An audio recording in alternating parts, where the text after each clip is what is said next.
Cala Kentucky.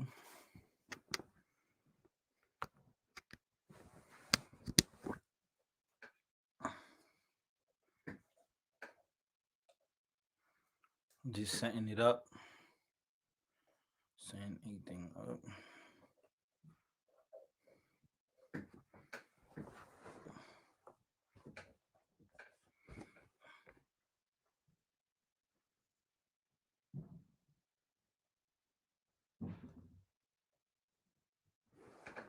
Yo, let me see this shit working.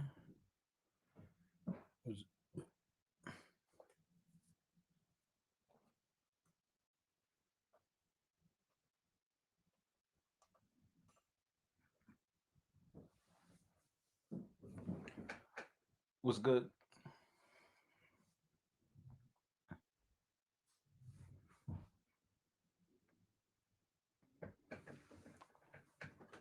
What up with y'all?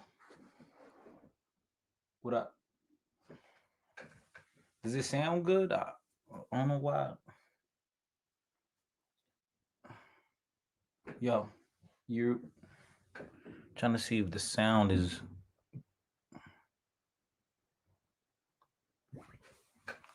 Yo, does it sound good? Okay, yeah.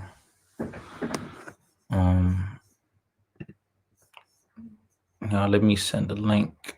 I gotta send the link to my guest now.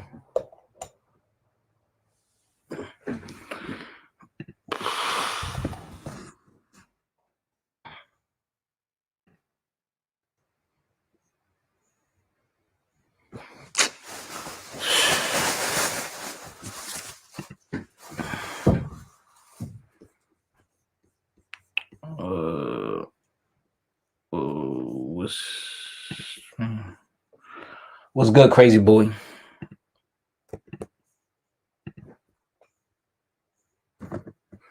How you doing, man?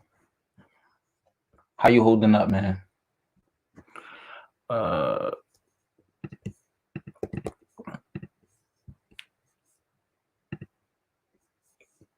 Per usual, got a nice topic for y'all today.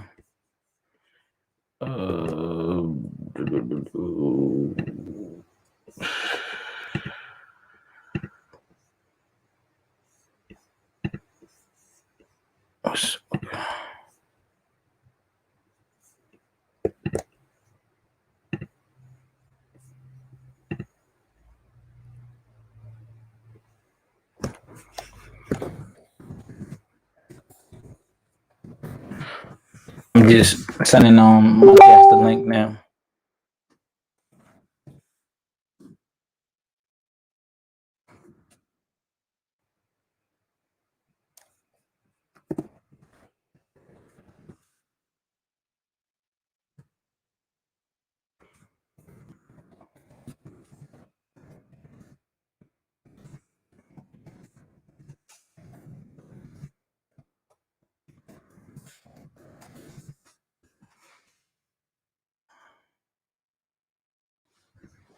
What's good, Macho? What's good? It's not snowing anymore, so it's good. Yeah, it snowed like last night a little bit, then this morning, but it was like very light.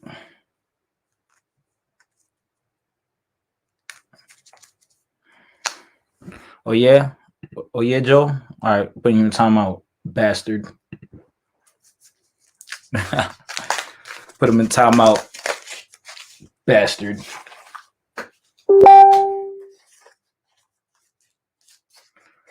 How y'all doing today, man? Supposedly it's gonna snow again though. I hope not, man, because I gotta do shit this weekend.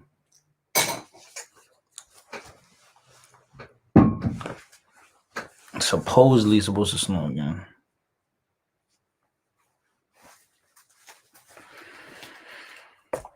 What's good, Derek? How you doing, man?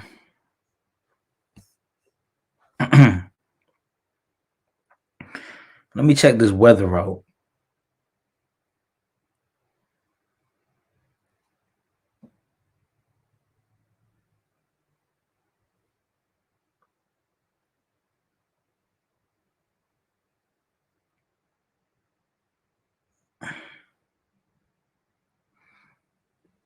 Okay, it's not gonna snow. Well, they say maybe tomorrow, but we said not on Friday. But I'm good for Sunday because it's Sunday. I got shit to do.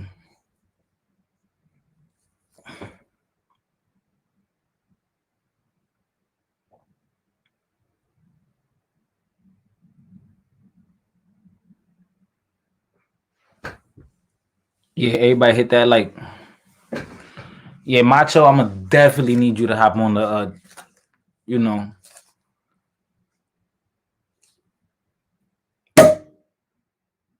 I'm gonna definitely need you to hop on the panel today.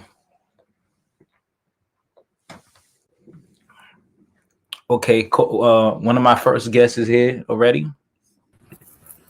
Hello. Cora, how you doing? I'm good. How are you? I'm good. I'm good.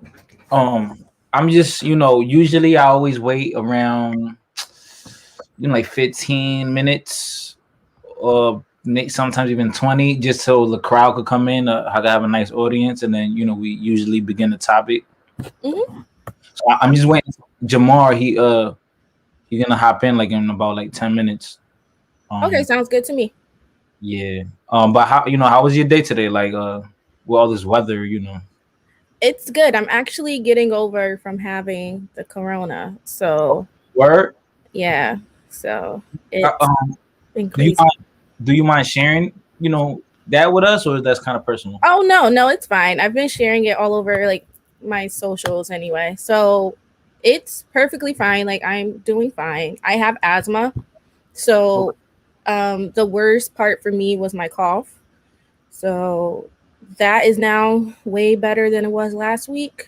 But I would say I was the cough and maybe how tired I've been feeling is probably like the top two things that is annoying about having it. Otherwise, I would just say, I mean, what I've just been doing has been like, ginger, drinking ginger, Right. tea and lemon, and staying hydrated because you get really, really dehydrated as You well. Caribbean, right?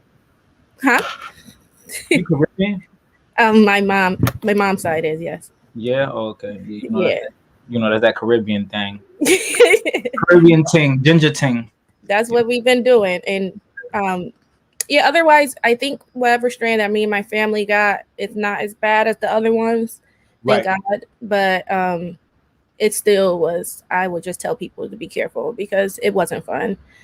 Now, was it? Did it feel like a very bad? Did it feel like a very bad flu? So I never had the flu.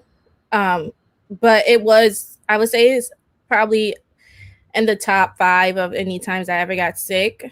Well, I think I had it last year actually. Last year when I got really really sick, it was worse than this time, and this was before they all came out saying I was the Rona. I right. had a fever, I had a cough, and all of that. I didn't have the flu, so I think I had it really bad back then. So if I compare this time to that time, this time is barely nothing compared to probably the first time when I had it. So that was then. Okay. Mm. Wow. But Right. I mean, what about your sense of smell and all that? Like, no, I don't. That's why I said whatever strain me and my family have, we don't. None of that affected us. So, um, for me, I didn't even know I had it. I just thought because, like I said, I have asthma. It's been really cold. I just thought that me coughing is because it's really cold and I have asthma. mm-hmm. So, I didn't think anything of it until I work at the health department and they were like, "Oh, you have to go," because I was gonna get the vaccine. So, but I couldn't get the vaccine because they heard me cough, and they're like, "Oh, that cough doesn't sound too good." And I'm like, "Well, I got asthma." Da, da. But then they called my boss and told my boss that I have to go get tested. So then when I went to go get tested, I actually had it. So Mm. yeah, that's how that happened. Were you scared? What that I have the corona? Yeah. Yeah, I was nervous because, like I said, throughout this whole time, I work at the health department. Not only me work at the health department, like I'm my whole career focuses on health and public health and what's going on in the world. So, like, I kind of been very nervous since all of this happened, since I know what it can do to people with pre-existing conditions like myself. Right. So I was really nervous. But since I didn't really have any bad symptoms to begin with, I didn't think it was gonna be too bad for me. But I Right. was really nervous for my mother because she has autoimmune disease. She has lupus. So I was Mm. really nervous for her because she had it. My stepfather actually had it first, and then my mother, and then me. So they passed it on to me. But it took a while for me. It took a while for me to show up. At first, they got it Tuesday and Thursday. Mine didn't show up until the Wednesday. So I was just so it was just took a while, and I took a actually what's even more crazy is when they found out they had it that Friday. I went to take a test and it came back negative. So I was like, oh, okay, I'm fine. But then not even a week later, I go to get tested again and it's negative. So, Okay. Okay. I'm glad. I'm glad you're doing good. thank you. I'm glad what's up, Jamal? How Hey, Jamar. What's good? What's good, bro? Hi. you?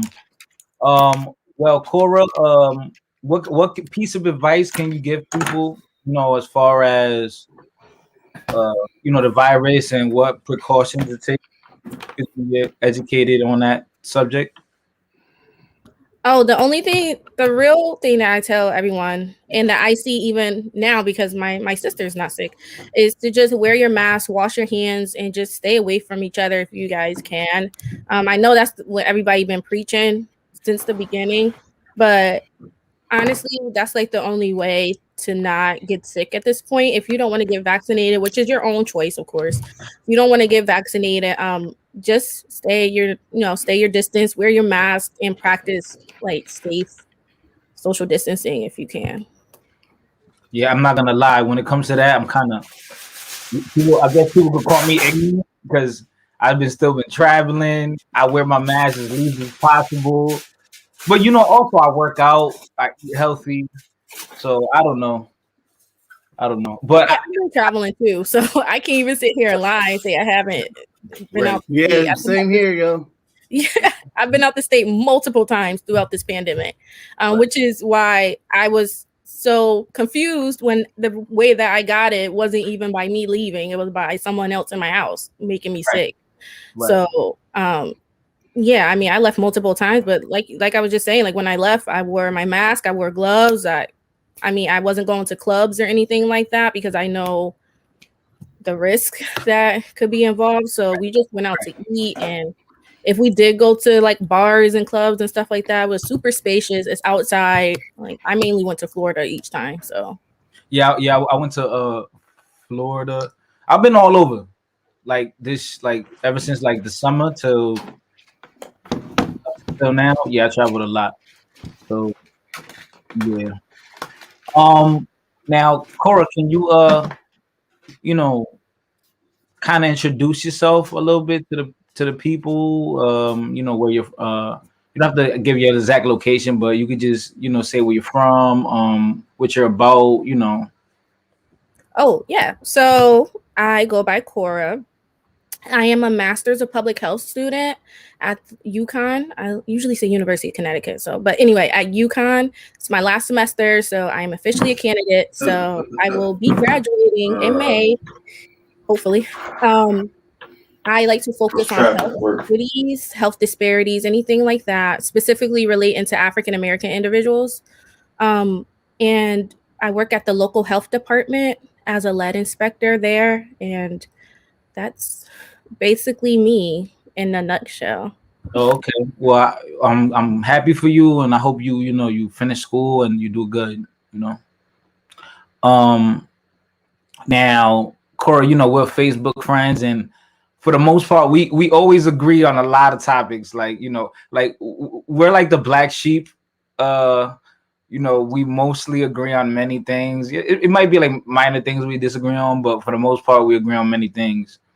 And that's why I brought you here because I know you make like good points, good as far as like a debate or argument. You give good reasons. Even if I don't agree with you, I do say that you do give good reasoning behind your logic. Um, Now, Jamar, I was good, Jamar. What's good? What's good? What's up, man? So what's Nice good, to Jamal? meet you, Corey. So I've known Jamal for a minute, man. We went to school together, right? When we were younger. Um, Yeah, and then we kind of reconnected because uh, I do poetry, spoken word, and whatnot. And you got Jamal, bars. yeah, Jamal's an artist, man. Thank you, Jamal's an artist himself, and he's into music, and that's how we kind of connected. I went to something that his team was part of, throwing an event, and he allowed me to go and perform. So I want to thank Jamar for that. I was able to display my, one of my passions, right? Yeah, And fact, yo, you mad talented, yo. Boxing and music, yo. Like you a Renaissance man, brother. yeah, I'm artsy, I guess. Yeah. This at the end of the month, I'll be performing in over there by Connecticut Ave on I think it's the Innovation Center. I will be performing over there too, some poetry. Oh, Yeah, word. yeah. Um, so Jamal, give the people, a little introduction about yourself, what you're about, who you are. Yeah. As everyone know, my name is Jamar Jabari. That's not actually my real last name. That's the name by choice. I did a lot of soul searching with Black liberation, and the brother Malcolm X has inspired me a lot. So it made me want to just change my last name as well. I'm a community director. I believe that's my title. It's like at lifeofmydays.com. Life of My Days is just a nonprofit that started 4 years ago. It's all people of color ran. There's no white people involved. It started in the Middle East, and then we have a chapter in the Middle East, and now we got a chapter here. It's so awesome knowing that my bosses experience the same type of issues that, if not even just the same type, but have some type of experience of what the issues that we go through as people of color here. So it's great. We do a lot of work with mutual aid. We do a lot of work with artistic programming, and that's what I do with open mics. And now we're about to open up a art gallery production as well too, and hopefully a podcast production. And I also do. I work at Yale, and I'm a musician, just like Chris said. Light Warriors. We're about to drop EP called The Book of One next month, and then in April, hopefully, we'll have an album out as well too. That's it for me, early. Okay, man, you're a busy man. I mean, you guys both are busy. I was listening Yeah. to you like, wow, I need to get my resume up because Nah, Cora. Yo, UConn is amazing. First of all, I'm a college dropout. Cora, I wouldn't necessarily say you're a bum. You're doing something for yourself. You're actually, career working woman. So you're doing good. You're doing good. So okay, so I have, this has been a controversial topic, right? As far as Joe Biden and genderless babies, right? Now, the thing is, the argument is that there's many people that there's a new school of thought, which means that no, the gender identification, and as far as giving children or toddlers or whatnot, right, the freedom of their choosing their sex, right? Um, and now there's also other debates and arguments about children being able to take hormones and whatnot to, actually change their bodies, modify their bodies, medically and scientifically. So, first I want Cora to go in, and then Jamar. What is your disposition on the topic? so I was actually talking about this a little earlier. I have no real strong this is it, but I do think that people should have the right to parent how they want to parent, right? So I do know that when we're talking about gender and sex, we do tend to conflate the terms, even though they're not the same. So when I say and throughout this conversation, what I mean when I say a girl, I'm talking about her gender identity, right? I'm not talking about the sex as signed at birth. So I feel like we need to make sure that we do know that female and girl don't always have to be synonymous with each other. Because I think the whole conversation, what people get a little confused is that they think you're reassigning a sex to a baby, right? You're saying they're not a female, they're a male, even though they may have female genitalia. That's not what I think people are trying to get at. It's more so the gender identity part and letting them find whatever gender, whatever identity throughout their life that they connect with more. I think that's what we get, what people are saying when they say genderless babies. But since I think people just link the term gender and sex together consistently, they automatically think that you're trying to change the sex of your baby instead of just letting them just not ascribe to a gender and just letting them find whoever that they want to be. Okay. Okay, so now let me ask you this, Cora, right? So okay, so we realize that sex, that's something that you are, whether you believe in God or just nature. Sex is something that you are, you can't bend it. Like, it's, do you believe that sex is something that you are, and then gender is something else? Gender is more how you, maybe how you operate, how you, the lifestyle you live. Would you say that? So I think gender is a social construct. That's 100%, because throughout Okay. history, if we look at history, gender has changed consistently throughout history, right? The standards that we have as to what a woman is and what a man is has consistently changed throughout history. So I definitely do think gender in itself is a social construct. Sex, that can get a little, it could get a little iffy with sex because it's conditions like intersex as well that kind of brings you into focus that this binary that we think is just so cut and dry, like sex, male and female, sometimes that binary gets disrupted. And what do we do with the individuals that have female reproductive organs but may have male genitalias, right? Like what do we do in those situations with people like that? And it's not just like one person, it's millions of people who have these intersex conditions. So sex to me is, it's a little iffy. It could get a little hairy because it's not as black and They white get a little hairy, pun intended, huh? it's not as black and white as we always think. And then people say, oh well, it's chromosomes determine it, right? But then, okay, well, you're right, X and Y, XX.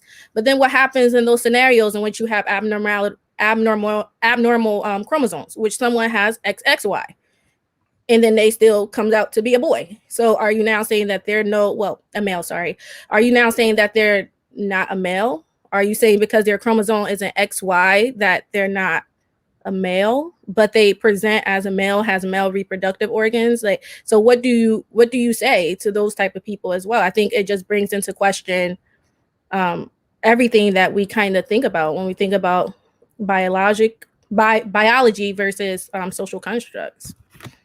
Now, okay, so Cora, is the term hermaphrodite, is that derogatory? It is? Yeah, yeah, it's intersex.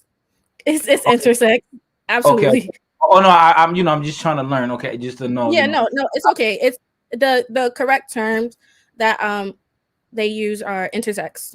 So is intersex like a newer term, or is that what's always been used?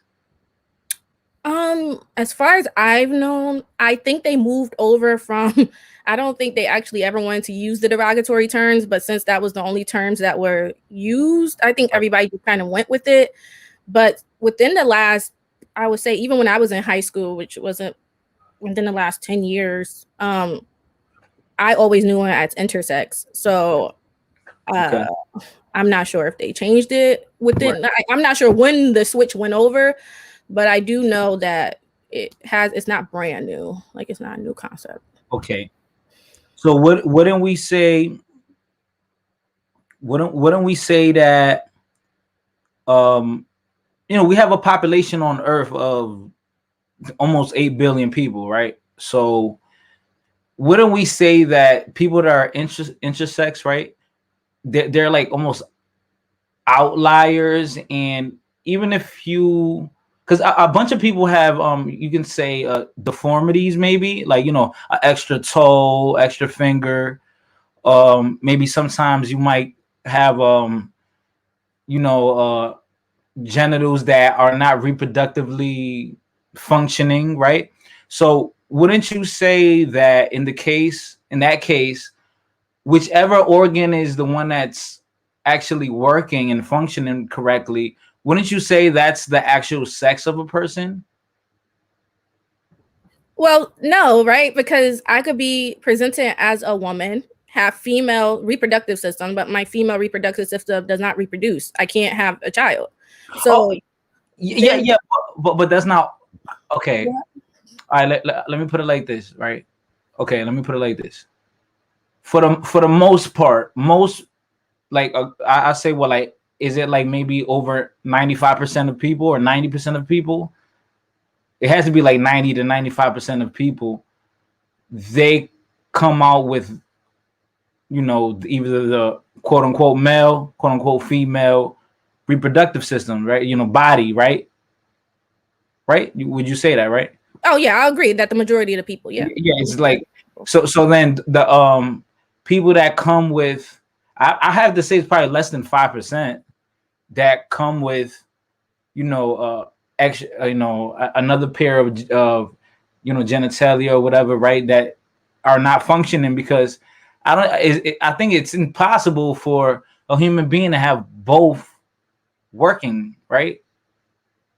Is that impossible for I'm for not sure because there's so many different intersex conditions. Honestly, it's a host of them. It's not just like one or the other. It's a lot of different intersex conditions. So right. that's why they just classify as intersex because it's just so many different combinations that can happen and that they could be honest. They could honestly work. So it's just so it how they work is different, of course, but they can honestly still work. I'm saying work as in they do what they do. Um, it's just so many different ones that I can't even say that. Do I know if you can have both and they both work the same or not? I have absolutely no clue. Just because it's just so broad and it's just so many different ones and so many different ones that are continuously coming out as well. So you just never know. So I mean, Jamar, um, what like how many people on planet Earth, right? Like actually are intersex that that they have both.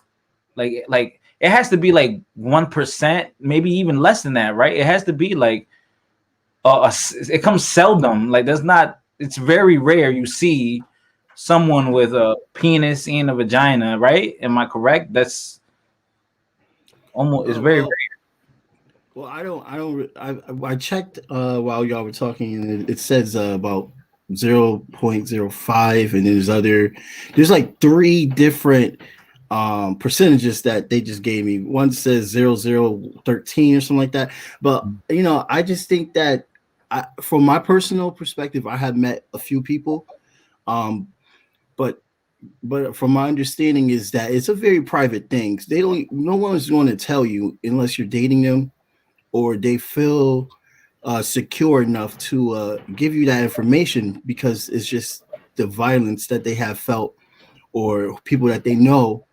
have been given violence towards them when they learned about that.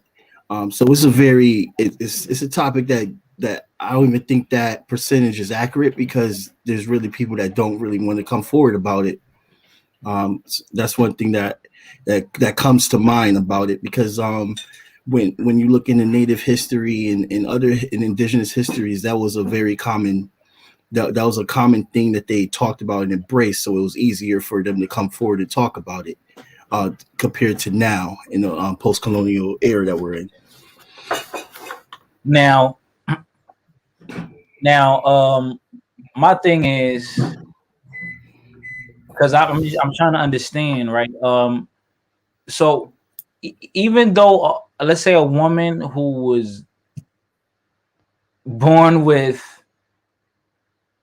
the body of what we always deemed what a woman was, um let's say she doesn't have you know, capabilities or ability to have a baby and be pregnant, right? Even though she has, you know, something is medically wrong, or she has a condition where she's not able to, you know, reproduce, wouldn't you still say that that's still a woman?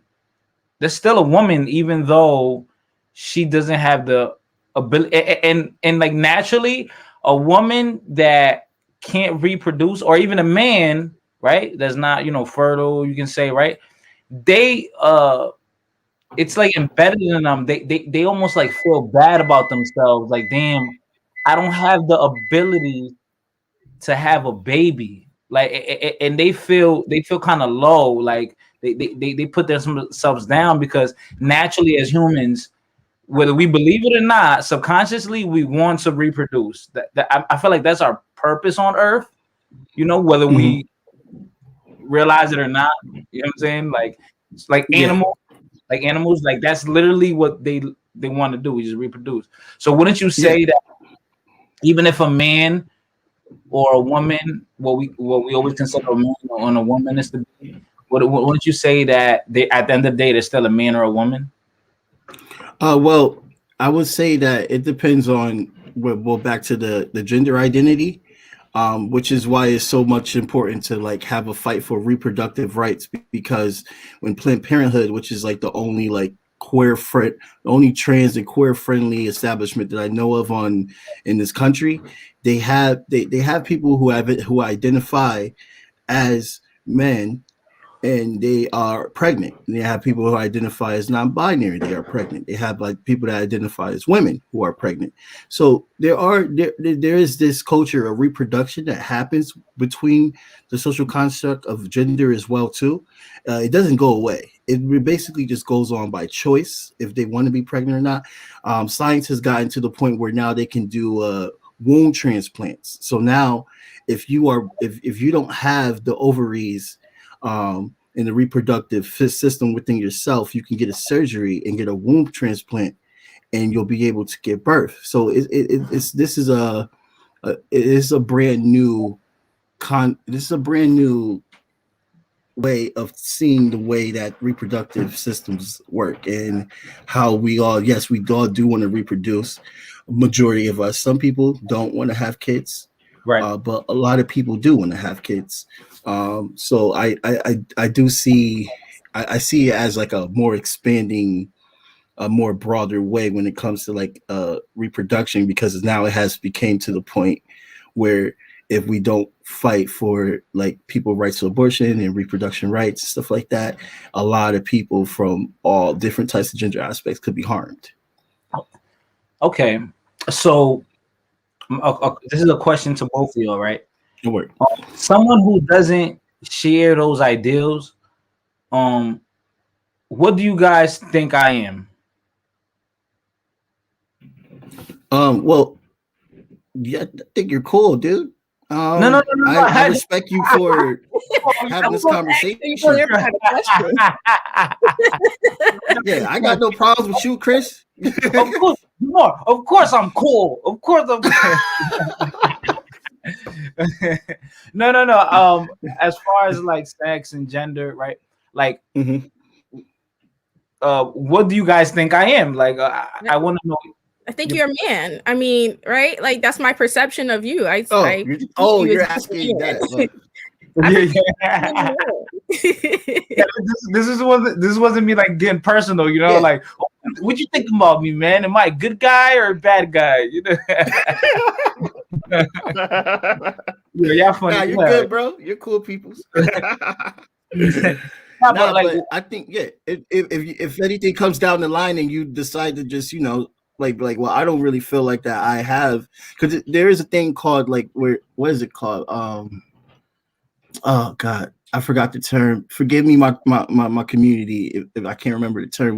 Where you feel like you're not this type of gender for today. You feel like that's why they say it's non-binary, because there's so many type perspectives. It's like, oh, there's, you can decide and just be like, hey, dude, I feel like I'm non-binary. I don't feel like I'm like I could be 35 years old and just don't even feel like I want to be a man anymore. I just feel like I'm non-binary. I think that's really who I am.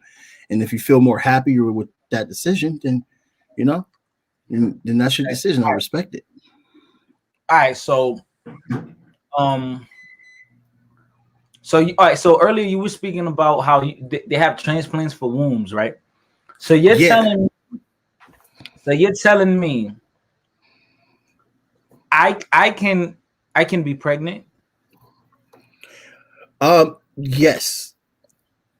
Yes, but it's not just for like transgender men or transgender women or non-binary people. It's also for like if a woman, I believe, yeah, women can also get womb transplants as well too that identify as women. But yeah, you could get pregnant. Yeah, if Wait. you want to do a trans, if you want to do like a womb transplant, you Yeah. can get pregnant. Yeah, but I'm Okay. not a So doctor. I don't know how all this really I works. just wanted to jump in real quick and say, Yeah. look, Cora, you're a guest here. Like this is your house right now. Go in. Go ahead. when Interrupt me. You when can I was interrupt me. when I was thinking about the womb transplant thing, I didn't think that they were thinking about trans people. I thought like further down the line, maybe, yeah. But I thought at first that it was more so for, women who identify, female who identify as women, of course, all throughout their life, and they may not have the capabilities of having a child. So that's what I perceived when I was reading about it and things, because of the simple fact that a lot of people was going to say that, oh, it's all trans people who trying to get this, it's only trans women, it's not fair. But at first, what I perceived, and I haven't seen anything differently yet, is that it was women, people who have reproductive systems, female, Yep. whatever you want to say. Those were the ones who were thinking about, or the doctors were even like okaying for them to probably even get a transplant to have a baby. But yeah, because my thing is Right. like, even if I was to get a womb transplant, where's the baby gonna come out of? Like they're gonna have to do a C-section again. Yeah, that was I was thinking too. So that like at that point, I'm like, oh, I'm not even. Then that's not a woman. It doesn't. I feel like the gender label, is or identification, like that doesn't matter because like it's like you are what you are. It's like you are what you are. Like it's like you can't change that. Do you understand what I'm saying? Like if I was Yeah. Or Well, that we can't change sex, or that we can't change gender. Because if you tell me, right, if I'm listening, you say, well, I don't think you can change sex, right? And I'm like, okay, I see where you're coming from. I completely understand what you're talking about. I okay, completely so gender. So you see, you're saying that gender is more your mindset, your and the way you see the world, and Yes. the way you see yourself. Yes. Gender, right? Gender Now, identity. right. So wouldn't you say that you say that as social constructs, gender is a social construct, right? Your gender identity and how you behave, right? Now, wouldn't you say that gender is because of the nature of your physicality and your wouldn't you say that like it's because of nature that people put these constructs onto your sex? Sorry. Like Well, I think that. Well, I this is just coming from a personal like, standpoint. like an example, I, like because when what I when think like. you go to a construction site, Mm-hmm. what sex do you see there? What gender do I mostly see there? Probably be men. Okay, all right. What about sex? Like, I wouldn't know. I wouldn't. That's the thing. Like, I can perceive you to be a man, right? Like, this is all about like perception. You don't know what's in another person's pants until they tell you. Like, so okay. I perceive you, both of you, who I'm on this call with, Mhm. as being men, right? You guys perceive me as being a woman. I present myself in stereotypical women ways, right? I got long hair, got nails on. I present myself as a woman. So you guys are going to Mhm. assume that I am a woman. Wow. If So you got okay. So now, yeah. Wow. Okay. Okay. So now it's like I delved into another layer because now I understand that people who have these ideologies, they do understand what sex is. So if they don't ignore that. So okay, this is important. This is that they don't ignore sex. Yeah, well, They don't ignore the usually sex. when I talk to somebody when in the LGBTQ community, for instance, what we try to do is always ask for people pronouns. So if we open up a space or something like that's important, we're like, hey, my name is Jamar. My pronouns is he, him, his. What is your name? My name is so and so. My pronouns is they, them, uh, or she, her, hers. That's the best way to find out, and no one feels offended by that. They actually they tell you thank you for asking for their pronouns and not assuming. Which is a great thing. I think it would be dope if you could get someone that's actually trans and non-binary on here, because I can't really fully speak for them, but I can definitely give you like a hindsight on how it works, like how we communicate and how they feel accepted, how they don't feel betrayed when you talk to them like that, because it's all about the pronouns. Is very important, and they could be looking like me and see themselves as being a woman, or see themselves as being non-binary, and they just ask for their pronouns and stuff. To go off, I'm reading some of the comments, right? So to just respond to one of the comments where it says real men can typically tell a dude I don't know, intimidating a woman, intimate. I don't know how to pronounce that word. Y'all sorry. Because it's people like Nikita Dragon out here that y'all probably wouldn't even think is a man. And she was born a male. Okay. So you would probably never even think that she was a man. Like if I show y'all her, you would be like, oh, that's a woman. Right. So you can't always literally look at a person and tell. You can't. So that's what I'm trying to get at here is I think once again that male and man is two different, that we have to really try to separate, because it's not the same. It's really not the same. Your gender identity don't always have to match your assigned sex at birth. Okay, so let me tell you how this, right? And I'm not my mentality is live and let live. You know what I'm saying? What you eat don't make me shit. So it's like if you're happy with the life you're living, I mean, do you, man? Be happy. Pursue the happiness. Everyone deserves that. You understand? And I think this is what's made me a person who. This is why I guess I could get along with many people. I'm very open-minded. And I don't want to come off as disrespectful, but now, as you guys know, right? I'm a boxer. I didn't turn pro yet, but I've been. I thought you was already pro, future champ. I'm not pro. I've been doing it for a long time, but I've been doing it for like a decade now. Over like 10 years, right? But I had about 20 something fights, right? And amateur fights, right? Almost 30. How many of those fights would you guys say that I fought someone who their sex was female? Probably not. I wouldn't know, and I don't think you haven't. Nah, I probably not, because if we're talking about trans people in sports, that's a whole different ball game. Right. But I feel like sports, almost poetically, speaks the truth. If you understand what I'm saying. Well, we did acknowledge biological differences in sex, right? We're not talking. We're talking about gender identity. So right. I do acknowledge that it's biological differences in sex. I'm not I'm not gonna sit over here and tell y'all that I don't acknowledge that it's biological differences in sex. It is, right? It really is.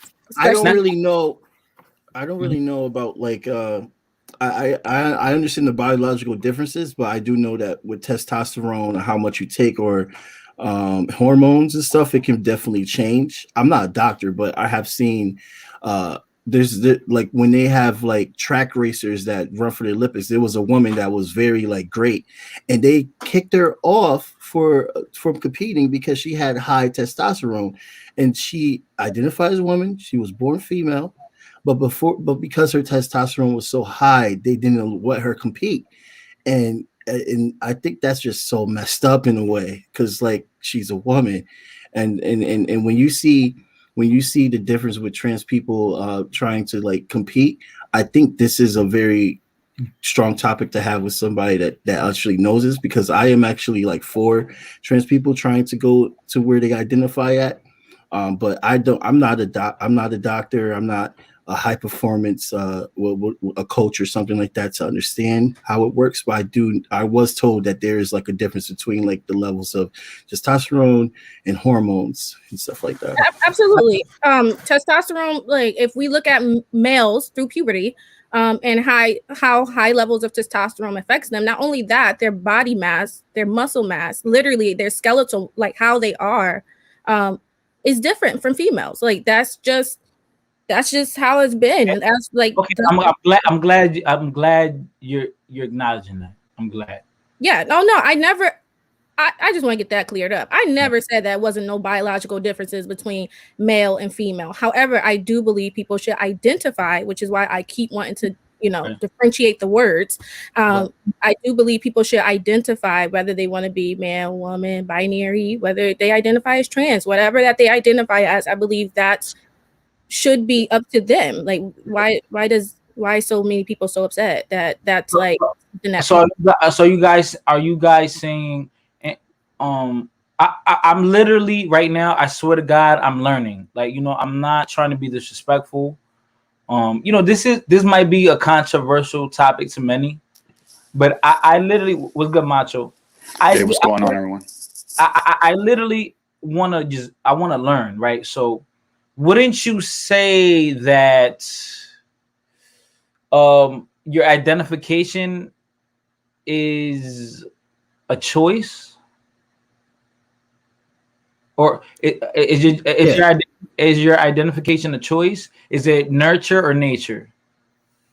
Yeah, I believe it is nature. I believe, and from my understanding is let me see. So for science, there actually is like I don't know where people understand, but the term cis is actually a science term that started in chemistry.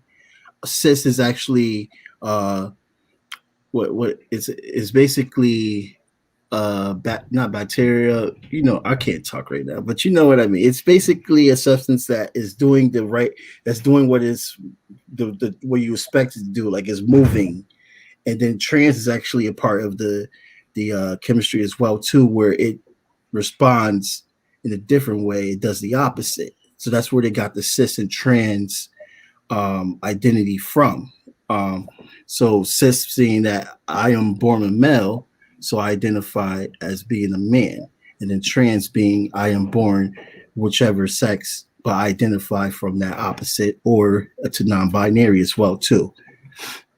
So guys, wouldn't you say someone that you could say that I kind of went with the current of how society takes it, right? Wouldn't you say that? Wouldn't you guys understand why I would find this stuff kind of confusing? Yeah, there's no education on it. We don't have education. Would you blame me? Like, would you blame me for finding this is confusing? No, I don't blame anyone for how they perceive the world, right? Because at first you're growing up, people are teaching you, right? Like this is the nurture part. This is what when we say is a nature and nurture, right? This is the person, whoever you are, your environment, it's nurturing you to have these views, to come out how you are, right? Like, so I don't blame anybody for having the view that they do. But what I do honestly believe in is that when you know better, you do better. So as you learn, right, whether you still have your own personal opinions about people, as you learn, you just choose to treat people better at the end of the day. Whether you still say, listen, a man is a male and a female is a woman, and that's what I'm sticking to. But you should treat people the way that you would want to be treated at the end of the day. That's just how I perceive it. Like, that's just how I perceive it. So I'm gonna ask y'all a question real quick, and after this, I'm gonna let Macho and Kilo, share their ideas and thoughts. Okay, so let's say there's a would you guys say you guys are with gender roles? You guys are very open to gender roles? Yeah, except if I gotta do some yard work or take out the trash, I ain't doing that. But otherwise, no. But you're open. Hold on, Cora. Hold on, Cora. If you share these thoughts, here we go. You have to be open to gender roles. Of course, that remains the same. That remains the same. You have to be open. Listen. That don't change. Guys, not a trash. Okay. Well, hold on. No, Cora. That's not Cora. That is not fair, Cora. That is not fair, Cora. It's the meme that said the organism leaving my body when I gotta go take out the trash. That's literally me. I think I'm playing. Cora, that's not fair, Cora. That's not fair. If you're open to all of this, to identity, then you have to be open to gender roles, because then that means that whoever identifies as a man has to go take the trash. That's not me, honey. I don't gotta take out no trash. Why?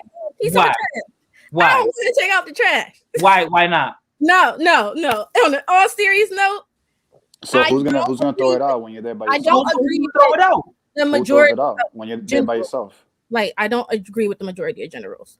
I agree people do what they want to do. Like, if you wanted to take out the trash, you go take out the trash. If I want to cook and clean, I'm a cook and clean. Like, I feel like. All right. So when let's say there's heavy, like let's say y'all go as a couple, you guys go shopping, right? Heterosexual couple, I guess you can call them cisgender, right? Because I guess cisgender, I feel like it's a person that's going with nature and they're agreeing what nature says. I feel like that's what cisgender means. Yeah, they're going with their assigned sex at birth as their gender identity. And I feel like assigned also kind of means, AKA, what nature says. So I just feel like we're all nature, though. Like, we all humans, and I feel like our brain is like a concept of how we identify. You know what I mean? Like, it's our brain that makes us believe. Okay, so that's natural in a way. I would say that. Yeah, I would say. Let's say Cora, right? Cora, you were born a woman. You have a menstrual cycle, right? You how can I say this? You were born menstrual cycle. You love playing with dolls. You like dressing up. You love dancing. You like fashion, right? You had to learn how to cook. You had to learn how to hula hoop, right? Like, these are things that society taught us that a woman should do, right? Then versus your counterpart, an example, let's say Jamar, right? Jamar, he grew up kind of more rough. He likes basketball and football. He loved the Power Rangers and wrestling growing up.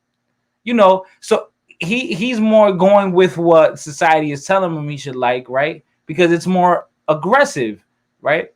Now, maybe when Jamar, he had like little dolls, but they were more like aggressive dolls because they are attached to what a quote unquote male is, right? So I had The Rock, man. I had The Rock, and I had Wolverine. So WWE, that's what you had.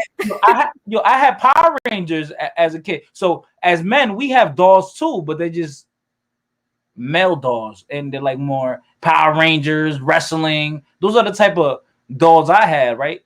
Yeah, but they called them action figures. They didn't call them dolls. Right, action figures, because action figure is associated with being physical and going to war, and because it's what a man. That's what they consider a man, right? So let's say, yeah, I hear you. So hold on, Kilo, real quick. So let's imagine, right? You, Cora and Jamar, they both go to the grocery store. They buy a bunch of groceries together, right? They're a couple. They get back home, and there's like a bunch of heavy bags, like heavy shit. Who do you think should go grab that heavy bag? Cora and Jamar, go I do ahead. both. I'll go grab it. No, Yo, but you if know- I was there, I'll grab it for you though. Yeah, I'll grab the bag, but That's funny just natural story. instinct. Yeah, I'll just grab it. Okay, The okay. reason why Yeah, the reason better why one. I'm laughing, Bro, the hold reason why on. I'm laughing though is because like my girl, when I got my back hurt, I was like literally like not able to lift anything. My girl was holding stuff all the time. What's up? You're saying your girl. We have to understand what you mean by girl. What are you saying? When you say girl, what do you mean? Oh, my girlfriend. She identifies as a woman. Yeah, that Oh, she's a you woman. with a tranny? Is she a woman? Whoa, no. I used to date. No. I'm not disrespecting No, you, my bro. woman is actually a female that identifies as a woman. Yeah, Oh, currently so- I'm a date. So she's a cisgender woman. That's what Yeah, you she's a cisgender woman. Yeah. that's mean? what some of the Jamar, whole conversation would make it easier just to say cisgender. Jamar, you see Oh, who how I'm dating? that's you can't get offended if I ask. No, I can't didn't get offended. No, Oh, okay. no one got offended. No, I'm good, bro. I used to date trans people, so like, bro, come on, you know me, Wait, man. you dated a man with a wig? You got macho? Yeah. Yeah, macho. You said a woman. You say you're a woman. Oh, so you really like understand a woman when you said you're a woman? We understand a woman. Yeah, I'm dude. currently dating a woman. Yeah. Well, Yeah, wow. but no, I have to ask him because I don't know what he means. I heard what you said, Chris. Yeah, I get what you mean by I that. understood But like woman, like that's a girlfriend. I good thought it point. was actual woman. Yeah, I was talking about my girl. Yeah, but yeah, I have dated. Like, I'm not afraid of like being you who date, I am. like, I identify as a pansexual person. I so you date date all whoever across I the feel like board, dating. all across the board. Yeah, I date whoever I want. And right now, I'm dating. I already went through all that with my parents trying to like beat my ass and kick me out and all that stuff. Yeah. Nobody can really tell me nothing. I'm a macho dude. I do what I want. Yeah, I mean, you play. No. Except I don't do the other stuff, but I don't do the other stuff. I don't see Jermaine punk at all. So what was good, Jermaine? Remember, guys, y'all remember Jermaine Brown? Remember Jermaine? My friend. I went to school with her. Jermaine, she came up. Jermaine come up here. She came up here before, and Jermaine, Jermaine come up here on the live. That's Jermaine, my boy Errol's sister. That's my boy Errol's sister, yo. Jermaine, she's very intelligent. Very intelligent. So all right, let me give it to y'all better. Right? Is Jermaine a woman or a man? Come on. Well, come on, I'm asking, bro. Look Come what type of show it is, man. What the hell? Oh, man. Jermaine's a woman, cisgender woman. Unless Jermaine identifies as non-binary or anything. Wait, so cis is like you were born a woman and you recognize yourself as a woman. Yes. Okay, got it. Cisgender. Okay, just asking. Yeah. So okay. So all right, let me give y'all a better one. Which let's say it's a couple. It's a couple, right? And there was a noise downstairs, and you're like, oh, somebody literally broke in. That wasn't no little noise. It wasn't a mouse, right? It wasn't our cat, right? That somebody broke into the crib, right? And y'all both upstairs in a room. Which sex is supposed to go downstairs and find out what's going on? Because we know, because we know by nature, right? 99.9% of the time, the male sex is physically stronger. Right. Yeah, well, I'm gonna go down there and whoop his ass. I never denied that. I just want y'all to know I never denied the differences biologically. But because I keep seeing comments over here acting like that. I ever denied the biological differences. Comments are crazy. Yeah. Don't look at the comments too much. I never denied the difference between male and female. I always acknowledge the difference between them. And we went through a whole little section where I literally explained the biological differences and how I perceive the biological differences, how I learned the biological differences between the sexes. So of course, I agree. Like men, I say men, but they're not men because they could be whatever they want to be. The male sex are the ones who throughout puberty, they got all of these these enhancements that females just physical enhancements. All of these physical enhancements that females most of the time didn't. We didn't get all bigger, right? Like we got. Well, you did, but you know. We got bigger in some different ways, right? Matured in different ways. Cora, but there is some girls that could knock some niggas out, though. Amanda Nunes. Jamar, do that to Mike Tyson. I'll get Mike Tyson, and Mike Tyson. Chill. Right. Mike Tyson versus example, right?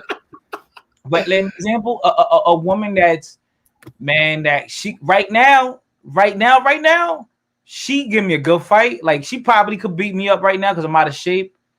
Claressa Shields, she's a 2-time Olympian, right? And that's a woman, and she's a woman, cisgender woman, right?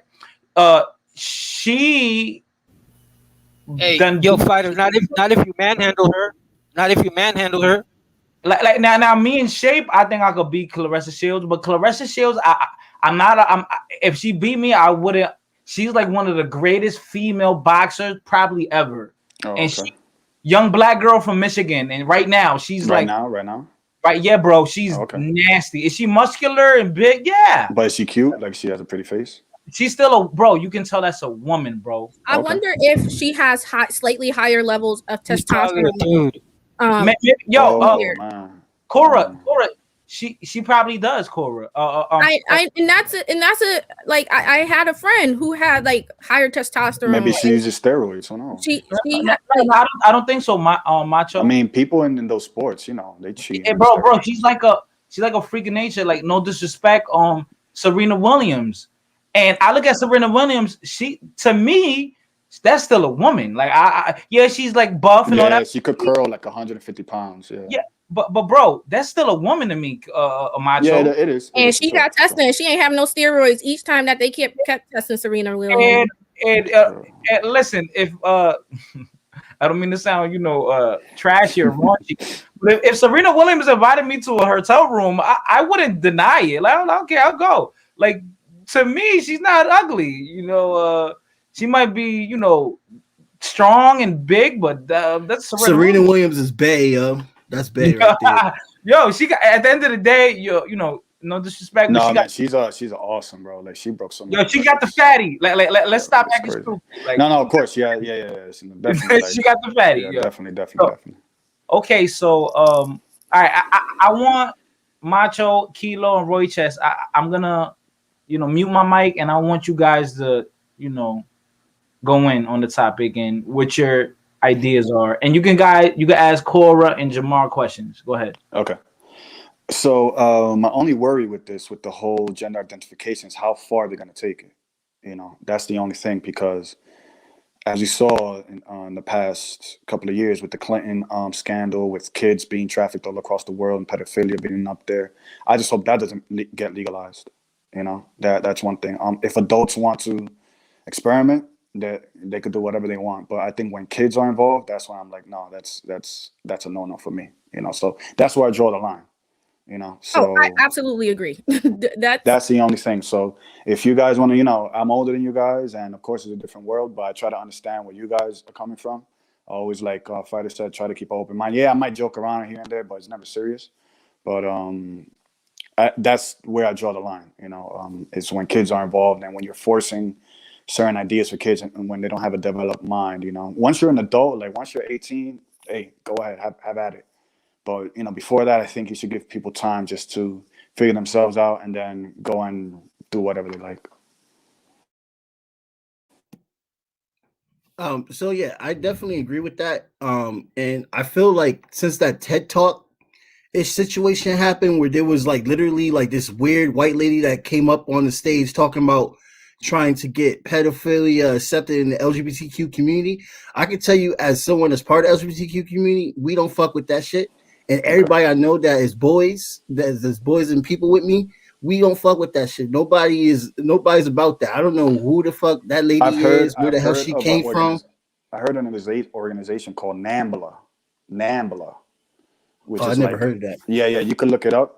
NAMBLA, and that's a pedophilic kind of organization, and they're getting more powerful. Wild. So they're gonna start lobbying, and that's what I'm telling you. Like, don't think about now. It's 2021. I can see 2030, and something else is gonna pop up. Like, how far are we gonna take it? Yeah. So, and, as long as, like I said, you're an adult, you do whatever you do. But when kids, kind of like just let them, protect them. Kind of protect them, and then once you let them go, they could do whatever they want. Yeah. Well, I'm not a father, so I can never, until I have a kid. If I ever do have kids, I would like try to like raise them the right way. What I could say off of my experience when I was a kid, I did have issues trying to like convince myself that I'm only straight, like just trying to convince myself all the time, and it just ended up putting me into like a deep depression. And I literally had to like, because I grew up in a very strict home as like for church home, and my father did not play any of that shit, and I had to literally like move out to New Haven just to get a way to get my sanity together. And then I finally learned how to love myself and learn who I are. So I learned to like talk to certain kids that's in that room. There's teenagers that dealt with the same thing that I dealt with, and some of them are taking themselves out. And I feel like there is definitely a conversation that needs to be had for them to like learn to identify who they are and everything, so they don't resort to the no one's going to love me society, so I have to kill myself. So But there's definitely a lot of are things that people? need to. Sorry to What's up? interrupt you. So people are committing suicide over this? Yeah, man, it's the LGBTQ community suicide rate has always been high. It's never talked about.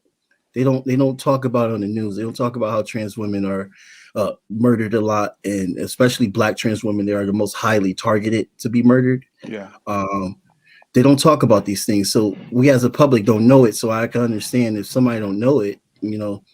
It's definitely something that, and when they learn about it, they gotta like just see it like, damn, yo, this shit is really happening. Like when we say Black Lives Matter, we gotta meet all of our Black beautiful people, that no matter who they are, and not even just that, Indigenous lives, all types of people that just don't get a voice within the system. I think I just got too deep. No, that's fine. That's fine. It's good to understand your generation and how you think. No, seriously, because your generation and my generation is totally different. But Mhm.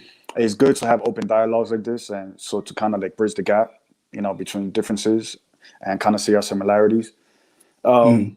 So regarding this, how do you feel about Biden and Kamala Harris becoming presidents? Do you think LGBT will have more initiative into getting stuff done? What's your opinion on this? You go ahead, Cora. Probably not. Highly probably not. Even though that they have a whole like Democratic Senate and House right now, they bullshitting, and they probably not gonna get nothing done that they said that they were gonna get done. So like I have hope, maybe a little bit, a piece of hope that all of this will change. I don't Okay. think it's going to change within my lifetime either. I mean, I'm 24. What do you want right? to see done for the LGBT? Like, what initiatives do you want to see done? Honestly, I just want them to be accepted. Like this, like I don't have any specifics like that I want done. I just want them to be able to live their lives without worrying that someone's going to attack them. Well, I don't I just think want them to have access to equal health care. I'm from New York, and I mean, people alternative lifestyles walk around freely. I don't think people just beat them up and stuff. Oh, right, but like Jermaine, am I saying it? I can't see your name no more. Was it Jermaine? Oh, Jamar. Okay, sorry. Like Jamar was saying, they do have some of the highest rates of being attacked, though, especially trans women, trans Black women. Well, trans women, look, the only thing about stats is there's not a lot of trans people in general, I think. Right, and that's what makes stats even more when you're looking at too. A lot of the trans are in prostitution, unfortunately. Yeah, that's the sad and that's part. the thing, and the scenario that happens with trans is that a normal married man who seems straight goes on the side, messes with a trans, and then all of a sudden the trans, starts telling him, oh, if you don't do this, starts extorting him. So then the married guy or someone who's powerful takes up upon the hands to make it disappear. I think that's that whole little dynamic. That's why I think it happens a lot. Yeah, it's about deception. what leads trans people to be in those predicaments, though, is literally starts from invalidation and non-acceptance. But So, go ahead. in a way, yes, I kind of agree with that, because it's just They like a can't get secret. jobs. You want to keep it buried and hidden. Yeah, but you're In a lying. sense. If you are a man and Yeah. you're telling somebody you're a woman, and then they find out you have a penis between your legs, you are lying. Yeah, that right there. That's That's another the thing. issue. But Yeah. most Yeah. trans people That's don't why it's do disrespectful. that. But We most don't care Well, about your it's- do not do choice. that. You're lying Well, is it's- the issue. Well, they're if they're identifying as a woman, then they are a woman. If they identify as a woman, If I identify as Superman, that makes me Superman. That reasoning makes no well, sense. what we talked about. No, what we talked about earlier is that gender is basically a social construct. So it's a difference between sex and gender identity. So if they identify as a woman, they are a woman. No, Okay, you can't do my- that. You can't do that. Again, you I can't think do that. that's out of Yo, bounds. Yeah, you can't do Gang, that. my homie. You can't do that. Logic doesn't work that way. Okay, we all adults here. We know what Hi, is logic this is. Jermaine? Yeah. Hi, hello. It's Jermaine. That's my friend Jermaine. I'm at work right Jermaine. now. Logic is not subjective. So if Wait, something what is do you mean by invalid, logic? What do you mean by You is never heard of the logical word- that? No, No, no, I'm trying to logic is understand. Like, why do you think that's logic within itself? Like, logic is an academic discipline. It's not like a loose word. Like there are textbooks Right. on logic, correct? right, but I don't this. think that's academic discipline when within itself is saying that gender is a social construct. That just says that's logical within itself. No. Logic is not an authority, right? It's a subject about reasoning correctly. So you are not allowed to make a rule and then on Tuesday say that rule is no longer applicable because now it's not reliable. So if I say something is logical, I mean it's 100% true all the time or valid all the time. But is Not it true on or Monday valid in and your false- opinion? Is what I'm asking. No, is your no, logic we're not talking everyone's about- logic? No. You're doing it again. You're going by authority. This is not about authority. It's not about interpretation. If I ask you if a dog is an animal, is that an interpretation? Or is that a fact? That's how logic works. It works on facts. It does not work on interpretation. So about Right, but it's a fact logic- that gender is a social construct, though. It's a fact. No, that gender's a No, social no, construct. come on, that can't be No. true. That can't If be you true. That tell is- me that that is you're a a fact. You can woman, look it No, up. that- It is. That's like- Men that's have like the if key I- and women have the lock. Okay. that's Man, like if a But job. I'm just saying that it's all about Hold how on, you hold on, identify male and here. female. Hold That's on. So, That would key and not lock. on, man Key and lock. woman. you're doing it. Not You're key doing and lock. No, hold on. I can prove it again. The topic you're talking about, you think it's logical. All right. So if I change the topic, is this logical? An employer asks you, have you ever had a felony? Right? That they do that on some jobs. You can't have a felon to be a teacher in New York, for instance. If they directly ask you, if they directly ask me, do you have a felony? Oh, well, yes, I do, but I don't identify with me having a felony. Does that make any sense? That's not the same well, thing. they're not going to get a job You're if they. semantics. That's not the that's same what you thing. see. Yeah, it's How not is the it not same the same thing. But thing?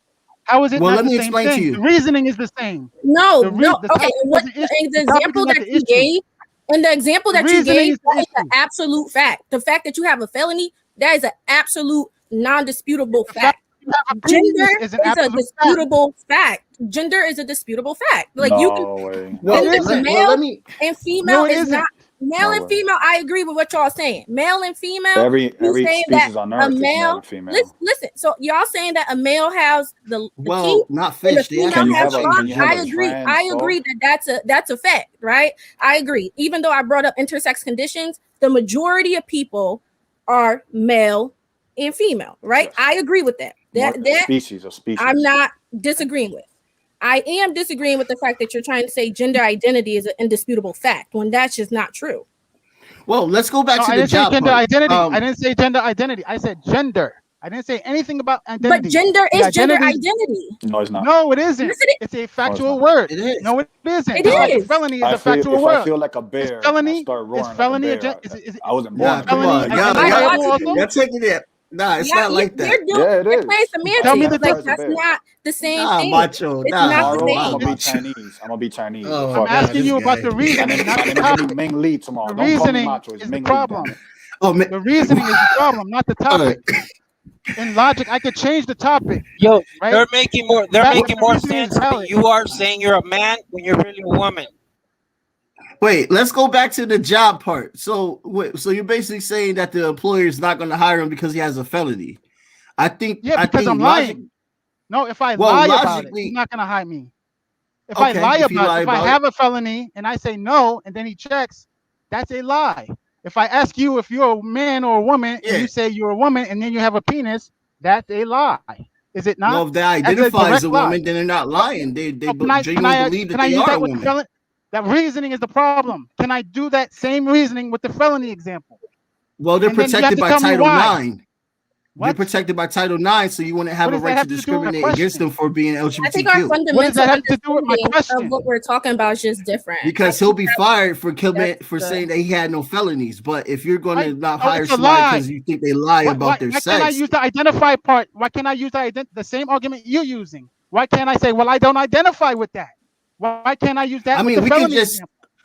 I mean, we can just agree to disagree as long as you respect the individual as who they are. You have to use reasoning. You have to use reasoning. Your reasoning is weak. That's what I'm pointing out to you. That's why it's controversial. I disagree. But of course you disagree. I mean, we can just agree to disagree. And the reason why is it weak? Because you're picking and choosing when it works and when it doesn't. No, it's just respect. You're picking and choosing. You have to understand that the mindset that we are grown in is. What you said, Chris? Just saying, bro. That wasn't me. That's Kilo. Speak, Kilo. Go ahead. Kilo, you're muted. Speak. Yeah, Kilo sniffing coke and drinking Corona, I think. All right, Jermaine. All right, go ahead, Jermaine. I want to hear what you have to say, or do you have to leave? No, I don't have to leave yet. I mean, me personally, I feel like somebody should be identified. Not by what they would call themselves or what they identify with, but by what they actually are. And me personally, I don't feel like all that stuff is subjective. At the end of the day, if you're a man, you want to live your life as a woman. If you're a woman and you want to live your life as a man, you can do that by all means, but you're not going to check the box of like, oh, I was born with a penis, but I'm a female. Nah, no, I don't agree with that at all. That's what I'm saying. Like to me, that's what I'm saying. Like, that's a lie. Things have changed with time, and I don't think it's right. A lot of this stuff is becoming subjective. In this day and age, logic and actual fact almost doesn't exist anymore, and it's completely ridiculous. Because they want to give everyone a voice, and everyone you still have a voice. You're walking down the street and your thing swinging under that skirt, but you dressed as a woman. That's your voice. That's what you want to present. I just think that we're too focused on genitals instead of disrespecting the fact of how people want to be. No, it's about you lying. We don't care about what you identify. It's about you lying. Yeah, like it's not subjective. They're not lying. Wait, let me give y'all an example. Right, years ago, I went on I was on a dating app. Right, this is years ago, and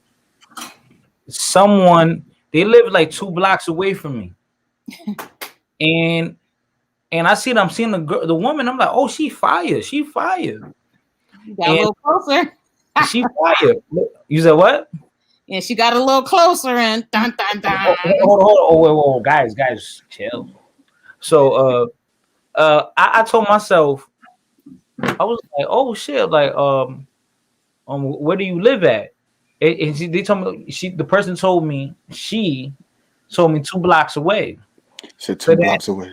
So then I take a shower. I'm like, oh yeah, I put the cologne on. I'm like, oh yeah, I'm about to get some. And when I'm walking out my house, I could have drove over there, but I said, I'm gonna walk. That's 2 blocks away. That's right there. Yeah. I'm not gonna give them my parking. So then when I'm walking, I have something to tell you. I'm like, what? And I picked it right, and then they call, and I pick up the phone. I'm like, hello, and then the person is not even speaking. They're like whispering. They're like, I have something to tell you. I'm like, what the fuck? Like, what the fuck is this? They're like, I'm a transsexual. I hung up right there, blocked that person. Oh, so that's foul. You Yeah, can't that's tell me crazy. You could have changed your wrong. life right there. Yeah. Why not hit me up front with that, and that way I could just not deal Right. with it. Right. Well, That's they why did. I just have a question. Actually, I in a have a way, they question. just took Yeah, forever to tell you. Can I have a question? But why did I have to wait? I'm leaving my house and everything. Like and those are that was just my case. I can imagine there's cases where the guy might get to the house. The guy might get to the house, and that's when he finds out. Well, do you I know have a about the question. law called panic defense? Go ahead. What is that? What is that, bro? Panic defense is basically a law that's just been taken away in Connecticut. Thank God. It was used as a defense to commit homicide on an LGBTQ individual, just because you panicked. And a lot of It's people like were penis getting panic, away. right? Penis panic is called. If you could call it that term, my brother. Jamal, so- but wouldn't you say, Jamal? Wouldn't you say, as a man, you would feel like very violated if Well, this if is my thing. if you don't like I'm a- penis, if you don't want penis on you, in you, or around you sexually, and you're expecting a real woman, and when you get there, it's that person has a bigger one than you. Then Like, you just leave. There's no. Kill him? But why Then do you you gotta try just to leave. kill There's him? no justification for violence. You it's out of just leave. it's It's out out of of anger. Yeah. it's out of anger and disrespect. Yeah, but what- it's just Can I- still can I- wrong. can I- They can I- commit homicide. But what if You you gotta Can I try tell to you a go to story jail. about the investigation channel? The investigation channel did a thing with this. There was a case where there was a group of people, I think college students, where guys and women are amongst them, and there was a new person. Somebody brought a new person into the group. I think it was a female that brought a new person, and I guess they originally thought it was a woman, right? But one of the girls found out it was a guy. So they were drinking and doing the college thing. So one thing led to another, and this guy, the guy who was the trans woman, never said anything, and she was involved with sex with 2 or 3 of the guys that were in the party. Wow, that's And when crazy. they found out, what do you think that happened? They actually, they found out through the girl that they because they were drunk. They didn't know that this person was a guy. So the sexual thing happened, and they were not aware that it was a guy until the girl brought it to their attention, and it was like a couple of days later. So they brought the person over again, and they said, what are you? And they questioned him, and eventually they ended up killing him and chopping his body up and putting it in a car.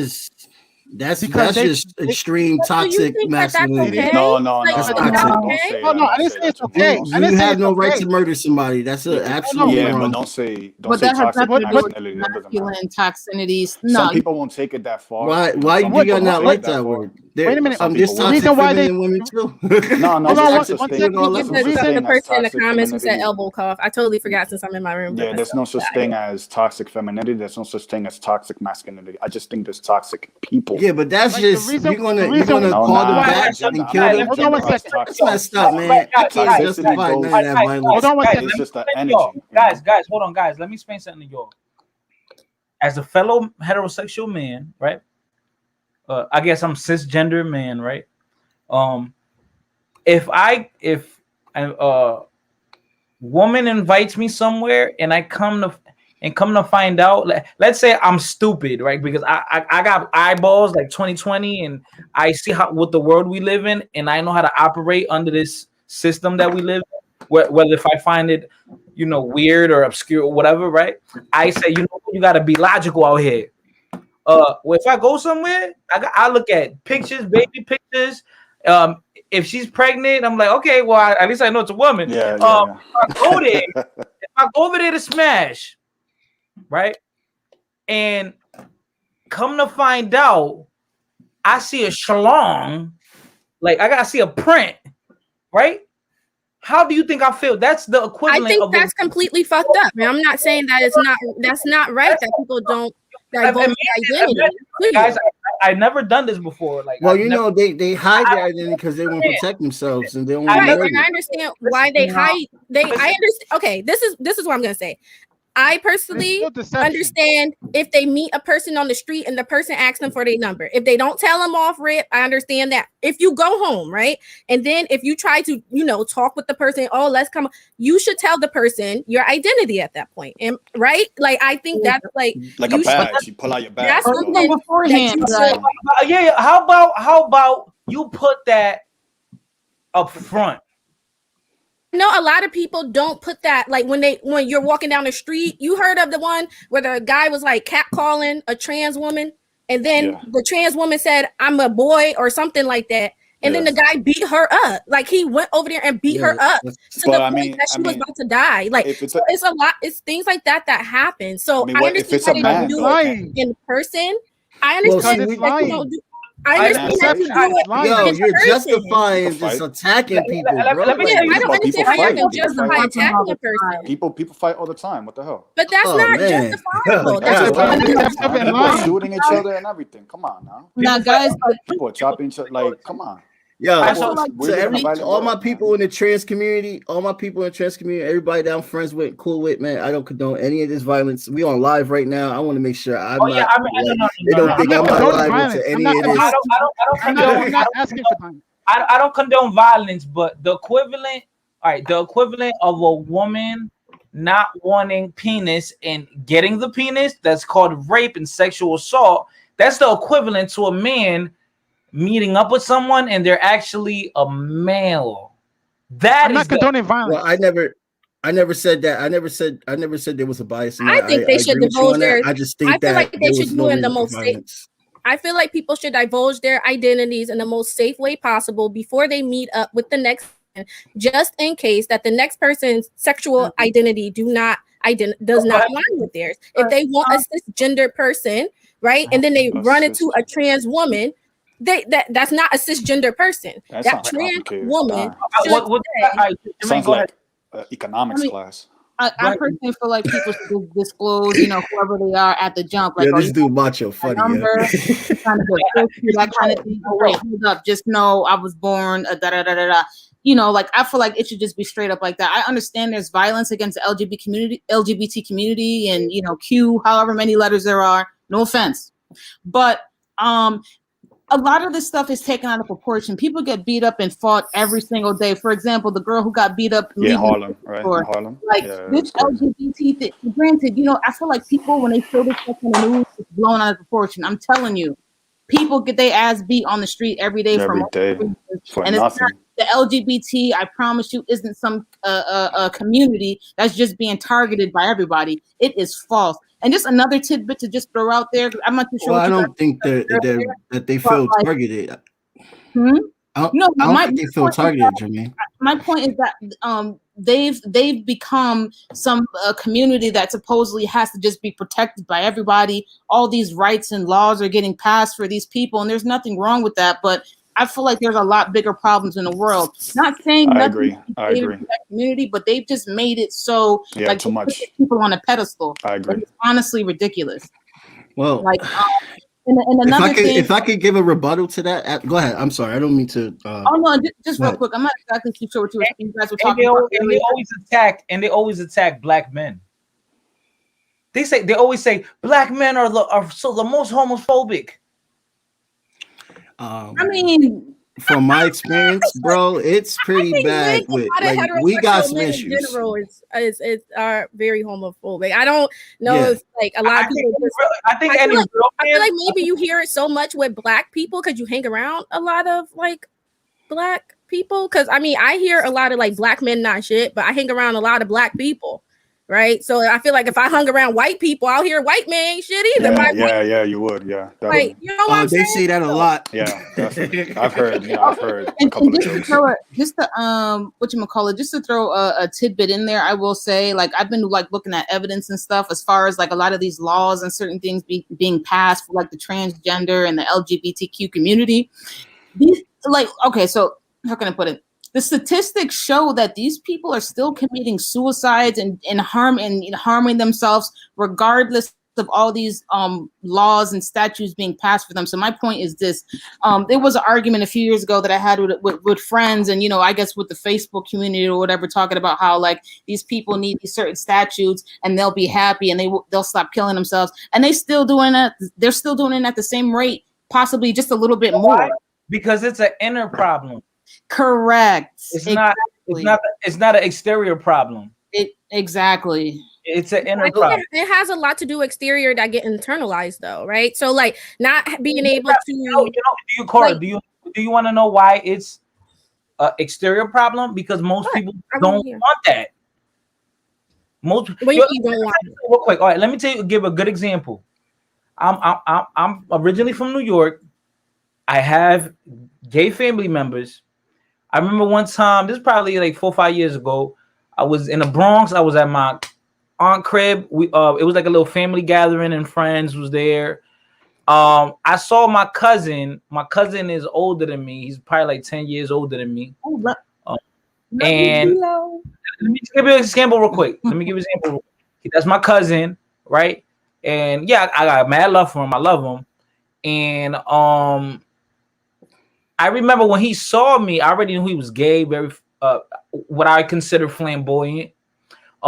He came up to me. He was like, "Hey, Chris," and he's hugging me. And this dude, he got like a rough beard, like he can shave. He got the 5 o'clock shadow, like it's like a rough face. And he's trying, and he was like trying to kiss me on the cheek. I'm like, "Yo, what the fuck, nigga?" Yeah. Because and the reason I did that because the only man that I've ever kissed, like on the cheek, is my dad. Like when I see my dad, I hug my dad and I kiss him on the cheek and I say, "Shon Papi." That's the only person in my life that I kiss on the cheek. That's social. It's my father. That because in Italy, I understand that, but let me explain, Jermaine. So that's the only person I'm cool with doing that. I mean, my big brother, my little brother, my cousins, I give them a handshake and I hug them like, "Oh, what's good, bro? I haven't seen you in years." You know what I'm saying? Now he wants to kiss me, and I'm like, "Yo, what the fuck, chill, bro." And then, nigga, I could feel your rough ass chin and cheek, nigga. You're a man to me, nigga. Like, chill. I do that to my auntie, my mama. You know what I'm saying? And then he's like, "Oh, you're mad homophobic." And then here comes my cousin, "Chris, you are homophobic." I'm like, "No." Boundaries are important, bro. I understand where you're coming from on I'm that. like, "No, I just don't kiss males on the cheek. When I see a cousin, I hug them and I dap them. I punch them in the back. Situation is like what Jermaine said. Like that's social. Like that's how you're socialized to like, like that's cultural. Maybe that's am I homophobic because I didn't want to kiss them because they no, you're not homophobic, right? Because my cousin, I can't say nothing about your culture. Like that's cultural. Like that's culture. Like how you touch another person. Guys. Like that's culture. Look at the comment. Godzilla says Spider gives off a little bit feminine energy. Oh god, Godzilla's talking crazy in the freaking comments. Let me say this though. Like, I think at the end of the day that like it's society that's making us think that like we have to be against each other and that this group is more. I blame capitalism for this because we have to understand that we are all a people as being Black, Indigenous, and Latino. And we all have different aspects and identities of life that we want to be respected as. Yes. And in order for us to all liberate ourselves and not have to deal with that white supremacy bullshit that this country like to go on, when you bring up Joe Biden, I think he's like the head nigga in charge with white supremacy on the Democratic level right now. Yeah, wow. So what my thing is that like we just need to like come together and understand each other's boundaries and understand what we need to do as a people. I don't think we should be getting rid of our people based on our identities. Like you have like great activists that they don't talk about in history that are Black, like James Baldwin, who was gay. You have Alexander the Conqueror was a bisexual man. Lake St. Hughes was gay as well. There's a lot of Black figures that have helped break racism. Gay stuff has been around for thousands of years. It's not a new phenomenon. Correct. I just want to say something. Really. I guess to go off of. Oh, Cora, you muted yourself. Oh, did I mute myself? I said, "Oh, Jermaine, you can go before me because I seen your hand." Thank you, girl. So, the thing is, I completely agree with you, Jamar. I draw the line where you literally try to change the fabric of society and literally try to make people believe lies and certain kind of things like that. That's where I draw the line. You can live your life however you want. I even got gay people in my family, and I'm not talking about Errol. How is Arrow? He's good. He's great. But like, the thing is, this group of people, and also with legislature. I mean, because like for example, I guess in the previous video I spoke a little bit on the equality bill with Joe Biden, and how like pretty much in that bill he's allowing children, or it would allow children to get sex changes without their parents' consent. That's crazy. No count. And people talk about they know politics and they know who they voted for. But anyhow, you know, Joe Biden he's sick like the rest of them. So that being said, you know, that's where I draw the line, where you have these people, and it sucks, these people in positions of power trying to change actual facts and just making a whole bunch of shit subjective. Like, for example, in California, like, yo, shit already hit the fan. They have something called MAPS, minor attracted persons. Wow. So that being said, correct. So that being said, MAPS.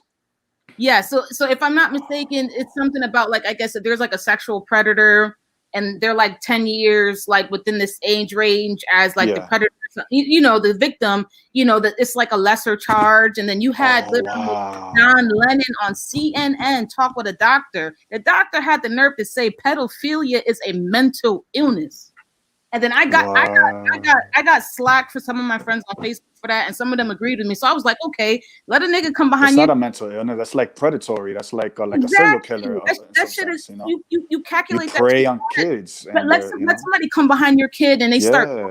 Oh, he has a mental illness. No. That makes no sense. No, I think I think it's a mental. I think if it is classified as a mental illness, it's one that you should get your ass locked up for. Yeah. Like that's one that you should go. That's the thing. It's not a mental illness. They're locked up, beat up, stabbed up, shot up. No. Don't prey on that's kids. One that you need to go to jail. Take away their. Where's the treatment? That out in therapy. Regardless, like there's a mental illness. Where's the treatment? That's the thing. Like they're trying to normalize this. You know, they're gonna say Joe Biden is a pedophile. He has a mental illness. So like what? I can't help myself. Ooh, you know, that's not what mental illnesses are, though. The fabric of what mental illnesses are things that is going on with your schema in your head. Things literally biologically could be wrong. I guess in this scenario, what they mean, how they're interpreting mental illness is his deviant and his sexual schema is not like how, like when you're a certain age, you develop like how you perceive sex and how you interact when you have sex and things like that. I'm not saying he's right. I'm not saying pedophilia is right whatsoever. Don't take that out of context, please, God. Yeah, but what I am saying is I can see how they're saying on what level it could be a mental illness because of that deviant of that sexual schema. Now, do I think it's a right one? Do I think we should sit here and be like, oh, it's a mental illness? They don't need to go to jail. They need to go to rehab. No. They asses need to go to jail. Just like, and they need to sit there because they preying on young people for and life. They knew that, and they don't move no way. They're getting out like with a slap on the wrist too. That's another. If they want to get out. They ain't gonna get out. That's how I feel about it. It's two things in this world that I feel like people should go to prison for, and that's sexual assault / rape, and that's pedophilia. Those are the two of my personal beliefs. I feel like people need to go to jail for, and they don't. No, but that's the thing. They're still going to jail for it. But the thing is that people's perceptions are changing. So it almost, with that being said, it almost makes it sound okay. Like, oh, the shit is normal. So all these grown ass folks, women included, walking around with feelings in their head is fine. But when you act on those feelings, that's a completely different thing. Well, Jermaine, I agree with you because if you look in the history of America, we have a very sexual pop culture. Even like if you look at the 80s, these are young kids that they are just like sexualizing. Like Billie Eilish, she just turned 18, and you already got people that are like simping for her and all this nonsense talking. Waiting for her to turn 18. Yeah, that's a whole culture that we need to change. We need to understand that we need to stop like sexualizing these young kids. Yeah, we're over sexualizing in pop culture. It's not going to stop. You It's already had giving the leeway. Epstein and his island, and they assassinated that nigga in jail. Do you know how many people in Hollywood, and not even just Hollywood, these politicians and these people with money touch little kids? Yeah. And they don't blow this shit up in the news. Like, who was it? Wasn't it last year? One of the football coaches or some shit went down. You only heard The of Catholic Church, huh? The Catholic Church. Oh yeah, most I definitely. mean, everywhere, like track coaches, like what I think, they go to another church. They don't go to prison. They need to go to prison. See, that's why I'm saying, like, it's some things in this world I don't play with. And you got to change the laws on that. I think. Yeah, like, that's what. Like 25 that's to what life. That's they what get, I. They get off for like 5 years. It's not going to happen. They're saying it's a mental illness. So like, but it will happen because it's people who actually have mental illnesses who sitting there in jail forever. No, but like they killed somebody. No, like now they're in jail. Like my point, they had a manic episode and went off and killed somebody, but they had bipolar type 1. They had a manic episode. During their manic episode, they killed someone. They'll sit there and say, "We're black. We don't get that insanity defense." They gonna sit there and try to say, "Oh, I was having a manic episode." Da da da. No, they're still rotting in prison. That's my thing. Like if they try to classify it as a mental illness, we all know who's gonna benefit from it. It ain't gonna be black people. It ain't gonna be Hispanic people. It ain't gonna be them indigenous terrorists people. shooting up schools. Them terrorists shooting up schools. Them white terrorists is shooting up schools. They like, oh, it's a mental illness. Like, no, he's a terrorist. Like that's what I'm saying.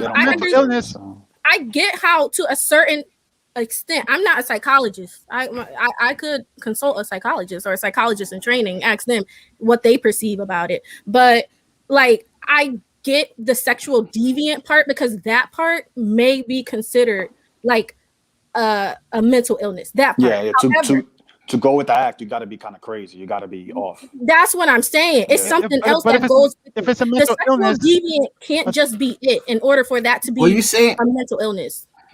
Go ahead. Sorry. If it's a mental illness, you're not supposed to be around the general public, though. You're supposed to be limited. So, like with mental illnesses, like that's not really true, though. I don't know the classification. Like autism is a mental illness. Like the people who are on the low on the spectrum, they're pretty much isolated to a degree. Like they have homes in the community. Yeah. That's a mental illness.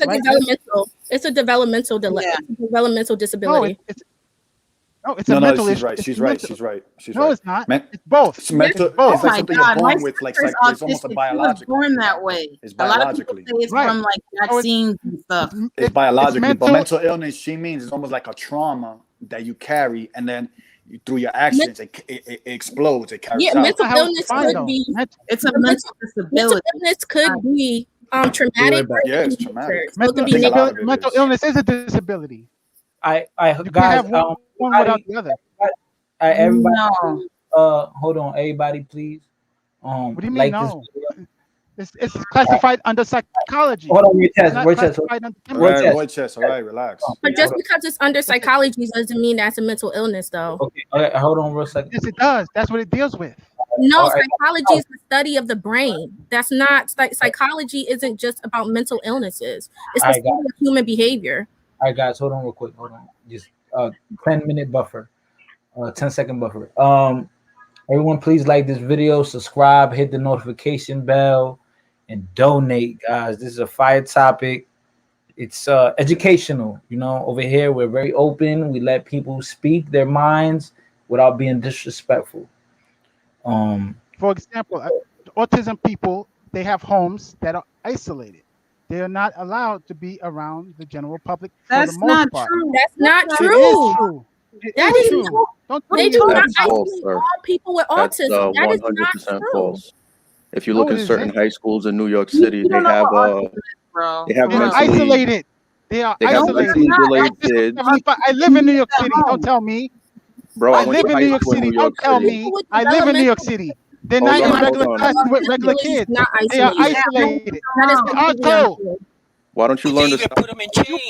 You prove it to me now. You prove it to me now. They've been I can tell you in New York City, you are in district 75 if you are autistic. You are not in classrooms with regular kids. Yes, they do. They have paras. They're called paras that are with them in the class. Hello. That's not a student, clown. I'm talking about students. That's not a student? You're not around. So what is the mentally slow kid doing in the class with everybody else? He's not. They have certain He's in the schools in the class with city where they other have them with mentally the ill regular kids. kids. He's not in the class with regular kids. That's wrong. So are you talking about special education? Because that's not complete isolation, because they have other kids in their class who also have developmental disabilities. All right. That's There's what I'm certain high saying. schools in New That's York. mental Can I disability get a too. word in? Can I get a word in? Or are you going to continue to let your man isolated. Gina bleed Hold on the one second. panel? I didn't even make a point yet, and you're showing it. Jesus. I didn't even make a point yet. You're You can't make a isolated. point because you keep have screaming both. at everybody. Roy Chess. Keep screaming at everybody. You won't let anyone speak. Hey, yo, guys. Hey, listen, guys. Yo, we gotta stop with the emotional shit. Hold on. Yo, we gotta stop with the feelings. Check yourself, everybody. Please relax. Hold on. What Jamar. All right, hold on. Yo, bro. Goddamn, hold on. Jamar. Yo, could I? You about to head up? Yeah, I gotta go because I get up in the morning. Yo, hold on. Can I say something? Everybody, Kilo, hold on. You'll be next. Hold on. All right. All right, Yo, Jamar. I just want to say, no, Yo, look, before you nigga, go, hold before you on. go, Yo, what the look, fuck? I've Hold had on. a transsexual flirt with Hold me. on, yo. You know what Yo, I'm saying? I removed him. Jamar, bro, all right, you about to head out, bro? Yeah, I gotta get up early in the morning, so I'm gonna head out right now. Try to catch some Z's. Okay. Hey, thank you for your time. It was nice speaking with you. Yeah, I would love definitely. I would love you to come back to another, in another time, another topic. I come here, we having intellectual debates, but over here we're open minded, and you're my boy. I fuck with you heavy, so. Oh hell yeah. Yeah, all right. Thank you for bringing me on, and it was good talking to everybody. I don't really. Even if we agree or disagree, it's all about the dialogue. This is exactly what we need right here. Jamar, I 100% agree with that. I feel like we were very respectful here, even though we disagree. We were very respectful, so that's very important. We're having a civil conversation. So, thank you for joining, Jamar. Thank you for joining, bro. Yeah. Everybody have a good night. All right, you too, Jamar. All right, peace. Have a good one. All right. Yo, Kilo. And then it was one. It's me. It's me. It's everybody. God bless you.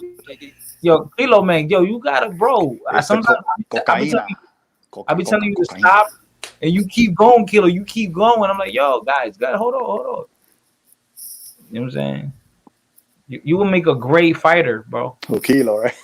Hell yeah, like he don't give up. He keeps getting up. Stop. He keeps going. Yeah, he don't stop. You like the Mexican fighters? Like, Mexican fighters are beasts, though, man. Mexican fighters are no joke. Yeah, they're not for sure. Kilo, go ahead, say what you had to say. Yeah, when I did sparring, anytime I go sparring anywhere, Mexicans, I hate sparring Mexicans because they're like nonstop. Like, yeah, man. Yeah, I hate sparring them, man. Ándale, arriba. Yeah, they are nonstop, bro. Like, they're like the most annoying fight ever because they don't give up. They never give up. Like, they will die in that That's ring. it, homeboys leaving. They're leaving. Yeah, take it easy. All right, Kilo. Don't drink and drive and do coke. Drink and drive and do coke. Aren't they leaving? Didn't they say that's it? The conversation's over? No. She, the guy, the person that said that he was gonna leave, he left already. So I want you to speak your mind. Go ahead. I'm allowing you to speak. Oh, go ahead. Okay. Where do we cross the line? If you can't.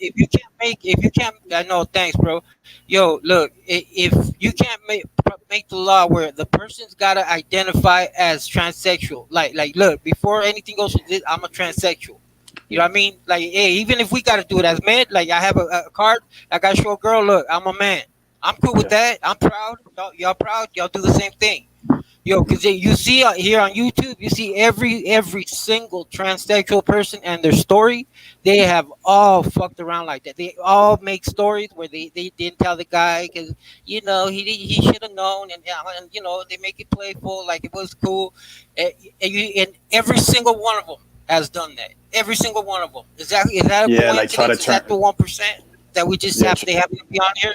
That just says how they all feel. Yeah, it just plays into the oppression Olympics. That's all it is. It's like nowadays everybody wants a fucking gold medal for the oppression Olympics. That's basically what it boils down to.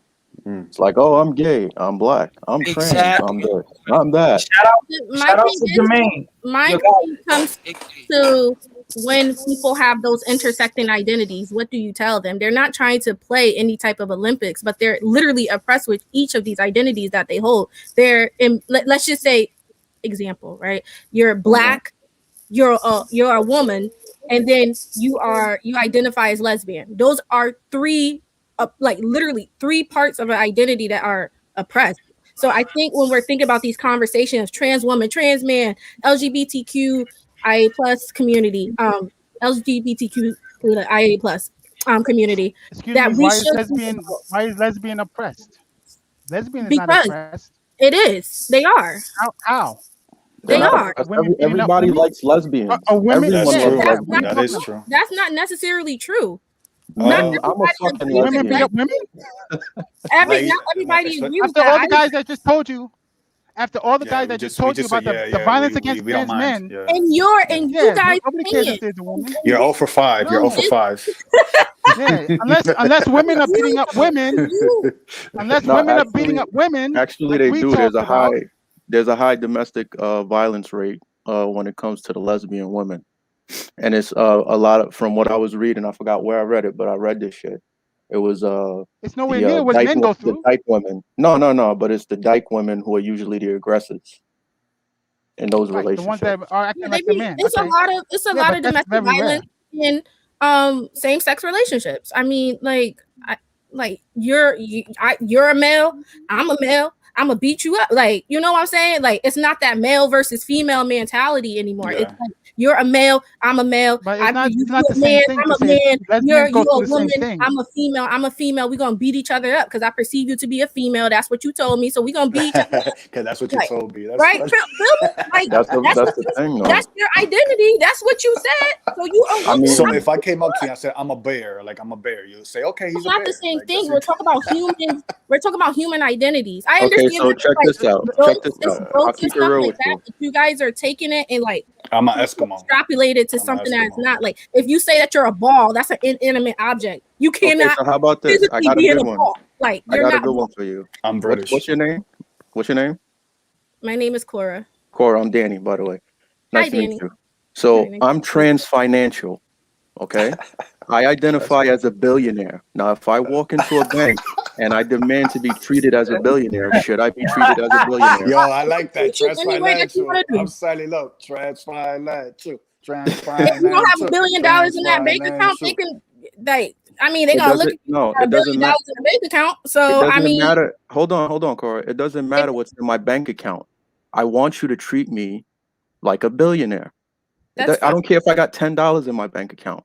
I go to you can't tell me that I'm not a billionaire. Am I wrong, Macho? You're not wrong, sir. But that's what I was bringing up about the logic. You can't pick and choose where you apply the logic just because it's a topic you like. That logic has to apply to other fields. But what I'm saying is some stuff is indisputable facts. Can we agree with that, right? Some stuff yes. is an indisputable fact. Wait, let me finish, right? If we're talking about biology, we're talking about sex right now, right? Yeah. You're saying a male, you have a penis. You are a male, right? You have male reproductive organs, or you don't have any because you have sperm. So you have male reproductive organs, or you are a female. You have a vagina, and you have female reproductive organs. That is an indisputable fact right now. Concrete. Okay, right. I'm talking about gender. I'm not talking about that. You guys are trying to argue with me about something that is not, like, it's a social construct and it changes throughout history. Like, no, what do you mean? Let her finish. You gotta explain that concept. How did you go from let her finish. Wait, she has to explain that first. Let me finish. I'm going to explain why gender is a social construct. So when we look throughout history, how we perceive man and woman has changed. Do we agree that that's no? Okay, no. Wait. What I mean by that? Hold on. Okay, I don't agree. Please elaborate. Okay, so what I mean by that is, prime example, colors, right? You give a blue blanket to a male baby, right? And you give the pink one to the pink baby. I said pink baby. You give it to the female baby, the girl. Pink. Right? I understand pink. Right. Yes. Okay. So those colors, though, throughout history has never just been assigned to just one particular gender. It started in the 18th and 19th century, specifically in 1918, actually, is when we started to really do blue and pink to differentiate genders. So what I'm saying is that's just one small example of how something as big, cigarette smoking is another one. Throughout the 19th century, women was just puffing. It was seen as more feminine when you would smoke cigarettes and things such as that. But now you look at it and be like, women don't smoke cigarettes. Like women, like that's not feminine. That's not cute. Please don't We don't do compare that. that. Yeah, but Don't compare hold that. on. Please There's a don't little compare thing. that. Hold on. I'm not saying all women. I'm not saying that's the consensus along the board, but how societal standards been across the board isn't always the same. Yeah. But people, okay. There's a difference between that and then you saying, "Hey, I'm a woman." But even though I got a Thank big, you. even though I got a big, It's not, because it's just your behavior. It's your behavior that's the difference. I think that's what Fighter, if I can, real quick. Go ahead. You said that a dude has a penis and the male sexual organs, correct? And a female has her vagina and her sexual organs, right? Yes, that's what I And perceive. gender doesn't have anything to do with it. But a man has a penis. Anything with a penis is classified in the male gender throughout all of the animal kingdom. No, gender. That's what I'm saying. It's these words. So it's not a construct. We need a word to have the conversation. We need a word. We need a word, though. The word that I'm using, that I will continue to use, is that. That's the. There we go. Thank you to Ebony, who's in the chat. What I am saying is, it's behavior that is gender. How you behave, how you perceive yourself. That's not what gender is. That's yes, not how it is. No, yes, when it like is. the guy just said, yes, if you have a penis, you're a guy. That has nothing to do with behavior. That's female and male. If you have X, you are a female. If you have XY, you are a male. That is biological sex. I'm not talking. Okay. I'm talking That's about what gender refers to. Okay. This is the issue, Cora. All right, guys, I gotta be the the middle. I gotta be moderated. Listen, the issue is, this is the real issue. A guy in a wig, dressed in high heels, motherfucker, more muscular than me, walks up. Let's say I'm at GameStop and I'm the cashier, and I tell him, sir, you can't return this. Know your pronouns. Like, bruh, you're a nigga. You a man. You got a dick. But it's you respecting that person. No. Hold on. No. If I am obviously hold on. You have to respect me because that's how I think. So you think that way, but I think it is kind of intrusive to other people. Like, you don't think that that's rude to another person just to be like, it's doing psychological things. You know what? Hold on. Please, guys, no, everybody, hold on. It is not disrespectful. You want to know why? Because just because you're delusional doesn't mean that everyone else has to change their language. How's that delusion, though? Let me tell you this. Hold on, everybody. Everybody, hold on. Let me tell you this, all right? Cora, from now on, don't call me a man. Call me an animal. Know your pronouns, Cora. Don't call me sir. Call me. Hold on, dog. Don't call me a man ever in your life again. Yeah. Dog. Call me king. Damn it. That's the logic. That's the logic. No. Matter of fact, no. Hold on. No. I don't identify. Hold on. Guys, hold on. I identify as daddy. So everybody call me daddy. Don't call me sir. Don't call me fighter. Don't call me Chris. Call me daddy. No. Matter of fact, no. Call me.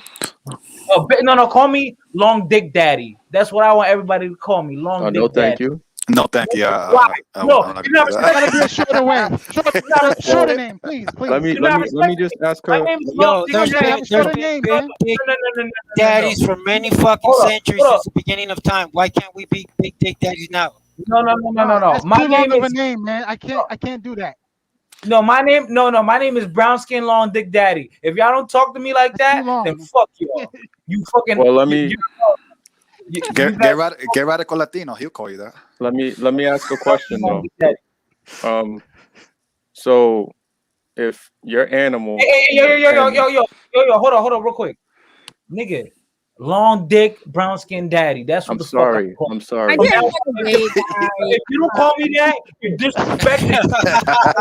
Well, hold on. My question is for Cora, though. My question is for Cora. So basically, if in somebody's mind they think that there's something which physically they're not, why is it that I have to play into your delusion and I don't know you? So if I call you something, I say sir or ma'am, why is it that I got to hear this long ass speech? If they correct you, it's just how they. That's how they but are. That's not how a lot of them act. A lot of them But are if just they out for no reason. That's my first question. Hold on. That's my real first name question. is Coralicia, and somebody pronounce it completely different. I'd be like, wait, that's not my name. My name is Coralicia. Like this is but my that's name. a mispronunciation. Okay, and you're using their pronouns incorrectly as well. What's the difference? Why is it that I have to play? Why is it that I have to play into your delusion? So if that's the case, then the homeless guy in Times Square in the summertime who's holding a sign saying he's God and he's screaming out he's God, should I call him God? Most of the time, he probably got a mental disorder. So how do we know that that's not a mental disorder? I'm not done yet. And my last statement is if Fighter wants to be called Brown whatever and Macho wants to be called King, then I'm Batman. You're Batman. I am Batman. And again, Fighter's that name. Men are talking about the reasoning. I gotta let one for Cora. If you guys are not even trying to understand. I don't think I understand. You're talking about psychology. That we are men. It's not. If you mutilate yourself, you don't have a mental problem.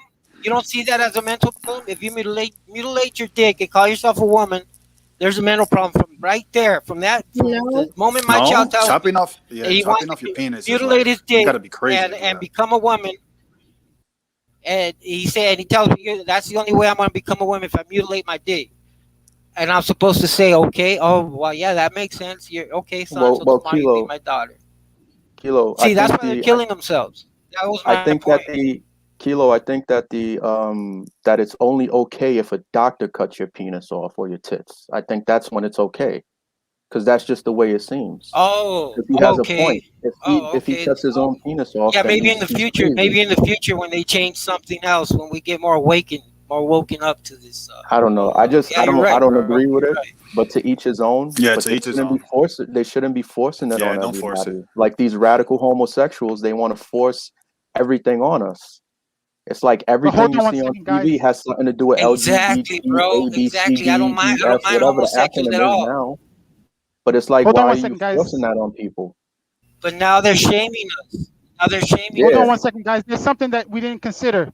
Because we talked about male and female. What about hermaphrodites? Hermaphrodites are those people who are born with intersex.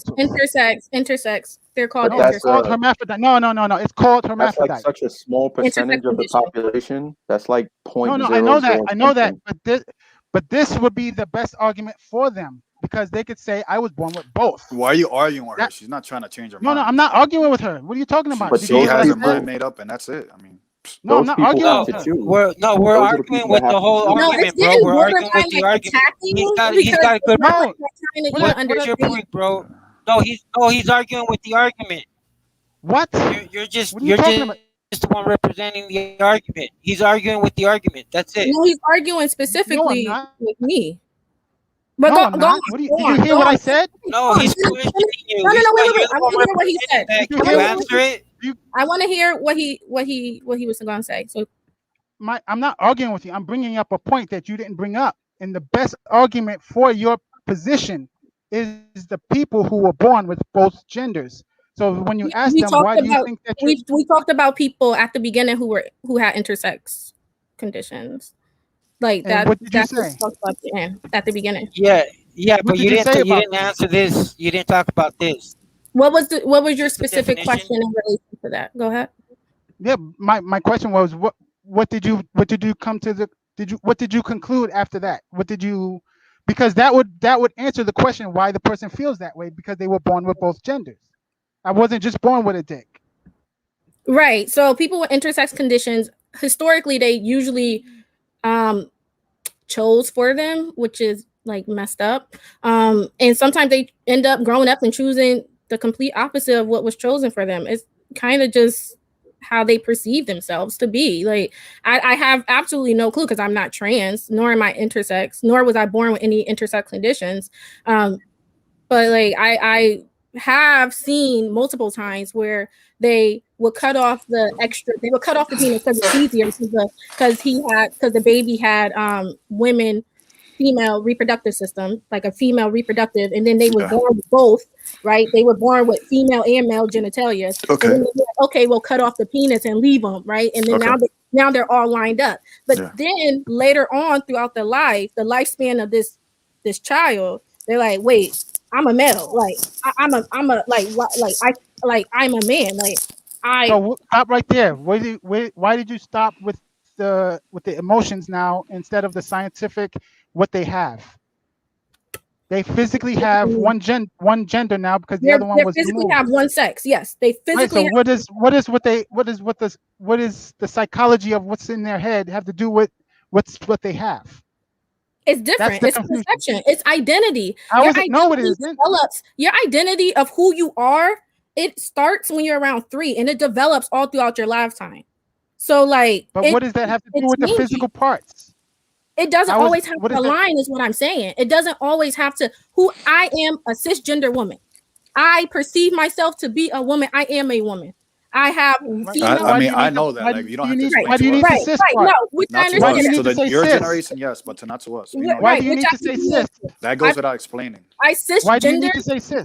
Yeah, why snake? That shit would confuse me. Hold on. Guys, let it talk. Let me say something real quick, because I feel like this is important. And Cora, you have to actually like realize this. This new generation is weird as fuck. The men it wouldn't sensitive look at the chromosomes because they don't always. When you're a baby, look at the chromosomes. Males are soft as fuck. Everybody is stuck on the computers and tabs. I feel sorry for the women of that generation. That's why. Listen, hold on. So sorry. Kids, I'm not. They ain't getting no fucking tablet. They could cry about us. You know what I'm gonna tell them? Cry all the fuck you want.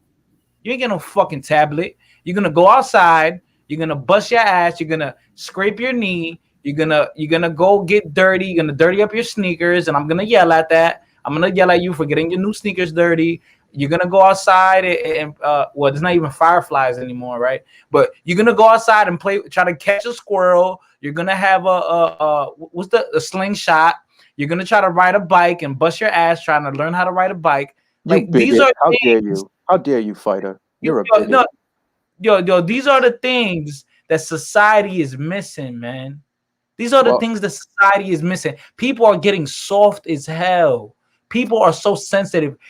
We live in an era where being a victim, you're the GOAT. Oh my God, you got your ass whooped. Wait, hold on. You got your ass whooped? Wow, you're the best ever. Like this is the type exactly, bro. This is the type of world we live in, man. And guess what? That makes the men weaker. And since the men are getting weaker, guess what?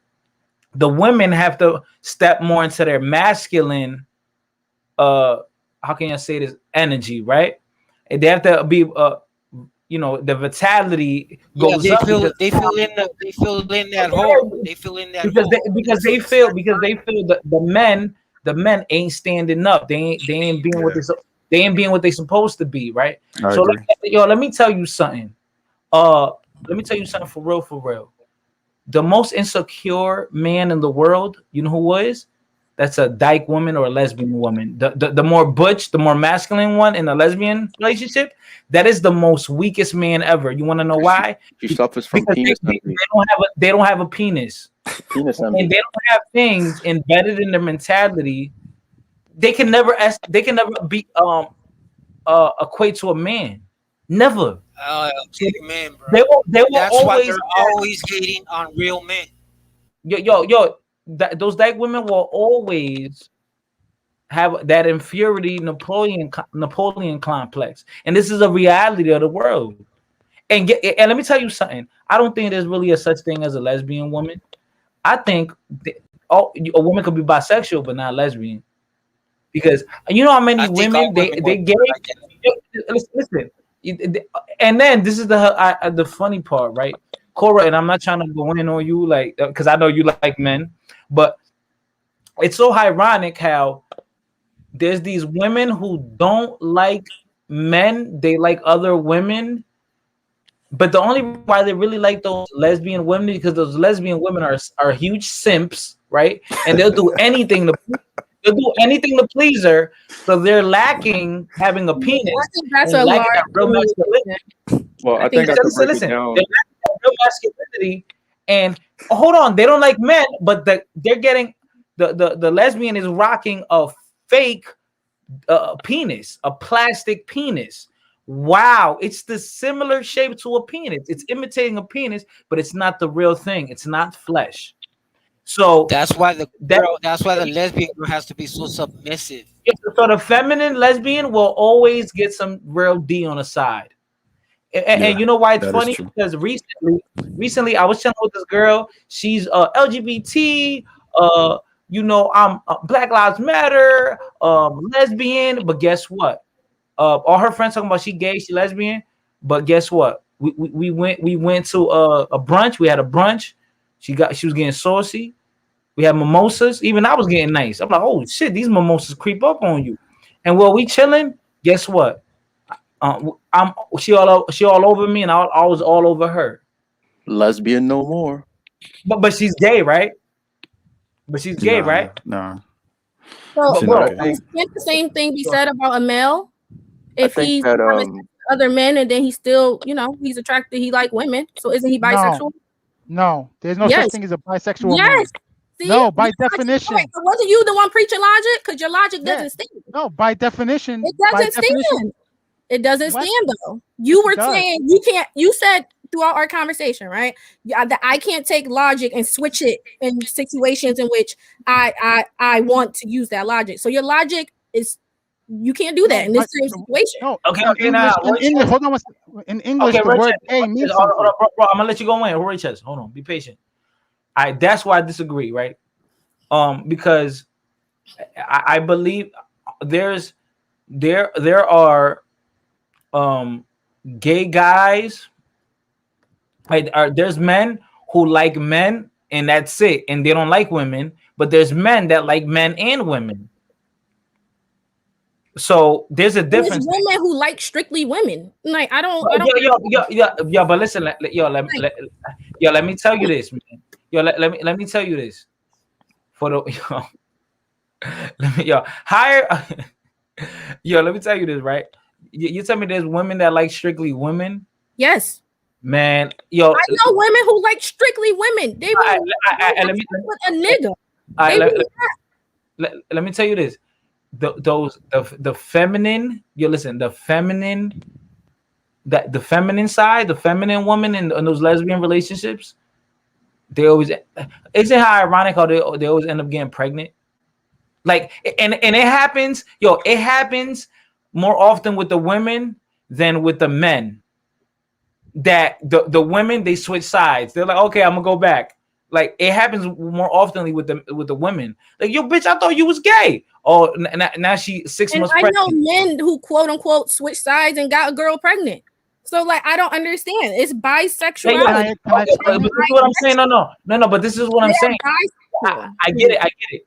Yeah. But they'll. But what I'm saying is, uh, uh, uh, gay men, right? They're more true to their label.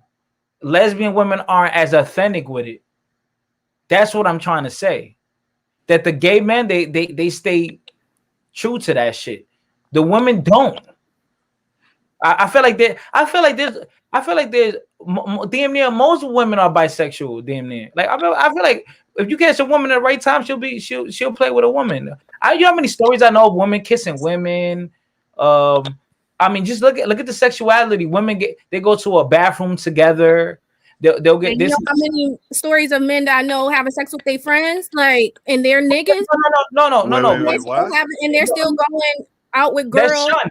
have a Hold on. baby, and all this right other there. stuff. That's Like, But that's Cora. But that's shunned. It's shunned upon. Like if a dude do that, we're gonna look at you like have sex with what friend? What friend are you talking about? what kind of friend is that? have sex with another nigga, like have sex with another person. I've never met. Ew. I never met a friend or someone that. At that point, yo, listen, if you do that, yo, you can't hang Can't around tell me with I me no never more. met people who are undercover, quote unquote. Y'all met No, people. that is true. No, Yeah, that is true. That is Yes, true. no. Now that has to be high if you've never met someone who you're like, That is true. okay. But let's be real. Why is it that women's sexuality is way more open? Why? Because women, because of society made it so you can't express yourself. It's frowned upon. Look at our conversation. It is 1, 2, 3, 4, 2, 4, 5 guys in this conversation right now who's telling me, oh, and no other woman who's trying to convince me, a woman, that like, oh, guys have like this masculine thing going, like we don't do that. Like guys usually always stay gay or they're like straight. They don't normally go like across, like they don't go back. Like you're trying to sit here and tell me that. Then you go around and say, but women, no. Women usually go back and forth. They're not always strictly lesbian. Like people, it's not this whole like bisexual or not, like it's not as black and white as you seem. Like you said, it's some stuff that it's more people who are bisexual than you think. Like you're saying women, I seen men who you get just the right amount of lit, and he over there talking about how cute another nigga is. So like what I'm saying is it's not what kind of men you hang around? That's what I'm saying. No, but what I'm saying is to you, it sounds like what? Have you ever gone but out to with me, a guy it's who not did that that? serious. Have you ever dated a guy who did that? No, I never dated a guy like that. Oh, okay. But So I have okay. Why? You never dated a guy who did that, but guess what? I've dated plenty of women. Women are more fluid because it's acceptable to be fluid. Look at our conversation. Look at our conversation right now. Like you guys are showing that it's more acceptable for women to be fluid and go back and forth. You know why? Yes, you know why? Yes. Guys. You know why? No, you want to know why it's more acceptable? You want to know why it's more acceptable for a woman to be fluid? Because at the end of the day, still a woman is always gonna want dick.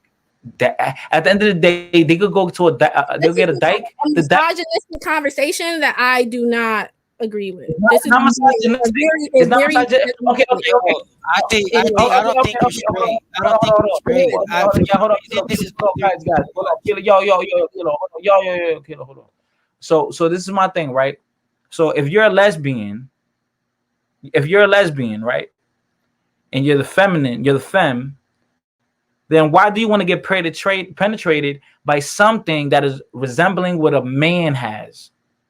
And then the butch in the relationship has to wear something fake, and they be moaning, oh yeah, I'm missing that. They don't always use strap-ons. That's my thing. Like they're not always using strap-ons.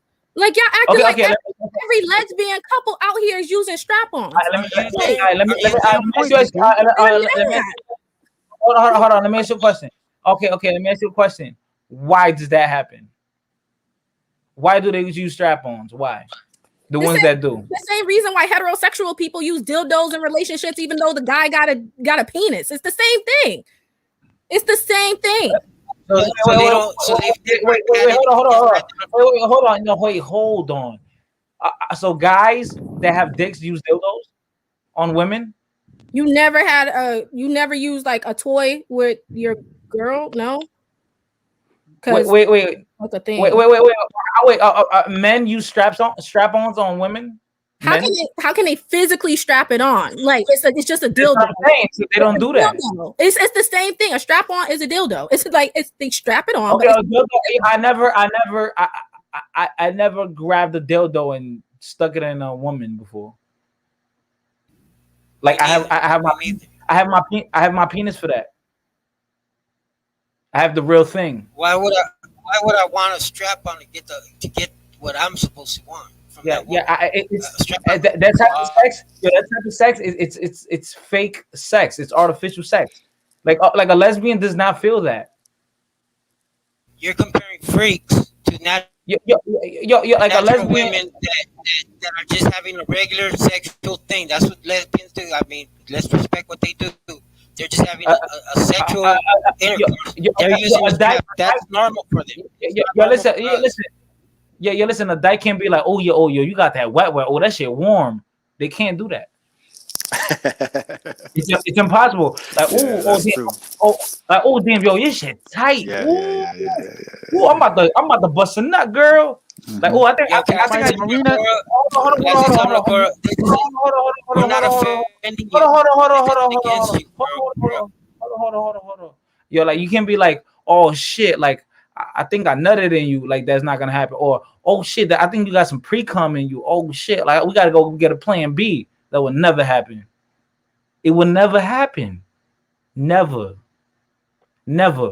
And she'll And the never pres- hear, "Oh, you're and the so." presence and in the presence of a man that wants the femme, the butch will always feel like inferior to or insecure. Always. And that's a fact. hey, That's real something quick. Marina is a woman, and she's taking the same thing we're saying. Look at her comments in the chat. If a gay man gets with a woman, he's still gay.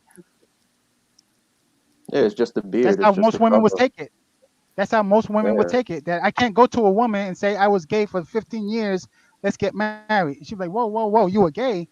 All Ask right, the yo, women in the chat. all right, yo, Cora, I'm sorry, Ask Cora. any woman in the chat will Sorry, they marry a gay dude. Roy Chaz, let me apologize to her. So, Corey, I Yo, don't can want I to say like. something to Cora real quick? Yo, Cora, this No, this hold isn't on, against you. It's just hold on. I'll remove them. Yo, Cora, I'm sorry. I don't want to feel like I'm attacking you because I fuck with you. I like you. I actually like you. I think you're intelligent. So, Cora, I don't want to feel like you're being attacked or bullied or anything like that. Yeah, your opinion is valid, and I hear where you coming from.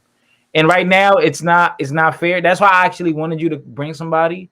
That way, it could be more like a equal level playing field, right? Um, sorry if am I making you feel uncomfortable, Cora? Now, why would I be crying? Come on now, stop doing that. Someone I'm say not. you're crying. No. I actually never Stop heard doing she that. cried. Yeah, but I don't want to come off like as Stop like I'm doing going that. in on her because I like Cora. I really do like Yeah, Cora. yeah. So She at least she brings presentable facts. I agree yeah, with some of her points. yeah, Some yeah. of them not, but I agree with some of her points. Yeah. I don't want to come, Cora. I actually like you, so I don't want to come off like being disrespectful. No Like, one confused me. I was just listening to the conversation. I had nothing to input because I didn't agree with it. So like what was I gonna say? I have nothing. I had Not, nothing of not, value. you know what it is? I just feel like it's unfair because it's like more. It's a four guys, the one woman that thinks Oh, differently. don't worry. I handle this at work every day. It doesn't matter. Okay. It doesn't matter. People don't agree with things that I say all the time. At the end of the day, like you have your opinions and I Right. have I mine. don't Along want with you your to think I'm an opinions, asshole. I just don't want you to think I'm an I asshole. just think some of your views are very Misogynistic. He's yeah. like a caveman, right? He's a Neanderthal Yeah. Like a kid, sometimes. man. Like oh my god, you're such a man. Like you take He's out the a trash. Neanderthal. Very Hold on. misogynistic. Hold on. You actually want to pay for the first date and you want to take out the trash? No. Like I said, I already said before that some gender roles I agree with. Like I'm Okay. not gonna lie. Some gender All right. roles I'm sitting there like, like I like that gender. All right. Can I ask you a question, Cora? And I don't want it to change. So Can I ask you a question? I think you guys are misinterpreting what I said about a dildo anyway. I'm just saying people use toys in heterosexual relationships too. So I didn't think like that was a viable, like, that is true. Go For back different reasons. That is For true. different reasons. It wasn't a good reason to me to try and rebuttal what I said because people in heterosexual relationships use toys. Cora, Like, y'all acting like people don't use toys in heterosexual relationships. And like if you don't, that's your own, that's your own. I'm not shaming people. What y'all do in y'all sex lives is what y'all do in y'all sex lives. I'll use a sex toy on a woman like I would, but like now thinking about it, but that's not something I do. Like If she asks for it.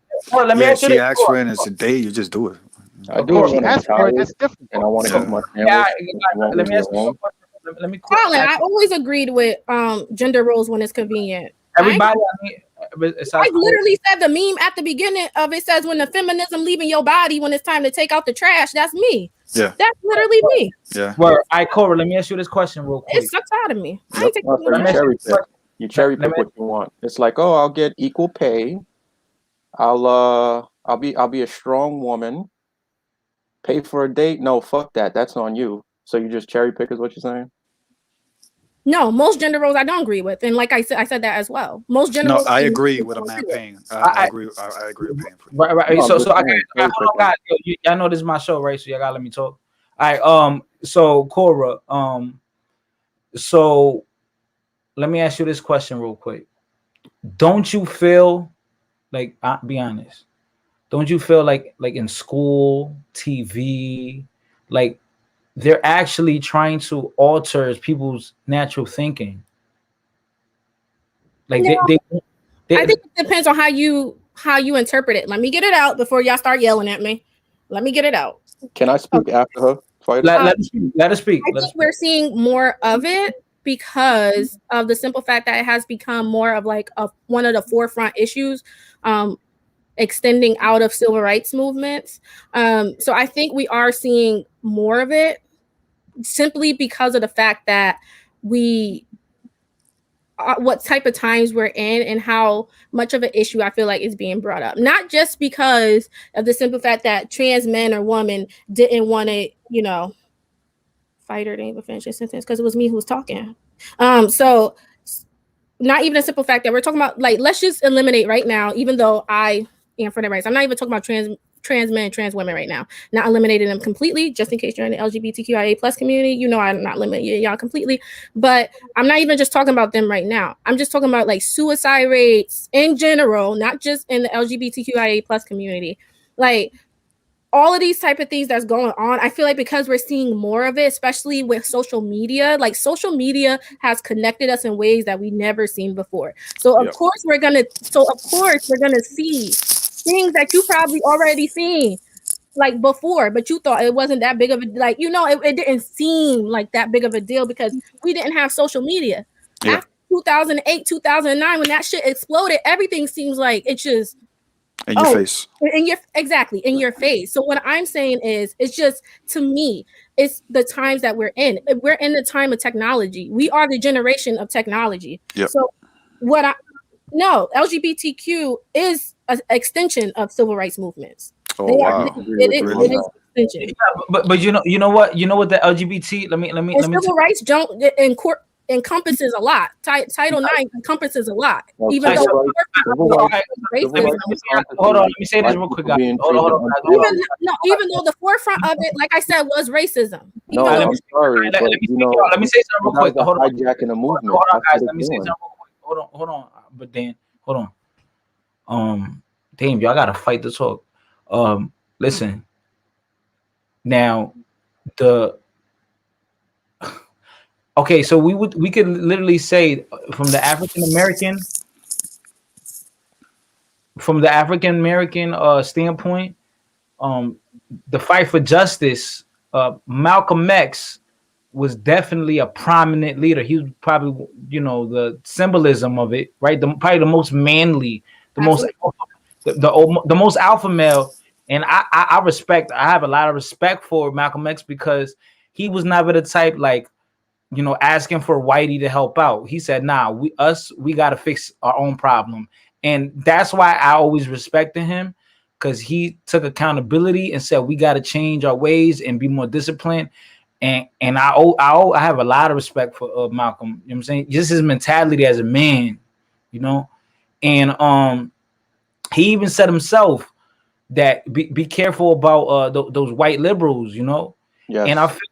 And I feel like these white liberals are really who are pushing this gay shit. Like let's be real. So all this trans, a fluid, pan, what that's all gay. To me. Like, sorry, I'm gonna have to like simplify it and make it like ghetto and uneducated. It's gay shit to me, right? Right. So I know it's deeper than that. I know it's deeper than that. I know it is, but I just feel like it's all gay shit, right? And and they're using black bodies as pawns just for just for they use black people as pawns, man. And all of a sudden, now when you want to talk about black issues, if you're not down with the gay shit, all of a sudden you're They not don't want to pro-black. hear it. Yeah. Now you're not pro-black. They're Like, forcing us to accept I it. could like, look I at could gay expand on that. I think to that point, speaking to that point though, I think the reason why people feel that way is because it is black people who are gay, who are a part of these communities. So I feel like but You you said black people are gay. hold Damn, on, but that's you being crazy. gay, like so being black was always 1972 Title IX was written, which is you cannot discriminate based off sex and gender, and that came out of the civil rights movement. So. okay, but listen, let me tell you something. But that's Hold such on. a small portion of it. But black, I'm listen, not saying that was the whole thing. Yo, I think what I said it came out of. It said I didn't say that it was. No, I'm not saying that you yo, said hold that. on. Let me finish something. Yo, let me say something because y'all won't let me finish. Let me tell y'all something, man. Yeah, and y'all really gotta like breathe in, breathe out, inhale, exhale, and really think about what I'm about to say. Nobody gives a fuck if you're gay as long as you're not like coming directly at them and trying to get at them. Sometimes you can walk by, somebody won't know what the hell you doing in your bedroom, in your private life. Now, someone being racist, that's something that it's more likely to happen because it's actually a visual thing. Like you can't hide that. You know what I'm saying? If you're dark skinned, like you can't hide that. Like you can hide. I'm not gonna argue with y'all about which is worse, So, sex, like I feel like you know what? sex discrimination or racism. Like Cora, I feel like as a woman, number one, as a woman, this is what I have to tell you. Any man that wants to call himself a woman, you should take that as disrespect. Cora, you should take that as highly disrespectful, Cora, because a man that's transgender. I'm sorry, I don't take that as disrespectful. That don't have nothing to do with me. Let me perceive themselves and the identity that they want to withhold has absolutely nothing to do with me. Why the hell am I being disrespected? Hey, now let me say something, Spider, when you're done. Hold on, I want to talk, yo. Hold on. Like I want to talk. Sorry, I want to be a little selfish, even though it's my channel, but I want to be selfish. I feel like it's disrespectful to them calling themselves a woman because that shit is just so fucking disrespectful to me because they will never know what it means to have a menstrual cycle. They don't know what it means to actually hold the baby and all the trauma a woman goes through. Like, you know, she gains weight and she starts feeling ugly and her a lot of women don't have menstrual cycles though. Oh, okay. Like a lot of females, like a lot. Would you say a lot? I would say a lot, especially if they're doing birth control too. Most? Would you say? Well, birth control. Yeah, but that's artificial. They're altering. Hold on. Too, but I would say a lot of women. Cora, stop making excuses for. I'm not making excuses. I'm not about to let y'all sit here and bash. You just exaggerated and said a lot. I'm not bashing people. No, hold on. Women. I didn't say all women. I didn't say most women. I said a lot. So we're talking about like a little ass group. Oh, and by the way, I'm not defending no white person. Y'all need to stop doing that. Guys, I need everybody like the be shut up like 10 minutes. You know what I mean? So Cora, right? Like this is something that we really got to talk about. Like we really got to talk about this, man. Like this is not even funny. If everybody was gay, like population on Earth would like really diminish. Like if your parents, if your dad was gay, if your mom or was gay, right, you wouldn't be here.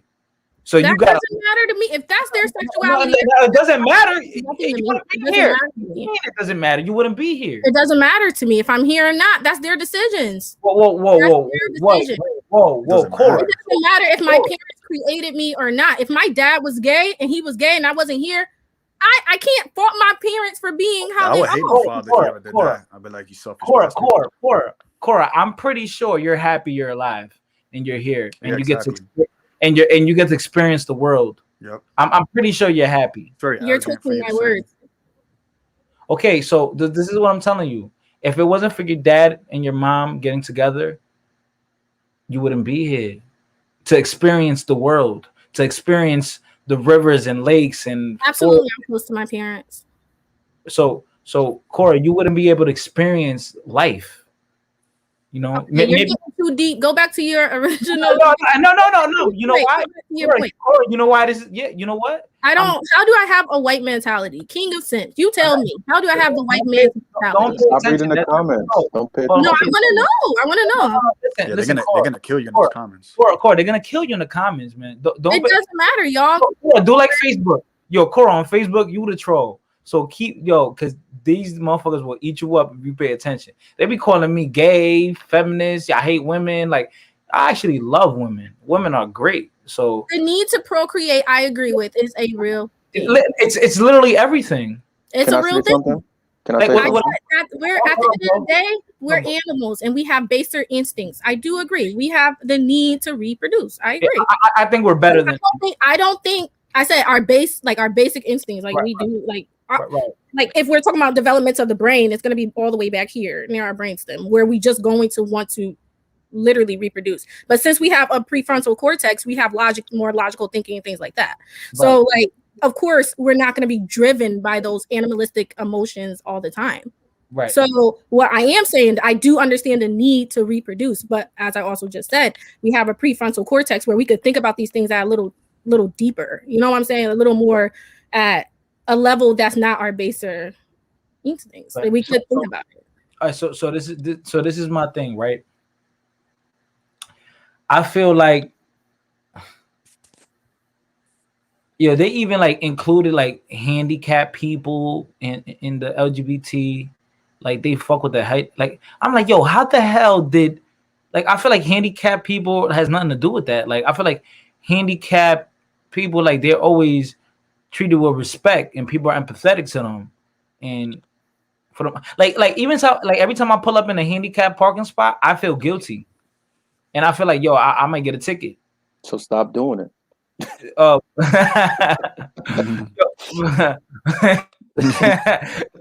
you. And you still jump out the car and go in the store. I seen you. I seen you, man. I seen you.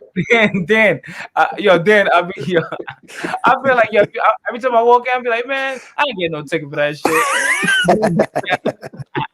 So that real quick, fighter. I think that the conversation kind of went a little off track, and everything that she's saying, she does have a point to an extent, but then it all reflects back to society, because what people got to understand is like hard times create strong men create good times create weak men, and weak men create the hard times again. That's what we're going through. That was bars. Yo, Don DeMarco. Hold on, I gotta record that. Bro, I gotta record that for Say it again. Say it again. Hard times create strong men. Strong men create good times. Good times create weak men, and weak men create hard times. That's what we're going through right now. Now, what people have to understand, and again, I'm gonna harp on this. This goes back to politics. Everything you're saying, Cora, comes from a liberal standpoint. That's fine. You're entitled to that. I don't think anybody here on the panel and the chat is going to take that away from you. But, what you have to understand, like he brought up Malcolm X, you have to be careful with these liberals because they have a hidden agenda. First, it was the lesbians, gays, and the bisexuals, right? Then they added the trannies. Then they added the queers. Then they added the pedos. This is all a Trojan horse, And then what are they doing? Like everything you said, for the most part, like I said, I agree with some of it to an extent. I don't agree with all of it. You're throwing all of these manufactured words.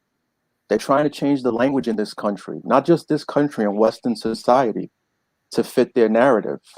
Intersex this, that, respect this person if they say that they're a pink bunny or a purple penguin. Like, it's beyond ridiculous. You got campaigns. You can even pull up old YouTube videos where you have these trannies saying, oh, well, a straight man doesn't want to date me, so he's transphobic. No, if you're I don't agree that that's transphobic, and I had that argument. No, but I'm just saying it's like the way that they're changing our dialogue and changing our language, and shit is going downhill. This is why you see a lot of men, like Fighter said, a lot of men are just straight up pussies. They're soy boys. You know, this is why a lot of men today, we see a lot of incels. You're seeing these shootings go on because a lot of these young men, for whatever reason, they can't get laid, or women won't talk to them, won't interact with them. This is all by design. And then on top of that, you know, like we had what was it, yesterday or the night before? You know, people want to strip us of our identities. That's another thing. That's what a lot of straight people are fighting for. We don't care if you're gay or whatever, but don't shove it down people's throats. By saying that No, you I'm feel not it's saying you. I'm not saying you. I'm just talking about in general. Like the side that you're coming from with this argument. Now, I'm not saying that you're having the argument, but on that side, we're seeing a lot of that, and people are getting fed up with it. If you're gay, I just have to say that I don't identify as that's a man, then what am I? I don't identify as being a liberal because white liberals no, are I'm not. I'm not saying that you do, but I'm saying like okay, I'm just like my point of view. No, yeah, no, I completely get where you're coming from, but Dan, let me tell you something. Dan. Your argument is coming from. Yeah, Dan, let me tell you something real quick, Dan. But white liberals aren't for liberation anyway. So, you know, white liberals, if you notice, white liberals have a savior complex. They want to be the black and the Hispanic person's savior. That is beyond ridiculous. Yeah, I definitely think they have an alternative agenda. I definitely think white liberal people have alternative agenda. They should be part of the movement. I don't think black people who are affected by these negative like stereotypes and things like that, I don't think they have a negative agenda by just wanting to be treated like a normal person, or that they don't have an agenda of wanting to walk outside and get threatened or to get assaulted. Not saying that happens all the time. I'm not saying it happens all the time, you know. But what I am saying is it does happen. The law of man. But what I that am shouldn't saying trample our laws, though. Hold on, Kayla, hold on. So, and I'm pretty sure Danny, now you see how Cora, the way she is, the way she looks, she gives off that, you know, we love that word energy all of a sudden, right? That energy, vitality, the aura, the vibes, right?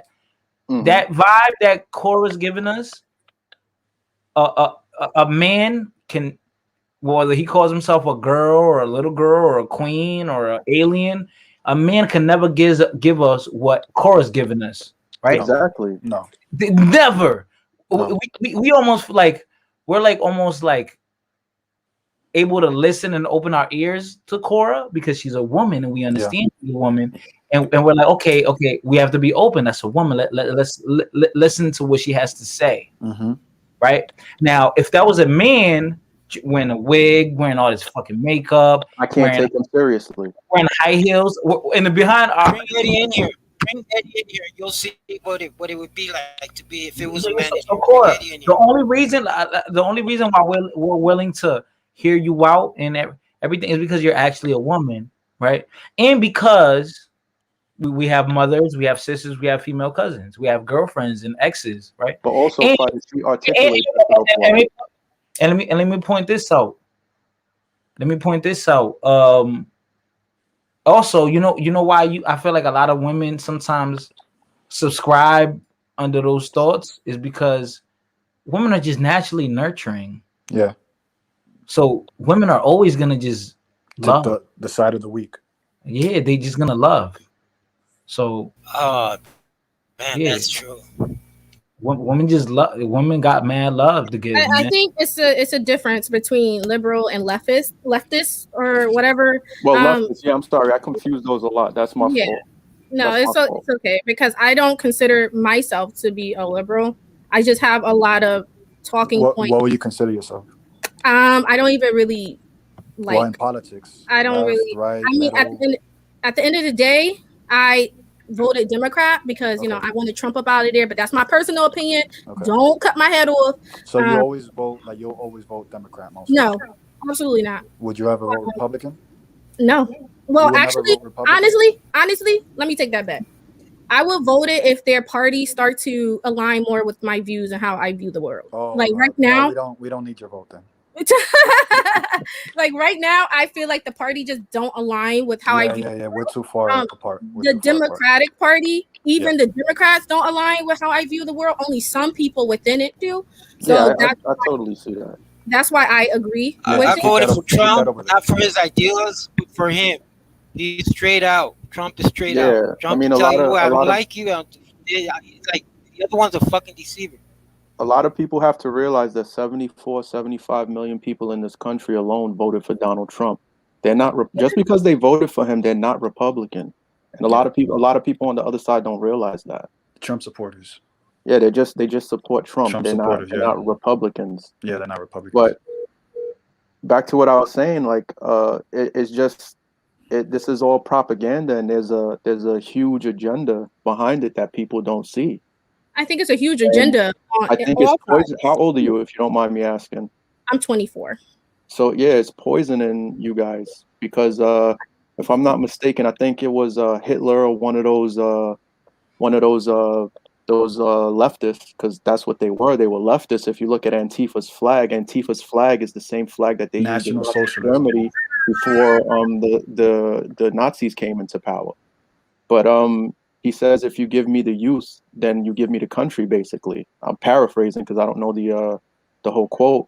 But he's basically saying, get to the kids, and then you have to, because you guys are the next generation. Yeah. And I think that's what's going on a lot in this country. Now, when you turn on the television, I don't know. I said I don't really know if I agree, because a lot of these things that are happening happened when I was like late, like middle school. Like as far as I know, like I saying. When you're young, this you're isn't more happening now. You're young. You're more left leaning. Yeah, you're left leaning. Once you get your real job and you start paying taxes and you see how shit really is, then your mind might change. I have my real job and I pay taxes, and I know a lot of taxes. Your mind will be changing soon. But I'm saying, like, it's an agenda that they have, and a lot of people aren't awake to it in this country. Everybody's like, oh, everybody wants to fucking skip around like it's sunshine and rainbows, and we have to do this and we have to fight that. The LGBT whatever movement they're hijacking the civil rights movement. That's all that it is. And now blacks are being pushed aside for the gays and the immigrants, the illegal immigrants. So blacks has to adjust, and they have to. Black people are included in those groups. That's what I'm saying. No, they're not. Well, hold on, fighter. Black Hold on. immigrants. It's black LGBTQIA plus people. Okay. It's black people within those groups. Are they the majority? No, because we're not the majority in this country anyway, right? Okay, I can't say that they're the majority. Okay, let's take Black Lives Matter for an example. Black Lives Matter was started by 3 lesbian admitted Marxists, women. They're Marxists, right? They don't care about the black man being in the home to strengthen the home for black people. That's not their fight. It was on their website, and when people exposed it, they erased everything. These are all leftist movements that are part of that agenda. How many community centers or schools has Black Lives Matter built in wherever you're from? Because I don't see it here in New York City. I only see them marching when a white cop kills a young black guy or a black woman. That's when you see them marching. You don't see them marching in because, like I told them the other day when I was on this panel, I grew up in the projects. Black Lives Matter. Nobody was marching when black dudes was killing themselves, killing each other. Right. No, my boy, bro. 2 of my boys got killed this summer by blacks. 2 black kids got killed this year. Well, 1 Puerto Rican, 1 black, and it was by black and Hispanics that killed them. Yeah, right? There's no march for them. My thing is, those are not like that. What's crazy is we need to look at the more political structure of why, not political, sorry, the built environment. Why is this going on? It's because policies at higher levels. It's because literally how white. It's because fathers were kicked out of the home. That's why. I was about to say. I was about to say, over the course of time, they have decimated a black family over the course of time. So what I'm saying is, when I think about those issues, I don't think about just black and black people. No, I know. That's I'm right. like, let me ask you a question. What is going on at a higher structural level? Hold on, let me say this. If you don't agree with what I just said, why do you keep voting for that? Dan, let me say something real quick. Dan, this is something that people got to realize. You're asking someone or something that doesn't give a fuck about people to care about what you need or want. The only way that something can change if people do it themselves. There's no way something exterior can help out the people. That doesn't happen. It's impossible. It's not gonna happen. It's delusional. It's I don't not. understand what you mean by delusional. Because if you just look at the structure in which they are negatively impacting you, like, isn't that the whole an example point? Like, if you're talking about black, even though I hate using this term, I'm sorry, friends. Black on black crime. If we're talking about black on black crime, okay, well, let's look deeper into it. Let's look at within those communities how they have historically higher rates of poverty, how they have historically higher rates of chronic illnesses, how they have historically higher rates of buildings in which they cannot live in because they're unlivable. They have higher levels of lead, like how they have like all of these conditions that was made not by black people but by white people. Let's talk about how they called the projects before. That was where all the white people lived when they came back. I call those excuses. Okay, no, I hold on. That's not excuses. What I'm saying is these are like structural. Yep. You look at over the course of just what happened within the 19th century, they're trying to like pull yourself up. It's the idea. It's the myth of meritocracy. We can all pull ourselves up by our bootstraps. That is hold on. Does it? All right. Wouldn't a woman find a man like that very respectable? Like saying, you know what, shorty, I'm gonna get us out of this bind we in, out of this trouble we in right now. I'm gonna fix this issue we got. We gotta find a way. We're gonna work on this. Isn't that more respectable than that? Is okay. That's the mindset of not wanting to stay within your area, right? Is that what I'm perceiving? Like, you don't want to be in that area. You don't want to be like that, right? But what I'm saying is that's the myth that this is how you will be a millionaire, and just making it seem like it's all that person literal. It's all up to you, the individual. That's how they keep just letting black people be in the ghettos. That's how they keep just letting black people not make what black women make 50 cents to a white man dollar. But we're still supposed to pull ourselves up our bootstrap, work 10 times more. That makes no sense. Black men make 53 cents, I think, 67 cents to the white man dollar. But y'all gonna sit here and tell me the myth of meritocracy is real? That doesn't. Yo, may I say something? I say something. There are millions of millionaires that are black. All the entertainment, they football, soccer, all the sports. Why do black people only have to be millionaires when we're entertaining white people? Why do we have to be millionaires when we're entertaining white people? Why do we have to be tap dancing around? How many black CEOs? Because they chose that. Less than 1%. Less than 1%. How many Mexican CEOs are there? Yeah, we don't have that bad of a life. You can't sit here and tell me that you're using millionaires, basketball players, and entertainment as like, oh, black people be millionaires. What about our doctors? What about our scientists? I said millions. Millions of millionaires. Millions of millionaires. Okay. Hold on, guys. We're not getting away. Yo, guys. Where are Black Bill Gates at? Where are Black? They wear their riches on their. Who's changing the environment around us? Bill Gates is trying to send up some freaking dust into the air to block the sun. Where are black people that's like that? Yo, hold on. Let me tell you something. Let me tell you something. Black people like that. Hold on. Where's the black? That's all. Whatever. Nobody can hear you because I'm gonna keep talking. Nobody can hear you. I'm not gonna allow y'all. All right. Colin says, people with her mindset is the reason why black folks are still oblivious to the current issues with the state and white leftists. All right, so let me say this real quick. All right, what do you think gets better results when you say, you know what, the only thing I got is me, or damn, this motherfucker gotta help me out?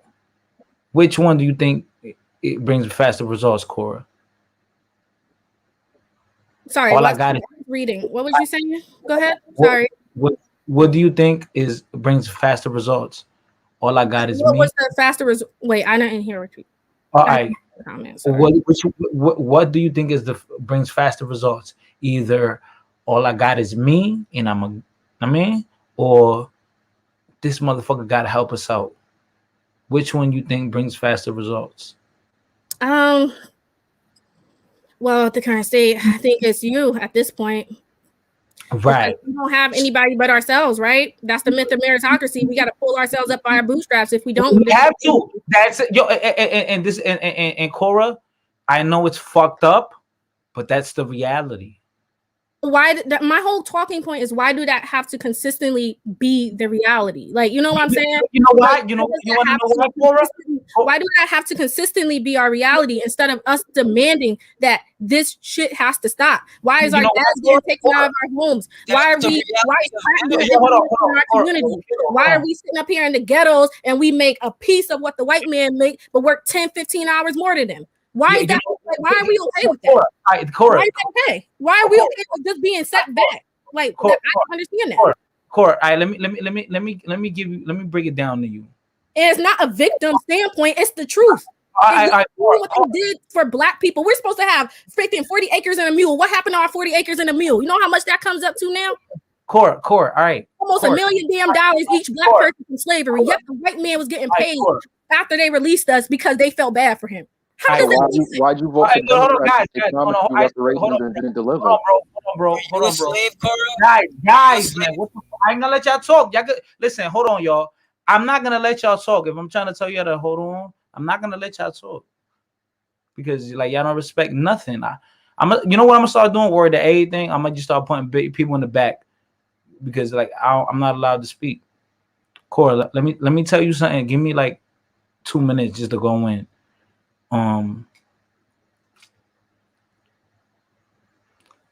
Let me give you an example. I have a family. Let's say an example. I have a family, and this is just a metaphor, a similitude, so you go understand the perspective, right? You're gonna say, "Well, what does that have to do with anything?" No, it's just an example, so maybe you can correlate it with the situation we're going through. Like Radical, I'm gonna drop the link, but if you come in, don't say nothing. You gotta wait. Cora,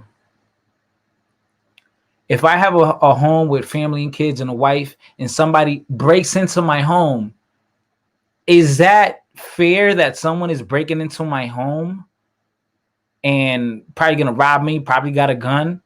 Hell no, that's not right. That's not, you shouldn't be doing that, especially to someone who's minding their business. You shouldn't be doing that. But when someone breaks into my home, the last thing I should be thinking about as a man is, why is this person breaking into my home? I'm not going to tell them, hey, why are you going to break in here and trying to rob me and rape me and do this and that? It's wrong. That's so wrong. How dare you do this to me? That's not the mentality to have. The mentality is not to have this moral compass between right and wrong. And that's why you don't know scraps, because they're okay with doing it because black people have bought into this ideal that we have to do this. You're not listening. Hold on. You have to listen. That's not the time to argue when someone is breaking into your house. You say, wait, you're so wrong for that. You shouldn't be in, like, if somebody breaks in your house, you're not going to go downstairs and be like, hey, you shouldn't be in my house right now. Get out right now. That's wrong. You don't do that. That's the time to fight and protect yourself. And that's when you come up with a plan for you and your family. Like, hey, there's somebody in here trying to damage what we got going on, or something we're trying to build. Someone is trying to break in our house and fuck our shit up. That's the time where you make a plan that, oh, we're gonna grab this motherfucker, we're gonna kill him, or we're gonna. When you make a plan, it's like this is like warfare, right? So, like I know people don't like to hear this, right? But life is a competition. Life is a competition, right? So it's similar. Like you could go to dating. We could use many examples, right? You could go to dating. Maybe a guy will be like, "Damn, I'm broke. I'm fucking broke. Why can't I get a woman to be with me?" Or I'm short. Why can't I get that beautiful, nice woman? Or, people are always gonna find a reason why they can't live like other people. There's always going to be an excuse, right? So as a man, I can't. As a man, me, I can't try to find a complain. I don't. A man has to find solutions. Yep. Right. A man has to find solutions. We don't have time to complain. Nope. I want to get a Ferrari. I don't got time to be like, yo, why the fuck I can't get a Ferrari? That's not fucking fair. I can't do that. As a man, me, I gotta be like, yo, I want a Ferrari. Guess what? I'm gonna stop eating out. I'm gonna stop taking on dates. I'm gonna stop taking flights. I'm gonna start saving my money. I'm gonna go get a trade. I'm gonna go invest in this because I want that Ferrari. So I want that Ferrari, right? And that Ferrari is freedom, right? We should all be able to own a Ferrari, but guess what? There's people out there. The world is not gonna allow us to get that Ferrari because there's competition out there. Life is competition. Even in you go to the animal kingdom. You call this animals in a certain on a certain aspect, right? Animals, they live in competition. They live in competition. So life is a competition. And I don't think people understand that. While there's people that are competing, there's people also on the sidelines that are wondering, hey, that's not fair. How come this person is getting that far? Because that person is competing. You're not competing. You're wondering why things are not on an equal playing field. While you're worrying about why things are not on an equal playing field, the other person is waking up earlier than you. They're eating right. They're working out right. They're drinking a lot of water. They're planning things. It's called a competition. Yeah. And that's what life is. And unfortunately, everybody doesn't have that mentality. And that's it. It's plain and simple. It's You mind if I go next? It's plain and Well, I simple. wasn't done, but Go ahead. Dan, anything that I said, did it make sense? Anything I said? no, it made a lot of sense. But basically, But bro, you know what it is, Dan? I feel like people, and I think this is what the leftists, the Democrats, the communists, this is all like what people like. They all think under this, like, this is not fair. This is not fair, nigga. We don't live in a perfect world. Like, nigga, it's a competition, bruh. no, you're Yeah, 100% competition, right. straight You up. got told I you got think told that that as a kid, don't you? I think that Life isn't fair. they're doing this, and this is just my opinion. I could be wrong. I think that the elite class is actually, cooking this shit up so that they could just feast on all of this bullshit Right. that's going on, Right. and just keep us fighting while they're doing God knows what. You know what I Right. mean? And think bro, that you know that's I why I got this said it's an channel? agenda. What's that? Dan, you know why I got this channel? I'm trying to wake up certain people. That's why I Yeah. be doing workouts, right? I talk Mhm. about men don't. If you ain't getting you want a bad bitch. Everybody want a bad bitch, bro. Everybody want that sexy looking, Yeah, hell smart, classy woman. We all want that. But guess what? Don't hate on a woman because a woman don't want you. Better yourself. Yeah. I just think my whole point is mainly you need an equal playing field. You need a level playing field. No, I don't believe in equality. But the thing is, you have to understand is I that strongly believe in that. So Well, I mean, Cora- that's my whole work. That's what all of my work revolve around. Equality? Yeah, Cora, you're I 100% study health and right. equity. That sounds like socialism. I know I study Everyone's health and equal. equities. In a perfect So- world, that would be nice. But but that's you can't. Hold on, fighter. Hold on. 1 second. 1 second. You can't- Iceberg, I'm gonna end it right now, and I'm gonna let you go in, bro. All right. But this is why I'm gonna get off in, by the way. I'm gonna get off in like 10 minutes. I heard you, love. But listen, this is why the world will never work because everyone doesn't have the same goal. Now, if we all thought alike, then this would be perfect. Of course. I feel like everyone should have a chance to live a good life and take care of the family. But the world doesn't work like that, man. There's competition out there, and you have to assimilate to that. And if you don't adapt, you're going to drown. I mean, I didn't drown. I think I'm doing pretty well. Can I say something real quick before she goes because I want her to hear this and I do want to. Radical. I'm gonna let you go in, Radical. Hold on, I'm gonna let you go in before she goes.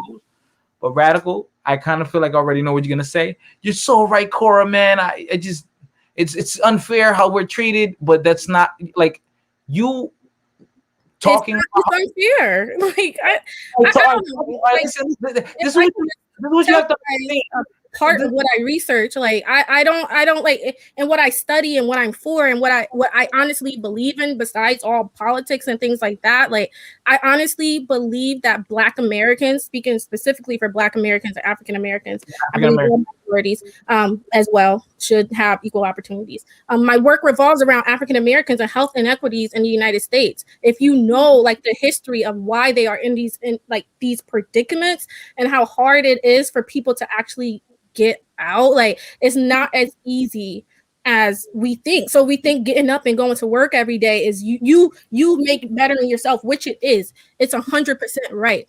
But you may never see as a piece of what the other person who had all equal playing fields, who throughout their lives they never had none of these barriers in their way. You may never see a cent of what they got. That's what I'm saying. You know why it doesn't matter? You know what I'm getting at the end of the day is I want Black wealth. That's what I want Black people. Guess what? I want Black people to be healthy. I want Black people to be physically, mentally, emotionally healthy. That's I want Black people to live in environments in which they're not poisoned by lead because they have landlords who don't give a shit about them. That's what I care about. And I think that's the whole point. Mine is politics. And I honestly don't believe in the whole like pull yourself up by your bootstraps. I said that before. And if you guys don't believe in equality, that's your I believe in that. Like you do it for self. I believe in it for self. Your opinion. Guys, all right, hold on, guys. Hold on. Systemic issues that we need attention to. That's more than what we just said. Oh, I'm gonna get up and I'm gonna go exercise because that's healthy. Cool. But what about the other barriers that's there in place because of your health? That's genetic barriers because of trauma that your family experienced because they were slaves. Okay. So now what about that? I don't know. What do we do about those? How do we help those people? No. Nobody say nothing. Hold on. So how do we help those people? Those mentally unwell people? How do we help the people who have chronic illnesses? How do we help them? All right. What do I do? Education. Cora, what do I do? Education doesn't fix everything, and that's proven time Education and knowledge. Education doesn't fix everything. Yes, it does. No, it doesn't. Yes, it does. No, it doesn't. Yes, it does. No, it doesn't. Yes, it does. No, it doesn't. Yes, it does. No, it doesn't. Yes, it does. No, it don't. Yes, it does. You know. Yes, it does. Yes, it does. No, it doesn't. Yes, it does. No, it doesn't. Yes, it does. It doesn't. Anyway, yo. How long you gonna do that? Yes, it does. No, it doesn't. All right, go ahead. It doesn't. Yes, it Just does. mute him, fighter. How long y'all gonna go? It doesn't. All right. Go ahead, Maju. Like how y'all? It does. It does. It does. It does. All right. I promise you, it doesn't. All right. Oh my God. Listen, guys, we're not getting anywhere with this. Right? Listen, Cora. If your boyfriend stopped, I'm pretty sure your boyfriend or your soon-to-be husband, or I don't know, it looked like you're in a relationship with a good guy, right? What if he, just stopped working or bringing in money, or he just wanted to lay in bed all day because he was depressed because life was hard? If he's depressed, then that's something I have to help him with. Yeah, but how long would you stay? Like if he just depression can last for a long time. So okay. So what would you do if how would you feel if he's just? I would get my boyfriend help because I'm passionate about mental health as well. Right.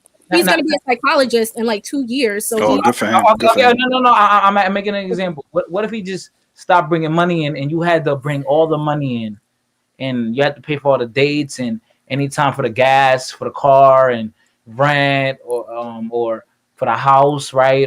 Groceries, and he just was just fucked up, right? And he just lay in bed all day. He just can't get up. How would you feel? If you like you said, if it's because of depression or it's mental health issues or something like that, I'm gonna help him. I'm not gonna leave him. Okay. I'm gonna leave him. How long are you gonna wait? If he refused to get help, then that's when I'm going to leave.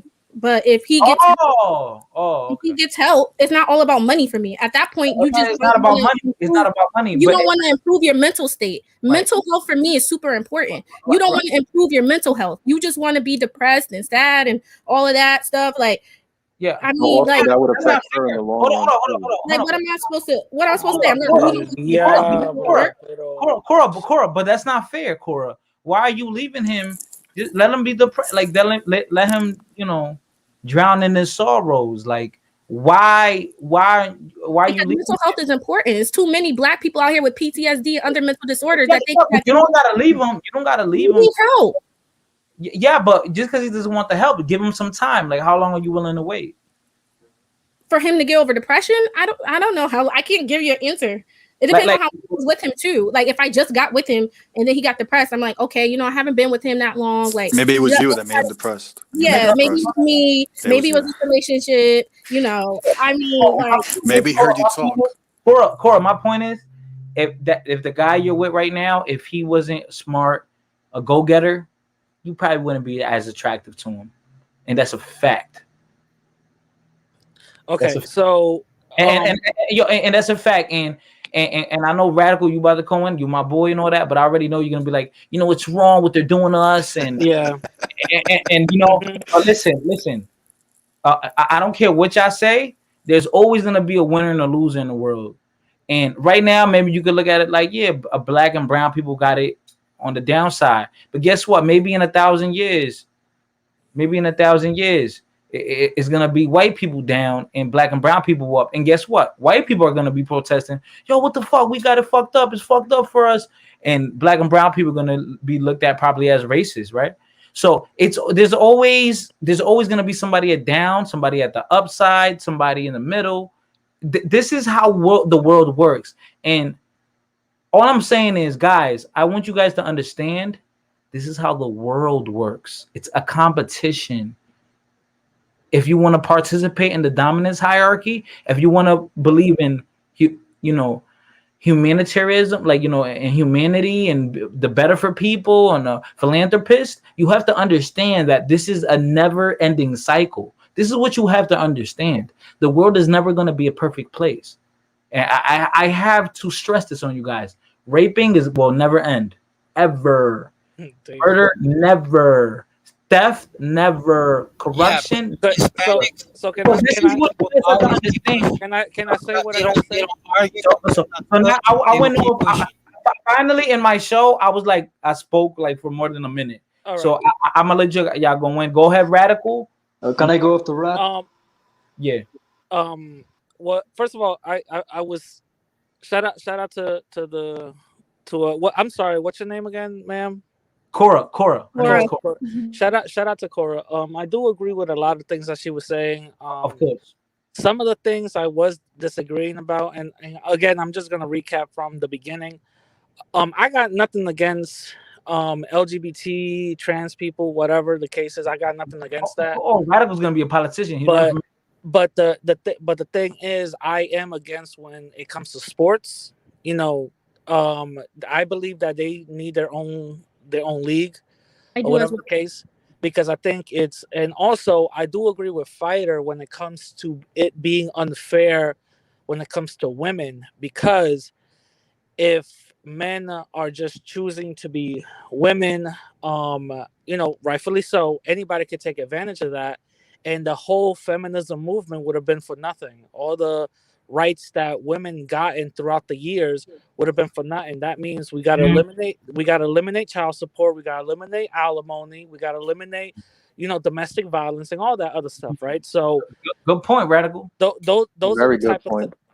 are the type of things that I see that is problematic with it. There's plenty of cases of men claiming that they're women just so they could go to women jails and have sex with the women prisoners up in there, So it's a way to take advantage. So that's why there should be a thin line with it. I could care less what a person believes. I don't think it's a mental illness, but I do believe that it's something that needs to be explored a little bit more, because it's been shunned or swept under the rug for a long time. So I could care less what people believe, what they want to do, what if they want to chop stuff off, add stuff on. It is what it is on them at the end of the day.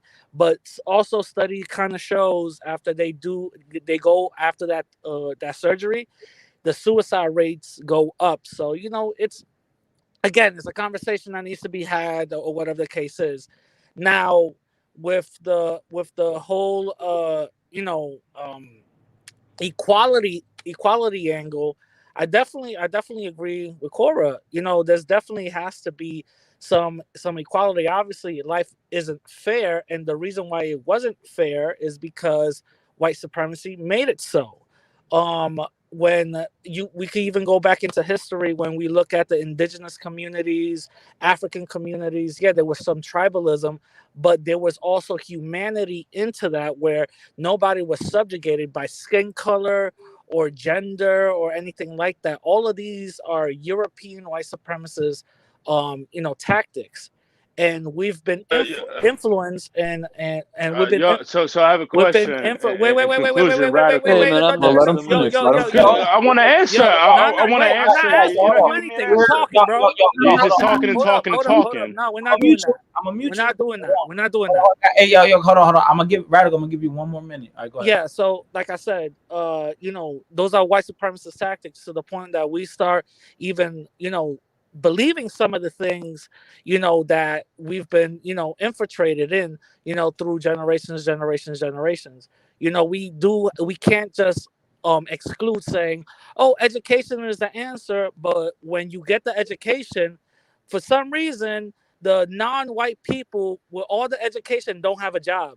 You know what I'm saying? So that right there is a moot point. It's eliminated. So that's all I'm gonna say.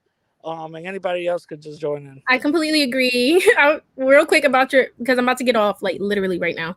Real quick to your talking point about education. Like me myself, I'm about to have a master's degree at the end of this in May, and I still have chronic conditions. You know what I'm saying? Like it's just not all about education and how you make people, how you try to like you said, educate them to be better and things like that. It's like you can do but so much, but what about the health part of it as well? Like these are things that happen throughout time that made people this way. That's the only thing I had to say. And y'all could go talk. I'm about to leave. Real quick. Hold on, Cora. Okay. No. Real quick. What do you think got you to the point where you were at? Your mentality and worth ethic, or is just because you're lucky? You're just lucky. Because you're lucky, or because you're the people around me. It was the people around me. Not your work ethic. I honestly couldn't be here without my people who was around me, who helped me. So you're lazy. If you wanted to call me that, no. Hold on. Cora, are you lazy? If you want to call me lazy, because I told my success. Cora, I'm asking you a question. It's not about education. So the reason why I got a master's is because what I want to do in life requires a master's. I want to be a health director. So it's not all about education. If I could have stopped at my bachelor's, if I could have stopped at high school, but as we know, Black women in this country, you have to do the most to get the least. So that's just all that I had to say. So let me ask you a question. Are you lazy? No, I'm asking you. Call me lazy. I'm asking you. What's your perspective? Are you lazy or not? Are you a hardworking person or are you lazy? Oh, I'm a hard worker. Okay. So that's probably why you got your master's, right? Because everybody doesn't have their master's.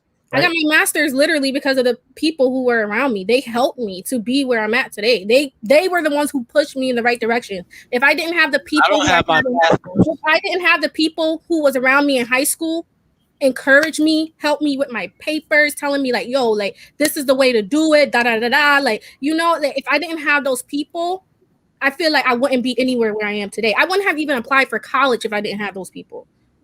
So what I'm saying is like those. I think what she's saying is you can't pull yourself from the bootstrap when you have no. Let Fighter say what he's gonna say. I think that's bullshit. I think a lot of people are. I want to be a health director. I think for the most part, people who are in their position that they're in is because there's. Listen, man, you could blame anything. You could blame anything, and I could find an excuse for anything. Yo, I'm a brown skinned Dominican. I pass for Black. African American all the time. This is why I'm not rich. You know what I'm saying? I could use that. I could use that. I could definitely use that. Yeah. I've been to prison, like that. I've been to prison before. I got I could definitely use that as an excuse. But guess what? My mind, my logic won't let me. My mind and my logic tells me Well, you call bullshit on what I said. I call bullshit on that. It's also your community who helps you. It's your environment as well.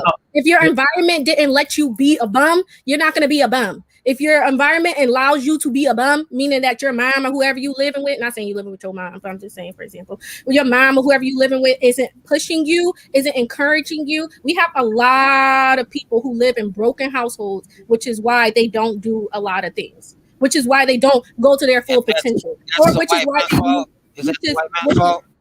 which is why they move out at which is why they move out at the age of 18 instead of just staying and trying to, build wealth within staying with their parents and stuff like that. Sometimes people move out. That's the only thing. Go ahead. Cora, sometimes kids move out just because they want to be rebels a lot of times. Absolutely. I think it's both nature and nurture. I think it both plays a huge part. Like me though, in my opinion, my nurture, people who helped me throughout my life is what I owe all of my success to. Like literally, like I owe my life to the people who helped me. So it's not. I'm giving back to my community. I'm giving back to the community. What I'm doing currently and what I want to do is literally giving back to the community that I grew up in. That's what I want to do. I feel like that community shaped me, and nothing's gonna change that. Where I went to, the people I giving back like you are. Cora, so you don't give no credit to yourself at all. I give most of my credit to people around me, but I do give some credit to myself. Absolutely. Yo, it's if you didn't want to be in school and get your master's, you wouldn't get it. Like I said, I have people who push me. So you tell me you were peer pressured, or you peer the only person in control of your life is yourself. Yeah, so you made you sit down and hold on. Cora, why don't you smoke crack, or why don't you have sex with random men? Because I'm pretty sure you taught me correctly. Like I'm pretty sure. No, I'm pretty sure. Like, I don't listen. Y'all have your opinions. Listen, y'all not about to change my opinion about how I perceive what people did for me. A lot of it's a moot point. You guys are asking dumbass questions like, how come you didn't go to the moon? Nigga, I'm gonna put you to nigga. I got the ability to cook you off. Listen, Cora, a bunch of men want to sleep with you, right? Why don't you sleep with them? Because you don't want to, right? What? Sorry, I was reading something. I'm pretty sure a bunch of men want to sleep. I was pushed in. Thank you. No. Blood moon. No. A bunch of men want to sleep in the right path. Thank you. That's more of what I'm gonna say. I was guided in the right path. Thank you. That's it. The people around me guided me. That's the only reason where you're at because instilled me with intrinsic values of education and equality and all this other stuff. If it was not for them, I would not have the thinking points in which I do. I would not have the intelligence in which I do. I give everything. Literally, I give basically everything to the people around me. You can argue with my experience. How does that make sense? Yeah. Okay, you're right. Argue with anybody else's experience. You're right. How am I ignorant for everybody around me? I wouldn't be anywhere without my mother allowing me to stay in her home. I wouldn't be anywhere without my godmother pushing me, helping me write these essays to get into college. I wouldn't be anywhere without my best friends helping me throughout college. I need to stop because the people around me was the people who made me who I am. You don't know me. So you can't sit there. You're not a go-getter. You're not a go-getter. It's everybody around you. You're nothing. You're definitely everybody else is something. All right, give me 1 minute. All right, give me 30 seconds. You guys can't argue somebody's experiences. All right, yeah. Even though I don't agree with a lot of what you said, you know, you don't know who the mentor was in her life that put her on that path, like Blood Moon said in the comments. So I mean, you know, guys, you guys are reaching right now, in my opinion. Listen, no, my whole point. I wouldn't say it's a matter of experience. If that was the case, how come nobody's rich right now? Listen. My whole point was. Let Fighter talk. My whole point. Yeah, I had a bunch of mentors over time, but I'm about to leave. So you guys. Good night, Cora. Good night. Thank you for coming, Cora. Thank you for joining. Of course, anytime. I'll let you. Next hot topic. You know, I'm gonna definitely let you know. Thank you for coming. For real. Thank you guys. Cora, check out Thomas Sowell. Check out Cora. Yo, I respect you. You held your own. I respect you. Bye. Peace. Hell yeah. Yeah, Hell I yeah. listen. You didn't You run guys, away like that other little. yeah, nah, nah, I like her even more. It showed her. I like her. I like her a lot. Yeah, she Listen, stands her ground. All yeah, right, I like, man. I like her. I like her. Like I fuck with her heavy. I fuck with her heavy. That's why I invited her because she's a smart girl. But listen, Yeah, Hey, man. yo, go fighter. ahead. Did you notice the other dude, the one that left? Did you notice that when you asked him about so who he was? He said he was with the woman, with the girl.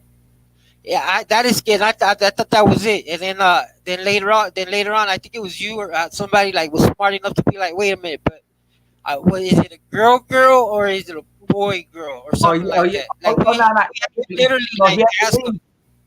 Now he had to leave. Yo, he had to leave because he got to go to work early in the morning. That's why he's in the medical field. So But he said that he dated trannies. He yeah, said before, it. yeah, Yeah, before, yeah, yeah. No, but at first he said, I'm with the girl. Yeah, my girl. Remember? right. And And I then had to then ask him, somebody asked him and to I was break it asking down. him. Like, I know is what it? he meant. I know what he meant. I know what he meant, but I was trying to be funny, just I because of did it. the. I did it because I'm No, you. no, no. Let me tell you this. I know what he meant, but I was trying to be funny, just because of the nature of the conversation and because of the definition of words and the word and the play of words. How we have to be so how can I say, Oh, conscious of the words we're using when Politically we're, correct. so that yeah, was right, you that was you that said that, right? That's you that caught him on that. I didn't, bro. I honestly thought he was with the girl. He didn't say she's a trans. no, no, He no, didn't no, come no, out and no, say no, that. He okay, no, should have done no. that. Kilo, understand. Listen, Kilo. When he said, "Oh, I was with this girl," he was with a real woman. But I was being funny when I said, "Oh, wait, is it was she cisgender? Was she?" Oh, I was oh. being funny So to he's prove to not really him. he's not really with the man, with the guy with the No, no, dick. no, okay. Listen, Kilo. Look, so you can follow. He was with a real woman. Like his last girlfriend, he was with a real woman, right? He was giving an example. But me being sarcastic and funny, I say, "Oh wait, what kind of woman was it? A transsexual? Was it a cisgender?" Because I'm just trying to show how I confusing feel you. I feel that you, bro. You community is. confuse the fuck out of me, And then or he admitted that he has had relationships with transsexual women, right? So which means, AKA, a guy trying to be a woman in a wig in a dress. because he And see he seemed ashamed of it, bro. And I you know what, that shit like happened, that what happened to you with the have you ever had a faggot kind of like play around, try to get with you? Like I had one on chat when there used to be Yahoo chat, and I told him, I said, bro, take it down, bro. I don't play like that. You know what I'm saying? If it feels a Yeah, homie, like man. I still, yeah, if it feels a homie, okay, cool. But bro, I got catfish, they bro. bring it upon themselves, bro. You know They that bring it down. shit. Like I've always felt that shit's like like most. I'm sure most men like think that shit is like natural. Like at least that's my own perspective, and that's when they shouldn't like. They sometimes Yeah. get mad when you like get weirded out by them hitting on you, but like it's Yo, not the same shit. Blood Moon, let me tell you something, Blood Moon. Like me personally, when people say the F word, I'm not offended by it. I use it all the time, like when I'm like in my own life. But on YouTube, you can't talk like that. On Facebook, you can't talk like that. But you can say like the F word around me all the time, and I won't be offended. Oh, You you know? remember last time on the last stream with the WAP that said the N word? Yeah, That yeah, was crazy. Yeah, anyways, I wanted to yeah, address yeah, yeah, Rand's point. yeah. Go ahead, Julian. I wanted to address. Blood Moon, I can't get flagged because I'm not. That's not something that people do on here a lot. You need to Uh, address that Wi-Fi, Or bro. We can't hear you. Julian, we Rela- can hear you. Julian, we can hear Julian, you, we bro. didn't hear you, bro. Yeah, you like cut can off. you guys hear me now? Yeah, Yeah. yeah, Is that bro. Yeah, we yeah? hear These you. earbuds are shit. Oh yeah, yeah. I uh, understand, guys. I understand, but I understand about the any, F word. yeah. Anyways, I wanted to say that like you're painting this indigenous past as if it was like a bed of roses, when in reality, at least the Aztecs, I mean, they sacrificed people, and the Caribs, people around the Caribs, they practically conducted a genocide on the Arawak and the Yo, bro, I'm gonna kick you off, bro. Uh, clean your. Probably gotta close a lot of tabs and The come back. Taínos too, right? Supposedly they killed them off as well. They would, or they tried to kill them off. Because fighter, you look like you have a lot of that. Like, you know what I mean? Have you ever heard that before? You have an exotic look, like unlike Yeah, anyone else. yeah, I do. I would say, to be honest with you, when I was like a little kid, if you get like my baby pictures, I I do have like I have like chinky eyes, you know, what you would say, right? Chinky eyes, and people even told me, like, even my ex girlfriend was Haitian. She told me, oh, you I think you have like a lot of indigenous in you, but I don't.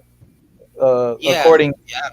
According to um my Oh, that ancestors. ancestry bullshit. Right, Yeah, right, because right, they right. don't have the bloodline for the Taino people, right?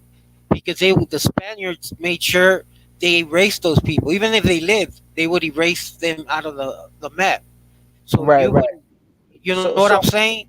so Because I that might blood has to remain, bro, no matter yo, what yeah, so, percentage so you yeah, got so to I show. was surprised how much white I had in me. So I do think I have more, maybe indigenous or Taino, whatever, because Yeah, I I see it, do bro. I do look very exotic, This dude called you Indigenous, exotic, bro. AKA I'm exotic sexy. as fuck. Yeah, Guys, because I'm I sexy. was looking at you, bro.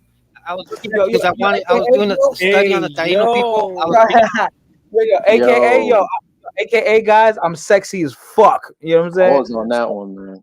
Kilo, you can't call another man exotic, bro. I'm I say sexy as you fuck. exotic. I used to No, watch no, you, no. you It's know. exotic. The look is Exotic. exotic, bro. And What do then you call fighters it? talking about he Well, you got a know what? lot of What's gonna, whites in him. that's how I see the Taino people. I see the Taino people as an exotic people. You know what I mean? I'm Because they're sexy so as fuck, guys. unique, so Yeah, Hey yeah, fucking guys, unique, bro. hey, You hey know then what I'm guys, fighters saying? saying how he got a lot of white in him. The Spanish soldiers even wanted to got a lot marry of them, white bro. You know what I mean? That niggas is yo, wilding over here, man. yo, y'all niggas crazy, man. Come on. Kilo's Oh, y'all mean pansexual. exotic like exotic? Oh shit, that shit didn't even. That shit, I had a all lot, I right. had a lot of white in me. That shit went right over my head, Holmes. Yeah, Yeah, no, man. fuck you, radical. Don't ever Right. call another man exotic, bro. Just Exotic. yeah. Yeah, no, it's because I was in my on my trip. I was in my study, Kilo bro. was So like, I used to that's what I watch was you, fighter. that's what I was You're relating up to. exotic. You're That's so I was talking exotic, about. fighter. Yeah, yeah. I don't know, No, man. fuck no. That's not what I meant. I meant the Taino Hold, people are hold on, hold on, exotic. hold on, guys. Let me show you how exotic I look. Hold on. This shit took a hard left real quick. Yeah, it's like a hot, Nah, so bro. Oh Nah, exotic. we man, good. We I good, wish bro. y'all We were here good. so I can knock you out. Look how exotic I look, guys. I'm so Nigga, you look exotic. homeless. For Look, 10 cents a day, you could feed this homeless Dominican No, man. no, no. But check yeah. him In out. the Does he arms look? of an Does he look? angel. Does You he ain't got look to like sing Wait, all hold on, that, hold bro. on. Wait. Have you seen that movie? 1,000 or 10,000, where that guy they're making Bro, not building a sure. pyramid. Yo, And yo, Macho said, Kilo said that Fighter Compass is exotic growing not show. Yeah, guys, yeah, all right. Yo, yeah, y'all yo, Yo, this is fucked too up. much. Fighter in this picture looks like a smoked All right. blunt. yo, Nah, hold hold Have on. on, y'all guys. seen Real that quick. movie, Hold on. Yo, 100,000, where guys, they made white yo, people pass as yo, black people? They okay, just put a little tab on Guys, their hold hold on. on. Real quick. Hey, Real hold on, quick. I hold on. got something to say. You I just got guys, one are thing to say, saying. guys. Well, let me say one thing. Yo, hold on. Let me say one All thing. right. Y'all hating on me talking about like homeless bed. The ladies love this picture right here, man. I got a Okay, lot of likes on this one. Okay, fighter, guys. fighter. You look like a fucking angry construction worker that's fucking behind on child support in that picture, bro. Yo, You just look Facts. His angry girl, Honestly, at the that's world. facts. excuse His me, girl sir. You kicked have a him out dollar that on day. you. Facts. His girl Excuse kicked me, him sir. out You that have day. a That's dollar on you, and they look at you like that. Yo, Can you guys hear me better now? that nigga's crazy, man. Y'all Fighter's fucked up. your facial expression in that picture is like, damn, man, the state just took my fucking driver's license, man. Yo, it was, bro. I was in Miami. Yo, I was in Miami and it was hot as fuck. The sun beaming, man. Come on. Yeah, I thought that was a cool pick. Fuck you guys, man. Fuck you guys. You look like that little water from the mustard that comes out before you squeeze it. That's what you look like. This nigga, yo. This nigga, man. Hold on, let me show you how exotic I look, man. Let me show you how exotic I look. Hold Nah, on. we're good, bro. Show Kilo. Don't show us, bro. No. Yeah, man. Kilo's the one interested. He's like Chris. You look so exotic, Chris. Yo, fuck you. Fuck you, man. I'm Yo, hold gonna on. get you back, fucking radical. Damn, I had a baby pic. I had chinky ass eyes, yo. I look like I was like black and Asian or whatever. I can't find it. Bro, I look black. you look like you steal hubcaps, nigga. Oh damn, nigga. You calling me a hood rat? You don't steal rims, you steal hubcaps. You don't even take the whole tire. Just to get Lucy's. God damn. That's what y'all think of me, man? Holy moly. That first picture, you look like you was mad because they didn't have Lucy's in the store. Bro, in that first picture, you look like Project Steps, bro. Right here. Look how exotic I look, guys. Exotic. You look like a nightmare. You look like you was a bad kid. Yo, I look Blasian. It looks like your pops used to slap you up when you was a kid, right? Yo, though I was a bad kid, bro. Yo, look at I did look like half Chinese, like half black or some shit. Bro, we could see the mischief in your eyes. Jesus Christ. You said what? We could see all that mischief. Like you're about to do something. Yo, the demon child. Yeah. The problem child.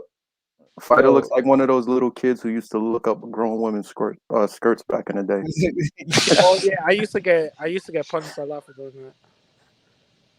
Yo, Xtina, stop hating on my eyebrows. She's flaming your eyebrows. Yo, my eyebrows are naked. Yo, people be hating. Yo, my natural, baby. She said you got the hood rat eyebrows. You look angry. Yo, yeah, nah, man. Naturally beautiful, man. I was supposed to be the Dominican Gerber baby, man. You're. They said, look, they look painted on. Bloodman, why you hate? Man, I'm looking at the comments. Everybody went in on me for that exotic bullshit, bro. I wasn't even seeing the comments while I was talking. Had I been seeing them, I would have stopped saying it, y'all. Y'all hating on me, bro. Y'all hating on my baby. That exotic comment was really gay. Exotic. You look exotic. You gotta hold that L, bro. You look rare. You gotta hold that L tonight. Yo, Ratty's a yellow bone. Yo, Ratty, you a yellow bone, bro. Oh shit. Nigga said radical stick. Oh man. Oh whoa. Hey, whoa. That yellow bones are usually thick, man. You said I'm not no yo, wait, no, nigga. Nah, that was like a joke that we like. Oh, it was an inside joke. I was about to say, man. Yeah, nah, it was an inside joke, bro. God damn, nigga. Shit. Yo, y'all crazy. Yo, y'all crazy. All right, let me take myself off the screen. This is getting weird. Nah, Fighter knows I go on with the jokes from what's his name's channel.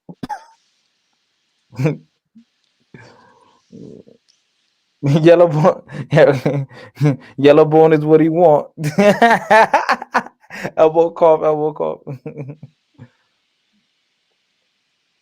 You said Fighter Cops look like the boy from Are We There Yet movie. Oh shit. Oh damn. That's racist, bro. Movie with Ice Cube. Look. Fighter and Macho ain't even Dominican. Fighter want to be Black American so bad. Oh man. What happened to Macho? Where'd he go? He left? I think he in the comments. That's what I'm gonna call him from now on. That's Macho Man Racist Savage.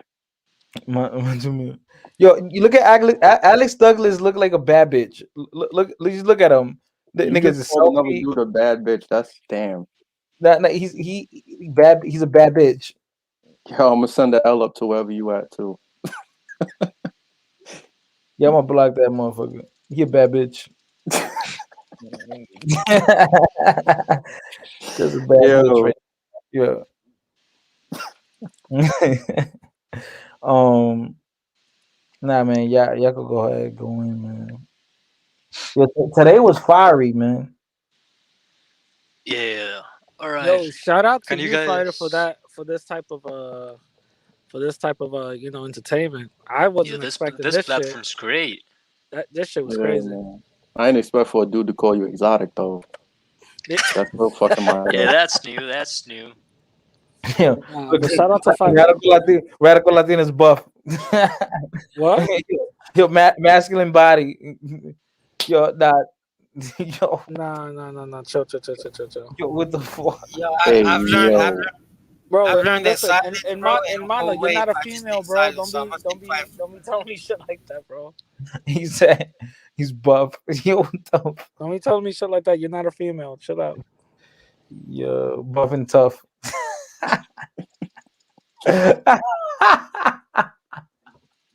They was looking for fighter in that picture for that child support, that back child support. They just- Nigga said this bitch told me Yo, she wasn't gonna report me. They were like, how many names he got? Well, he goes as fighter. He goes as exotic. He goes as brown exotic. rice. What's that nigga name? Exotic Joe. Exotic exotic, complex. yeah, exotic, Exotic complex. Oh man, exotic complex. they gonna call you radical yellow bone next, man. Radical yellow. Yeah, no, The yeah, radical yellow bone. no. Ratty yellow, Ratty ratty yellow, ratty yellow. That's gonna be the new drill song, Yo. Ratty Yellow. Nah, chill. What the hell's a yellow bone? Is that like a light skinned person? Yeah, a light skinned African American. Oh, okay. Yeah, nah, chill. I'm not no Yeah. goddamn yellow bone. Chill out. Yeah. Chill out. I'm not American, so I'm not familiar with the terminology.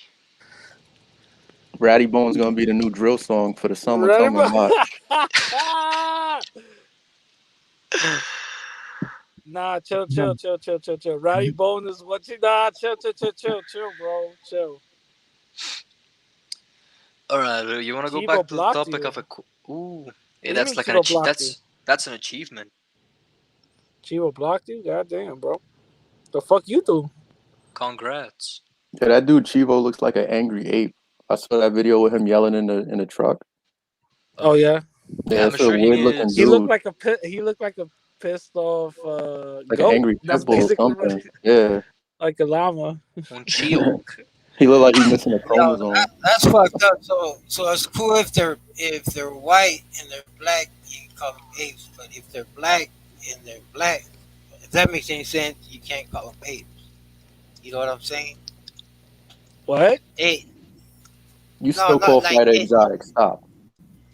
Yeah, I know. No, but I'm saying like it's crazy how. No, I'm not putting anyone out there. I'm not doing saying nothing bad. I'm just saying, you know how it's weird how you could call a white person that has some black in them, you call them an ape, or compare them to a monkey. Yet if you do that Yeah, with somebody who's dark, but man, it's not more a melanin. race thing. No. It's But the just guy it's not a actually race looks thing. I It's like know, I just one. that know. He yeah, looks it's I like know. just it. he behaves like one. I'm just trying to change the No, he looks subject. like I'm one. trying to start a good subject. He said Chivo looks like one of the Hodge twins. Oh, that man. Oh Hey, shit. but you know what? I give the dude credit for that dude says what he feels, bro. That motherfucker Some says people what, just shouldn't speak. that Some people don't motherfucker says deserve what he to feels, speak. and a lot of them don't say nothing. A lot of people He's proof some those people are the should No, ones that speak. actually, in reality, he doesn't. You know why? Because if he no. really In says reality, he does, bro. I've heard his no, he doesn't. bullshit. Because if he really says how No he feels, fucking he would way, have told dude. that white boy that told him that he has low IQ. He would have told him to suck a dick. No, I'm talking. I'm not saying in his whole life. I'm talking about that subject, about the black people Oh, about subject. that subject? Yeah. He says what he Yeah, wants. Yeah, I'm it talking is what about it when is. he comes to that, he's real passionate about that. Not about other He's shit. very Yeah. self. Look, what I think is he likes the You gotta give attention. credit to people for No, I that. think You know what I mean? I Like think you, like Radical, he stands on what he stands on, even though people call him annoying and then he still comes in with his bullshit. You know what I mean? See, he gives that laugh, annoying us more. He don't give a fuck. He's brave. Yeah, like I think the thing is that he you know, he's it is what it is. He just now I feel like he's now that he lives in the yard, he's actually more open to speak what he wants to speak about. You know. Yeah, Yeah, that shit but would it run in seems the like he U.S. attacks African Americans more because it's their lifestyle, their But lifestyle no, no, more no. than he He does the doesn't only Puritans, he bro. no, no, no. He doesn't only attack African Americans. Because one day I don't know who it was. The asking me if black people from Chocó in Colombia were like Hispanos, and he said no, no, they're black. That dude's taking up Oh, that fuck no. he's no, no, no. Yeah, he's taking up that Wignat rhetoric, and that's a bigger problem with it. It's taking racial ideologies that have no Yeah. business being here. I'm glad I brought this listen. I up, have. bro. Because I was I'm, honestly giving him a pass, bro. Because I the one that you gotta remember that I only one day I checked out his shit only for one day. It was that day Yeah, that I yeah, was man. that. He's Yeah, all about that's the race. only He's not time about that culture. all I saw was that he was just about the type of living, like he attacked. yeah. And I thought, okay, we No, Hispanics, he's we're not about like race. Listen, that. You know what I mean? all I'm gonna say is that listen, like I feel like him and Rancho feel have the same type of views, but No, one thing I that's a will lie, give, man. That's a one lie. thing. Wait, it's No, my Rancho's opinion. nothing like Relax. that, bro. Rancho's nothing One like thing, that. Rancho's one straight thing. up about his Wait, shit. hold on. Let me finish. Rancho don't, One thing I will give Rancho credit for, he doesn't sell out his own people for a white supremacist or for white Yeah, supremacy. but you call him a coon all the You know time, what I'm though. saying? But you call him a Oh coon. no, of course, he's cool because he's talking about Spaniards and shit. But he doesn't sell out, or he doesn't go with that type of yeah. rhetoric for the But most you know part what? because But you know what? hold on, wait, let me just finish. I don't know. Because I don't know. I've What you're never saying is heard, kind of it's like a contradiction. What you're saying. You're not calling him. because Well, it's I've you're never calling him a heard. coon. You're calling him a coon, but you're not. So it's Bro, weird. I call you a coon, but I still respect you. Yeah, but The no, fuck? yeah, but you're calling everybody a coon. Like if that's the case, you're a coon to indigenous So people. Okay, Yeah, radical. okay. Hold Let on, me hold go on. back to what I'm Look, saying. Radical. look, No, look. hold Let me on. address Radical. this. Radical. Yeah, no. Let me say something real quick, and I'm gonna let you go in, bro.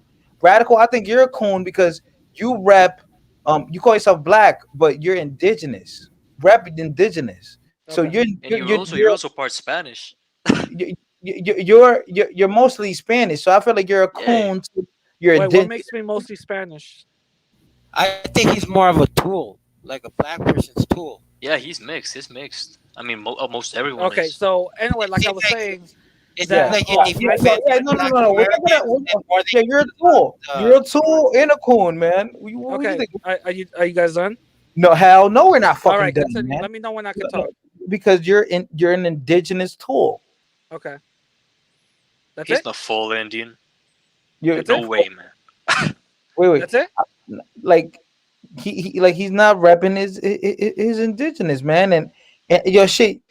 Matter of fact, you probably could get uh motherfucking reparations, bro, because Uh-huh. you a native. Okay. Yeah, but why doesn't Dude, he you're rep hurting his his feelings, mixed? bro. So Why so He you're doesn't? done? I usually have a laughs question. after Why you why say why something. doesn't he rep his Because mixed I'm He's trying heritage? really to hurt. finish what the fuck I'm trying to say. That's why. Are you No, done? nigga, no.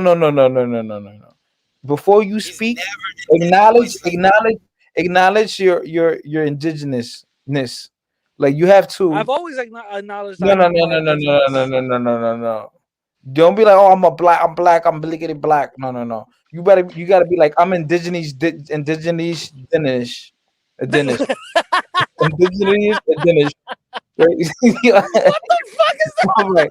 all right, radical. All right, I'm trolling. All right, I'm gonna Yeah. stop. Anyway, what I was saying is I give Rancho some some kudos, even though I believe that him and Antonio do feel the same way and have somewhat the same point of views. The reason why is because I've never heard Rancho ever say that he will pick the Spaniards. If he will go back in time, he will pick the Spaniards and actually fight for the Spaniards against his own people. I've never heard him say that. I don't think he Why? thinks like The that. thing is, it's not his own people. I really don't think he thinks like that. Antonio, But on he, the other hand, he is part Man, man, Spanish, man. dude. He is part Spanish. Antonio, on the other hand, said that if he had the opportunity to go back in time, he will fight with the Spanish to go against Dominican people. He said this. Man, man, man. The Spanish Oh fuck! are his Oh, ancestors. The damn, bro. Spanish are his ancestors. No fucking way, So, bro. You're bullshitting. I call bullshit on that, bro. oh No one can really? do that. I made a No, video on hell. it, bro. I Hey, made a video on hey, it, bro. people in the chat. Hey, Is hey, this hey. true? If that does it, that does it, bro. Fuck him, bro. I've made a video on If that. anybody other than Radical heard him say that he choose Everybody heard him the say Spaniard that. Even Xtina. is over Xtina heard him fight. say that. Xtina. Who? Xtina Rancho? in the chat. Xtina in the Wait. chat. Write down if you heard him say that. No, Wait, say Radical. what? Of course I he mean, went for the what? Spanish. We were better Wait, off under guys. Spain. We were Wait, better off guys. under Spain. Wait, hold on. That somebody said what under the channel? Fuck out of here. Somebody said what under the channel? Somebody said what under the niggas can't hear me and shit now. No, I mean, Rancho, as far as his race, I mean, he is part Spanish. So him to be proud of that, that's cool. At first, I'm gonna tell you, bro. Before I started hearing this Spanish and Indian indigenous, because we're both in Mexico. We're both. I've always, since I was a child, I consider myself indigenous. Always, to consider yourself a Spaniard, I used to call them traitors. I couldn't fathom the whole mindset of that. So that's how I was brought up. And even out here in El Paso, you've heard of the Aztecas, the prison gang. I won't talk any further, but yeah, we're proud, bro. We're very, very, very proud of our indigenous race. But one time I went into this chat place with some homie, one of them invited me there. Yeah. I was in there. I started arguing with them, bro, with everybody, bro. Blah blah blah. Fuck you, you little this, and I meant every fucking word. But at the end, one of them stayed quiet. The one that had invited me, Chichimeca, right?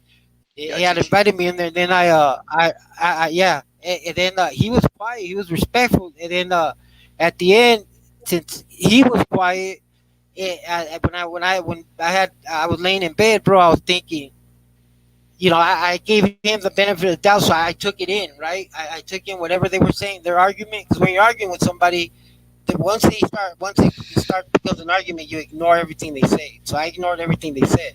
But that dude didn't argue, so I thought, okay, so he's got to have some sense. If he had the sense to respect me to, say my rhetoric, because I asked him in the end, I said, I thought I had changed his mind. I thought that's why he was quiet. I said, so do you still you side more with your Spanish side or your Indian side? If the dude respectfully said, bro, I relate more to my Spanish side, but he said it respectfully, bro. That shit thought, wow, dude. You know what I mean? Like, hey, he said it respectfully. He didn't say it like trying to like. So the whole night it was bugging me, bro, and I realized, bro, and it's true, bro. How can I how can first of all how can I hate my fathers or mothers or grandfathers that were Spanish, you know what I'm saying, or Italian or whatever the fuck they were, and not, and like disown them, bro. I like disown them, bro. Like that's, I don't know, dude, but that really bothered me, bro. Like it's me, a person ridiculous. like me, bro, that think I'm Indian. I was like 100%. We gotta be proud of down the being mess mixed. hall, bro. Down the mess hall for calling me a white boy, bro. You don't do that to a Mexican. That's like calling us a fucking traitor to our race, because we believe we're our own race. Like you Dominicans, same shit, bro. That's why I love y'all, because you're proud of being Dominican. You know what I mean? If that means that, oh, you're not doing it, that's not a race, I don't give a fuck. Y'all are what you are. Y'all The mix. thing Y'all. is, the thing is, it's not race, it's ethnicity that matters. I just read the chat. I'm sorry. But when they try to make you go to their side, like when I was a kid, they wanted me to sign that little square in school. They would make me sign. I'm not gonna lie, I would sign white, bro, because that teacher when I was a little kid, she, I'm a kid. Kids are easy to fool. Like she said, "What? You're not an Indian, are you? Like an American Indian? Like, because I couldn't say I'm asking." She had Yeah, Americans are wrong about race. and I was like, no, she says, you know, what color is your? And I'm like, well, my skin is light. It's what light skin. Then Yeah, because and like you're I white, mean like an asshole. I'm like, oh, a white yep, then, man. white I is was a a little boy. complexion. I was like 6 years old. It was in first grade. That's 6 years old, right? So after that, I was always putting white on my thing, bro. Because I thought that was just what you do if you're Mexican. All right, You know yo, what I yo, mean? Kilo. Let me ask you this real quick: are the black Mexicans in Mexico, Mexican, or like of the Mexican race? Fucking A, fuck yeah, bro. Fuck yeah. We don't call them blacks. That's you never hear a Mexican say, "Oh, you fucking this and that" to Oh, but another you Mexican. look, they call Oh, them they call them like you're negros. saying to another black man. They call them Oh, negros just because they're black. because he's oh, you're negro. Yeah, they call. Yeah, we could call that "Oye Yeah, güero." but it's just a Yeah, skin yeah, we tone. could do that within ourselves, but outside for anybody to come and tell us that to tell me I'm a white man and he's a black man when we're both Mexican. Hell fucking no, bro. We don't even like I told you. Remember when I first came in here? I didn't even know my brother-in-law's black. I didn't even know my nephews were black. All I Yo, see was Mexican, bro, and they are. yo, guys, guys, I gotta We don't go. Guys, I'm gonna be away for like 8-10 minutes. Yeah, yeah, can hold it down real quick. Uh, Yeah, hopefully. get on, bro. Get on. Yeah, I'll Get be, on. I'll be, And you I'll better be, gonna get on right now before he leaves. yeah. Before I Audio leave, yeah, amongst yourselves. That's what he's I'm gonna telling me. drop the, I'm gonna Keep it drop the popping link. up here. Keep it, because I'm gonna just Yeah, step no, but away. you know what? Rancho, he he's nothing but you might not like him, it's obvious too, because you're comparing him to this fucking traitor, bro. If this motherfucker said he fight against DR, his own fucking country, I've never met someone like that in my whole fucking life, bro. Then you can't So, compare that. You just yo, so you're yo, so Macho, what's good, Macho? I mean, Hey, no Macho, not Macho. My bad. Yeah, I always confuse yo, Marcel, because yo, yeah, literally is one syllable away, like one letter away. Marcel, Macho. and we sound alike too when we talk. Yeah, yeah, Yeah, right. it's that New York thing. Yeah. Now, Danny said I'm gonna take a dump. Now I'm going to the store like real quick. Nigga, yo, come on, Liar. man. I'm not shy, man. I had to take a shit. I'll tell you. Myself. So, what do you think about the topic, bro? The Which one about original, the the original original, topic? yeah. It, if I say what I truly feel, your whole platform could get taken down. I'm gonna just put it like this. I try to disguise it, I'm just gonna put it like this. make it pop. Everybody has a right to do what they want, as long as they don't try to push it on me, as long as they don't try to push it on my family, as long as they don't try to push it on my friends. I am not an ally. So that's all I'm Mhm. gonna say about that. Okay, respectfully. Okay. Yep. But everybody, I'm not gonna go and mess with somebody because I'm not gonna go and mess with somebody, because I don't believe in that. You're never gonna see me like at a picket line or anything like that. But if they come and they try to throw it in my face like they've been doing lately, like you remember like 10, 15 years ago, they used to sit there and tell you that they just wanted to be left alone. Yeah. Yo, I could respect that. Yeah, I could Now, definitely too. Yeah, now they're I could calling respect that. I now could they're respect calling you that. a bigot because you don't date trans women. I can respect that. Yo, if you want to be left alone, yo, listen, man. I'm not gonna sit here and mess with you. And they were There's left an alone. right, but now they want to take it beyond that argument. So Yeah. I can't sit there and condone that. There's an African proverb that says, "Don't tear down the fence unless you know why it was put up," and that's my whole But mentality. it always seems like they want to be the leaders though. If they want you to be black, it's because they want you to follow them. Do you know what I'm saying? Do y'all know what I'm It, saying? it, To me, it seems that way, like strong, bro. what I'm gonna say is I've been seeing in the African American community that they're starting to get fed up with them glomming onto their achievements. You know what I'm Yeah, saying? that's Like exactly what the alphabet community is doing. Oh, They they've got always been in, like that. now they They've want a always been mile. very greedy. I They've always been had a very greedy. friend.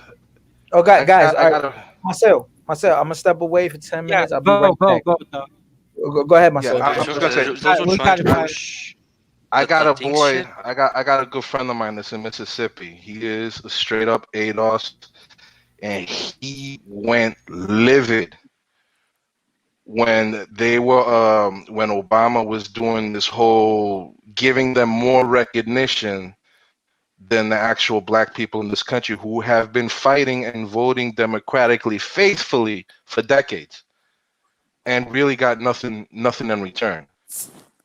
So there's a whole socio-political agenda that's being introduced at this point that I think is to the detriment of not just American black people, but I think to every other person of color. Because if you notice, the alphabet people have actually succeeded in designating themselves as a minority in the same Exactly. category as being a racial minority.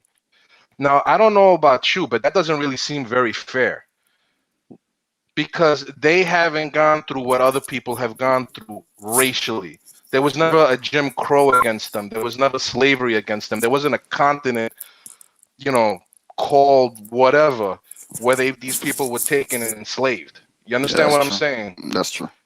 Hey, And my, and now it seems very. Did you ever see when Richard Pryor in the late '70s cussed these people out on stage? You I guys never think I've saw seen that? it. When No, no, that's not the they one were I saw. having a whole celebrity thing in Hollywood celebrating at, I don't know what they called the community at that time, but celebrating the alphabet people. yeah. Because if people don't know, in Hollywood, I mean, this has been a pervasive behavior in Hollywood for many, many, many, many years. So they were having like, it was like an expensive dinner, like a fundraiser, and they invited Richard Pryor. Richard Pryor goes up on stage, and Richard Pryor's like, yo, where were you motherfuckers when they were hanging my people off of trees? Yeah, that's crazy. Hey, And yeah, go ahead. no, go ahead, myself. Finish up. And that guy who produced oh god, the movie that it's I just watched this movie the other day. You guys ever watched the movie Trading Places with Eddie Murphy and Dan Aykroyd? Yes, yes. Yeah. Okay, the guy who produced that movie, he's produced other movies, but that's the one that I remember the most. Rushed up on stage and had Pryor taken off. It was like, I apologize to everybody that's here. This is uncalled for, and this and that, and so on and so forth. So there's an Aaron animosity there Russo, that's right? starting to grow. Huh? Aaron Aaron Russo. Russo. That's him. That's the Aaron guy. Russo. Yeah. Aaron Russo. Yeah, I know who he is. That's the guy that was on InfoWars with like Alex Jones. Yeah, he broke down how he Rockefeller wanted Yeah. women out of the house working so that they could, instead of taxing the men who work, they could tax the women also. Yeah. He's the one that they caught him on tape saying that they want to eventually start putting chips in everybody. Yeah. If I remember right. He also produced another I think it was him that did a 9/11 conspiracy thing called Loose Yeah, Change. I saw that one. Yeah, I remember Loose Change. I remember Loose Change too. I have a joke for you guys. You guys want to hear a joke? Sure. Okay. So this guy, right, walks into a bar. He's a football player after the game. And he goes into a bar, right? So he's sitting down at the bar, and some gay dude is sitting next to him. And he's like, hey, can I buy you a beer? He tells the football player, and the football player's like, get lost, man. Get out of here. It's like, oh, you think you're big and bad? It's like, why? Because you're a football player? And it's like, why don't you play my type of football? It's play bar football. It's like, how's that? He says, all right, you grab a beer, you chug it, that's 6 points. You bend over and fart, and that's the extra point. That's 7 points. It's like, all right. So, good. Touchdown. Bend over and fart, 7 points. So they go back and forth. Now the game is tied, 35. They're both drunk. So now the football player, it's his turn. He has the last chug. So he chugs a beer. 6 points. Goes to bend over and fart, and the gay guy goes and sticks it in his ass, says, block the extra kick. Oh, man. All right, good night, guys. Yeah, man. No, hey, what he say? My bad, because I was typing to this little punk that he's the one that asked fighter about Mexicans that we I don't know, that we somehow don't think think that black Mexicans are Mexicans, then what's a Mexican? What's a fucking Mexican if it's not a Mexican, bro? Mexicans are Mexicans, bro. We're in every fucking color, every shape. I mean, our indigenous people, bro. Unlike in America, our indigenous people, the one y'all call, oh, look at those Indians, look at this. Those are my people. I am related to them. We all see each other as we are all related. We don't put them to the side just like that. We don't put black people, and I don't even like calling them black people because that's a big disrespect to compare Mexico, the Mexican, the way we love each other, to the way America treats, divides everybody by race, bro. We don't do that shit. We don't. You know what I mean? There's classism, but there is no such thing as racism. Two of my biggest heroes, with that one of most everybody's heroes, but he's one of my other than than Villa, than Pancho Villa, is Vicente Guerrero. He was our second president in the history of Mexico. He wasn't like here in America where everybody voted for him because he was black. And this black historian, damn, I hated that shit. An American historian has this thing on his little thing on YouTube. If you notice, he says shit like they might have felt sorry for him. And no, fucking, we're Mexican. We're not gonna feel sorry. We're not gonna vote for a war that's coming for a guy to follow us, to lead us. Literally, this man was a leader. He was, I mean, one of my greatest heroes, bro. If you read his story, he'd be your hero too. You know what I mean? But honestly, we wouldn't vote for him, make him our president because we felt sorry for him. Hell fucking no. If we were racist, we'd be like, what the fuck are we gonna die for this fool? You know what I mean? Nah, this dude is brave as fuck. And we see him every fucking day in our currency. He's in our money, in the Mexican money. You know what I mean? So no, we're not racist against our people. Regardless whether they're white, yeah, we call each other white, güero, negro, prieto, moreno. Those are colors that we design each other, that we give each other, but it's all out of love because we don't see color as a as something ugly. To me, it's something like awesome, bro. So I had a black friend, I had a white friend, a light skin, like real light skin, kind of blondish hair, and redheaded freckle fucking friend. My cousin was the Prieto, the one that was real dark, like darker than even most black people. But he was Indian, he was indigenous. And anyways, and I swear, even as a little boy, I was like 5 years old. I think, wow, how can God like like these ideas? How can God the way He created us so different? Because if you look at us, we're so different, yet we're all the same. You know what I mean? Like, dude, I was it was beautiful. Then I came to America at 6 years old in kindergarten, and like a year later, I came to America, and I was playing with a bunch of little white kids, and they're like, "Hey, you want to play?" And I'm like, "Okay." So I start playing, and then I say something in Spanish, and I still remember it. It embarrasses me. I said, "Oh, this is so fun." I was underneath that little tunnel thing that looks like a barrel, and I said, "This is so fun in Spanish, right?" And these guys that were my friends, they started start laughing at me, right? And I'm like, okay, I kind of laughed at this small dude, like, okay, what's going on? Like, cool. And they're like, look, and now I remember what they said. I said, look, and it stayed stuck to my head. It said, look at him speak. And I'm like, what? Like, yeah, in Spanish. I was like telling him, what are y'all laughing about? I don't understand. No, he keeps laughing. Say something else. Say something else. Look, blah blah blah. They just, I guess I started crying. The teacher came, got me. She said, "Oh, don't pay any attention." I said, "No, well, I don't understand what it was." I still didn't understand. You know, so I was so innocent. I didn't understand racism. It was like so I speak weird to them. Oh, okay. But I didn't know it was because I was Mexican. You know what I mean? It was fucked up. Now as a grown up, it hurts me. But yeah, no, we started our own fucking gang. We started beating the shit out of them when they try to pick on one of our Mexican girls. We'd do, especially the redheaded ones. We fuck them up, dude. But yeah, bro. I mean, you can't compare Mexico to America or Dominican Republican people to America because I've seen a lot. I'm into a Dominican Republic right now. Like that. I'm fascinated with that culture, bro. Like their get down, their whole. I don't know if there's any Mexicans in here. They know what cabula means. Most of the cholos use it.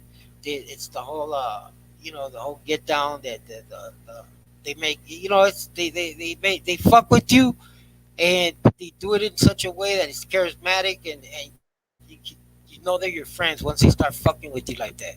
When in contrast, there's some like Americans, when they fuck with you like that, they're really trying to see how far they can get to where they can really stick it to you. Do you feel what I'm saying? Like when you play with somebody and you're really just playing, and then there's like when you're playing with somebody where you're seeing how far you can get with them. You know what I mean? Like you keep bringing it up, keep bringing it up. I don't know. So I have a question. In Mexico, are there differences based on geography? Like, do Mexicans from the north have differences with Mexicans from the south? Do they have differences? Like, if somebody from Veracruz would have some sort of a difference when somebody from Sinaloa, for example? Not Veracruz. I wouldn't say Veracruz. The only one I would say is Mexico City. They think they're superior. Mexico City, but no, not Veracruz. Veracruz in like North Mexico, they don't have nothing There's no animosity there. There's nothing there. They're Mexican, they're both, but the animosity is against the Chilangos. I can't even stand them. Me myself, I can't stand them. They think that they're living like in a badass fucking city, or I don't know what the fuck. You know what I mean? Where are those guys it. I mean, that's that I can think of. That's it, bro. I mean, oh, Mexico City, the DF. Oh no, the Chilangos that you said. Who are those? Where are they from? Oh, those are Chilangos are the ones that are born in Mexico or claim Mexico City. I mean, DF, Distrito Federal. Those are Chilangos. Like when you hear Chilangos, it's anybody that's from that city, from Mexico. It's so fucking big. Yeah, it's the second biggest I think in the world. Yeah. But they think that they're class A. You know what I mean? And because there's so many indigenous of our indigenous people, because there's a lot of indigenous different tribes in Mexico. They're not the same, but there's so many of them that they feel superior to them. Like they have more. It's because of all the businesses, I guess, because the city's so big, and we North Mexicans hate that, bro, because even though there's more light skinned Mexicans in North Mexico, we hate that they would put down our own people. We see it like they're putting us down. Exactly. I see it as like we don't see it as they're putting them down. No, they're putting us down. Us, bro. When the whole war was like being made, like everybody was, usually the blacks sit with the blacks as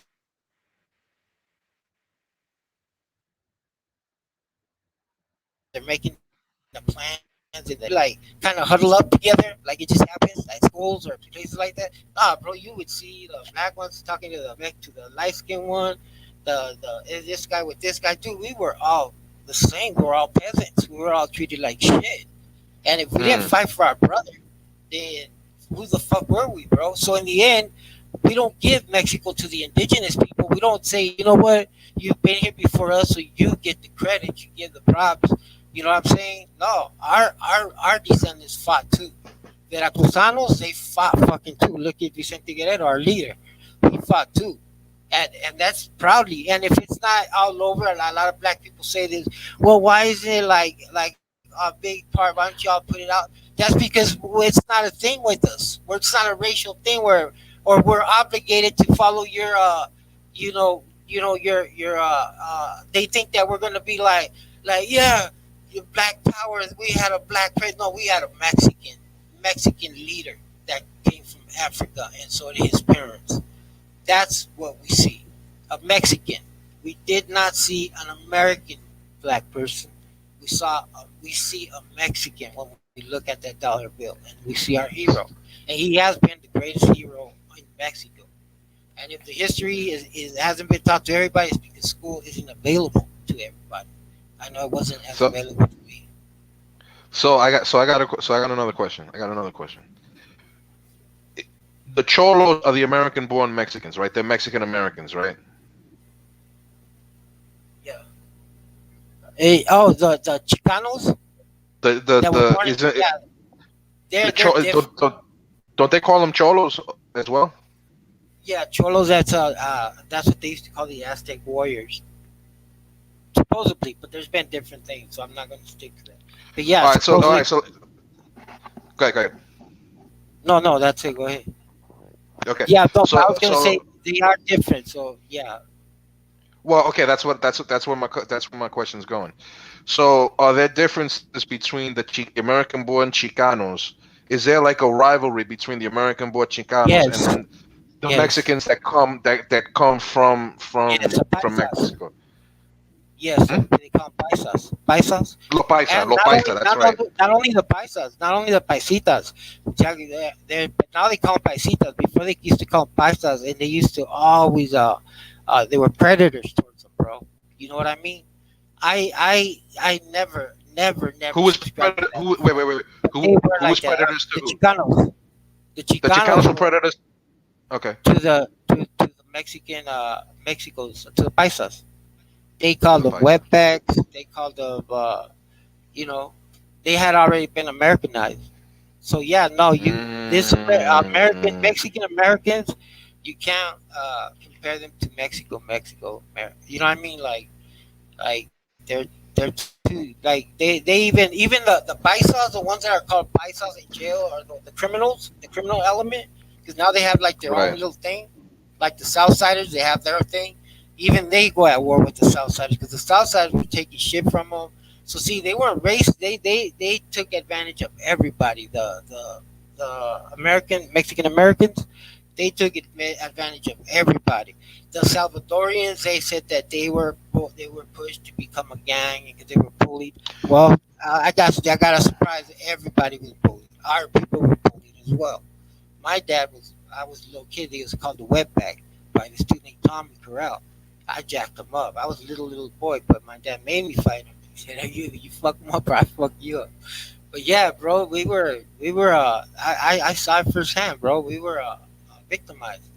When we first came. I didn't know any Spanish English. Okay. Okay.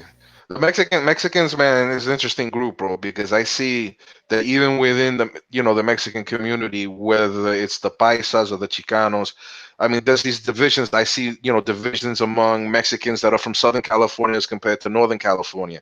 Then Yeah, yeah. I see divisions of Mexicans that are from, let's say, California as a whole and Texas. Well, So, I haven't seen that big of a difference on that one, but yeah, because of but that's like gang shit. That the Texas and California one, but the North and South, I'll tell you firsthand, bro, and I'm guilty of this. I admit I'm guilty of this, bro. I have never hated and I'm gonna sound ignorant right now. I admit, all right. I have never hated another race. I could honestly say I was racist towards Norteños, Northern Mexicans, more than you any were race that in the you were racist or prejudiced against Norteños. Yeah, and they're Mexican, bro. But I didn't see them as Okay, Mexican. okay. So take me into that mentality because you were originally from California, right? Yeah, yeah. Take me into that mentality. Why? I mean, if you both, why is there such a rivalry between Mexicans or Mexican Americans from the north of California and as opposed to the south of California? And where exactly would be the dividing line between north and south? Okay, I'm just telling you out of my experience, right, of my racism, and it was racism, like the definition of racism. You know what I mean? Like it's Just because a of who prejudice. you Just a are. prejudice. Yeah, or Right, a prejudice. whatever. Yeah, like that's what it was. Like white people, black people, like they're whatever. It depend on the person. But when it came to norteños, you were automatically disgusting. I didn't, But anyways, okay. So I'll take you through it. They I don't. It's not gonna make any sense. It's illogical. So if you're trying to find logic in my thinking, that you're not gonna find it. But No, I take me through hated. it. Take me through it. Okay, we were brought up to think, we hated norteños. So I've been in a gang since I was 3 in Mexico, and then after 5 over here in California. So norteños, it was put in our heads by our friends because we have a very hardcore gang culture in California. You know, I know you know that in Hmm. California we are if you notice, we what we consider you know how you show off your your photo when you graduate from college, and Yeah, yeah. it's right there. Our photos, if you look at any family, which is most of the families, as you know, most of the families in California have gang members. Their photo is Mm. YA. I got mine. We're YA, wearing jeans and a white T-shirt. Youth Authority. You know what I mean? That's what we've made it. That's you Yeah. ever seen that? You've seen that, right? Yeah. So Yes, I those are have. those. Yes, I have. Notice that those are like the crowning. Those are like, look at my picture, bro. That's when we think that we become we've hit. This is me in college. That's what a white boy would say. Look, this is me in college. That's why So they that's hold it why. like so dear. No, so that's why you Yeah, that's always why you feel you that always pride wear from the them. white t-shirts and shit. Ah, okay. Yeah, yeah, yeah. And that's why you feel. That's why you see, like, whenever you see those the picture, the people pull out those pictures, they feel so proud, bro. It's not because they don't tell you, look, this is gang or gang. None of that shit, bro. That to them, in our minds, to me, he was like, look, bro, I went to college too. You know what I mean? Like, look, this was me, and then we're all cool. But we're not like, oh, what were you doing back then? No, it didn't matter. I was in college. I graduated. Oh, now Hmm. then it made me somebody, because it's like I said, it's illogical to think, but in California we are bred to be gangsters, bro. Notice the Hmm. Sureños, they raise their hand for a kamikaze mission, bro, for literal kamikaze mission, like to tell Well, they know they're somebody, gonna okay, die. when they know they're gonna die. But I'll give you an example where Black Dan, I think it was Black Dan, I'm not sure, from the Mexican mafia. He the Crips wanted to talk, because we were having big problems with the Crips in the prison, right? And they wanted to talk to a mafia member. Makes the what we call the big homies. I don't subscribe to that no more, but I was a low follower. Ain't gonna lie. The big homies, they weren't about to like talk to what they considered a piece of shit. Somebody that they'll talk to what do you call it, what the Somebody with gorilla standing. family. Yeah, like somebody from the gorilla family that was out The there and BG, yeah. whatever, right? Yeah, but it was an insult to have a crip, because that was the ruling gang in the very beginning of the when they first started the Crips and Bloods. Crips were big as fuck, Holmes. You know what I mean? The West Side Crips, they were huge, bro. So the leader of the Crips was like, let me, we'll make peace. Let me talk to one of them. I'm not trying to like make fun of the way they're talking. That's about what I could do. But they wanted to think that they were equals. The Mexican mafia was not gonna sit with them. No, nobody, no, not a big homie would never sit like with one of them. Then we wouldn't see them as we do. That's part of that's how they deceive us, bro. You know what I mean?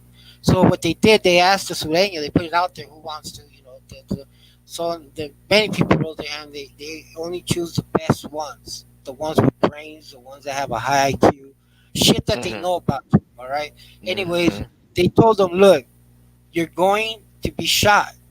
Yeah, the guard, the shooter, he's gonna have live rounds, because this was to stop a constant rioting. He's gonna be the gun's gonna be pointed right at you. This and that. We're gonna give you a way to slip your cuffs, and we want you to stab him to death. That's what you got immediately. Yeah, fuck yeah, let's do it.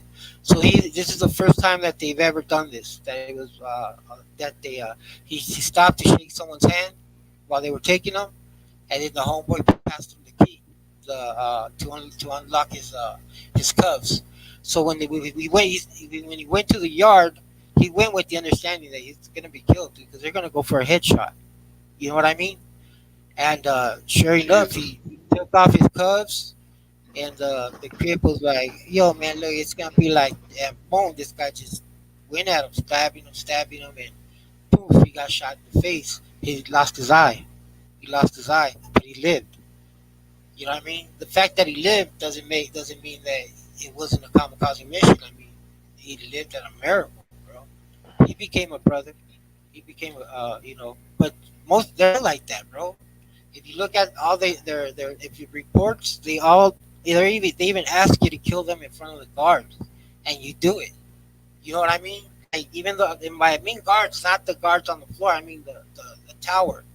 So they're very, we're very, or we were, well, they are very, like I said, gang. It's a culture, bro. To us, it's like it's cultural. So seeing the importance, you could, I don't know if y'all can understand why we would hate Norteños, our adversaries, so fucking much, bro. But okay, so you were talking about the whole thing with the Crips and stuff like that, but still, why would that necessarily translate into a rivalry with, let's say, a Mexican, a norteño from from Oakland, for example? Like what is the rivalry? Why would that rivalry be there if everybody's Mexican?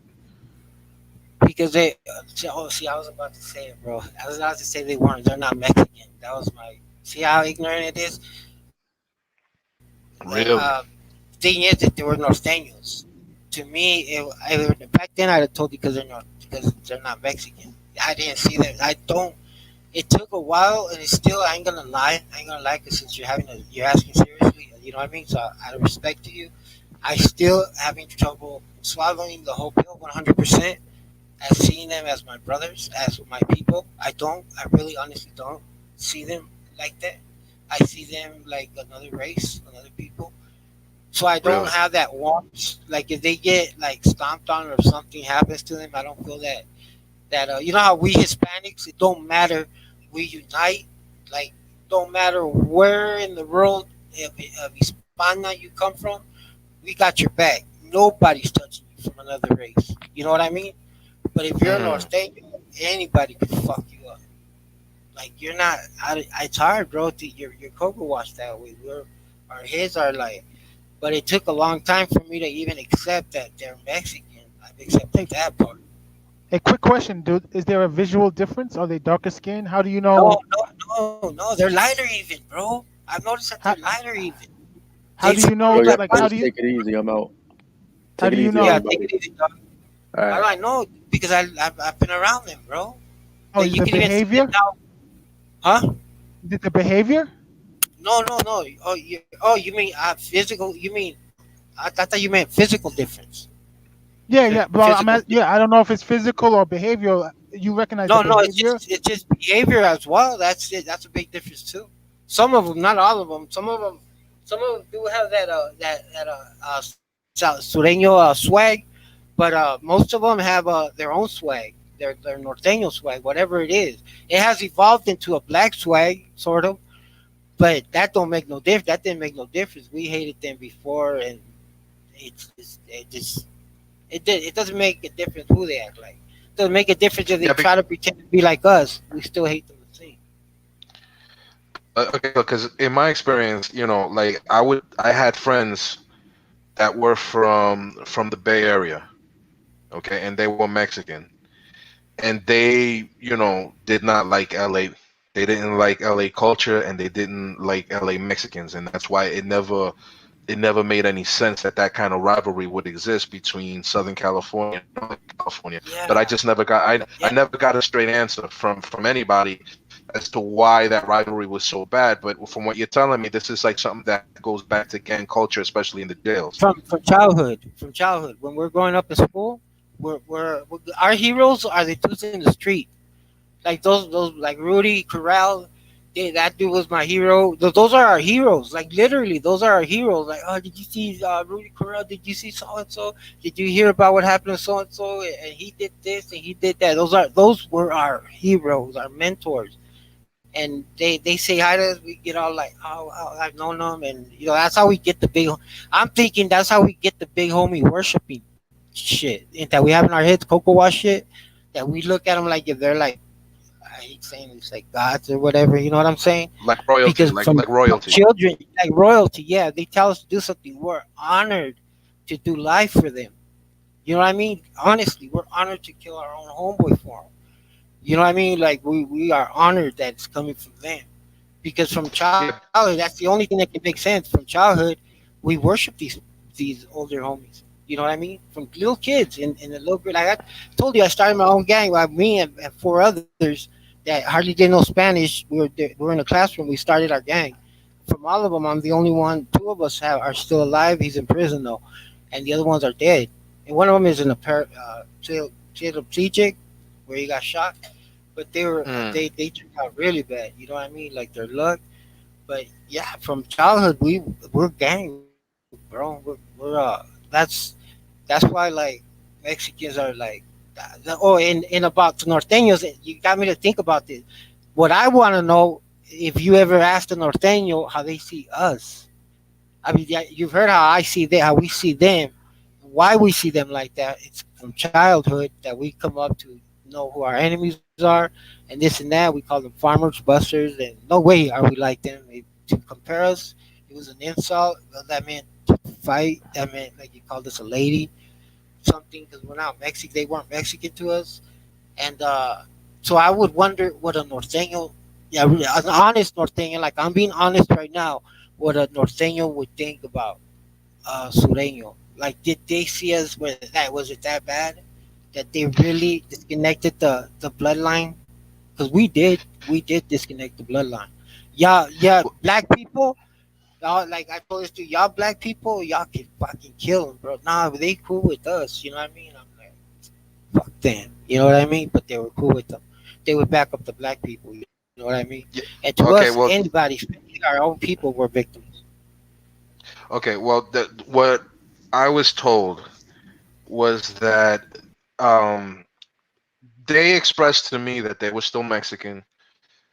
They had all their idiosyncrasies of being Mexican American or Mexican or whatever you want to call it. They still would have their Mexican flag, their Mexican festivals, and so on and so on, their Mexican customs.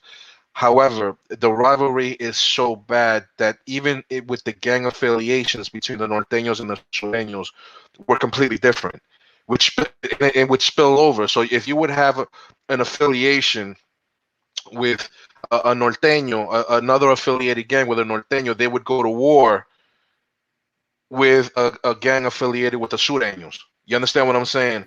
I would Yes. just be I would just be told like sureños were like psychopaths. Like they would talk to me about La M and how La M would just they were basically a bunch of psychos. That Yeah. these people that these people would like they'd take out their own mother if they had to. You understand what I'm saying? Yeah. Yeah. Like it Yeah. was That's like one of you the. know, and but another thing is they would also tell me about that in prison it was different because they were telling me that a lot of people from the South would go to San Quentin, and San Quentin, if I'm not mistaken, is located in Northern California. Yeah. That's where they Okay, started the strength. right, and they were telling me that in prison, at least in that time, Mexican had to be with Mexican no matter what. I don't know if they changed it Not over with time, norteños. huh? No, not with norteños. We fought. They had us get together, and then we started like spilling their blood, or they started spilling ours because we were outnumbered in Quincy, bro. That was So it their. was That's what they. So we so couldn't wait a get minute. So rid hold of on, them. hold on. We tried to kill So them wait a all. minute. So wait a minute. So you're telling me that in jail it wasn't Mexican with Mexican? Like no matter what part of California they were from, or Califas as they would call it. What do you mean? It wasn't Mexican against Mexican. Sureños had No. to unite. Southern California. So even in jail among Mexicans there were factions. Can, can you be more elaborate on that, bro? I don't know what you mean. So what you're saying is basically even in jail Mexicans were divided into different groups based on where they came Oh, from in California. you're comparing norteños as Mexicans. You're saying norteños are Mexicans? Yeah, no, we were divided. Yeah, even in jail, in prison, and everything. Yeah, if it's norteños, yeah, we were divided. And but the system did try to put us together at once, and thought that eventually we. But no, every day we were put in lockdown. The first day they let us out after so many weeks, years, they saw that no, that it wasn't gonna stop. And La M was, yeah, it's pretty fucking disturbed. They're pretty disturbed because even after the first war, they made a thing to get rid of anybody that even sided with norteños. So So everybody that even had a norteño friend was put on the list. So they were getting killed as well. You know what I'm saying? Like, they had no idea. They had no idea they were going in a place where they had just gotten a green light for when that war broke out. They took the side, or they just happened to be in that tank where those certain northerners were at. Because the norteños were started by sureños, really. They were started by Lopez Maravilla, by the Maravilla gang. That gang stood its fucking man. They're I give them props, dude. Props, dude. They're the only ones to defy the Mexican mafia. Like the MS-13, 18th Street, they tried to. Within a month, they were begging the big homies, one of their big homies, to ask them to take off the green light that they'll get in with the 13. You know what I mean? But the Right. Maravillas, they didn't even ask to be put on to be protected, bro. They were going in there, they were getting slaughtered. Imagine 70,000 gang members against a gang of let's say, I'm going to exaggerate on the number, right? Let's say there was 1,000 Maravilla gangs, members, right? 1,000. There's probably less, but let's say 1,000, or let's say okay, 1,000, and against 70,000 gang members. Now going in prison, it's going to be two or three. The most I've ever seen Maravillas was the most, and I haven't seen them. I've seen two, but others that I've heard was three in a yard, three against 60 to 100 sureños. They would get their asses whooped, but they still wouldn't go into protected custody until they were forced. You know what I mean? Till they were I see what forced. you're But saying. they started the Nuestra Familia, so they were the only ones not to pay rent. And eventually, the Mexican mafia side was bringing too much heat, I guess, and saw that they weren't going to break, bro. They would have to massacre 1,000 people, and it would bring too much heat. They'll do it if they could do it. You can't kill that many people without it being uh, with brushing it under the table. There was too much blood. This gang would go out anywhere. Would go out to my gang, any gang. They were hit. They had a hit on them. They had a hit on 'em. If you hit them, you get all this credit in prison. You get treated well. So everybody was. And I'm not gonna fucking lie. I've never admitted this, but I'm sure a lot of Sureños felt this way. We were embarrassed that they didn't fall in line, and we did. You know what I'm saying? Like as men, like why you think you're better than us? You know what I mean? That type of. At least I know as a kid, I saw it that way. Like we have to get rid of them because they're making us look like we're secretly ashamed that we did fall in line, bro. You know what I mean? That we didn't like say fuck that, and they did. They said fuck that. The only reason they didn't become norteños at the end was because they're not from the north, but they still maintained their ideology. They weren't going to be sport the red rag. They were going to sport the red rag. They weren't going to fall into line with the whole Sureño movement. Sureños were asked to stay away from them, leave them alone. Now I think they have like a business arrangement. Now they do whatever they do. But for years, bro, they never gave in, bro. They're the East LA Jesus. gang. So yeah, imagine three of you, bro. Let's say in history, not that we've heard of it, but say there's 10 of you against 100 in the yard that Hmm. with knives. You know what I mean? And their orders in prison are to kill you. You know what I Right, mean? right, right, They're right. gonna kill you, bro.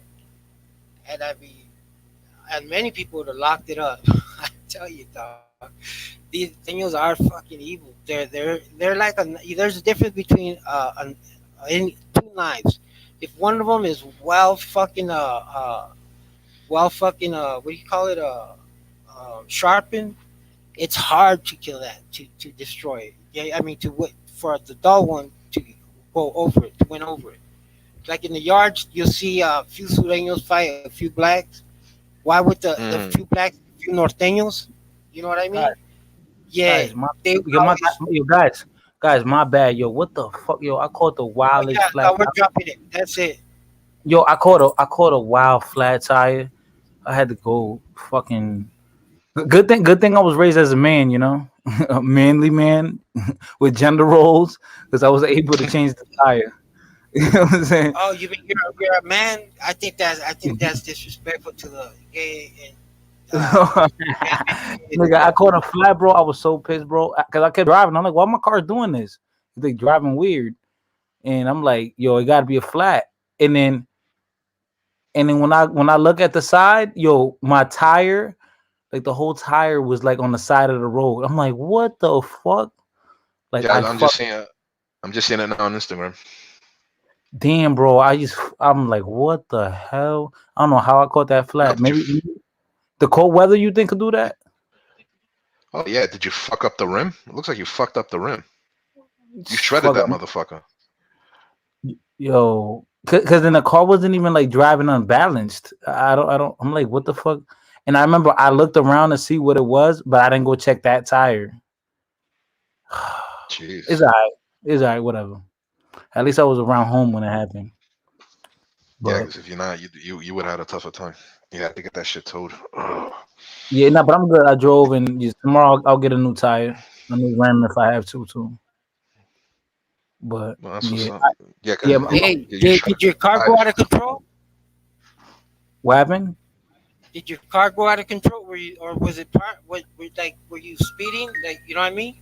Yeah. Nah. I think maybe the cold weather like kind of fucked the tire up. I don't know what, like Oh why. yeah, yeah. So the cold weather it makes your tire hard, bro.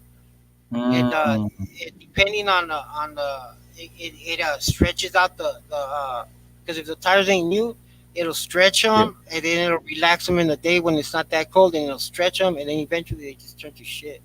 Mm, okay. And I was kind of mistreating them too because it was like hard trying to get up my driving, my driveway because all the snow, and I was like, Mm. spinning the tire a lot. So whatever, it is what it is. It's okay. I'll just get a new tire Nigga, tomorrow. I thought you said you were gonna take care of that. What you mean? I thought you said you want to shovel all that shit. Oh Did you no say no the no. other day?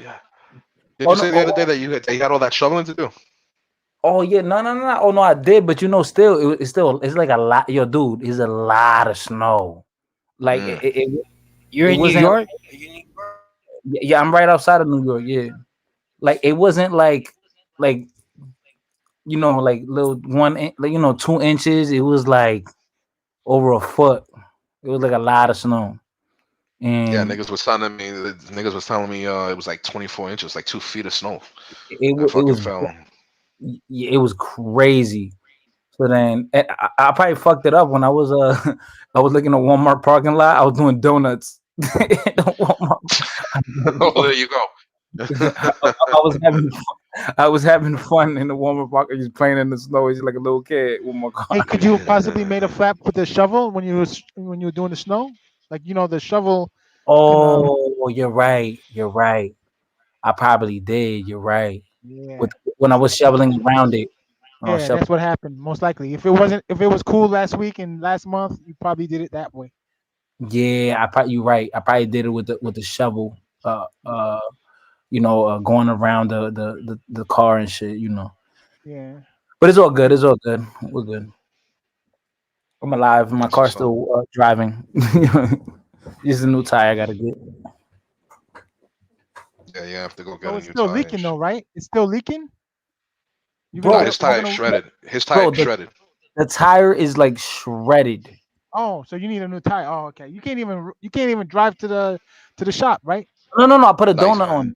I Oh, put a you put a donut. Oh, you put donut. the donut Oh, on. Yeah. I had a donut. Yeah. Yo, oh, you Like, don't have like a gomera there with like the people that oh yeah. they yo. When I go, man, I see. It's right there. Like 5 minutes drive. 5 minute drive. They're actually Hispanic. Oh no, I'm lying. They're Brazilian. No Brazilian. shit. Yeah, they're Brazilian. Yep. They speak oh, Portuguese, but they understand Spanish. the You know. donut is good Mm. though. You can ride in the snow with this donut. You're gonna be sliding, man, with that donut. I mean, I'll be all right because it's like not that far. It's like right around the corner. Like not around on the corner, but it's literally like 5 minute drive. Right. You gotta take it slow though, man, because you're Oh gonna yeah, slide. yeah. Oh yeah, I'm not gonna be in no rush. I'm gonna definitely take it slow. I'm definitely gonna take it slow. But yeah, man, what the fuck? But it's all right. There's things to cars, you know, you get flat tires and shit. So you're looking Damn. at $40 at least, right? At least, yeah. And especially if I think I probably fucked up the rim. So Yeah, that rim look a little bit suspect, but they'll let you know. Oh, yeah. so now you're talking more. Oh, that's rough. Yeah, but you know, responsibilities of having a car. Yeah, for real. For You're talking real. about close to $100, man. Dude, yo, you think that's bad, bro? Yo, you know how many times I remember this one I got my first car. Do you know how many times I locked my key in my car and I had to constantly call the tow trucking people? Dude, it was like, bro, I felt like an idiot, bro. Like I did it. I remember like I did it like 3 times within like 2 months, bro. I feel like an idiot. You know what I'm saying? Like I feel like a total idiot, man. Copy of the key, man.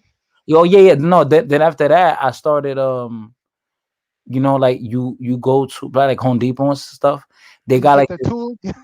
no. They get they have like a magnetic a key holder, and you put it like under your car, like under the tire, like near the tire, like under the Oh, you're gonna yeah, hide the key. I see. yeah, like a hide a key thing, right? I thought you were gonna say you're gonna get the Jimmy, like they used to sell them in the stores. You can just get the Jimmy that they have. Oh yeah, like the little pump, the pump, the air pump thing. No, the Jimmy to That unlock the shit. doors. I You're don't know what talking they about call it. that flat piece of Oh, the flat it's like piece of a Metal. metal. Yeah, flat. Yeah, yeah, yeah. Flat piece of You metal. slide it between the window and then you unlock the door. Right. Oh, right. Yeah. Oh man, dude, are you Puerto Rican, man? You sound like you stole cars, Roy Chess. Just give me 30 seconds, man. 30 No, seconds. I was gonna say 90 seconds, like the movie. 90 I think seconds. the movie was 30 seconds or 90 seconds, something No, like no, that. 60 seconds. Going in 60 seconds. Oh, okay, 60 seconds. Okay. Yeah, Oh, God, I remember that shit. That's an yeah. old fucking movie. I remember With Nicolas Cage. Yeah. Nicolas Cage. Yeah, Yeah. that's right. Yeah. Yo, Conway was a good movie. Conway. Con Air, you mean? I think. Con Con Air. Air. Yeah, Con Yeah, Air. Con Air. Yeah, Yeah. with the felons up in the plane, right? Yeah. The lo confinado. And he had Right. that Lo little bunny. confinado, lo He had that confino. little bunny in it. Oh Shit, I man. remember that. Damn, what a Yeah, man. fucking damn, I'm an idiot. Caught a tire. But Nah, guys, man, that shit happens, bro. yeah, I know. I'll be all right. That's why it's always good to have your tools and a donut, you know, spare tire, you know. This is always really good. I Yeah, would have get been it done quick. I'd have been fucked. I would have had That's to call a tow truck. I would have had to. It would have been a headache. yo. What's the temperature over there now? Right now? It's like close to 30. It's under 30. Let me see. It's definitely under 30. Um, hold God on. damn. Yeah. It's 28. It's 28. Yeah, over here it's fucking cold here for us. What, Like they're saying that it's right now it's about hold on a second, let me check to see what temperature it is. my brother said it like because he lives in Miami in Miramar. He said it was Yeah. gonna be. He told me it was gonna reach down to 40. Yeah, it's 45. What the fuck? It's fucking 45 down here. Yeah, I'm sitting here, I'm wrapped up in bed, bro. For real. Like You feel like you tengo una back in New York? frisa. Yeah, When bro, but the thing is, man, the fucking when I cold down here is not like the cold up in New York. For some reason, I think the cold up in New York is a little bit more tolerable. Over here, the cold is like that. It's that wet cold. Like if you ever been in DR, like or in Puerto Rico, like in the Caribbean during winter, and the temperature drops, and you got like that oh, humid cold. oh yeah, I know what you mean. Like in Bonao, I lived in Bonao, and when it's cold, it's like a weird cold. It's like I know what you mean. I know what you mean. Yeah, and here, this kind of weather, man, this is fucking like flu weather over here. So, and now with this COVID shit, people here they don't give a fuck about any of that, bro. People here they're getting on with their lives. They don't. Mucha gente ni se están poniendo mascarilla. They're just fucking. They're just doing them. You know what I'm saying? Like, Dude, I would have been I pissed. I would have been pissed was if I would have went to Florida for like like 2-3 days to escape the weather, and I go over there and it's like 45 degrees, I would have been pissed. Yo, no, for real though, man. It's fucking cold, dude. When I first moved down here in the late '90s, bro, I didn't have not the late '90s, in the early to mid '90s. I came down here. I didn't take no pants with me, no sweaters, nothing, bro. Yo, December hit, it dropped. The temperature dropped like it is now. Nigga, I was out of my fucking mind. Yo, I see all these people in Miami rocking Timberlands, rocking, all the Carhartt jackets back in the day and shit. I'm like, and I'm ahí como un fucking pendejo, bro, in shorts and a t-shirt. Everybody had their good winter clothes out, and I'm like, God damn, bro. People with hoodies and shit. Fucking, I ran to the Marshalls on 163rd Street Mall, and I bought like $200 worth of sweats, hoodies, and anything that I could find, jackets, whatever I could find. But I felt like an idiot, bro. I'm sitting here freezing my ass off, and people wanted to hang out outside because even though it was cold, people still wanted to sit on the benches and shit outside. And I'm like, dude, freezing my ass off, bro. And that's what I learned, man. When I moved back down here, I was like, you know what, bro? I told everybody, don't throw away your winter clothes. Bring them because you never know. Pero que si es la Florida. Yo sé, sí, es la Florida, pero en la Florida también se pone frío. Ok, está bien. You understand? I still got my winter jackets and shit, and I would put it on too to go out. I don't know what it is, but like in DR, like when I live in the Bonao, something about that rain is like it get cold and chilly, man. It's like it gets chilly. I'm like, yeah, and you definitely got to wear like a little jacket, coat. So it's Bro, like I was in La Vega. I was like a little outside. I forgot the name of the spot, but I went there to go visit friends' family, and we were up in the fucking mountain, yo. I remember we had to take I had to ride the back of a pickup truck to get to where I needed to go. woo! Yo, nigga, yo, bro. Cuando el chofer was like, mira, agárrense, porque aquí vamos a pasar por carretera mala. So I'm like, okay.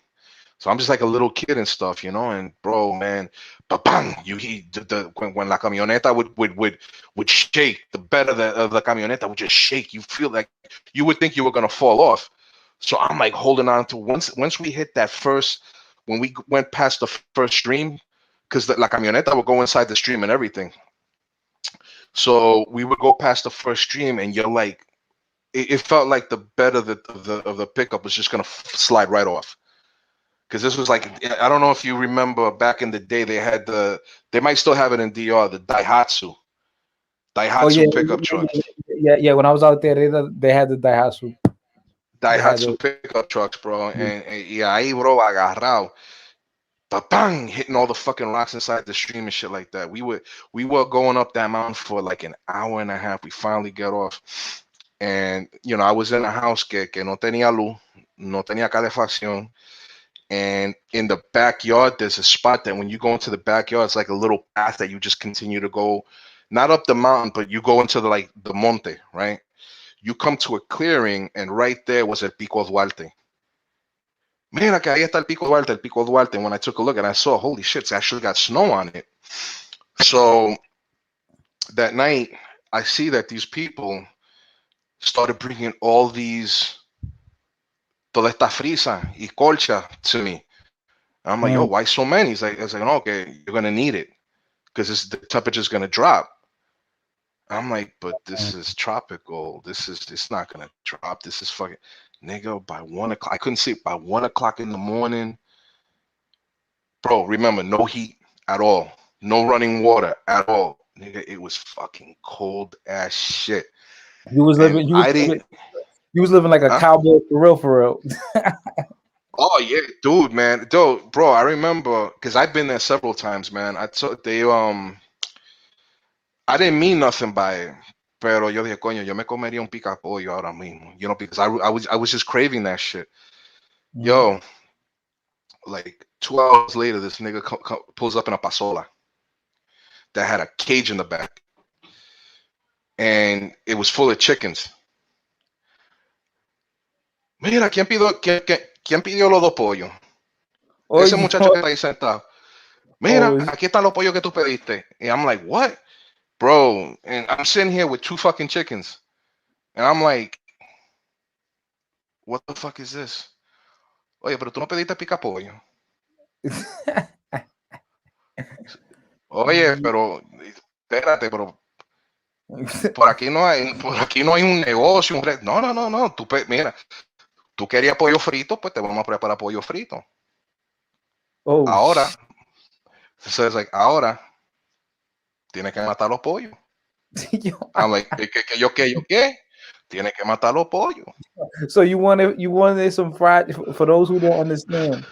He wanted, so basically Marcel wanted pica pollo, right? So pica pollo is the Dominican version of basically just fried chicken and tostones, the plantains, right? En tostones, yeah. Mm-hmm. Right. So it's kind of like, what we call Dominican fast food. It's just something quick but tasty.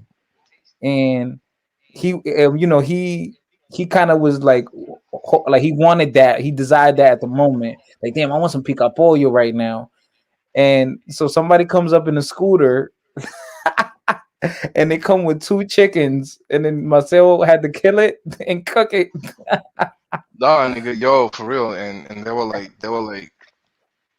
oye, pero tú no sabes matar un pollo. And I'm like, yo nunca he matado un pollo, pues. Bueno, vete para allá atrás y mata el pollo. Pero ¿cómo? Oye, pero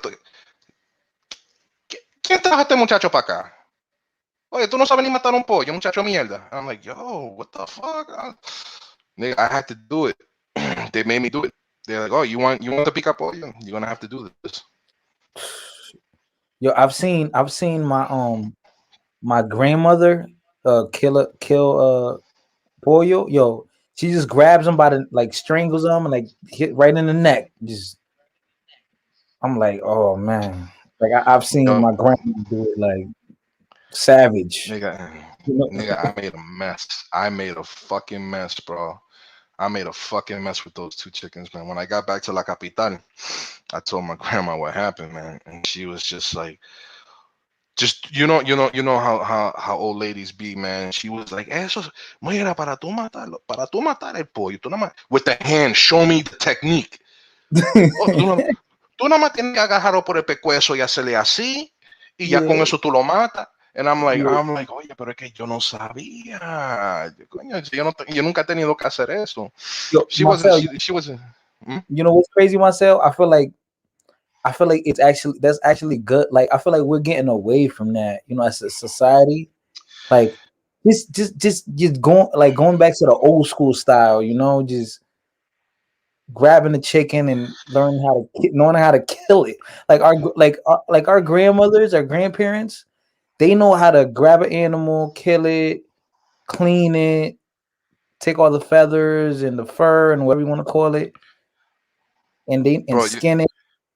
You know how I got the totones, the plátanos to make the totones. I have to go into the fucking monte and find a plátano tree.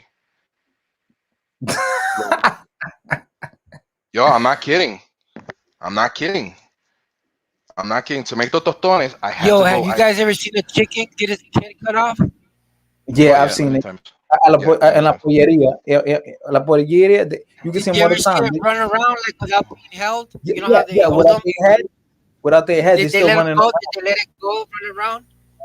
Yep, with their neck broken and all that. Yeah, they still running around. Bro, en Macorís, in San Pedro, había una pollera that I remember.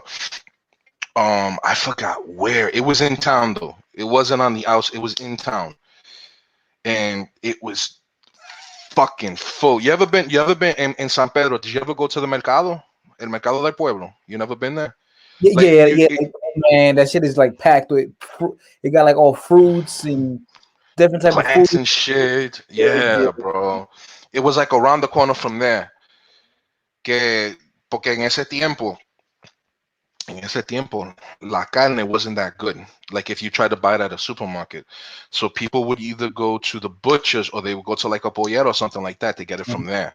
But if like you would very rarely see meat in the supermarket at that time because remember they were always rolling blackouts and not everybody had a generator, so the meat would always spoil. Bro, you know, I would go when I would go to like there was a butcher like not too far from my dad's house, and my dad be like, "Oh yeah, ve compra 3 libras de whatever, right? You know, go buy 3 pounds of this, right?" So I would go, you know, I had to go buy the raw meat, right? And yo, they'll cut it right in your face, yo, and you see like the pig hanging or whatever it is, yo, and you see mad flies. I'm like, God damn, like, because it was literally. It was raw meat. You know what I'm saying? It was raw meat. Like they literally just killed the animal. You know what I'm saying? Yeah, dude. Bro, you ever buy longaniza? Yeah, I Nigga, did I used before. to I wouldn't even buy that at the butchers. I remember one time que mi abuela quería hacer un locrio de longaniza. So Sound we good. went, yeah, we didn't go to the butchers, we didn't go to the supermarket. We went to una fucking carretera, I don't remember where. And in the middle of this carretera, in the like, it was like in the middle of nowhere. You see this little shack, and this old dude had en la varilla, the little metal rods just filled with longaniza, just there out in the sun. That's where we went to go get. That's where we will go get to get the longaniza. Not at the butcher. Not at, we went to that specific spot, and it took a while. It took a while for us to get there. Bro, when's the last time we went to Dior? Years ago, bro.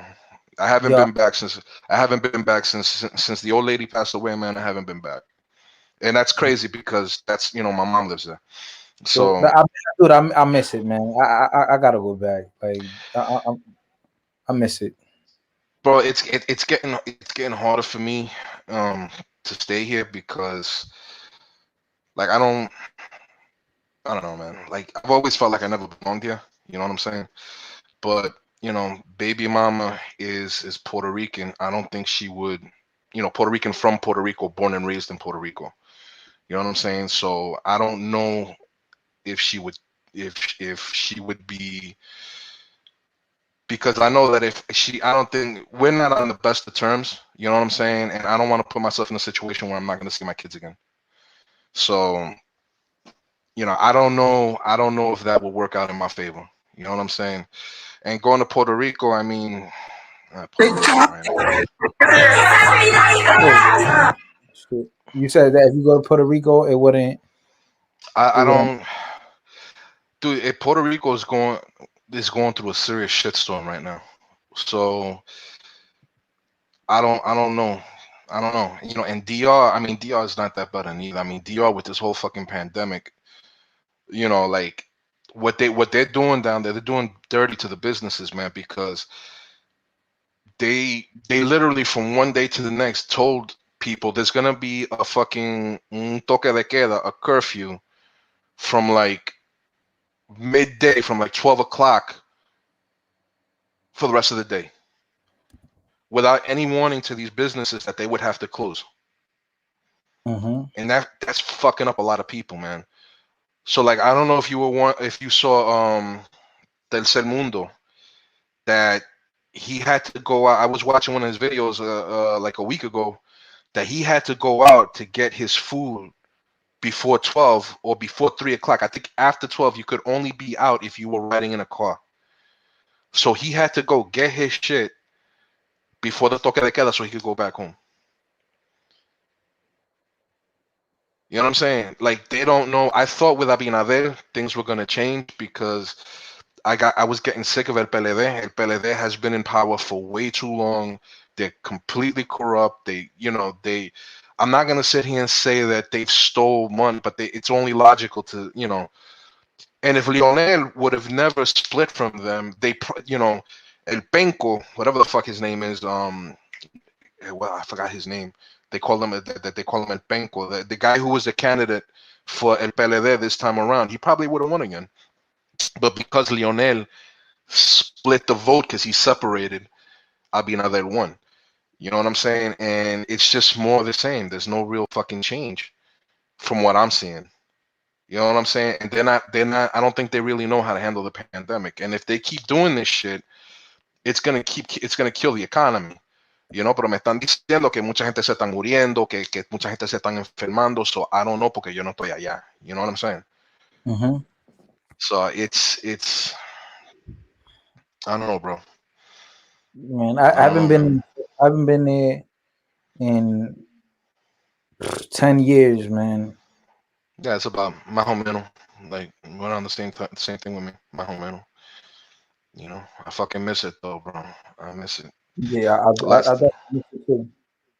last time though, I went to Puerto Rico. I was there for like about 3 months, Mm. and Mm. I had a good time. I'm not gonna lie. I had a good time. You know, old lady was pissed, man. Old lady was pissed because I didn't go. I didn't go visit her. I didn't hop on a plane to go visit her.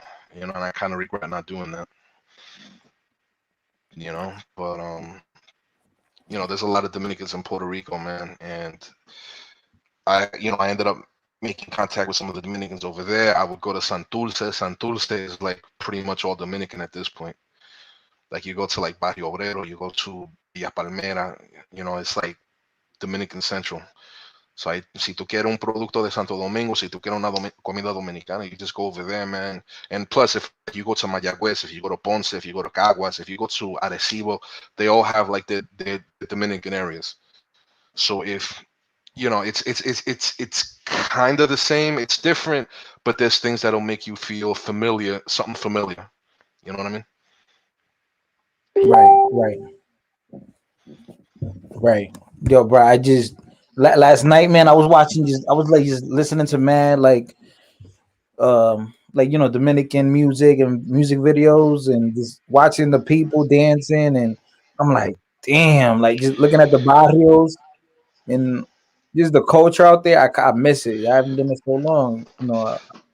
I miss Bro, it. you know what it is. It's like my boy was telling me. He's Dominican. He's from Santiago, and he was just saying to me, he's like, "Yo, uno aquí, bro, fajado, trabajando, pasando frío, because he lives in New York, pasando frío, and these niggas down there are fucking smoking hookah and having just a great old fucking time, a grand old motherfucking time." You know what I'm saying? And I'm just like, yeah, I see what you're saying. Because yo, down there, bro, people don't live with the kind of stress that we live up here. You know what I'm saying? Like here, we're always stressed out, worrying what we're gonna do with, worrying how we're gonna get the money, how we're gonna do this, how we're gonna do that. Down there, them niggas don't give a fuck, bro. Eso es que si vamos a fumar juca, que si vamos a beber presidente, que si vamos a ir para la playa, que si nos vamos para el malecón, que si vamos a janguear, que si vamos a hacer cosas, y hay uno aquí, jodido.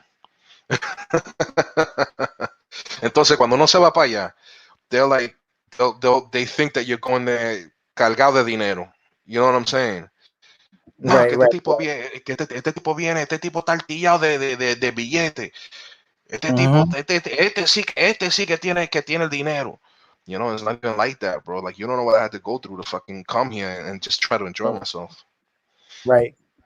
Like I already know when I go to DR, like it's inevitable. I might have to when I go. I already gotta go over there ready to give shit away.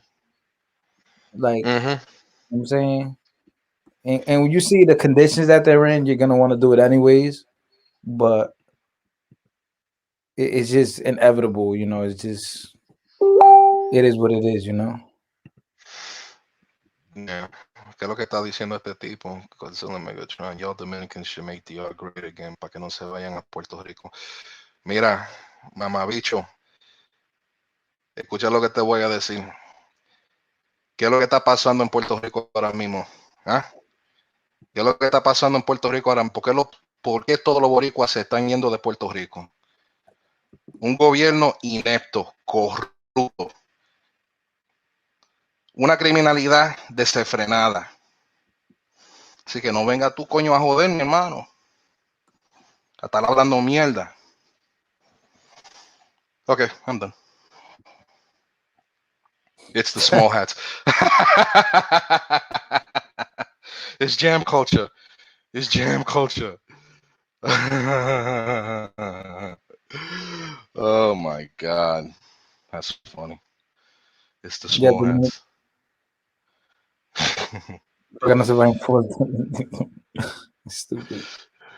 It's the small hats. Yo, man. Yo, when I was in Puerto Rico, bro, it was fucking heartbreaking, bro.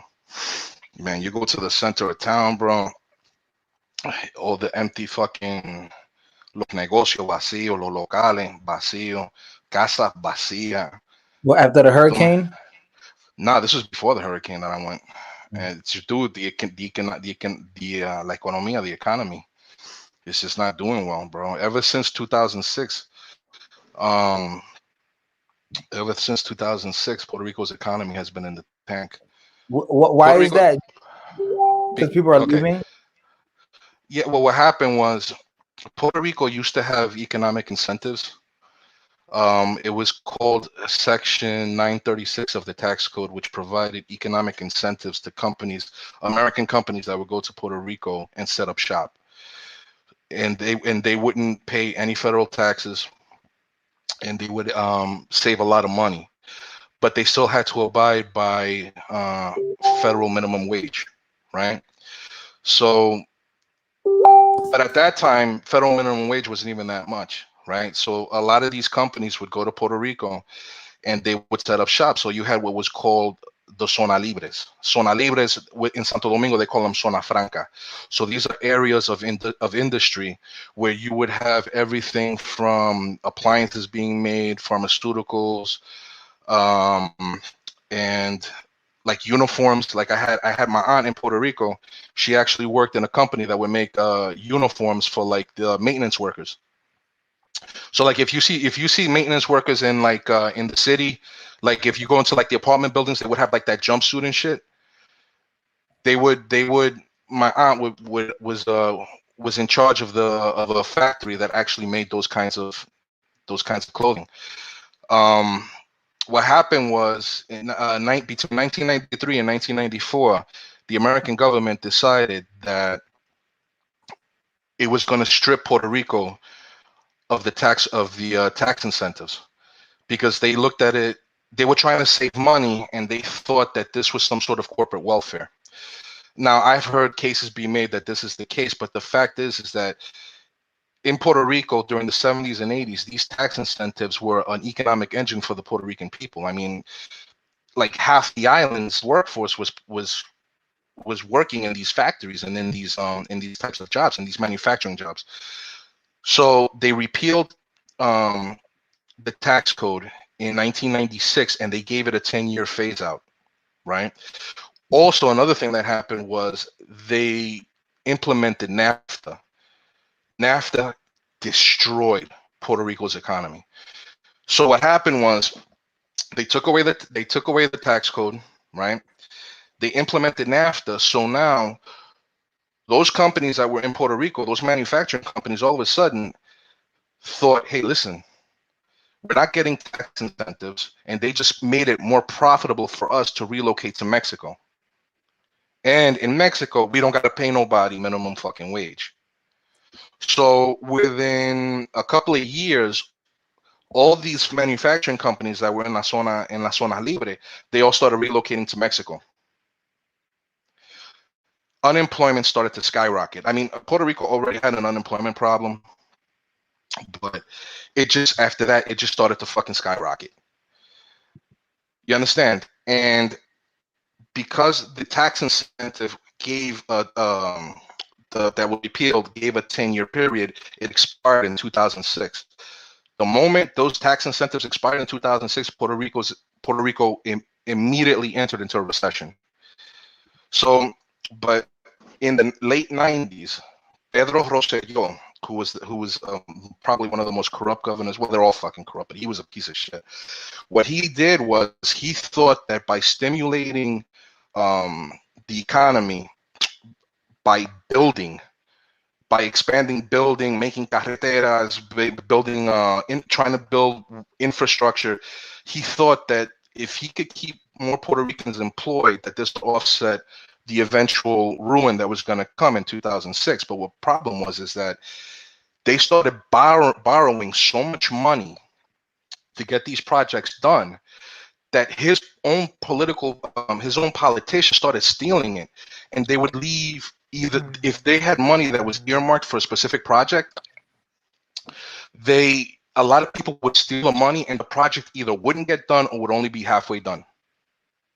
Now, he did manage to build some things like el Coliseo, Centro de Convenciones. He did manage to build to complete la carretera de Ponce, la autopista de Ponce a San Juan. He did manage to do all that shit. But if they earmarked, let's say, 20 million for this for a project, they would actually end up borrowing 60, and they would steal. That would be 80 million. They would steal more than they would actually put into the project. You see what I'm saying? So what that did was it kept running up the debt, and all the Puerto Rican governors have done this. That's why Puerto Rico cannot pay back its debt. It's got what, 71 or 72 billion debt plus pension liabilities. So we're talking about 126 billion dollars debt that they cannot pay back. Unemployment is probably hovering around 20%. And the only jobs that are available are just menial jobs. You know, it's not like it's not like you could, if you wanted to build something in Puerto Rico to provide manufacturing, it's going to cost you more than if you would just build it in Mexico. So that's why Puerto Rico's economy is not viable at this point. So, what do you think is best right now for Puerto Rico to become independent? To become independent. Right. To become an independent nation. It's the only way. It's the only way. If it doesn't become an independent nation, it's just gonna continue the same, and it's just I don't even know. It's never gonna become a state, I don't think. And if it does, I don't think they're gonna be able to afford the federal taxes that they're gonna have to pay. They have an idea that they think that by paying by becoming a state, they're gonna receive more federal funding, but they're gonna have to pay federal taxes. And they think that they're gonna be exempted from that because of being below the poverty rate. So if Puerto Rico doesn't become independent, then it's just not gonna pop off. Godzilla, si no te gusta, ve a mamarte un bicho, mi hermano, y salte de aquí.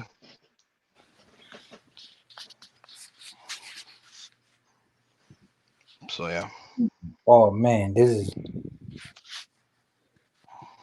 is a girl I got on Facebook. She's Cape Verdean and Puerto Rican. She fire. Dude, where you meet all these Cape Verdeans from, bro? Like, I've never met a kid. Yo, I feel like because I live more. Yo, I feel like because I don't live in New York no more. So like in New York, I never met a Cape Verdean ever. I like maybe I've seen Cape Verdeans maybe in New York, but like I thought there was something else. But like connect like all the Cape Verdeans, all of them, they live in Massachusetts. They all live in Brockton, Boston, and Providence, right? And then from there they go off to like Connecticut, and they might, and the rest, and like maybe some might go to like New York. But for the most part, they got some in CT, but most of them are in Massachusetts and Rhode Island. So like they got a lot of them, like this like New England region. I didn't even know that. I've never, as far as I know, I've never met a Cape Verdean. Yeah, I didn't know what bro. I just found out what Cape Verdean was. I remember this girl, right, when I used to go to the bank all the time, whatever. It was this girl, right? I didn't know what she was. Like, I didn't know if she was Dominican, Puerto Rican, because she was like, I thought maybe she was Dominican, but she didn't quite look Dominican. But she was like very melanated, right? So I was like, well, what is this girl? Like, And then she told me, oh, because of her last name is like, Portuguese. So I was like, what is, I thought she was Brazilian or Dominican or Puerto Rican or something, right? And then she told me, oh no, I'm Cape Verdean. I didn't even know what that is. I like that. I said, well, I don't know what Cape Verdean is, but whatever. Like, I like you. I mean, so and then and then come to find out, a lot of people I know are Cape Verdean. So like, and they're people that they're like mixed. They were like, I didn't know what they were. What is dude? African American? Is he black? Is he Puerto Rican? Is he Dominican? Like, just people I didn't know what the hell they were. And coming to find out, they're their own people. They're like their own species. They're Cape Verdean, an island off of Africa. So they're like, they're like very similar to Dominicans, very mixed, very mixed people. Yeah, that I've seen. Very mixed people. They're beautiful. They're beautiful. Yeah, and they have like a lot, and they're very hairy. They have a lot of hair. Yeah, well, that girl that you had on, that Cape Verdean girl. I mean, she had a very exotic look. She was fine. Yeah, man. I'm not gonna lie. Like, of course, I put like top five, like my personal top five. I definitely have Dominican women, of course, and I put Cape Verdean women up there too. Yeah, they're fire, man. They're definitely fire. Definitely fire. Nice bodies on them. Yo, Macho, you go out there, Macho, Macho, Marcel, you go out there, Marcel. Yo, you like, you'll fall in love. Like, it's like all of them are like, they all have fat asses too. It's like, what the fuck? Like, what is going on over here? Like, and You know, you know where they invited me to, but I never got up there, bro. I've been to Boston, but they wanted me to go to. My friends wanted me to go to Lawrence. Nigga, listen. If you left Dominican Republic and you moved to DR, like if you moved to the Lawrence, you haven't left DR. You're still in DR. It's the same shit, bro. Yeah, niggas was like, yo, you'd feel mad. Yo, they're mad Dominicans and mad Puerto Ricans. Bro, dude. It's like it's like you don't even feel like you're in America, bro. Everybody there just like there's literally like 90% of people is Dominican, and then you got and the rest are Puerto Rican, black, and you got some white. But bro, it's like everybody's Dominican, a few Puerto Ricans, a few blacks, and little whites. Nah, man. I went to I've been to Hartford a bunch of times. I do not like Hartford. I don't like Hartford at all. Oh yeah, Hartford was crazy back in the day too. Now it's still bad now, but back then it was like really bad. Yeah. I never liked it. I've been there like more times than I can count to go visit people, man, but I did not like Hartford at all. When I was gonna leave New York, they wanted me to study the possibility of moving over there, and I'm like, I am not going to Hartford. Yeah. When the first time you went to Hartford? First time I went to Hartford would have been 2003, 2004. Yeah. Oh yeah, you went over there when it was bad. It didn't look that bad to me. Well, I mean, I don't know. They took me, like, I didn't even know there were Puerto Ricans in Hartford, man. They took me to what is that, Park Avenue or Park Street or whatever. Oh yeah. And I'm it's like, the hood area over there. Yeah, but there was like all these Puerto Rican lechoneras and shit, and I'm like, What was that? Was like lechonera, man, they're restaurants, but they specialize like in, when you put the pig on the spit.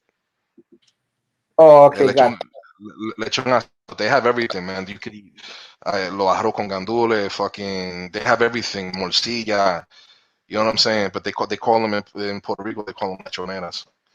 So like I went to there and they had like lechonera this, lechonera that, and I'm like looking, I'm like, yo, they got Puerto Ricans here. I was like, I didn't know y'all had Puerto Ricans here. It's like, oh yeah, we have a very big Puerto Rican population. So, yeah, it's big. Yeah, big. Big. Big. There's a lot of Puerto Ricans over there. Yo, Godzilla, come on, man. Come up on Yeah, here. I dropped the link, man. Maybe he could school me on something. Yeah, man. Yo, I'm like, I want to go to DR so bad now, yo. Yeah, you get your time, bro. I mean, me too. I don't know about it because of the Yeah, whole pandemic. I want to go back It's so bad. yo, but niggas here, they nigga in plain pandemic. They took a look. Plane ticket was cheap as fuck. Niggas were out. They didn't give a fuck. Niggas was out. But when they started putting more travel restrictions, I don't see them traveling as like that. But before, like when the pandemic really hit, like like March, April, and the plane tickets were really cheap, niggas were out, and they would just be going for like 4 or 5 days because the plane tickets were so cheap. So over here, they don't have any direct flights from West Palm. So you either have to go to Orlando or you got to go down to Fort Lauderdale or Miami. Yeah, my brother works at the Fort Lauderdale airport. Oh, for real? Yeah, he's a he's like a mechanic or something, like maintenance, something like that. They do like with the engines, or they do like the pre-trip, but to make sure everything is running correctly. Yeah, the pre-trip maintenance. Yeah. Yeah, I like where you say he live? He live in Miramar, you said?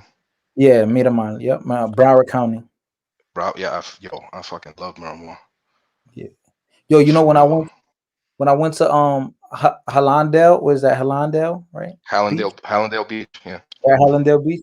I went there. I went this when I went out there. I was chilling with this girl. She's Dominican and Haitian. She's beautiful, right? Dominican and Haitian girl. And we went to the beach. Yo, I met Noriega. He was out there, the rapper. From the Bronx? Yeah, well, no, yeah, from Queens. Nah, Nori from Queens. Nori's from Queens? He was Yeah. part of Fat Joe's. He was part of Fat Joe's crew. Yeah, like CNN, Capone Noriega. Yeah, Capone, yeah. Because Fat Joe, when Fat Joe made it big, he fucking left. He left the Bronx and he moved down to Miami. Right. That's what I was told. Like he just as soon as he made it big, he was out. So I wouldn't be surprised that some of the people followed him down there. And I saw him down there in the beach and shit. He was there with his wife and like a couple dudes and shit. But he was there. I took a picture with him. Yeah, so that was dope. Randomly, ran into him. But yeah, I definitely want to go back. I'm definitely gonna go back out there. Between now and like the summertime, definitely. I love it. Like, I'm trying to think where there used to be on Pembroke Road in Miramar. There was a Dominican spot that they made really good food. It was on Pembroke Road. It was near the turnpike, the overpass of the turnpike. And I used to eat there every once in a while. They made a lot of good food there. And I've eaten at a ton of Jamaican restaurants. Oh, if you go in Miramar, if you go past University Drive going west, in one of the shopping centers, they have the food trucks. And there's a Dominican food truck in there. Oh yeah, my brother was showing me those. He showed me about the food trucks. There's one called Cerro Santo, I think Cerro Santo or something like that, Cerro Santo or some shit like that. It's a big yellow fucking food truck. They're Dominican, and they best sancocho I ever had from them.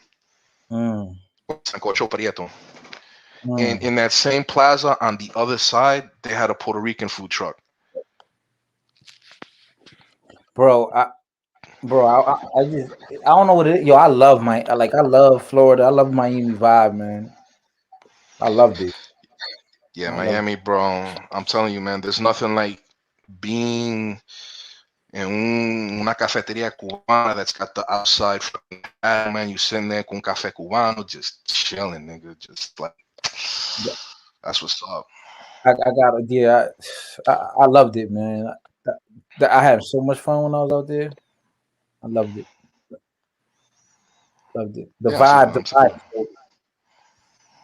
bro, you should come down. I told Radical too, man, that he should fucking come down here, man. This is right now the way things are in this state, man. You know, I feel that there's more opportunity here than up north. That's just me, though. That's my feeling. Right. Yeah, no doubt, definitely. Yes. We'll work out together and all that. Styles. South Styles, the DJ, Puerto Rican cat. He sounds familiar to me. He been on here before. A Radical and Extina interviewed him before. I vaguely know who you're talking about. I know the name. He lives down that way. He told me, man, that he likes it down there better than up here in New York. That's true. That's true. He lives down there, bro. If when I go down there, I'm a definitely hook up with Chew, Marcel, and Styles. Do like a little live interview or something like that. Yo, no, for real, man. It's kicking down here, and that's all I can say. I mean, Miami's always lit. Fort Lauderdale is lit. West Palm is lit. And then you go to Orlando. Orlando's always lit. Orlando's got and they're doing their own fucking thing over there. The only place that I'm not, because I haven't been there in a very, very long time, is Tampa. I haven't been to Tampa in years, so I couldn't even tell what's going on in Tampa. You know what I'm saying? Jacksonville, I was in Jacksonville not too long ago, and skip that. It's not for me.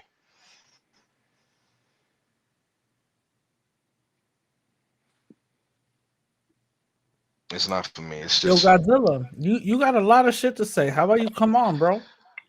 Yo, yeah, I've been telling them, yo, Godzilla, come on, man. Godzilla is one of these little estrogen built bitches that like to talk shit, but never really, I think I know. say what they gotta say. You know what I'm saying? Yo, Godzilla, come on, man. He was one of these keyboard warriors, you know what I mean? So he ain't never gonna get on this shit and actually talk because he probably is 14 years old, having hit puberty and all that, Que todavía se está arrancando el bicho. Porque no tiene dónde meterlo. His porn categories is like wow long.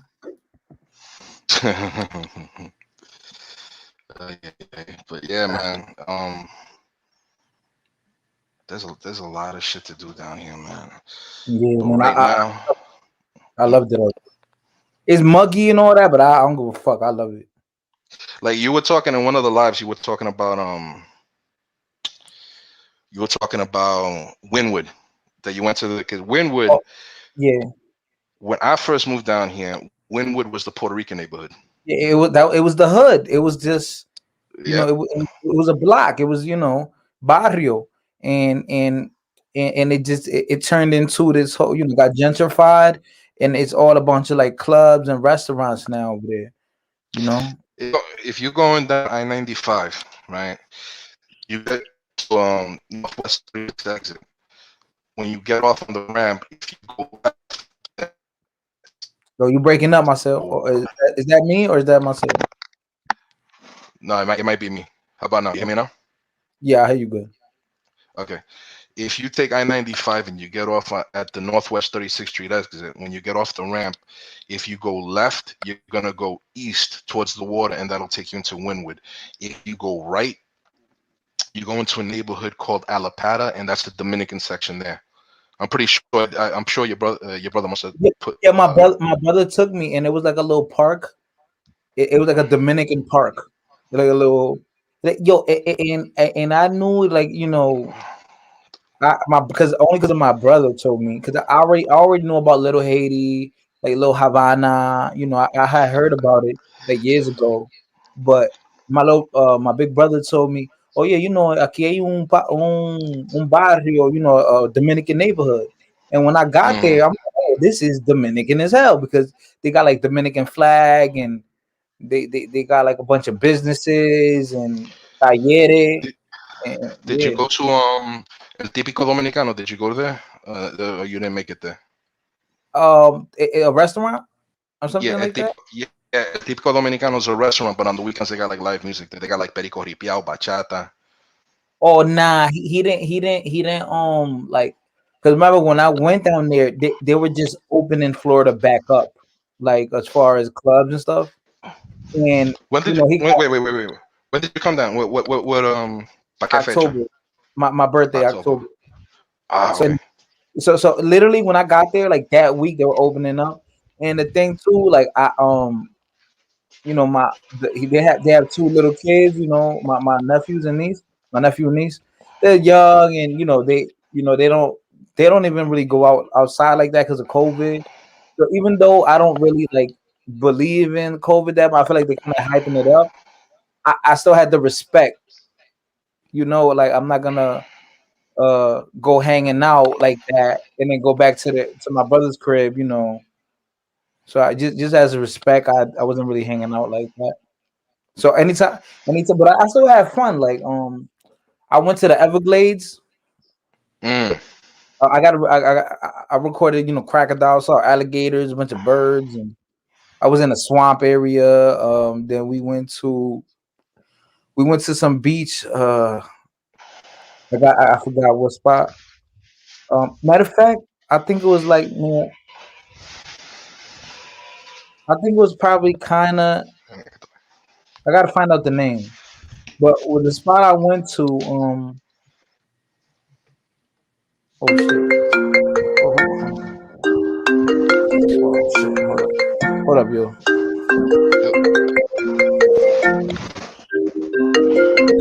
That's his binary girlfriend. She doesn't associate with a female gender roles.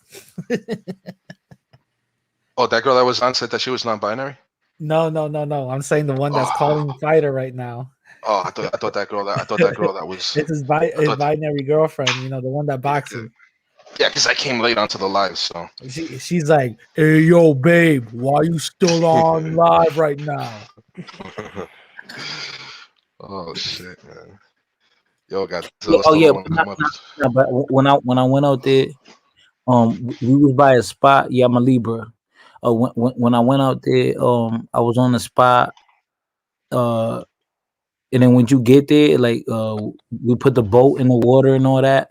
So my brother has a boat, and we went in the water, and then it's like you park your boat in the water, and the water hits you kind of like, that would depend on what area you at. It hits you like by your, like, your belly, right under your chest, and everybody's just in the water, just partying, drinking, eating. People, and then there's like a little like a boat that sells food. They're cooking food right on the boat, and you just walk over there, and like it's a dope spot, man.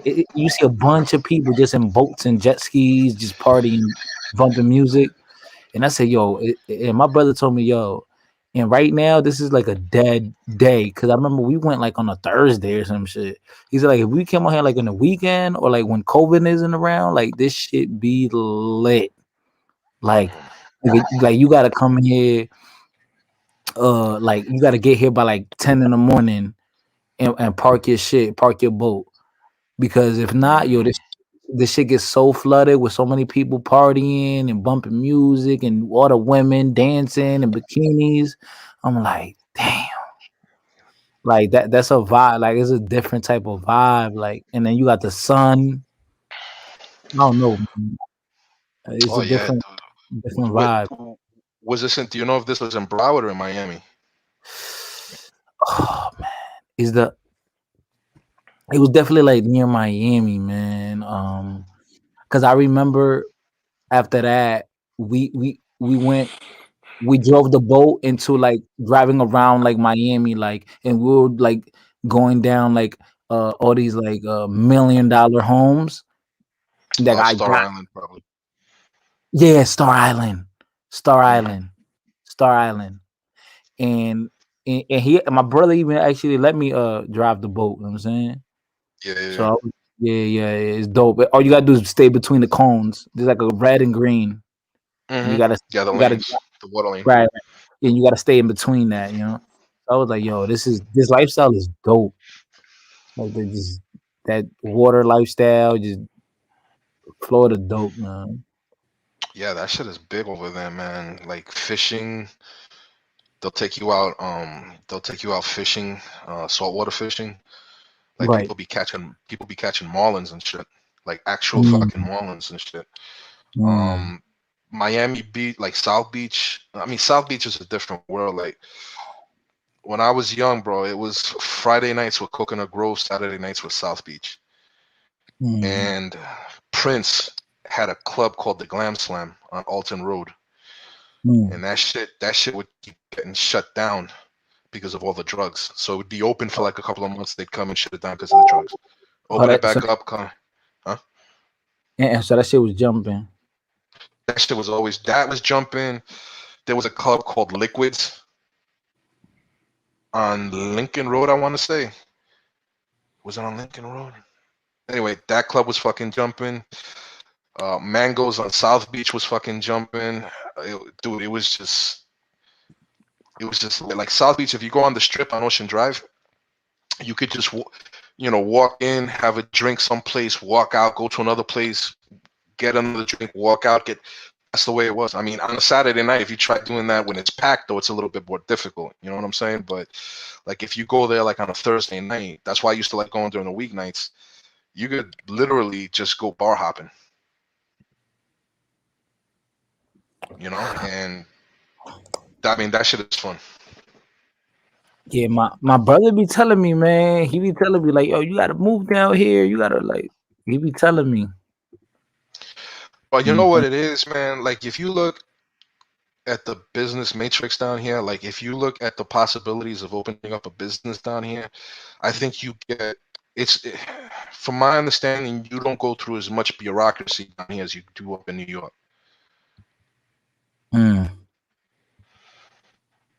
So I see people here, bro.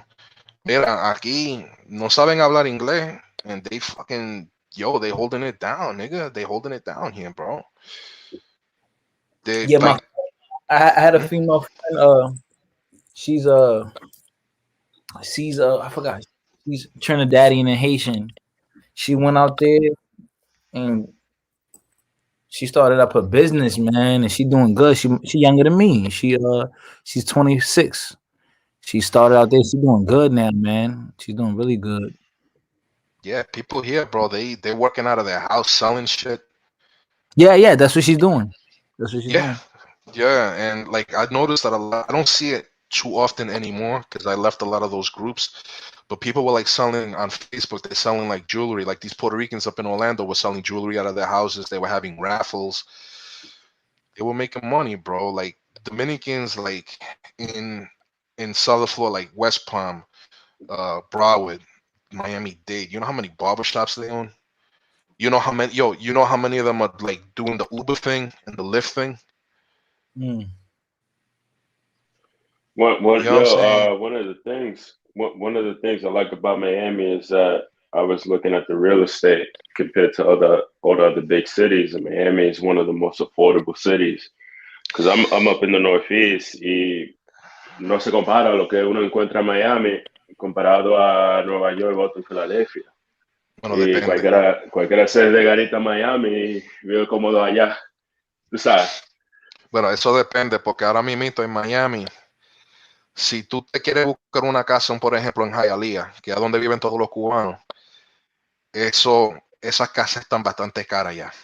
¿Tú me entiendes? No, yo más o menos quiero reservar en Kendall, West Kendall, en Crossings, en la área así, en los suburbios de South Miami, porque hay menos delincuencia, más cómodo y tú sabes, los impuestos allá comparado a Nueva York y a Connecticut. No, comparado a Nueva York, en Miami. No es igual, no es, exactamente, no es igual. No. Viviendo, a menos que tú estés viviendo en un lugar de rico, por ejemplo, Coral Gables, certain parts of Miami Beach, Key Biscayne, que eso es de millonario. Los No, impuestos, quizás. yo lo veo de Yeah, clase media, por eso yo digo Kendall, yeah, that fits esa, my. tú estás hablando de lo que le dicen la sabuesera. That's like Kendall. Anything, sabuesera means just the southwest. So you're looking at, Exactamente. yeah, you're looking at Tú sabes, ahí Kendall, mismo Kendall donde Lakes. Dade Mall, esa área ahí. Yeah, exactly. Yeah, that's. I mean, you can still find Pero que affordable yo no lo housing. veo que eso de rico ahí, yo lo veo que eso de clase media, que No, eso tranquilo, de clase. que No, eso de clase cuando media. uno me dice rico Miami, yo lo que the first thing that comes to mind is Pinecrest, Coral Gables y Brickell, más o menos, pero Oh yeah, de que Brickell too. Kendall, yo lo veo. Yeah, Brickell too. That's like downtown. That's like, like busy metropolitan downtown.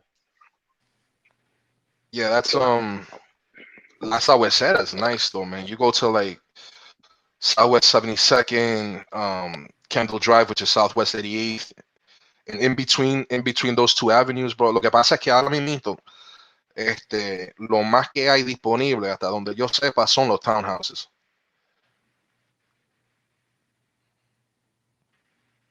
So Exactly. I talked to I talked to a realtor, and he told me the townhouses in Country Walk by West Kendall is what's available right now, and that's not really what I'm looking for. Yeah, the only thing good about townhouses is right. No, go. Right, he told me that. No, I was saying because I'm reconsidering moving out the Northeast to Florida. Y Miami comparado a otros lugares, yo lo veo bien.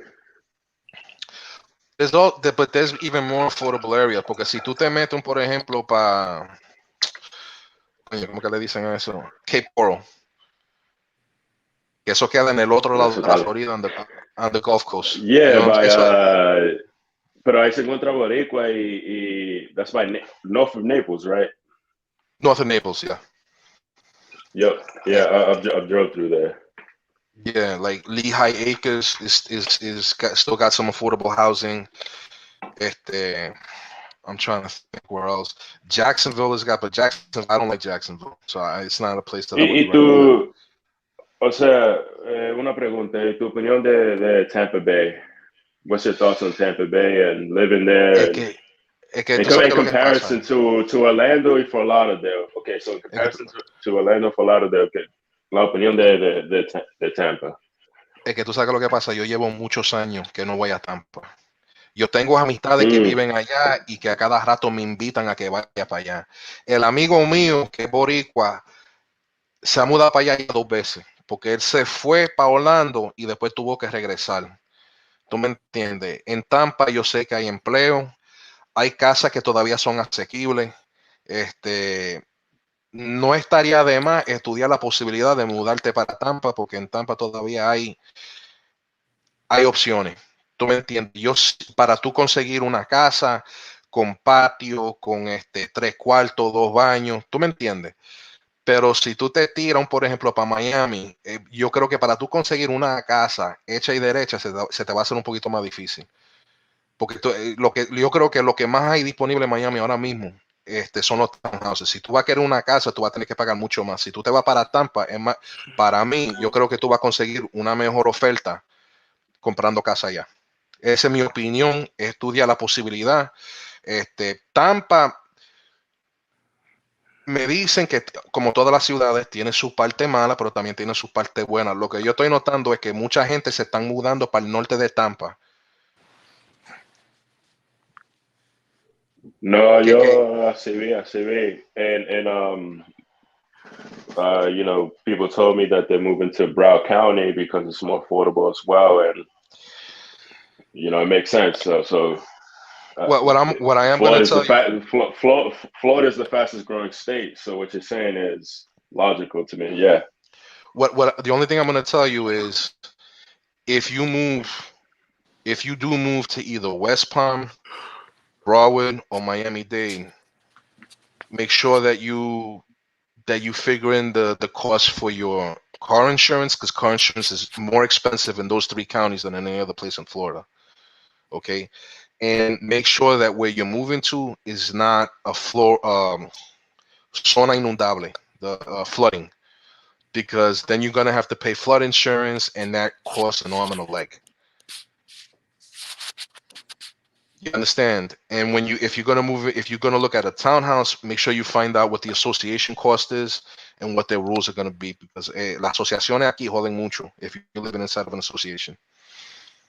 Yo, I see like Florida is nothing but like a lot of like South Florida is nothing but swamp, man. Well, that's bro. Bro, if you certain parts, if you the closer you get to the Everglades, bro, you're gonna see some shit. Don't me entiende? Like fucking. What you no, mean by that? Alligators sorry, walking brother. across the street. Oh yeah. I heard about that. Alligators walking across the street. I was actually in Miami when I wanted to go eat Cuban pizza. And when we went to the plaza where the Cuban pizza joint was at, Animal Rescue was there trying to get an alligator from the parking lot. Mm. You know what I'm saying? And them motherfucking things, they creep up on you. Like I don't know if you keep up with the news down here. Like if you have like a dog and you're walking him near the water, you got to be really careful.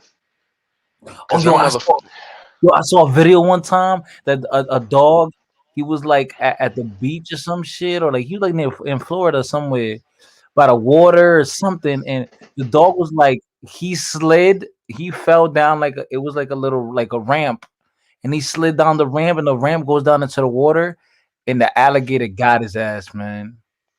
Yo, that shit is really serious down here. Yo, that I'm telling you, dude, right, like not even half a mile from my house, there's a lake. And I didn't even realize it. As I was passing by, I actually looked at the fucking sign. They're like, gators in the lake. Do not swim in the lake. Like, I don't know if you remember a couple of years ago, a little kid went into the lake in Disney, on the grounds of Disney. And he got fucking eaten by a gator, man. That shit happened like a year ago. Like a year, 2 years ago. A little that kid, happened, bro. That happened like months after Harambe. Yeah, I remember that. Yo, for real, yo, I'm telling you, and you go to like the public parks here, they all have lakes. There's gators in them. There's one park that I took my daughter to. That they have like a deck that goes over the lake. Bro, Yeah. the gators are so used to being fed, for having people feed them, they're just stationed there. Wow. Right below the dock, just waiting to get fed. I remember because I got some family down in Clearwater. Mhm. I remember the first time. So they have a pool in the back, right? Apparently that's like, a breeding ground or some shit for alligators. I don't know, but I think it was like a baby alligator. It was kind of big, and I looked at it, and I was looking at through the screen, in the house, and I was like, "That's a weird looking dog." And the more I kept on looking at it, I was like, "What the fuck is that?" And then when it turned its head, I said, "Oh shit!" It was a big ass fucking alligator, bro. Inside, and then it went inside the pool, bro. I was fucking scared out my goddamn mind because I never seen one so up close, Yeah, but you know what a lot of people sit on here that they don't think about? Fucking snakes, bro. They got a lot of rattlesnakes down here. Like a lot. And it's not just the fucking rattlesnakes. Because of all the exotic pet keepers, the fucking Everglades has filled up with pythons. Wow. Pythons and like they have a python hunting season now here because there's so many of them. And they show photos of pythons that go to war with the alligators, and they actually kill the alligator, and then when they try to eat the fucking alligator, they explode. This is too big. Yeah. Yeah. I remember, man. I was like, that. I went out there, man. When I went to the Everglades, they got this like touristic little boat joint. You know, the boat with the fan on the back. Mm-hmm. Right. And we went and I saw all the alligators and shit, and all the type of birds and all the lilies, and yeah, it's different. Like it's different. And I was like, oh shit, like this is like a whole different world, man. Like it's that swamp life, you know? Yeah, for real. I'm telling you, and the bugs down here, fucking, bro, you walk outside of your house on a humid summer night, and you're gonna have like 60 to 70 mosquitoes on you. They just attack you. Like it's like being in the yard. They just come and they fucking attack you, and they'll hit you through your clothes. You could have jeans on; those motherfuckers will bite through that shit. Bro, that's what that was all I was about to say. I'm like, it sounds like DR, bro. Like, you Yeah, know. no. Like right now, it's like 46 degrees out right now. It's fucking cold out, so you're not gonna have that problem. You know what I'm saying? Like the gators right now, they're probably sitting at the bottom of the lake where it's warmer.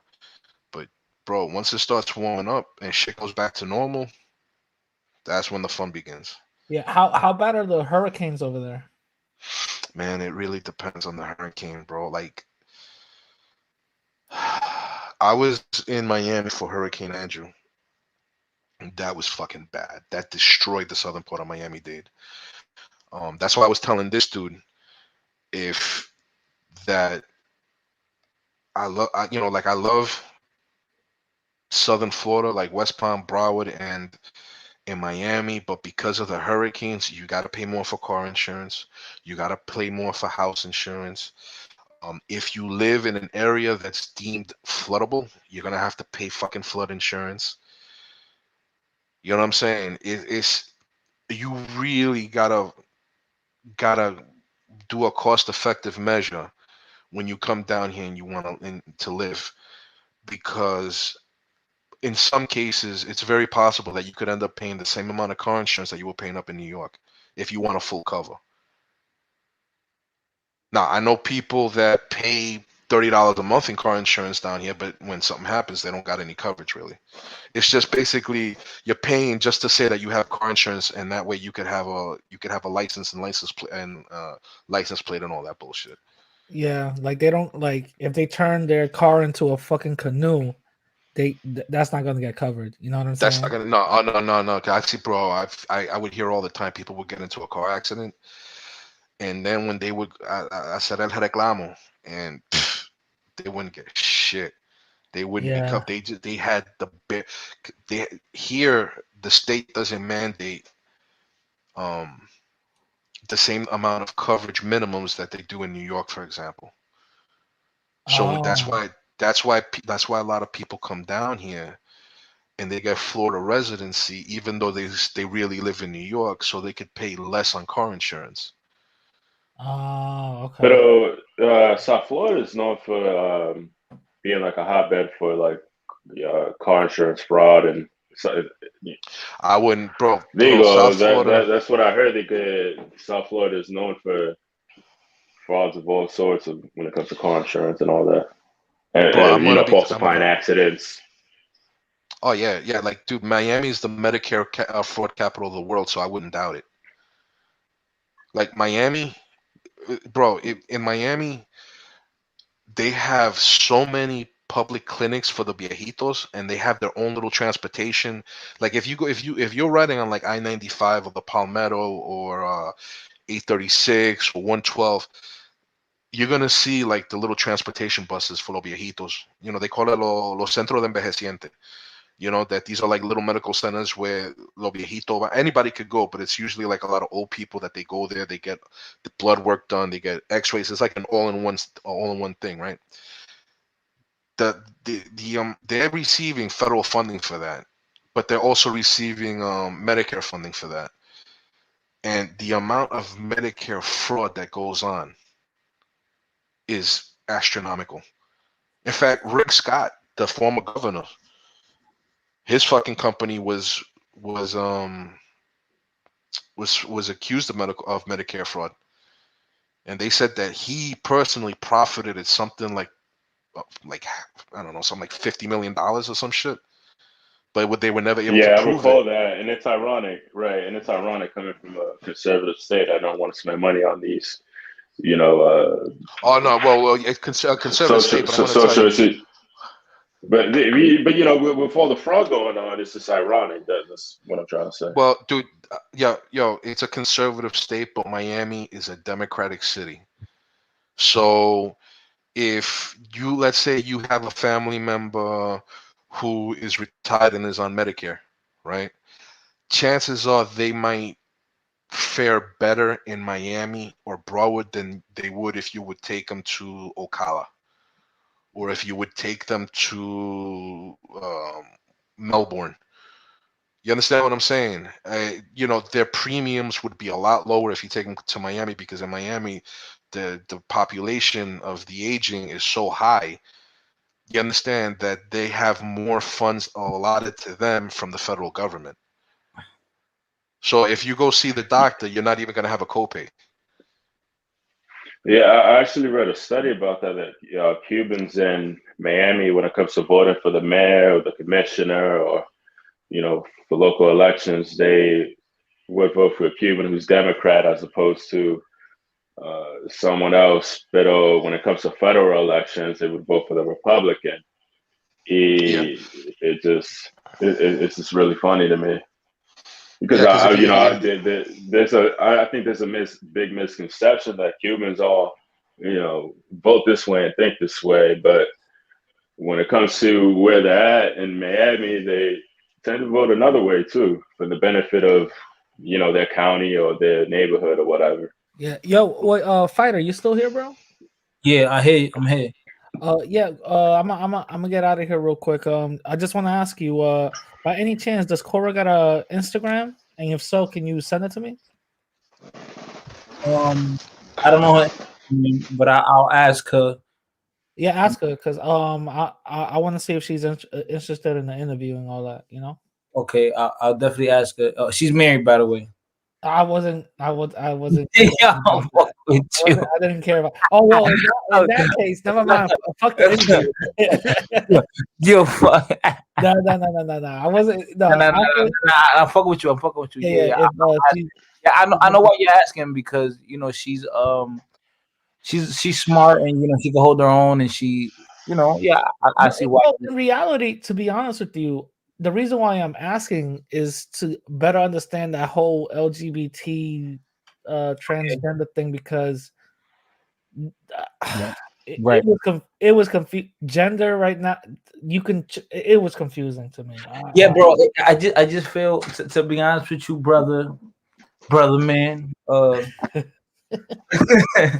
mean, like, bro, like, for the most part, like, I feel like like a heterosexual man who has a life and isn't a weirdo. Like, we don't care if you gay. We don't care. Like, as long as you don't disrespect us, like, try to get at us. Yeah. We don't care. Like, Facts. do what you want to do, bro. Like, that got nothing to do with me. Exactly. But the only reason why, to be honest, why we feel that we have a strong opinion on it is because now we feel like it is getting kind of like mushed in our faces, But I mean, I don't if you're transsexual, gay, whatever you are, like bro, like, as long as you cool with me, we cool. Like Eddie. That's why Eddie's just messy. You know what I'm saying? I don't care Eddie's gay.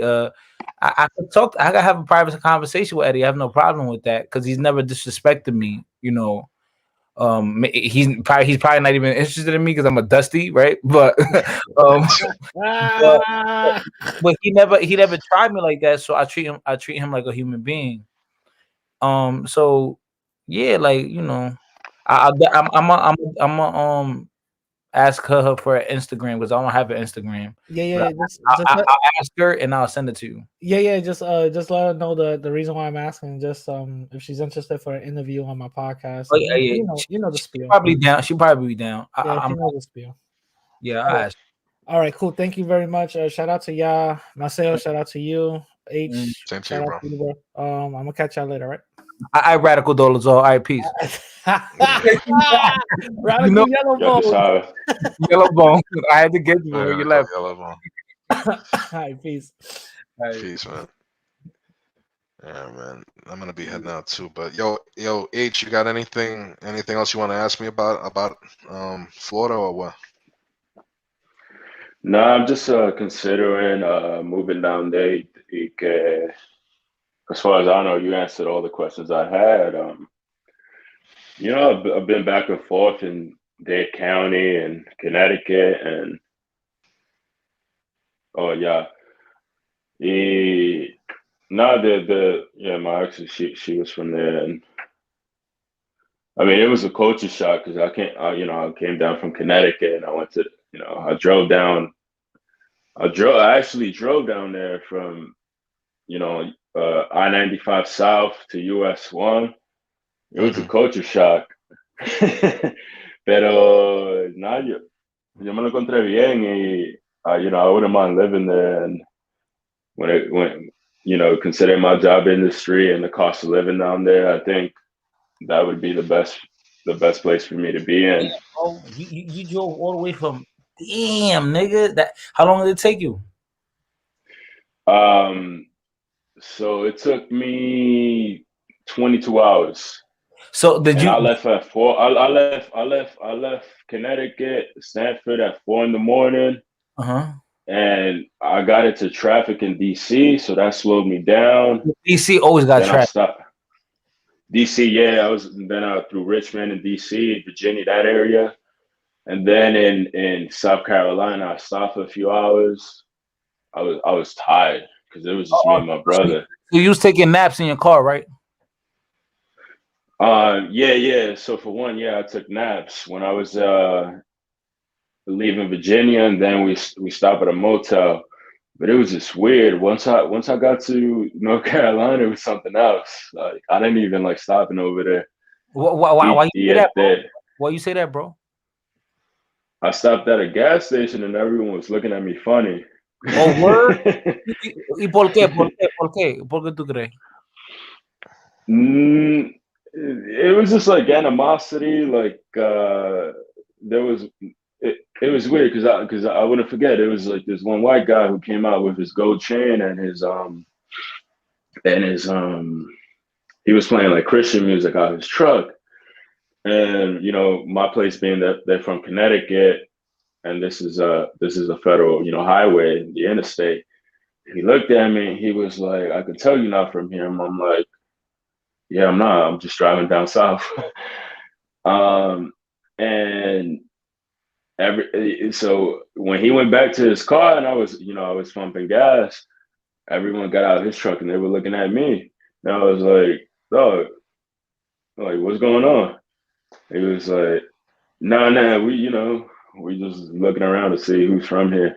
And I'm like, "Obviously I'm not from here." He's like, "Yeah, we just making sure you get out of here safely." I'm like, "Dog, nothing's gonna happen to me over here." But wait. It was a small. Wait, hold on. Hold on. It was in Henry. We can't skip this, bro. Hold on. So are you? No. It was a long story short, but like it was a weird experience at a gas station in Wait. Spartanburg, South Carolina. South Carolina, off US 1.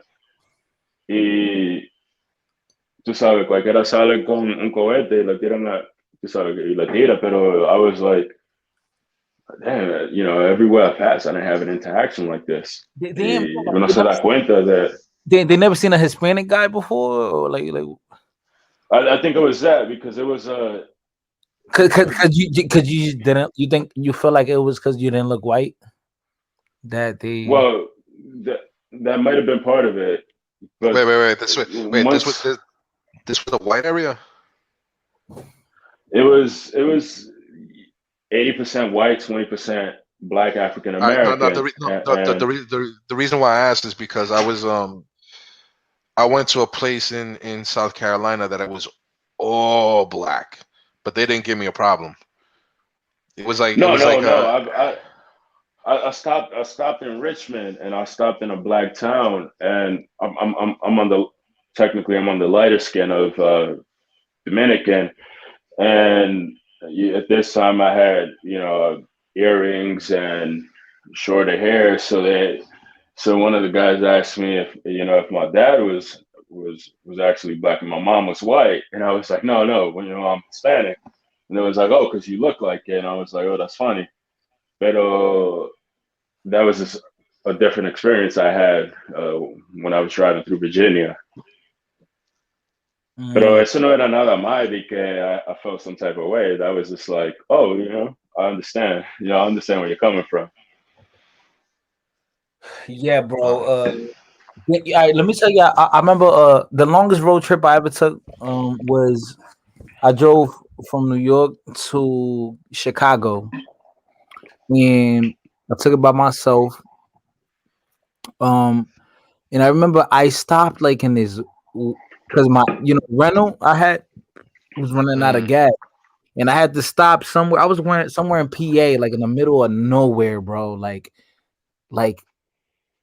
I was like in the mid, like damn near almost Ohio. Like I was like in the middle of PA, Are you and like you talking like Pittsburgh and like Western PA? okay, yeah, I'm saying like Pittsburgh, but like Pittsburgh is an inner city. So when I say, I mean Mm-hmm. like out, like away from Pittsburgh, if you know what I'm saying. Like I was probably like Yeah, an no, hour. I've been up there. So, bro, I was driving, bro, and I see the rental is running out of gas. I'm like, oh shit, like let me go get gas. I got a long ass way to go to Chicago. So because I got family out there and all that, right? So then and I could have took a flight, but sometimes I'm like a very like adventurous person. So I like to see new things, and travel. And to me, like traveling is kind of like therapeutic in a way. Seeing just I don't know. I'm that type of guy. I'm very adventurous. So then when I stopped at the gas station, I was like, yo, you know what? I'm gonna get gas and I'm gonna take a little nap, so I could get some rest. And when I pulled up, it was probably like six. No, it's probably like almost 7 in the morning. Everybody getting ready to go to work or whatnot. And this gas station was probably like the epicenter of the town.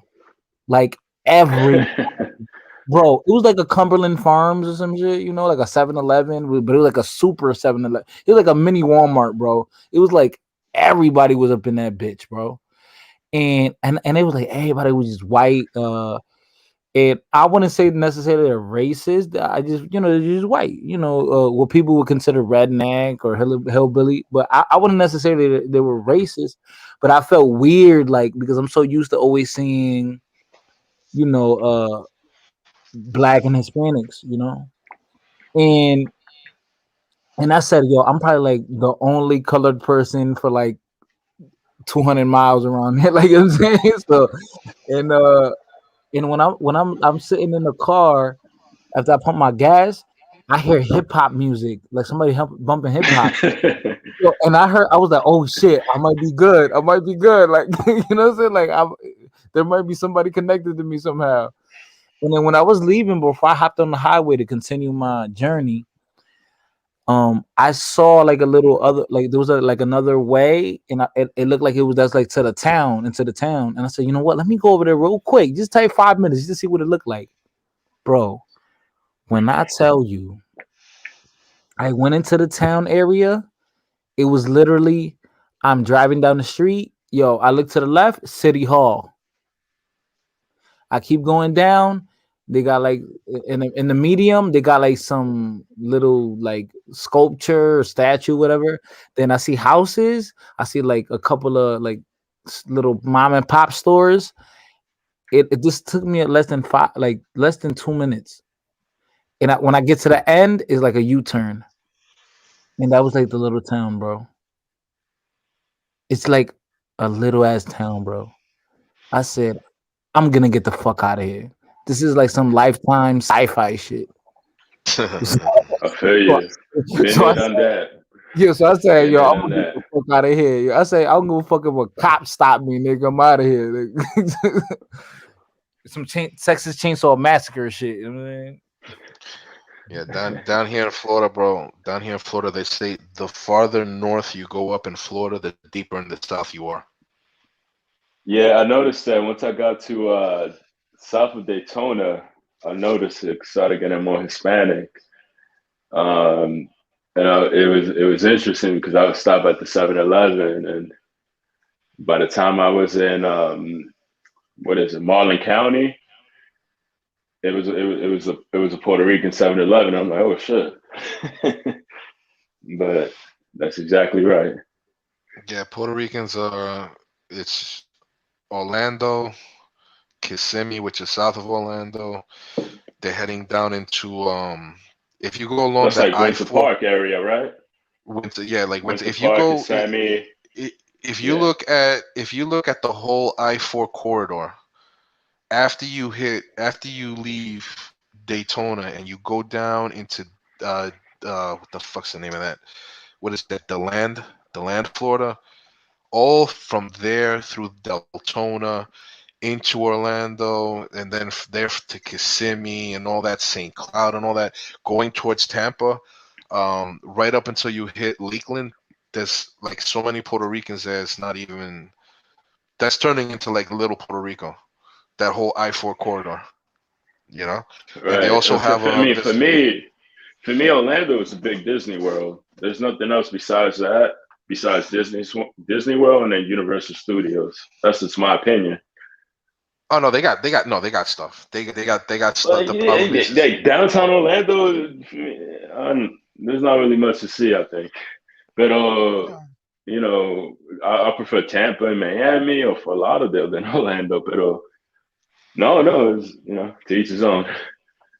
yeah, like I haven't been up there in a number of months, so but I do have family over there, and they always tell me that there's shit to do. But I mean, a lot of Puerto Ricans are also going into Melbourne, um, and into the Treasure Coast. So you have like Fort Pierce. Fort Pierce is not the best of places, but Fort And Pierce, from my Point St. Lucie. understanding, these are from Puerto Ricans from New York and Puerto Ricans from the island. Like everyone from the Puerto Rican diaspora is moving to Orlando now. Yeah, Yeah, well, my friend from North, he moved out there to Orlando. yeah, the Got it. Puerto Ricans from like New York started moving to Orlando like I want to say starting like in the late '90s, early 2000s. Like New York is no longer the hub that it once was for Puerto Ricans. No, So as recently, it's Dominicans are the biggest Hispanic group now in New York. yeah, they're gonna start moving. They're gonna start moving down here too. Like we already got a ton of Dominicans down here. Like Right. you're not gonna miss. I don't think. Like especially in Miami, there's so many places for you to go to get your like Dominican products if you want. If like In your Miami, like your it's in Alapata, in and Alapata. No, yeah, no, right that's by what I was Little telling Haiti. Fighter. Yeah, right, Yeah, right by Little Haiti. All the Dominicans are there. Yeah, bro. well, little. It's God. like how can I say this, man?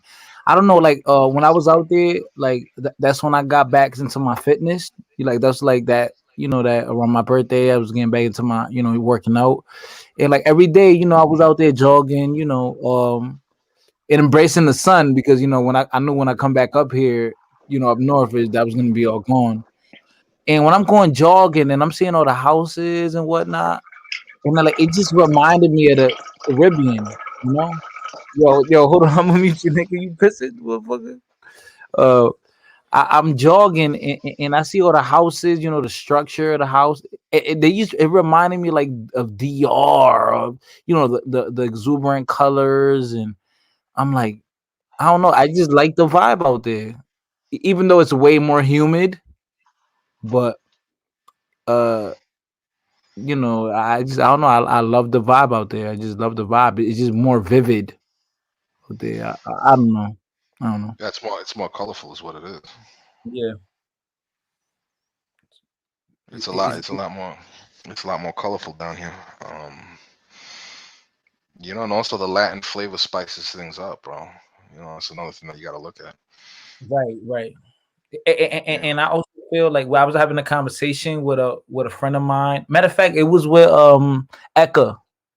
Eka, the girl I interviewed her the other day, the Puerto Rican girl. She's Puerto Rican and African American. Oh yeah. Eka. That we were she was speaking on like like why Seattle was such. Oh no, she was speaking of like she believes the sun has a lot to do with like happiness, and I said yeah, like an example, you look at Seattle, it has the highest in America for suicide rates, right? And it's associated with the fact of lack of sun. They have the highest count of rainfall out there, and it's Right. because and they're in like because they probably suffer from depression, lack of sun. This is a real thing, little things that people probably don't pay attention to. But man, if you're in the sun all the time, and you just feel like there's like little joy. I don't know. How can you be so depressed when it's fucking sunny outside? How fucking mad can you be? And and that's just like that quote unquote Southern hospitality. It's Right. just right. La gente son más alegres. ¿Tú me entiendes? Oh no. Yeah, what I noticed from my experience is that the like Alapata is more vibrant than like the Dominican neighborhoods in like Province or in, like where I live close by Havro and Lawrence. But like the Dominican neighborhood in Miami is like more vibrant, more like I don't know. It just looks like a better place to be if you have to go through the struggle. Well, I mean, when they suggested to me that I give Lawrence a look before I left New York, I wasn't gonna drive up there, so I decided to fucking go on Google Maps. And I went on Google Maps, man, and I went on the Street View, and I took a look around. I was like, nope, ain't gonna happen. I said, fuck that. No, I grew up 20 minutes from there. I mean, I grew up in Queens, New York. And when I was in high school, my parents moved to Massachusetts, but it was in Brookline. But I always went to Lawrence because that's where I got haircuts, the hookah spot, and that's where everything was at. I mean, I still miss the city. I still miss New York City, but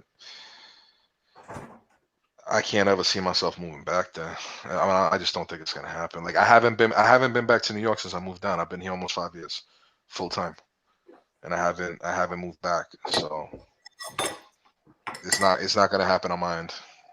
You can never say never, but nah. No, I feel you. I moved out in New York City a year ago, and I don't regret it, not at all. And now that I'm in Connecticut, now I want to go down to Florida because just the cost of living, and I'm in my early 20s, so it'll be ideal for me to start my life and start a family in a place where this is cheaper and safer, and all these other amenities that Florida has to offer that Connecticut doesn't. I mean, like I said, if I were you, study it. If you could afford Miami, more props to you. Broward and West Palm, I think, is probably the more affordable of the three, and West Palm is lit. I mean, I'm fortunate because I got the the VA home loan, so the service offers me that when I was in, and that's how I'm able to live in Connecticut. But that's how I would be able to live in South Florida. Oh yeah, no. Well, if that's the case, then you do, yeah, because you're gonna get credit, and you probably right. I don't have to put money down, and I have a lower interest rate than the regular person. Yeah. No. Then you do you. If, like I said, if you could afford Miami, what I'm saying, you'll be all right. What I'm saying, just I think it's a little too crowded. Mm-hmm. I think it's a little too crowded. If I ever decided to move back to Miami, I would probably go look towards Homestead. Oof, that's way too far south for me. Yeah, but it's a little bit. I know why you say that. I know why, because the cost of the city is now getting expensive and it's growing. It's like when you're heading down the turnpike and you hit that stretch right after the last service station, and they were built in that area. You're talking like exit 3 after after 192nd. Exit 3 would be where? Hold on a second, I got it because I haven't been down there in a while. Matter of fact, that's probably Goulds. That's probably like the Goulds area, South Miami Heights. It's probably exit 201. Well, in fact, you know what place is good? You know what place is really good? I really like Cutler Bay. Cutler Bay, really? Yeah, I love Cutler Bay. I dated a girl from there. She was Venezuelan. She was from Cutler Bay. Cutler Bay. I love Cutler Bay. The only problem with Cutler Bay is you got to check to see if they're gonna make you pay flood insurance. But I love Cutler Bay.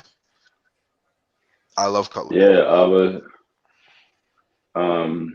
Yeah, no, I knew Shorty. She was from 197th Cutler Bay area, but that was, I mean, she called it.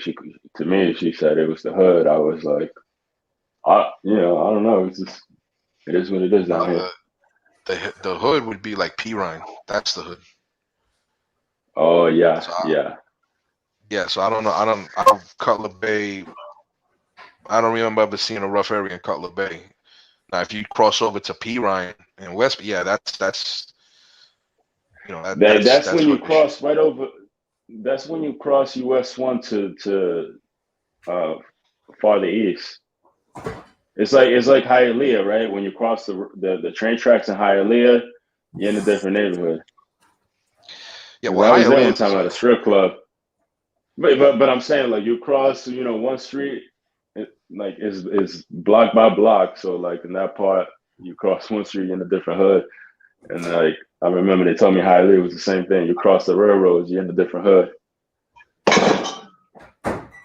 Yeah, Hialeah, even the way they name the streets change. So like in Hialeah, there is no northwest or northeast or southwest or southeast. Hialeah is divided into east and west, and the numbers of the streets change. So what would be I'm trying to think of an example. Northwest 100 and whatever in Hialeah would be west 22nd, for example. Okay. So when you go to Hialeah, when you go into Hialeah, everything changes.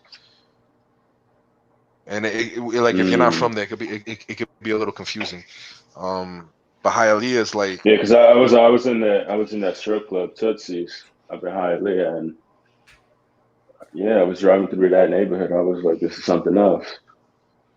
Yeah, that's like if they jackhammered Havana and dropped it in the middle of in Florida. Exactly. It's the most Cuban city in all of the United States. Like Little Havana. It's the most Hispanic city. It's 97% ethnic. It's the most ethnic, I think, zip code in the United States. Yeah, it's 97% Hispanic, and out of that 97%, probably over 90% is Cuban.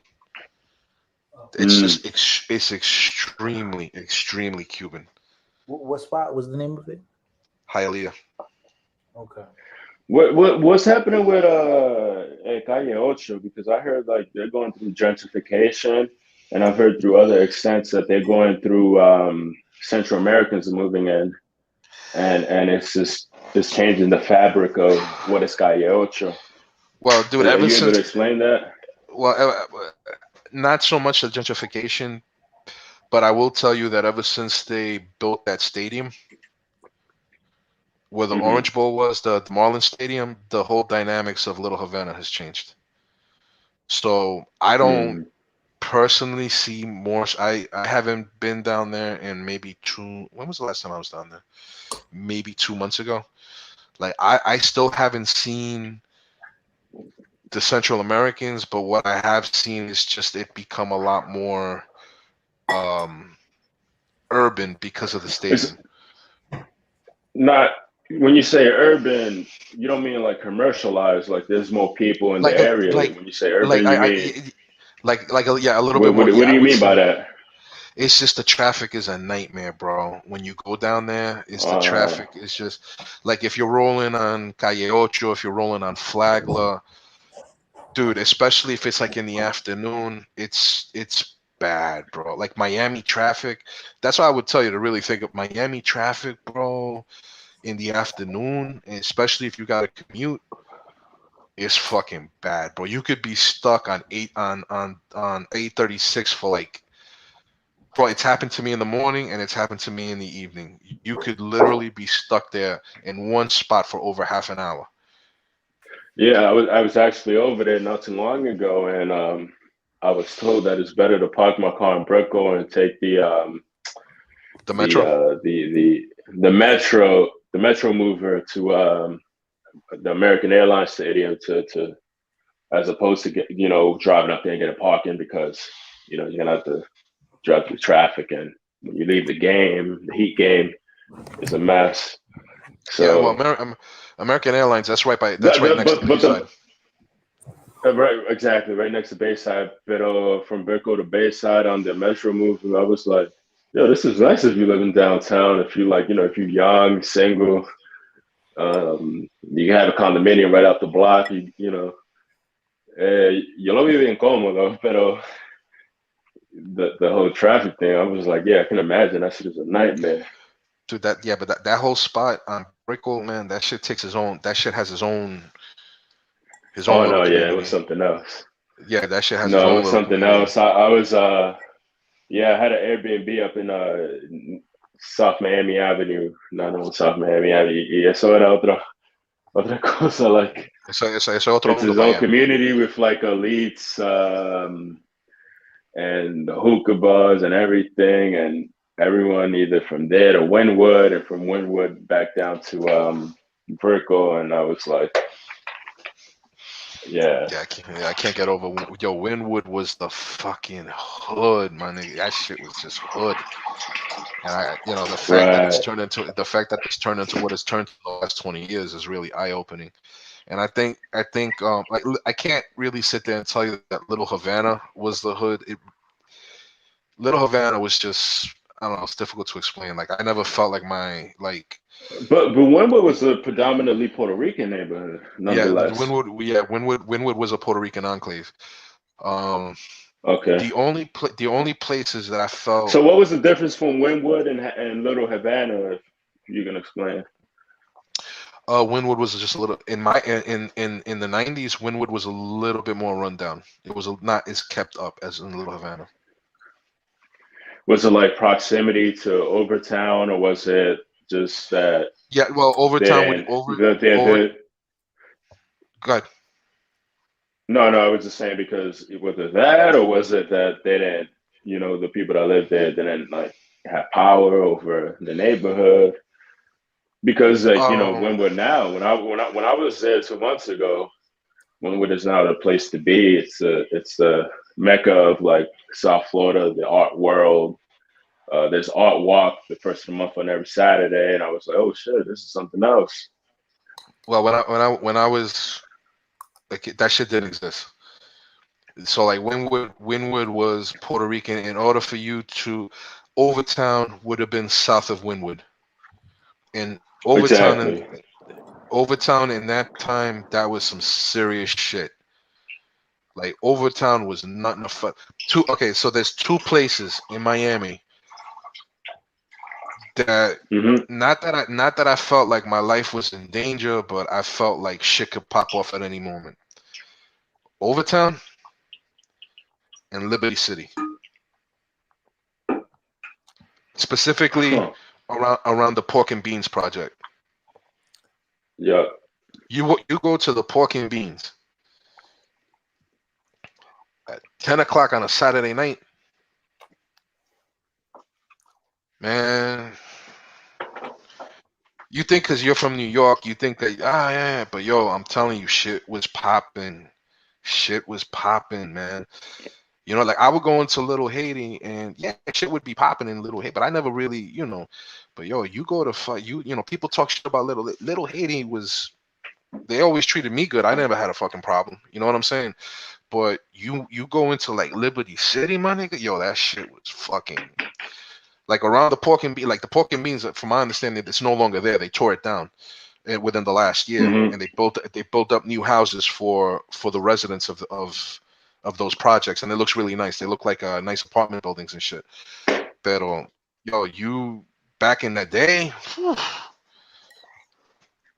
I'll put it to you like this: the stretch of I-95 around 125th Street, going down to 103rd Street, going down to 90. What is that? 96th Street. That whole stretch, there was a hotel. I think it's still there because I saw it last time I was there. But back in those days, it was a Holiday Inn. I don't know what it is now.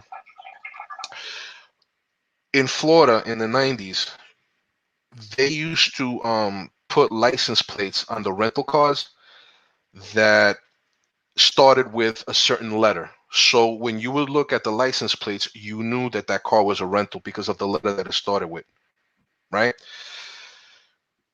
Tourists in that stretch of I-95 would get lost and they would wander into the hood.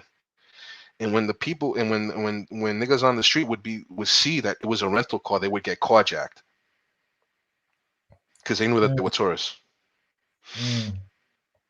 There was an epidemic of that shit because they were doing that shit like every fucking tourist would be coming down. Maybe they would fly into Fort Lauderdale, and then from Fort Lauderdale they would drive down in a rental into Miami. They would get lost in that particular stretch of I-95. They would wander into the hood. They got fucking. They would see that that the car was a rental. They knew they were tourists. Boom, they were carjacking.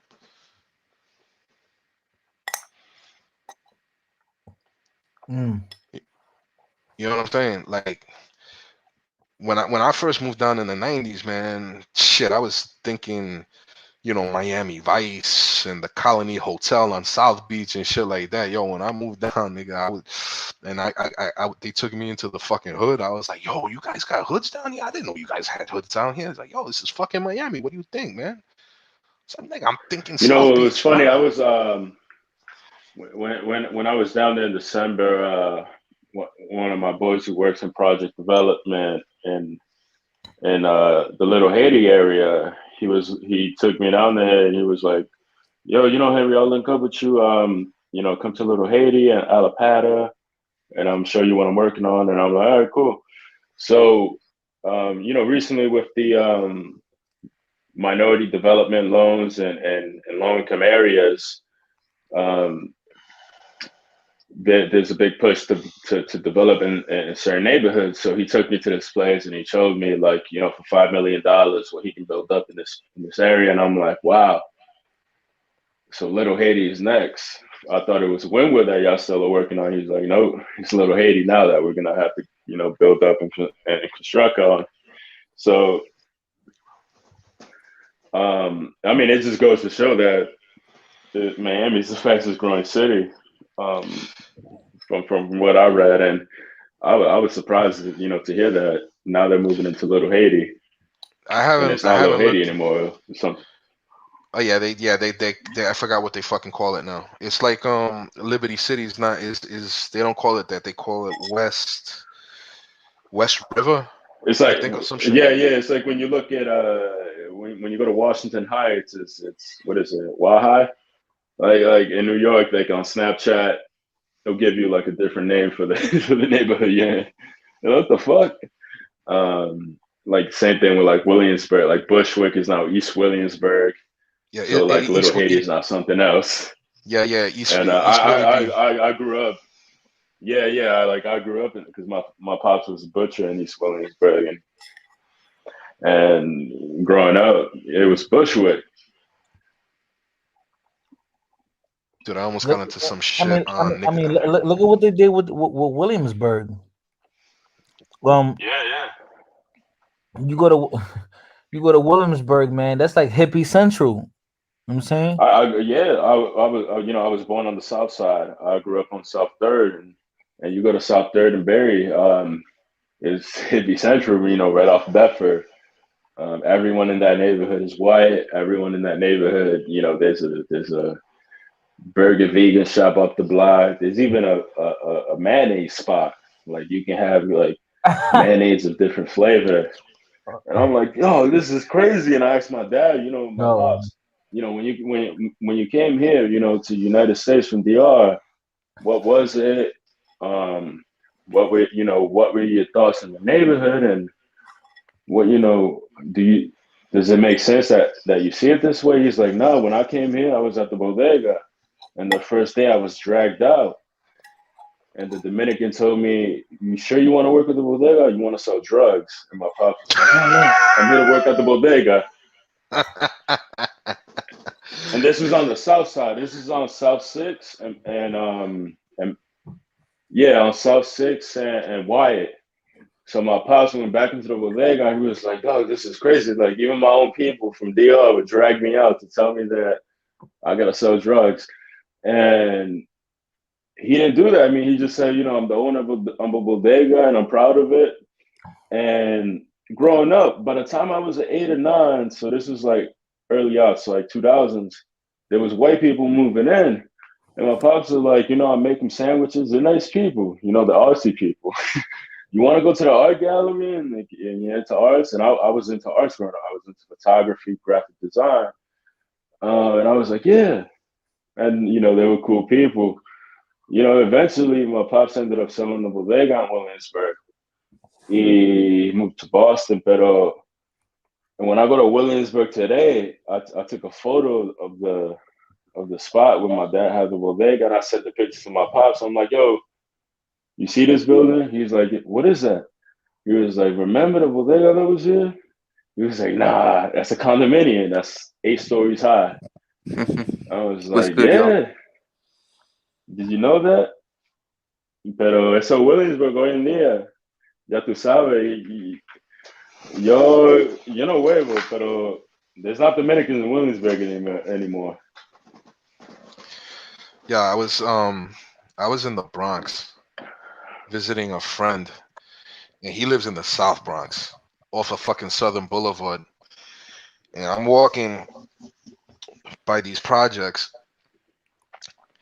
and this white couple was walking in the opposite direction, and I swear to God, the white dude had the sweater tied around his neck, like you see like the college kids and shit, like the rich college. Like, bro, I walk past them and they're talking. There's so much culture here,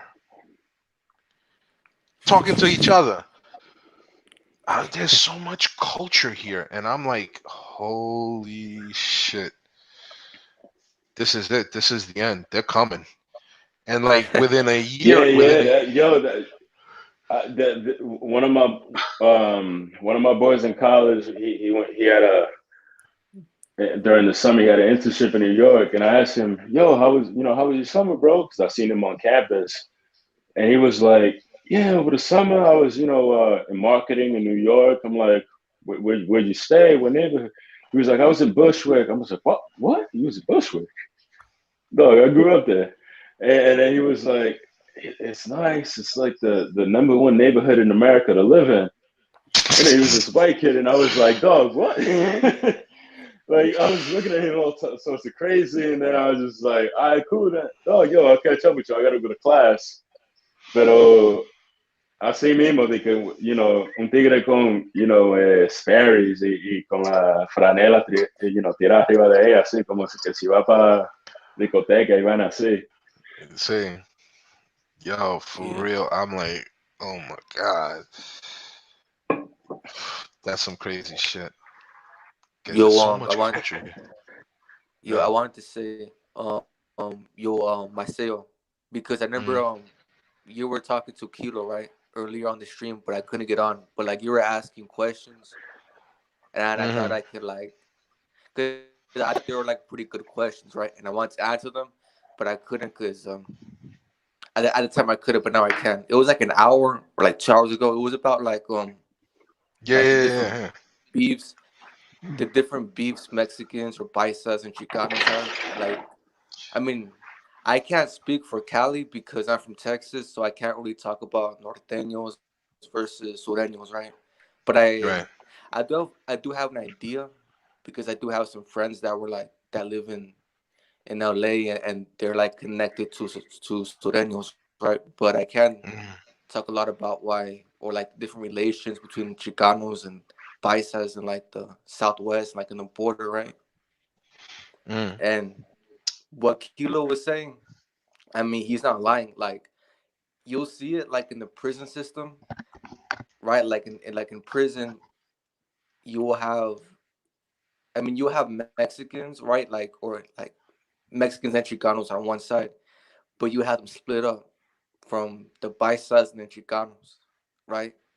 And the Chicanos, they usually clown the paisas. But thing about it that's funny is that when you're in Mexico, in the Mexican prisons, it's backwards.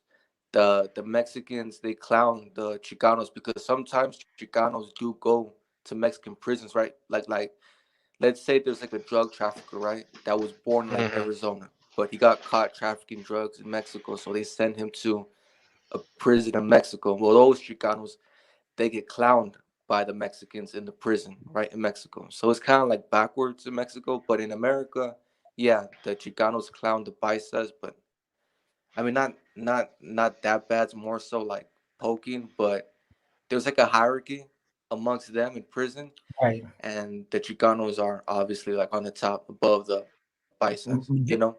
Really? Just because of like nationality classification, you know. I mean, The, yeah, the, I guess so, dude. Like the thing about Mexicans, right, is just like it's such a big country. So like there's always gonna be like even the country, it was divisive, right? Like between different regions, it's kind of that's divisive. It's nothing to that's brag what I about, was. but That's what I was it's asking like him. That's why I was asking him about like, is there a problem? Is there a factionalization within the country? Is there a problem? Is there oh in the rivalries between country. somebody, like let's just say for example somebody from North Mexico versus somebody from South Mexico, somebody from Sinaloa versus somebody from Culiacan. You know, because this is where I'm coming from. Just let me. This is where I'm coming from. Yeah, I Mexico is figured, Mexico is large, man. yeah, because this is where I'm coming from. I thought that you guys would look up to the paisas Well, I because mean, they keep replenishing the culture. I mean, that's the way that I thought it would work. yeah. You there? Yeah, yeah, Oh, my bad. Like, okay, let me explain it. So within Mexico, right? Listen, like people don't really have beefs like in different regions. Now, what Kilo said was like they'll make fun of you if you're like a chilango or some shit, or like if you're from the south, because like the Mexicans in the north, they like to bust balls a lot, right? Like they like to fuck around a lot and like talk shit, but it's just like it's whatever. But like they do it to everybody, not just like South Mexicans or like Chilangos, but they do it with Central Americans too, right? Like it's not a big deal. But as far as Chicanos looking up to biceps, listen, I'm a Chicano and I look up to biceps, but the thing about it is there's different type of biceps that come in mm-hmm, like mm-hmm. I mean there's different. I mean the stereotypical paisa is the one that's like the vaquero, right? Which I'm like a first generation Chicano, and I mean my like my Your parents, my parents were you grandparents, both? they came from like the ranchos of Mexico, so like they were like vaqueros themselves, and I look up to that because those are my ancestors, right? So like I look up to the whole vaquero culture. So me, and there is a lot of like Chicanos who look up to paisas, like they look up to the ranchero culture, they look up to corridos and shit. Then there's the Yeah, other ones, and those they're usually like they're usually like cholos, and like they take paisas for how do I say it? They take them for granted. No, I mean they take them as like they use them for their vulnerability, in the prison system. You know, that's what I mean. Like in a normal situation, it doesn't really matter. Like I was talking about in the prison system, that's like the only place where like you're gonna find Chicanos use biceps, right? Because they're won't because like I guess there's like a hierarchy there. Because but as far as like normal life goes, I mean, yeah, I mean there's shit talking, right? Like you have some Chicanos like third or second generation call the bicep wetback or some shit or mojao, but it's just like but the Really? the bicep will clown the Chicano too. I have biceps clown me, you know. So I mean it's whatever. But as far as like Mexico goes, like the city, I mean the country, Mexico in itself being so like kind of like divisive.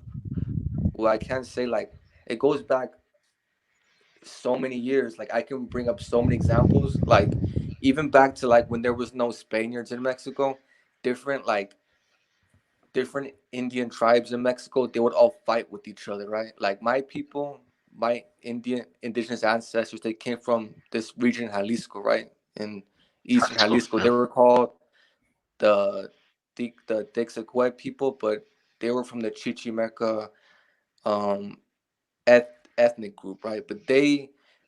Them and the Aztecs used to have beef, right? And it was like that for many other different tribes. They all used to like beef with each other, right? And then when the Spaniards came, the the Criollo elite class and the Norteño ranchers, they didn't even like each other, right? So it's kind of like Mexico's been divisive ever since like the beginning. Whether when it was full of Indian tribes or whether it was like Spaniards living in Mexico, right? It's always been divisive.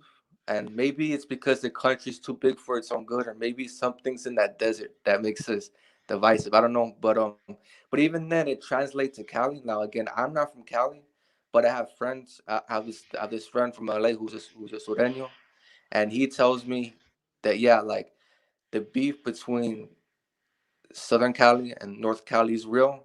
And I mean, I don't know any Norteños, right, in NorCal, so I can't speak for them. But for SoCal, but for Mexicans from SoCal, I can't say like they don't like Norteños because they say that they act too like too Black American. Like they act too like they have like they're friends with Black Americans and Sureños. Yeah. They're very segregated against Black Americans. That's one of the reasons why they don't fuck with Norteños. Well, actually, that's one of the things that I was told that I was telling Kilo is that in the Bay Area, the blacks and the Mexicans are very intermingled in their neighborhoods. But if you would go to LA and you would go to like a neighborhood like Southgate, which is all Latino, mostly Chicano and Mexican, it would be Yeah, very segregated from like Compton, for example, Yo, back in the bro, day. yeah, the first time I went to Compton was 2016, 2015. Hmm. And when I went to Compton, I'm thinking Compton is a all black city. When I went there, I saw all Mexicans. Yo, did you hear? Did you ever hear Tariq Nasheed go off on that shit? What did he to say?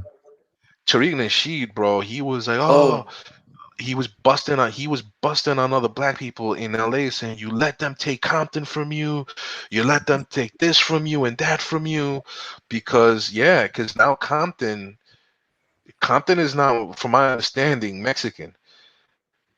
And Tariq yeah, was But like, I'll he tell you what. I grew up with a myopic view of Mexicans because in Queens, in New York, and specifically in New York, the Mexicans that I saw growing up were from Oaxaca, Guerrero, or from Puebla. So they were like Indian, shorter looking. They play soccer. So it wasn't until I was older and I traveled that I met Mexicans who were, they look like Canelo Alvarez, and I'm like, wow, this is wow, this is really cool. Vice versa, like when when I would tell them, oh, my parents are from the Dominican Republic, they were like, well, they would like, point at their face, que tú no eres moreno, you look like A-Rod, and I'm like, me, A-Rod? But A-Rod's Dominican. He's like, yeah, it's funny because I don't meet Dominicans like that. A it was just ironic when we would have that conversation, but it was definitely a learning experience because if you go to South LA or Southern Texas, you'll meet Mexicans that look a lot different than the ones You know that what's you see in the funny, Northeast. Wait. So hold Henry? on. Chichi. Let me ask you this, right? The Mexicans that we see on the East Coast, like up in New York, the Northeast region, right? Where do they come from? They come Well, from like what? like Puebla, Poblanos, Puebla. They're from like South Mexico. Puebla and Oaxaca, You especially know, the wait, I ones was from gonna say back the what ones Henry that said. work in the bodega. Because Yeah, all the but like, Mexicans we had that worked in the bodega in Brooklyn, I would ask my pops, "Yo, yeah, where's he from?" He's from Puebla. I'm like, why they all from there? That's just like what all the, they? all the other It's because Pueblanos like, that live in Queens. They're all from yeah, that part of Mexico. yeah. I was Yeah, Yo, gonna but say like, because in I Puebla, noticed. I remember when I was like like in Hollywood, I, like I would see the Mexicans. They look different, yeah, and I'm and gonna say, also, and I remember when I took a trip to well in Vegas, Vegas got a lot of native and Mexican people out there, and it's like when you on the West Coast, when you see someone who's native, right, and then I mean because essentially they're kind of the same people, right, and Mexicans and natives, right, if you think back, right, and sometimes you can't tell the difference. Like sometimes you gotta ask them, like, well, me because I'm nosy, right? I always ask them, "What are you, Mexican? Are you native?" I always ask them, and sometimes you can't, like on the West Coast, you can't really tell the difference sometimes, yeah, and I know that, like they yeah, could be native or they could be Mexican. But yeah. yeah, I go ahead. was gonna say back what Henry said, right? About like the Mexicans look different in like Texas and Cali. Like it's funny because like my dad, he works in like a oil refinery, right? So like he travels to different areas, and like here in Texas, he looks like the typical Mexican, right? But like he said, when he went to Florida, everybody thought he was like Cuban or Puerto Rican, and he told me that he would tell them he was Mexican, and they couldn't believe him. And I'm like, what are you talking about? Like you have dark hair and dark eyes, but like he has like a more like Mediterranean look to him.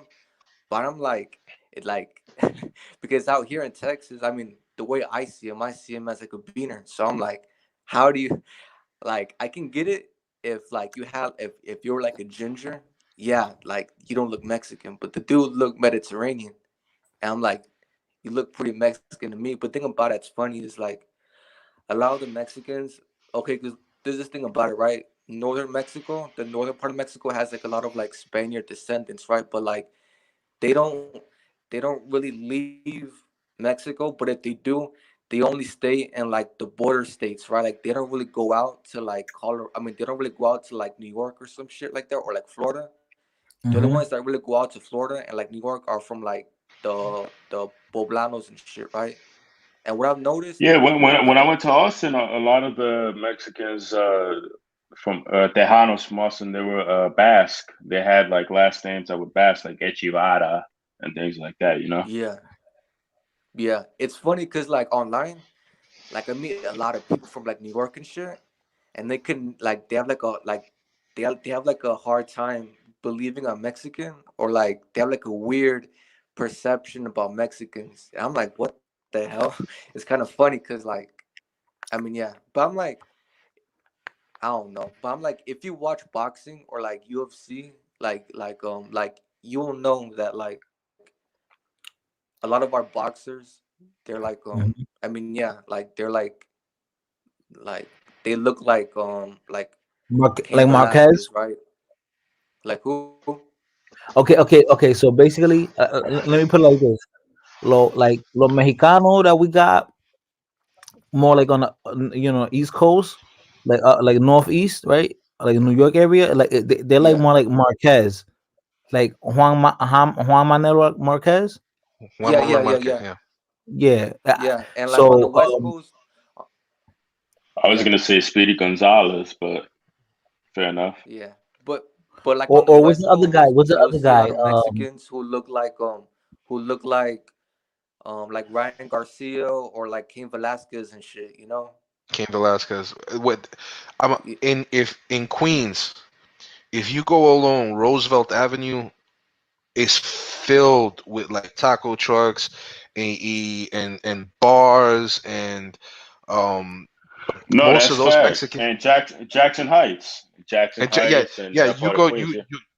you take Roosevelt from like before Junction, like fuck it, you could just start at Willits where the stadium is, where Shea Stadium is, and you run through that area, you run through Corona, you run through Jackson Heights and shit, and there's a lot of like taco trucks, there's a lot of Mexican restaurants, Mexican bars and shit.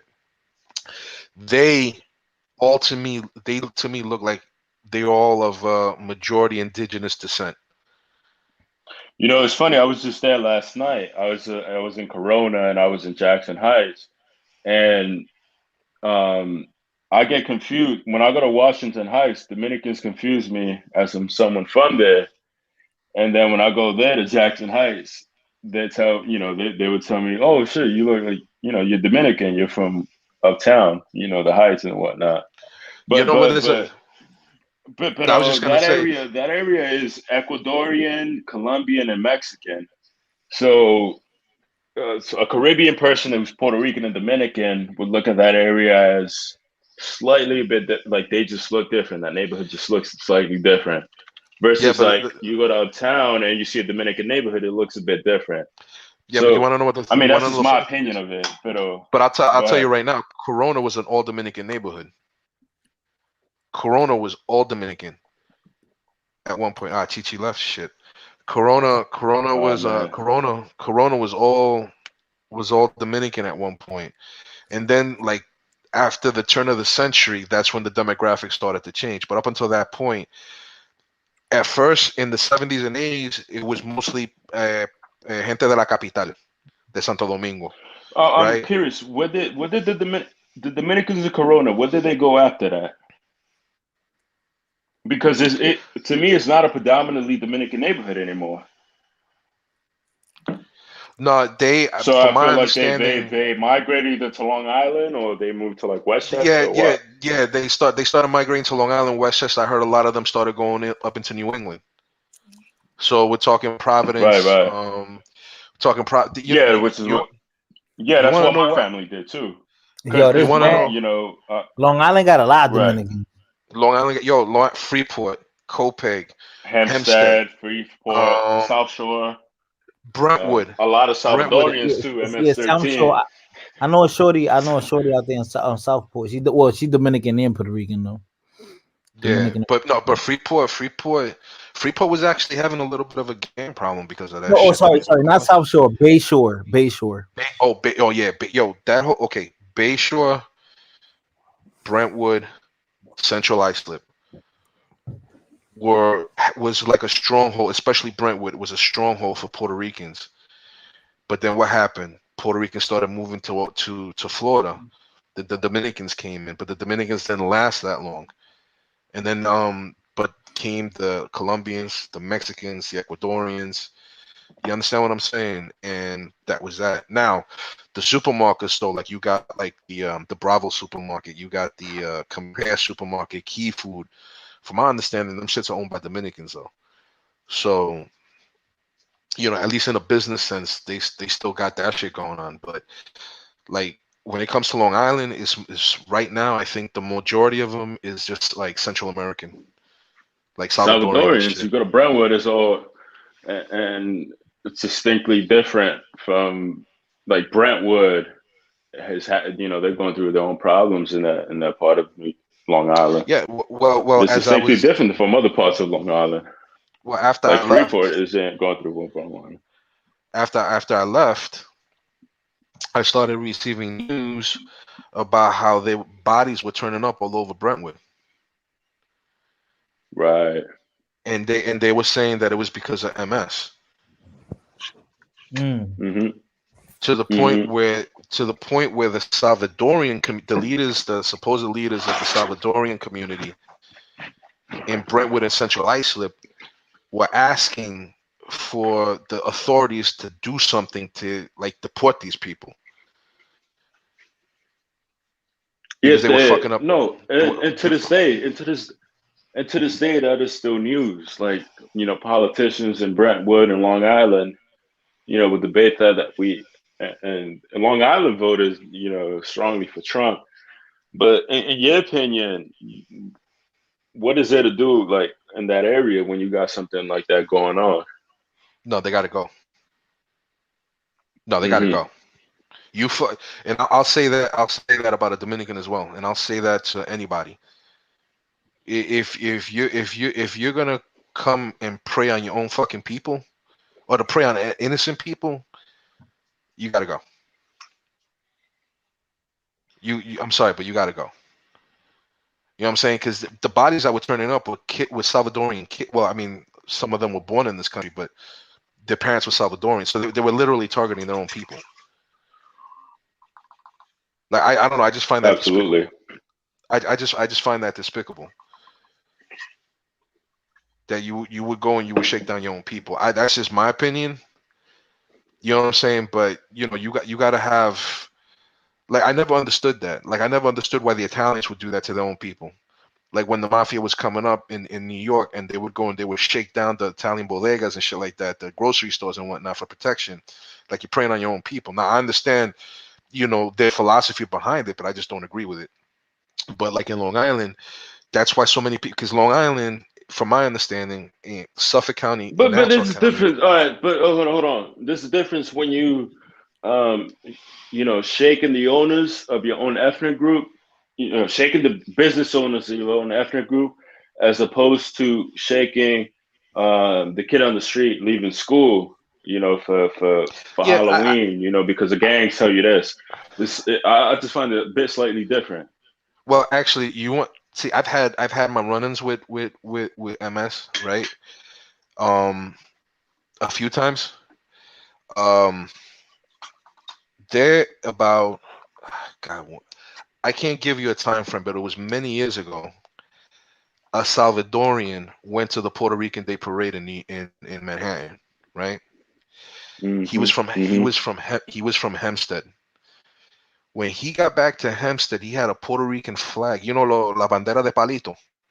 He had a Puerto Rican flag Yeah. sticking out of his pocket.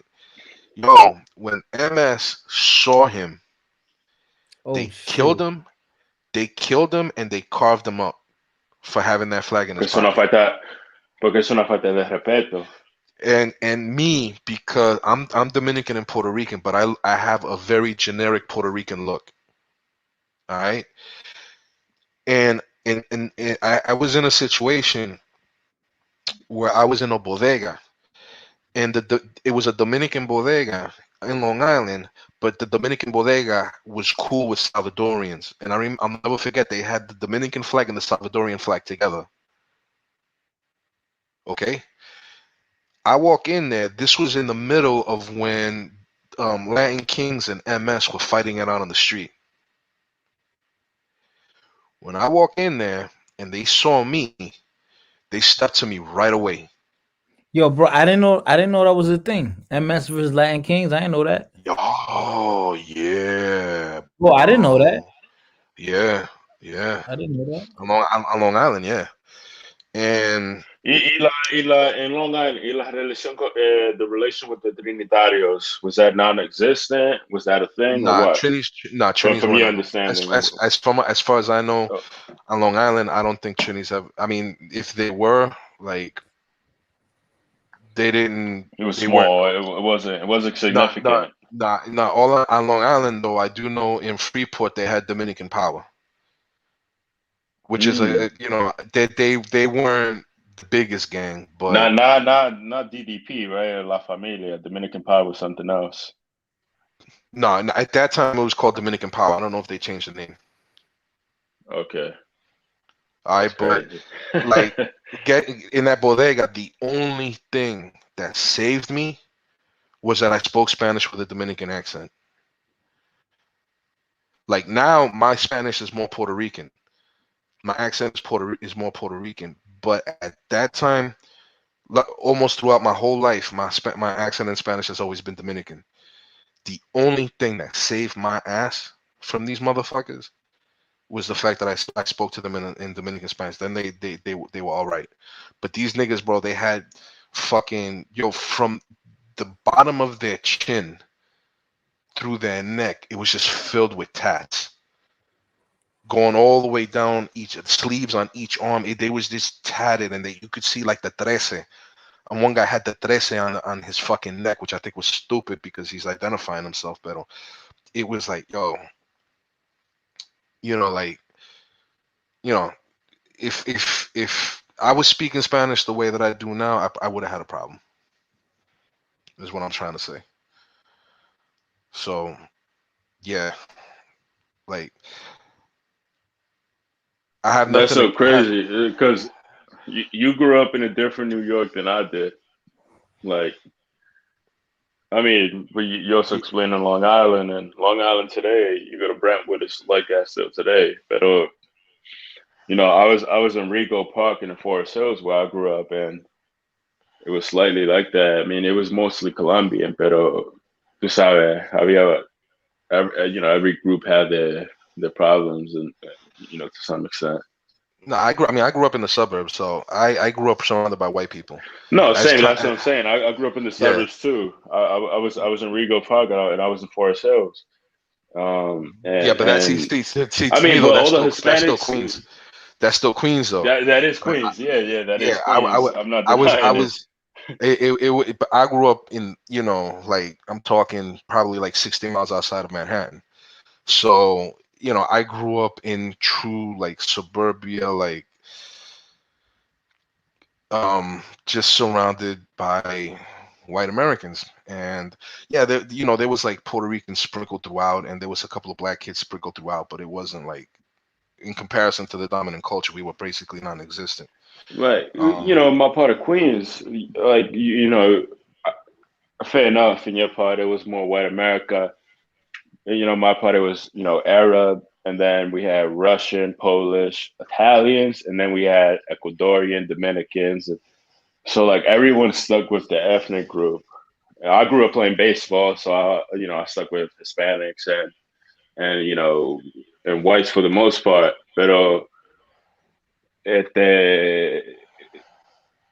the groups still had beef with each other. oh yeah, The like Russians even had beef amongst the Russians had beef with Italians in Forest Hills, and the Russian Jews had beef with everyone, and the Colombians yeah. had beef with different Hispanics. When I got my license, like we would go to the city pretty regularly, but when I got my license, and that's when I really started going into the city. Like Mm-hmm. like I would spend any moment that I wasn't required to be out where I would spend it in the city.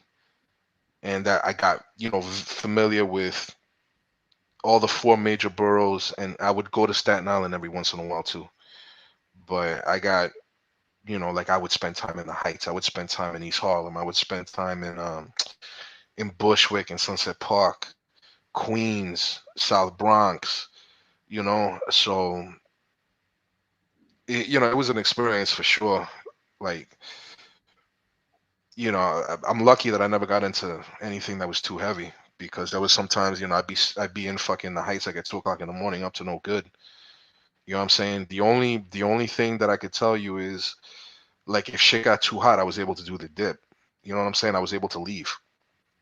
Um, but I would go there. I would, spend like a week with my friends up in the Heights, or in another part of Manhattan, or a friend in the Bronx, because I wouldn't want to go back home.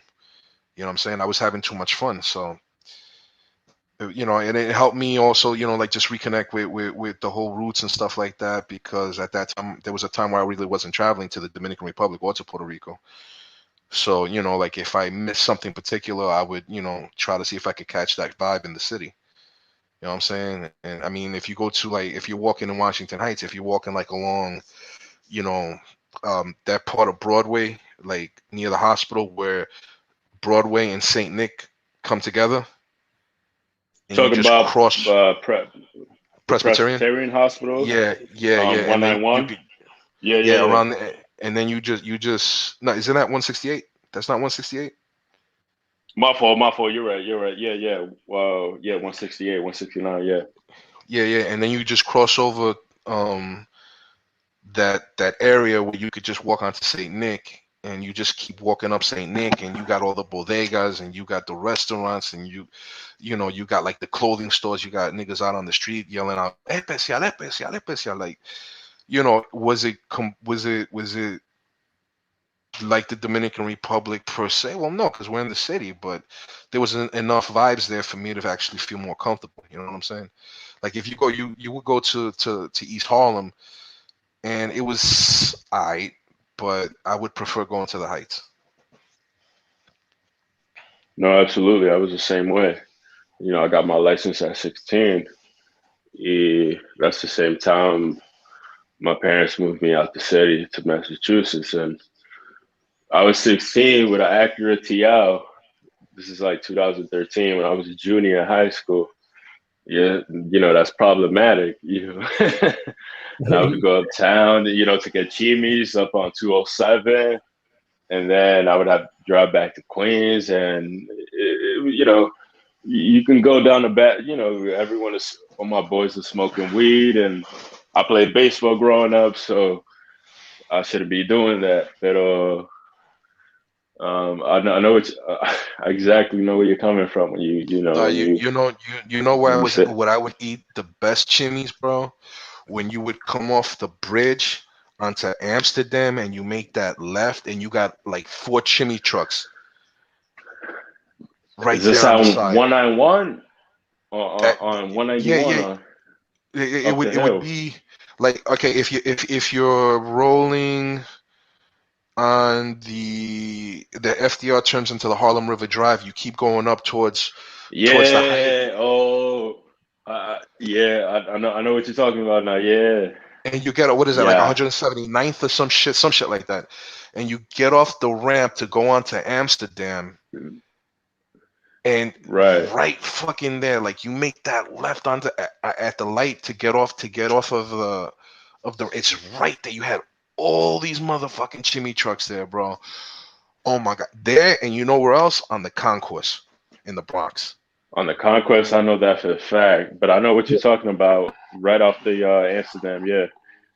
Damn, there was one the best. I'm not gonna. I mean, I had I'm a not lot gonna of. hold you. The best one for me is in 207. I'm not gonna hold you. That's just the best one I had. I'm not gonna. Underneath the train tracks. Exactly. 207 Right. Right. By the park, Is it, by the basketball court. mm, it's always nighttime when I go, so I By don't the be looking project, like by the around. projects, by the By the project, projects, by the projects. Yeah, by yeah, the by the projects. projects. Yeah. All right, now, listen. The one I forgot where the fuck this shit was at. It was, I know it was near Hoe Ave in the Bronx. That was the best. Like one of the, I just remember. I don't know why, but I remember that chimney truck. Like it was in BX, bro. It was good. Like I can't hold you. It was good. It was Facts. damn. I gotta I just. remember when my parents took me to get chimi by in the capital in DR, so in the capital. I was a little kid, Yo, son, I never knew what chimney was and it was until I was in, like, like I never knew what chimney was until, like, like older in New York, not younger in DR. Never, bro. no. When I was young in DR, my parents, you want a cheeseburger with everything. I'm like, yeah, yeah. Where we going?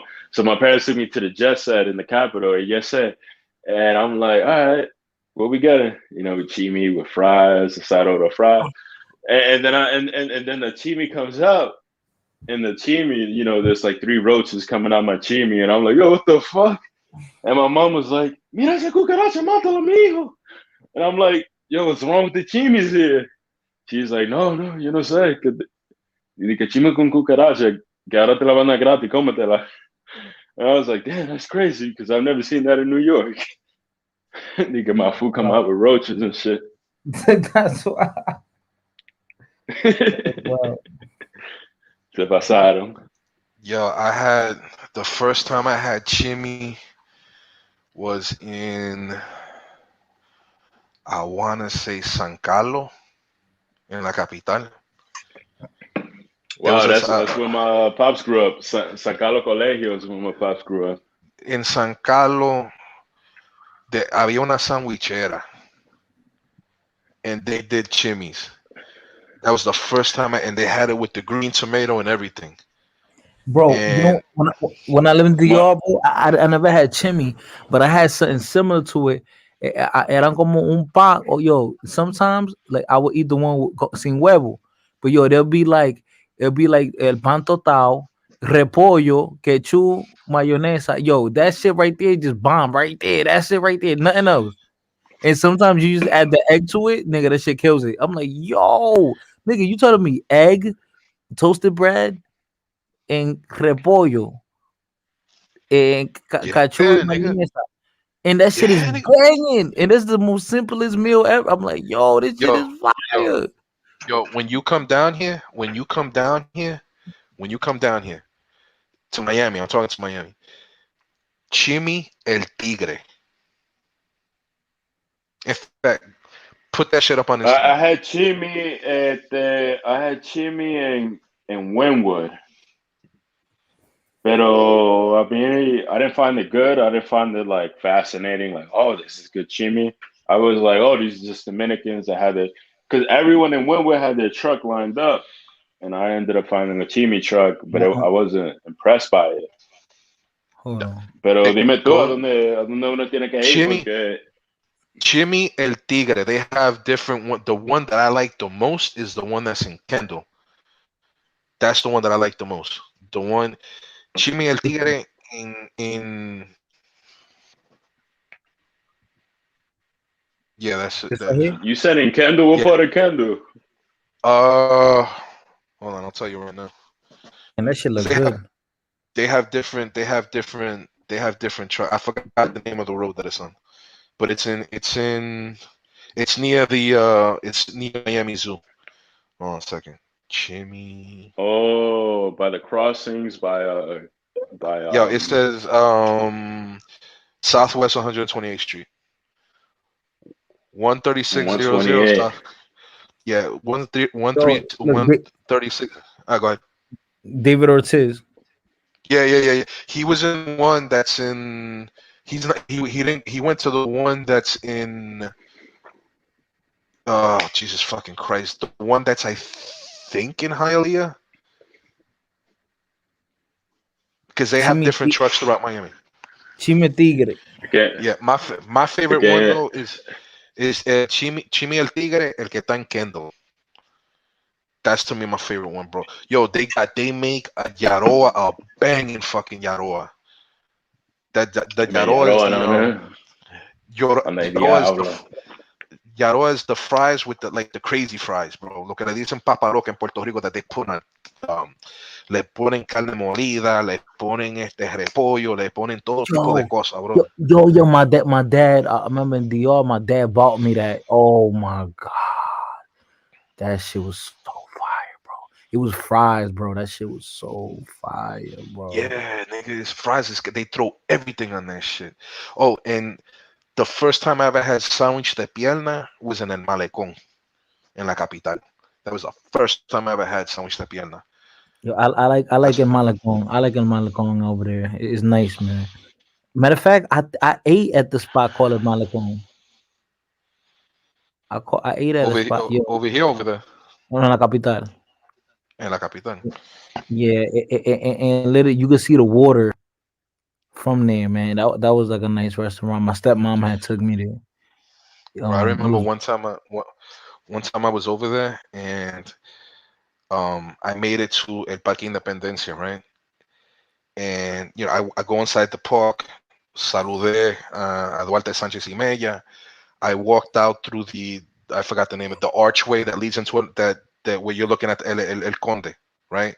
If you look to your right, down La Palo Hincado, you keep walking towards the south end of the park, and you start seeing the water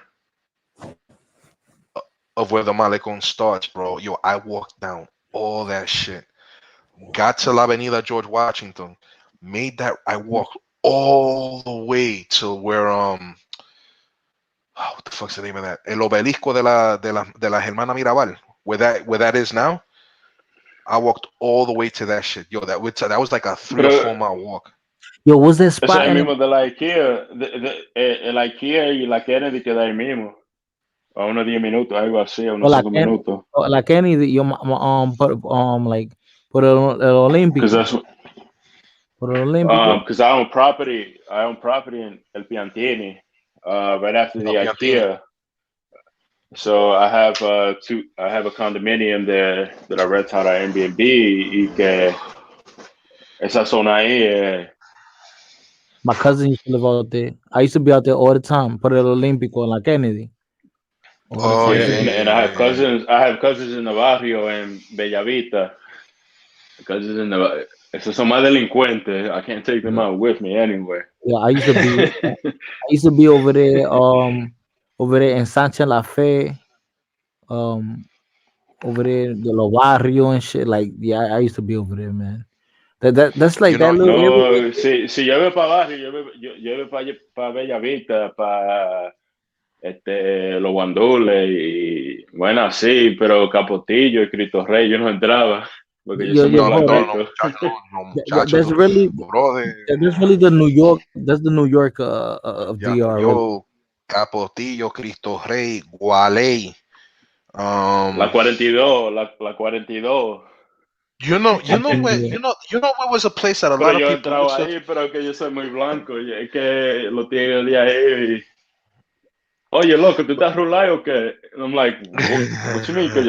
You gotta get me a bottle now. It's time for you to get me a bottle. De Nueva York. El tigre de Connecticut. It's time to get everyone a bottle. I'm like, diablo.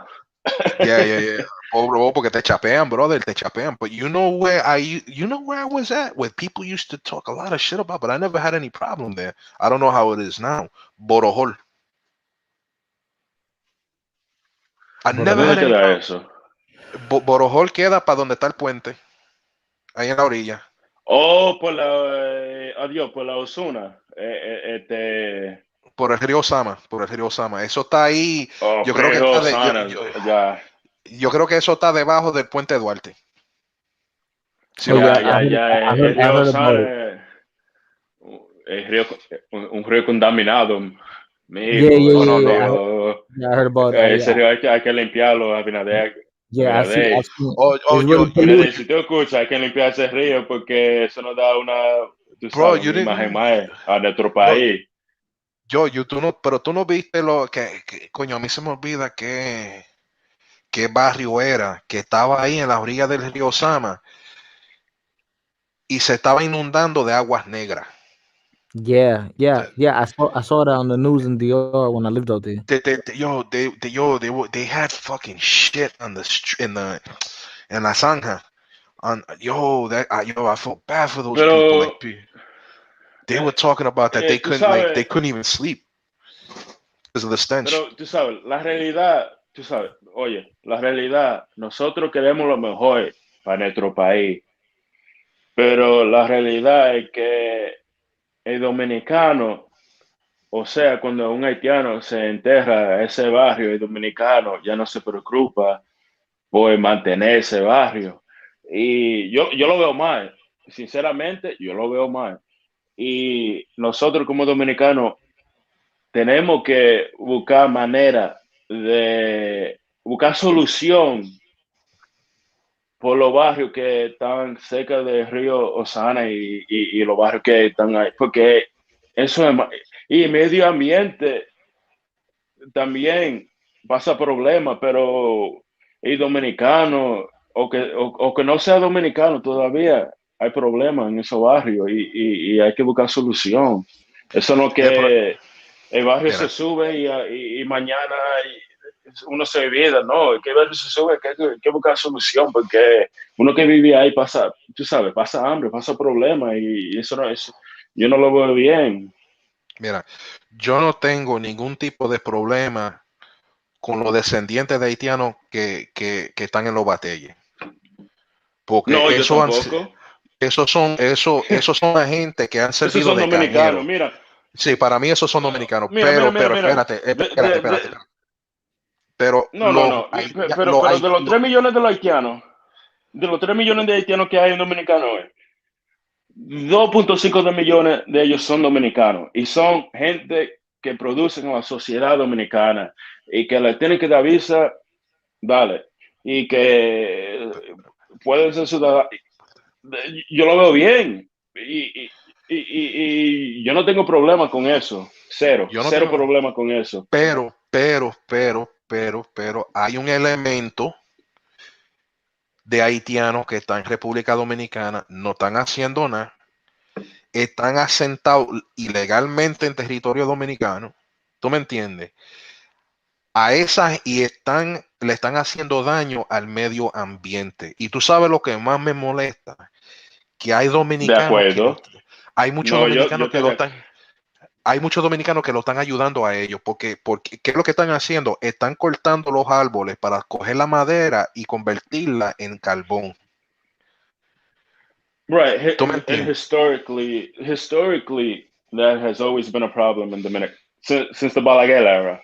Balaguer made it illegal for Dominicans to cut down trees.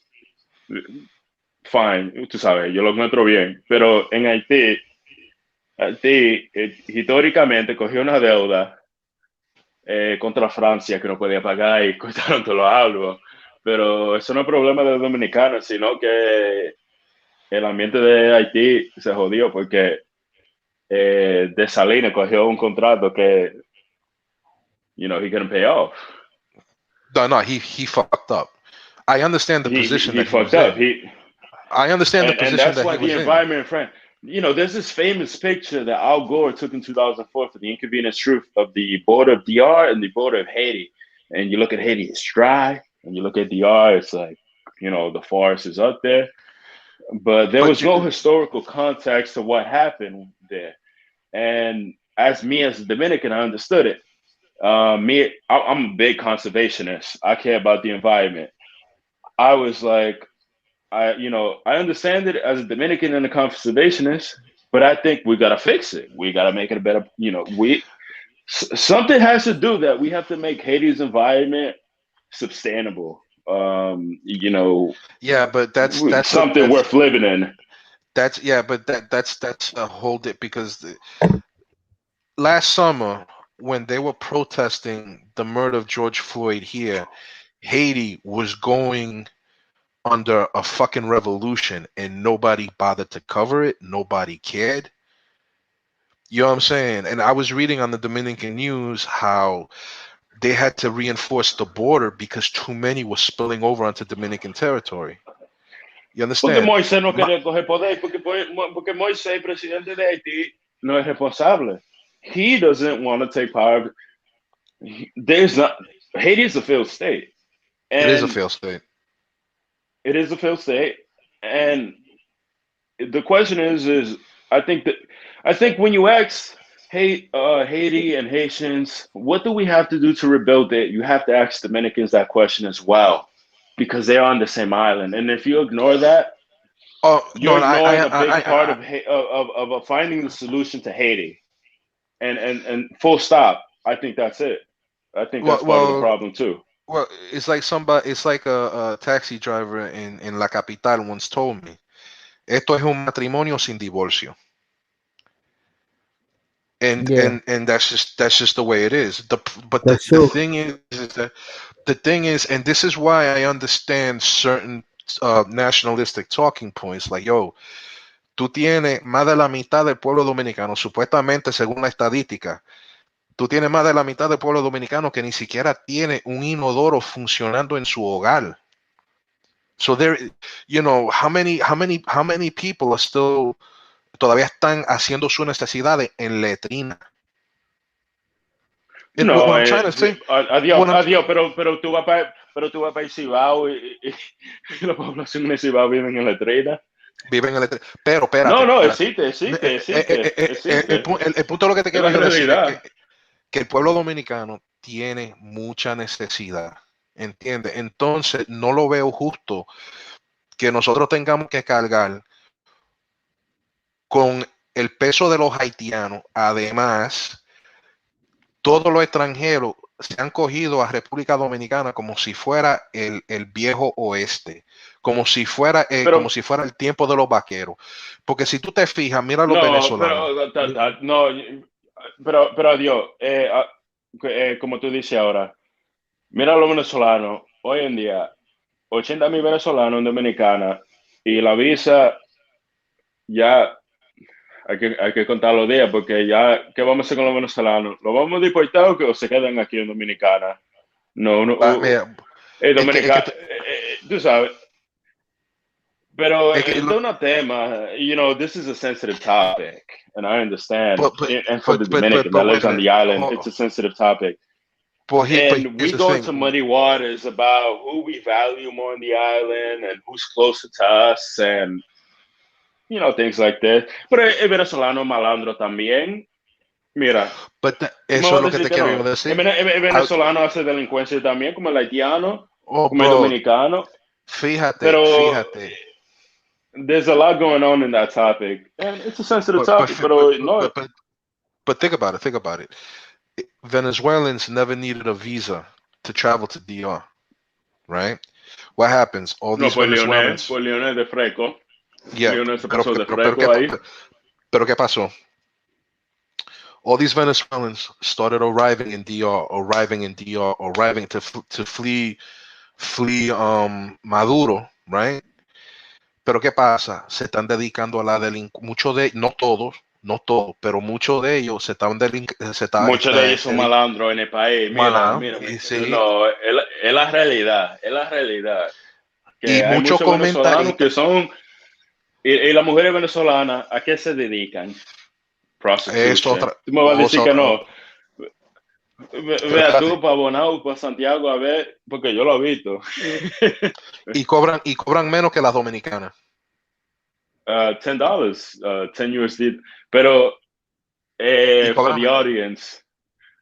the audience, no se pasen de freco because you're hearing it from us. These are just actual problems that we want to solve in our countries. Pero espérate.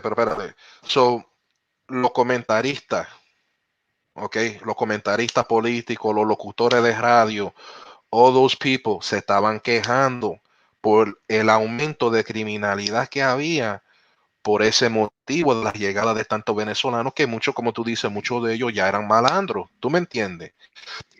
De acuerdo, y ellos dijeron, y el gobierno dominicano, yo creo que todavía bajo Danilo, porque Abinader todavía no era presidente, porque hace ya como más o menos un año de eso, Danilo empezó a requerir que todo venezolano que llegara a territorio dominicano tenía que tener su visa.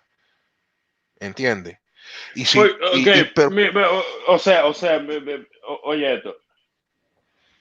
En los 90, en los 80, pilas de dominicanos emigraron a Venezuela. Sí, yo tenía una prima que se fue para allá a trabajar. O que eran ingenieros que estudiaron la UAS en Santo Domingo y después se te lo olvidaron a Venezuela porque Balaguer no le ofrecían trabajo. Pero pilas de dominicanos emigraron a Venezuela y en el tiempo de Leonel, Hugo Chávez le daba a Leonel el petróleo, los combustibles baratos. Y ahora, o sea, si tú vas a Dominicana ahora, los combustibles, a gallon of gas is what, $5, $5 a gallon, I think it is. En la cifra de Medina. Pero, Venezuela did a lot of favors for the government of Danilo wanted to return that favor to the Venezuelans in the country, the 80,000, 100,000. I think it's closer to 100,000. But here's the thing: if you treat one immigrant well, you got to treat them all the same way. Y Santo Domingo ha sido un país, primero, Santo Domingo ha sido un buen vecino de Haití, porque mira todo lo haitiano que ha cogido, ¿ok? El cuento que mucha gente quiere decir que en Santo Domingo le están haciendo persecución a los haitianos, eso es falso. Eso para mí, por lo menos, yo lo veo como algo falso. ¿Ok? Porque si hay 3 millones de haitianos asentados de manera ilegal en territorio nacional, nadie le está haciendo persecución. Porque si le estuvieran haciendo persecución, no hubiera tanta gente. ¿Ok? Los chinos, los coreanos, los venezolanos, colombianos, españoles, hay españoles portugueses de llave, italianos, alemanes. Santo Domingo está lleno de extranjeros. ¿Tú me entiendes? Santo Domingo está lleno de extranjeros.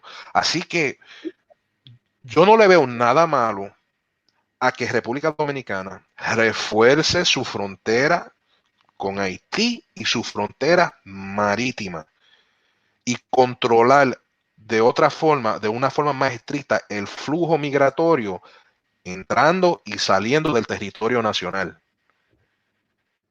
¿Ok? Pero la única diferencia es que a todo el mundo se le tiene que dar un trato igual. No es de que vamos a tratar mal a los haitianos, pero tratar a los venezolanos mejor. No, hay que darle trato igual a todos. En igualdad de condición. En la misma igualdad de condición. What happened, did he leave? Oh, Yeah, I guess he no, left. he's back. No, yo estoy aquí, que tú sabes, uno toca los números ahí y se borra la página de internet. Pero yo no digo lo contrario, tú dices la verdad ahí. I don't disagree with anything you said. Mucha gente viene y me acusan de que tú eres pro haitiano, que sé yo qué, bla, bla, bla, porque yo no niego nuestra ascendencia africana.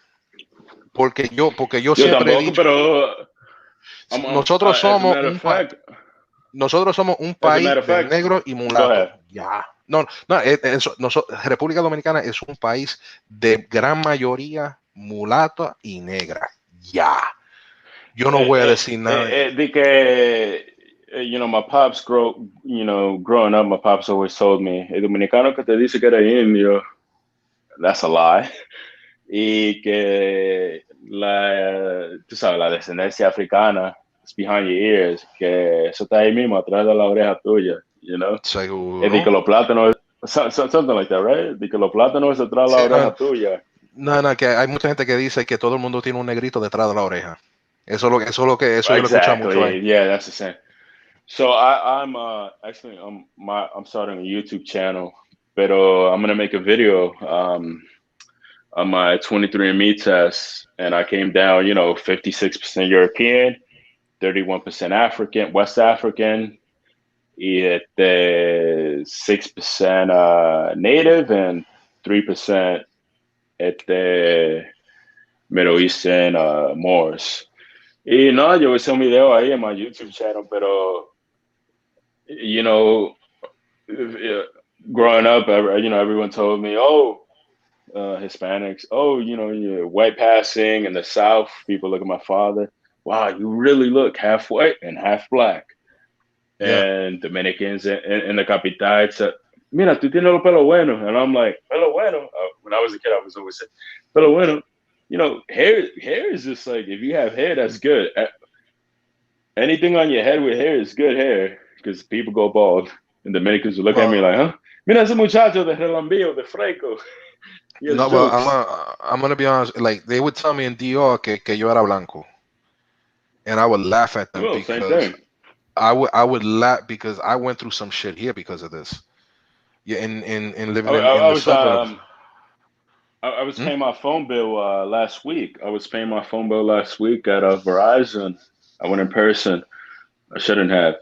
Y de que la tira que tú eres Poppy. Poppy. I was like, oh, it's Poppy. Poppy is like, it's like when Mexicans call fresa, with Dominicans now say Pop. Oh, wow, he's light skinned, good hair. And she asked me what part of DR I'm from. And I'm like, wow, how you know I'm Dominican? And she's like, I don't know, your mannerisms. And I was like, Iwe, I'm from Iwe.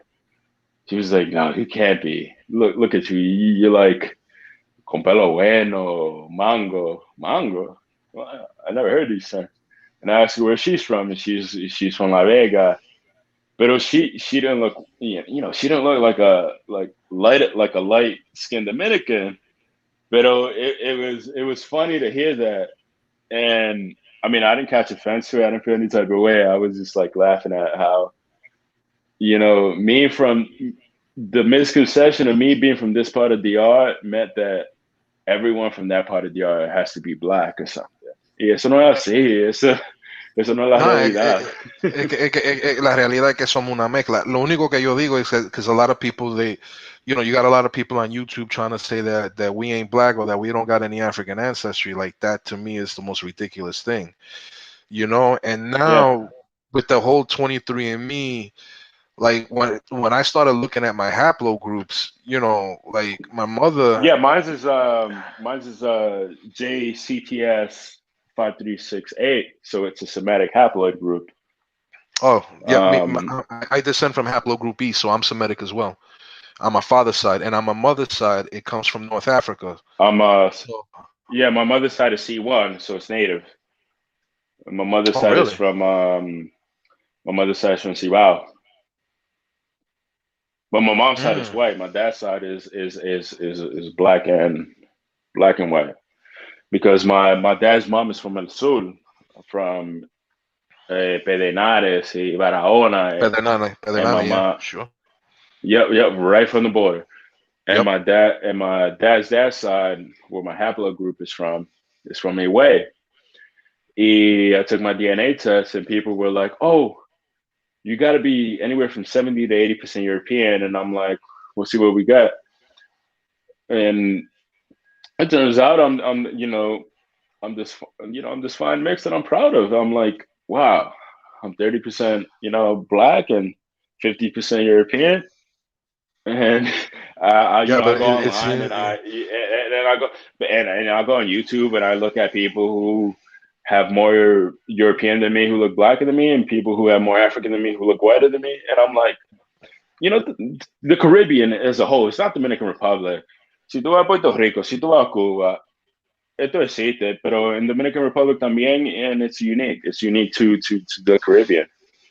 Yeah, well, the thing is, when it came, I'm starting to challenge this whole, because if it would have came out different haplogroups, then I would have been like, yeah, that's truly Spanish. But the fact that I'm coming from haplogroup E from my father's side, which would be the more predominantly supposed European, it's starting to become clear to me that I think he's a descendant of Sephardic Jews. So yeah, and I had, of course I've had that same problem, because when I found out my haplogroup on 23andMe, I was like, well, the standard haplogroup that everyone gets is R3 something, which is like Spanish, of the Romans, of the standard, standard European haplogroup of the Spanish man. I didn't get that. I got J something something. And I was like, maybe it's in my best interest to look at how, and I got a Portuguese last name, Portuguese on one side and French and Spanish on the other side. I think Brito is Spanish or Portuguese. I can't tell you. Pero Brito could be either or. Right. So just like you mentioned, I was curious in finding out how did a Semitic Spanish, how does a Semitic and a Spanish paternal last name end up in the Dominican Republic, in my sense. And I haven't found out, but I found out some like history. Maybe it's from the Moors. A lot of the people from the Levant region in Lebanon, historically migrated to the Mediterranean, and when they got there in Spain or in Greece or in Italy, they Hispanicized, or they turned their last names to the country, to the region they were in, and especially in Andalusia, they Hispanicized their last names. In Spain, Spain, we'll never know. But they give you, perhaps your story, we'll never know. No, but they give you the map of Spain. They gave me the map of Spain, and they showed me where my Spanish ancestry is the strongest, and it's Andalusia and Canaria. So, and when you look at the haplogroup that I belong, I didn't get it, but my mom got it. My mom got Galicia, Gallega, and okay, she's the one that has the Camaño, which is a Portuguese last name, and it's oh found in shit, Galicia, Camaño, dude, and Camaño Camaño is is one found in of DR. yeah, Camaño shit, man. Francisco Camaño, el coronel Francisco Camaño. That's one of my Francisco favorite. Camaño, pero ahí tú sabes, That's one Francisco of my de heroes, man. Shit. oh, you're a loyalist? No, Camaño wasn't Oh a no, loyalist. a nationalist. He was a nationalist. He was he was a constitutionalist who fought to keep Juan Bosch in. Dude, Pero no, I'm only pero dime la realidad. No, pero no sea así. Dime la realidad. Juan Bosch, we don't like him. I don't like him. My family don't like him. He oh, I love abandoned the Juan Bosch. country in a time of need. He abandoned. Y el PLD hoy en día, it is not okay. It is not the PLD hoy en día does not come from the school of thought of Juan Bosch. No, it Pero doesn't. Juan Bosch, un desgraciado. Para mí, un desgraciado. He No, abandoned the he was country. that was my to me. He is probably para mí el pensador dominicano más grande del siglo XX. To me, No, yo soy de, bueno, Balaguer, yo no sé, Balaguer had a lot of racial animosity that I didn't like. Pero de Peña Gómez, yo estoy claro que, and I grew up with the school of thought that Peña Gómez era un dominicano y lo que sucedió que Balaguer era racista. And you watch the commercials in the 90s, you can YouTube it, right? Political Dominican commercials in the 90s, you'll find like Balaguer making racial commercials about Peña Gómez. Yeah, and dude, I grew up in a family. I grew up in a family that was strongly for Peña Gómez. Y que Peña Gómez era haitiano, y no, Peña Gómez no era haitiano. Peña Gómez era más dominicano que que Vico Medina hoy en día. Yo, Fadi, you still there? Fadi, you still there? Yeah, I think Fighter went to sleep. Yeah, but in real quick, I never liked Peña. I Why not? I tried I to was always a like big fan him. of Peña. I tried to like him, man, but he just Pero made Peña it too nunca. different. He was too Es much of a que, he was it's just his mannerisms. He was too. His wife was Dominican. I mean, pero que no de Peña Gómez. Dime tú, Peña Gómez o Balaguer. Tú me vas a decir que tú. No, Por yo con Balaguer. Balaguer no quiero. No, Balaguer, no. I don't want nothing with And I'm Balaguer. not against Balaguer. No, I don't. Pero yo prefiero Balaguer. Pero, okay. Yo prefiero Balaguer. I don't like Balaguer. Yo no soy rojo, mira, coño, yo no soy rojo ahí. No, yo nunca me identifiqué con el Partido Reformista. Never, nunca. Yo estaba a favor del PLD. Lo que a mí me decepcionó fue cuando en el 96 Balaguer y Juan Bosch firmaron un pacto y crearon el Frente Patriótico. I was in DR when that shit happened, and I wasn't born that time, so you're schooling me on what happened. Yeah, Lo que sucedió en ese tiempo. I wasn't born. Because what happened was, Peña won in '94. Peña, I mean, everybody knows. Pero se fue la luz. Mira, Juan Bosch ganó en el 90 y le hicieron fraude. En el 94 ganó Peña y le hicieron fraude. Pero ¿qué pasa? Que los PRDistas iban a quemar a Santo Domingo por las 4 esquinas, porque todo el mundo sabía que le habían hecho fraude a Peña. Entonces, Balaguer, bueno, no era ni siquiera Balaguer, era Peinado, el que era su vicepresidente, yo creo, si no me equivoco. Peñado de Jacinto Peinado. Con la gafa. Jacinto Peinado. Yep. Ese era el que realmente estaba detrás de Balaguer. Ellos acordaron en que en 2 años iban a hacer unas elecciones nuevas. Entonces, Peña iba a ganar.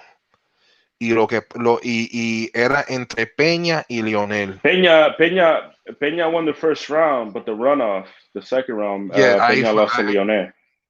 Ahí fue cuando hicieron el pacto del Frente Patriótico. No, yo me recuerdo porque es Hassan de los comentarios de que iba a ganar Peña y Rafu, el loco viejo ese. Bro, yo estaba, de si no que me iba a ganar equivoco, Lionel. yo estaba, si yo no me equivoco, yo estaba because my dad had voted. My dad voted for Lionel because he saw Lionel as this guy educated in America, and I don't think that's true. Yeah, he was. He grew up in the Heights. He grew up in the Heights. But he wasn't educated. He wasn't educated in Colombia. He got a certification in Colombia, but he didn't get his degrees from Colombia. He was educated in La UAS, que es muy diferente de Colombia. Colombia's No. What happened with him was as soon as when he graduated high school, he went back to DR and he did college in DR.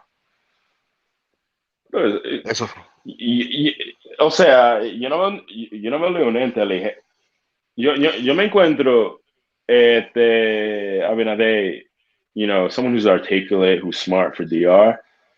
Leonel inteligente, but he comes from the law background, so he's able to sway the public in one sense. Pero que es inteligente, yo no lo veo.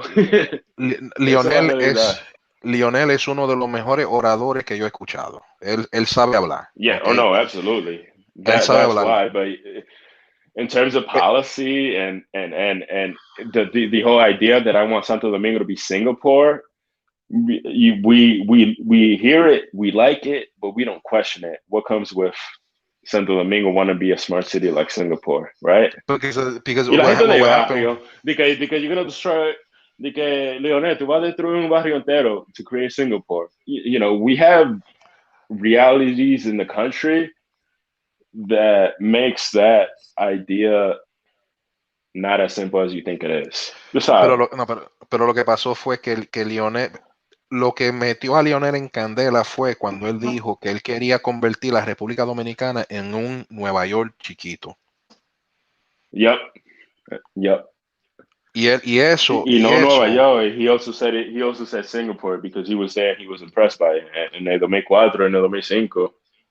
En el 2005 porque Hipólito dejó el país en deuda. No, the dollar was at 50. Pero Hipólito era un analfabeto, illiterate. For the English speakers, analfabeto is an insult, and it's not a nice thing to say. No, it means illiterate. Hipólito was illiterate. And I don't. Is there people that are still listening? Hold on a second. I think we got like 10 watchers. I don't know why. That's crazy. But anyway, Hipólito fucked up the country. Pero lo que te quería yo decir es, yo estaba por el Parque de Duarte, si no me equivoco, y el Partido Reformista estaba haciendo una manifestación en contra de Peña, ¿ok? Y ellos tenían a gente vestido de gorila para mofarse de Peña, para burlarse de Peña. Amigo, una pregunta. Porque tú estabas en el 96, yo no había nacido. I'm 23 years old. I was born at the end of the year. Reformista, hoy en día, looking at hindsight, looking back at it now, un partido racista, like there was racial animosity that us as Dominicans, we shouldn't deny. It was just like looking back at it. Lo que hacían, tú sabes, en ese tiempo, como, the way they treated Peña Gómez, that was racist. Is that fact? I think it was, yeah.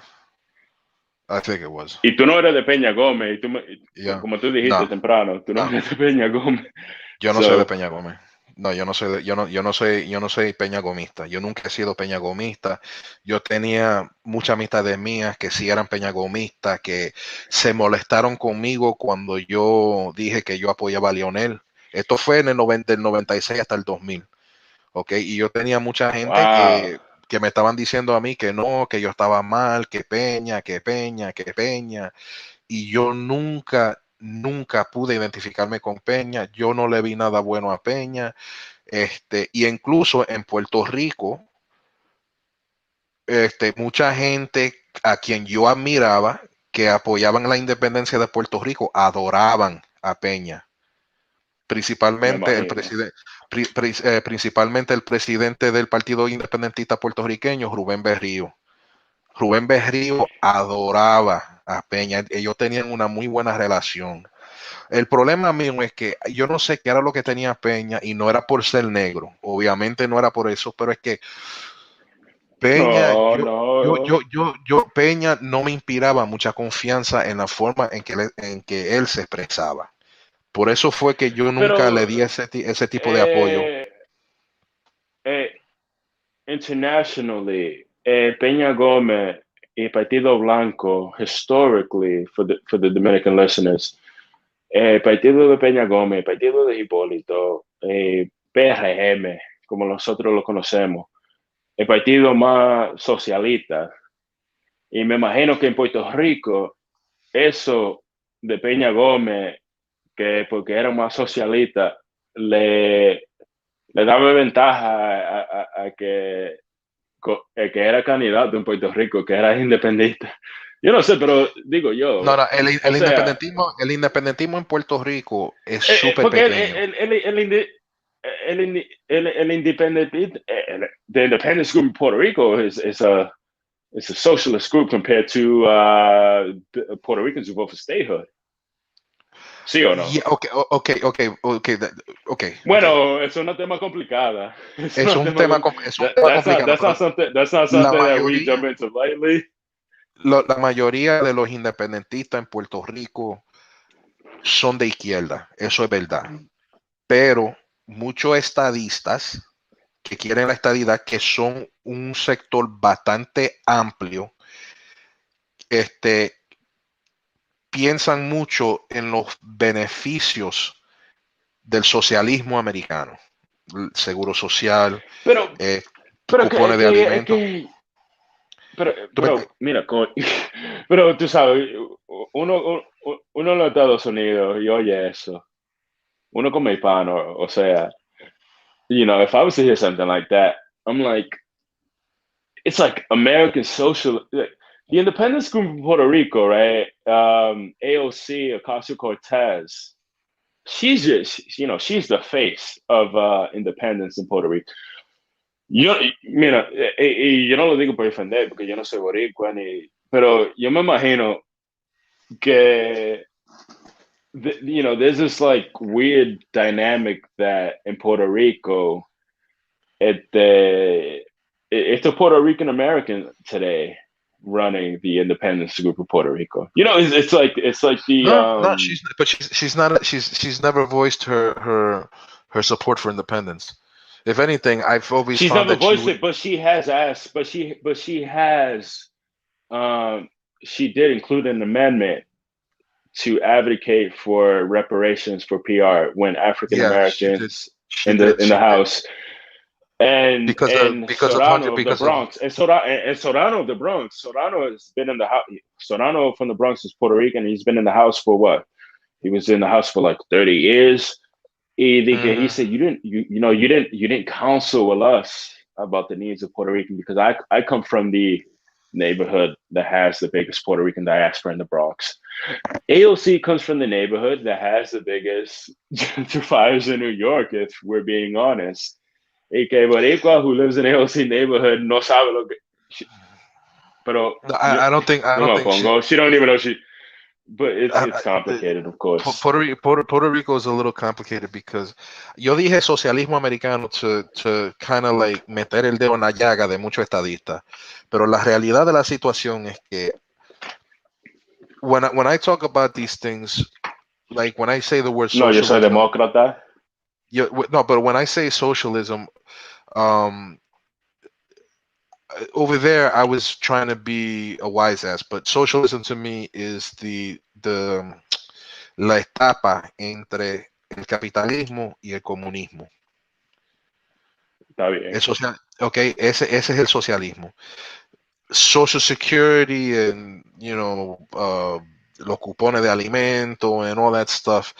People call that socialism, but it's not really socialism. That's just, if you want to call it. Pero tú entiendes que muchos hispanos en este país tienen, they have the critical of that. They're critical of Puerto Rico and the privilege, specifically the privilege they have when they have access to these things. You know what I'm saying?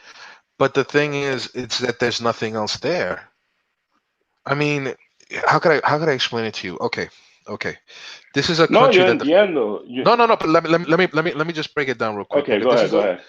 This is a country that defends capitalism, right? Okay. Yep. So a lot of people define socialism as some sort of government overreach, right? So more or less, Puerto Rico is subject to shipping laws, which means that Puerto Rico has you're to referring use to the Jones Act. To the Jones Act of 1920. So Puerto Rico has to use basically American ships with una tripulación americana in order to receive its products if it's coming from the United States, right? 80 to 90% of the stuff that Puerto Rico consumes comes from this country, and most of it goes through the port of Jacksonville. Right, okay, and it's so weird because we I mean, you yourself as a Puerto Rican, you would know that if you go to the island, you know that agriculture would be something that Puerto Rico could produce, and they could feed themselves off of. But it's not. It is pharmaceuticals. It is pharmaceuticals. Correct. Right, but okay. Y eso lo malo. But wait a minute.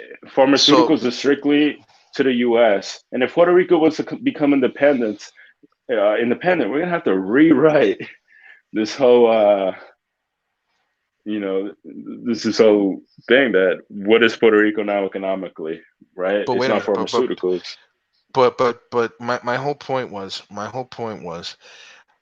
you have the Jones Act. So this country is forcing Puerto Rico to use its ships for the transfer of goods.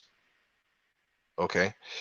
Puerto Rico doesn't have a choice. It can't contract another shipping company from another country that could give it a better price on the rate of transfers.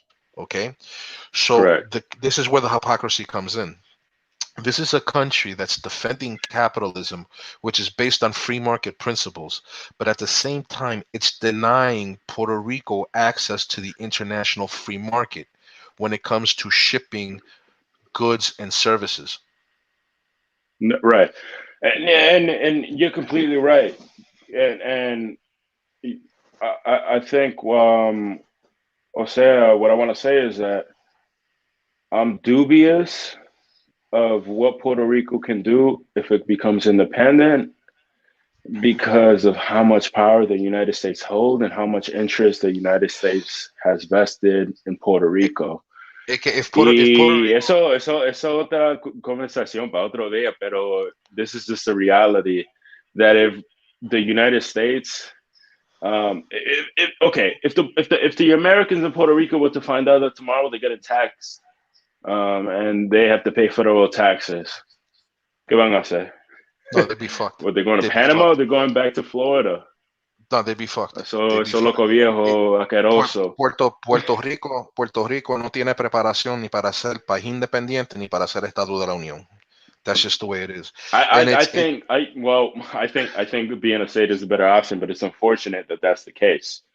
Pero que sea independiente, yo veo otra Venezuela. De Puerto Rico mañana independiente, yo veo Venezuela mañana. Pero el problema es que Puerto Rico can't take an adversarial tone to the United States if it would become independent. I mean, bro, only the smart people would Yeah. sit there. Only the smart people would sit there and look. I mean, Puerto Ricans who still try to talk shit about Dominicans coming to the. I mean, first off, in the last That 5 to 6 years, right. la Yola has diminished. Las embarcaciones de Yola, las embarcaciones ilegales han disminuido bastante. Ya en Puerto Rico no está llegando Pero tanta gente en Yola. La economía de República Dominicana ha mejorado un yeah, montón. 90 billion GDP. So Whereas Puerto Rico has had a declining population, mostly going to Florida, and the GDP has been now largely subsidized by the United States. Pero right.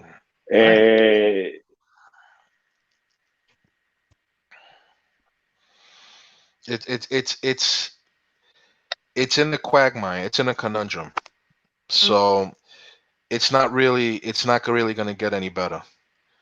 Tú me entiendes, pero if you look at the progress el progreso que tienen en Santo Domingo, coño, Santo Domingo, no es que Santo Domingo sea un país de un pueblo riquísimo, con mucha abundancia, ni nada, porque todavía en Santo Domingo obviamente se está pasando mucho trabajo, todavía hay mucha pobreza, pero la economía de República Dominicana es más factible, es más rentable, es más viable y está creciendo.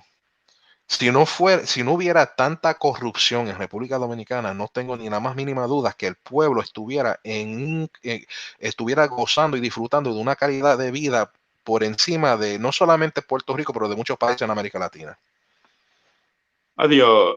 Si era así como tú dices, dominicano como Panamá o dominicano como Uruguay. No, te estoy diciendo, el hecho de que quieran que convertir a República Dominicana en un Singapur del Caribe no está mal. Tú me entiendes, porque pues, Santo Domingo podría ser un centro de inversiones, podría ser un centro de manufactura, podría ser un centro de muchas cosas. Santo Domingo tiene Adiós. posibilidades, Pero en más Latinoamérica posibilidades, falta un Silicon Valley. bro, y el talento dominicano es real. Mira, yo te voy a decirte una cosa, el dominicano es tigre. Es tigre y como es tigre en la calle, es tigre en negocio. Tú puedes tener un dominicano analfabeta que no sabe leer ni escribir, pero sabe cómo contar dinero, sabe cómo manejar los billetes. El dominicano es un lince en cuestiones de negocio. El dominicano para eso sí tiene cerebro. Por eso es que cuando vienen los dominicanos llegan a este país, y no estoy hablando mal de más ninguna otra gente, pero el dominicano cuando llega a este país, si se pone las pilas saca su propio negocio, sea un kiosquito, un restaurante, una compañía de taxi, una barbería, pero tiene algo. El dominicano viene para acá y progresa. El dominicano viene para acá y, como yo te dije, se pone para su número, trabaja duro y monta su propio negocio. Y ese es el verdadero sueño dominicano. No es que el sueño americano, no es que tú vas a estar trabajando para otros, sino tú estás trabajando para ti mismo, para mantenerte a ti y tu familia. ¿Tú me entiendes? Ese es el valor y el coraje y la valentía del dominicano cuando sale para afuera. ¿Entiendes? Y tú me vas a decir a mí, con un pueblo así, tan talentoso como el pueblo dominicano, que en Santo Domingo no se puede mejorar la calidad de vida. Claro que sí, mi hermano. El problema es que los políticos y la corrupción, la mediocridad, la ineptitud, tú me entiendes, es lo que daña el progreso del pueblo dominicano dentro de su patria.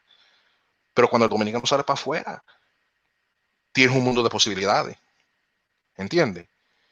Eso es lo que yo te quiero decir. El dominicano es una persona que entiende cómo sacarle provecho a las oportunidades que se le otorga cuando sale para fuera de su país.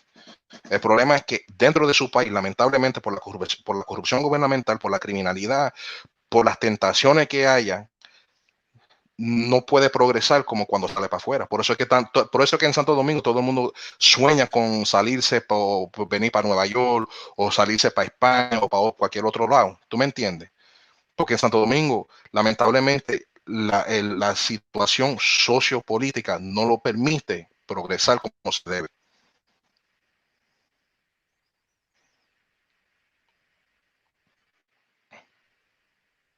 Parece que Yo le ya. digo lo contrario. Bueno, mi hermano, déjame yo irme porque me estoy cayendo del sueño. Pero fue un placer hablar contigo, mi hermano. Lo agradezco mucho. Gracias por dejarme expresarme. Gracias por tú expresarte a mí, por tú compartir tu pensamiento conmigo, porque yo he aprendido de lo que tú me has dicho y agradezco mucho la charla. ¿Oíste? No, igualmente, and I hope you're back on this podcast, and I hope this is where I can reach out to you specifically, and we can continue having the conversation, because there's a lot of people in our countries that want this knowledge, that are hungry for someone to talk about what we're talking about. Yeah, I hope that we can do that. Absolutely, brother. Anytime, man. All right. Ya tú sabes que pasa una buena noche ahí o un buen día, porque aquí Sí, es porque temprano. ya estamos madrugando. Pues ya tú sabes, mi hermano, te cuida mucho, ¿oíste? Y espero poder hablar contigo pronto. Ya tú sabes. Buenas noches. Buenas noches, mi hermano. Yo, Fighter, you're probably sleeping, bro. I'm logging out. Good night, and thank you for allowing me and Henry to have this space to communicate. I think it was really positive. All right, bro. We'll catch up, brother. If anything, message me on Instagram. All right, later. Oh, and to people in the chat that are still listening, y'all have a good night, good morning, or whatever. All right, thank you for listening. Bye. Nos vemos, nos chequeamos.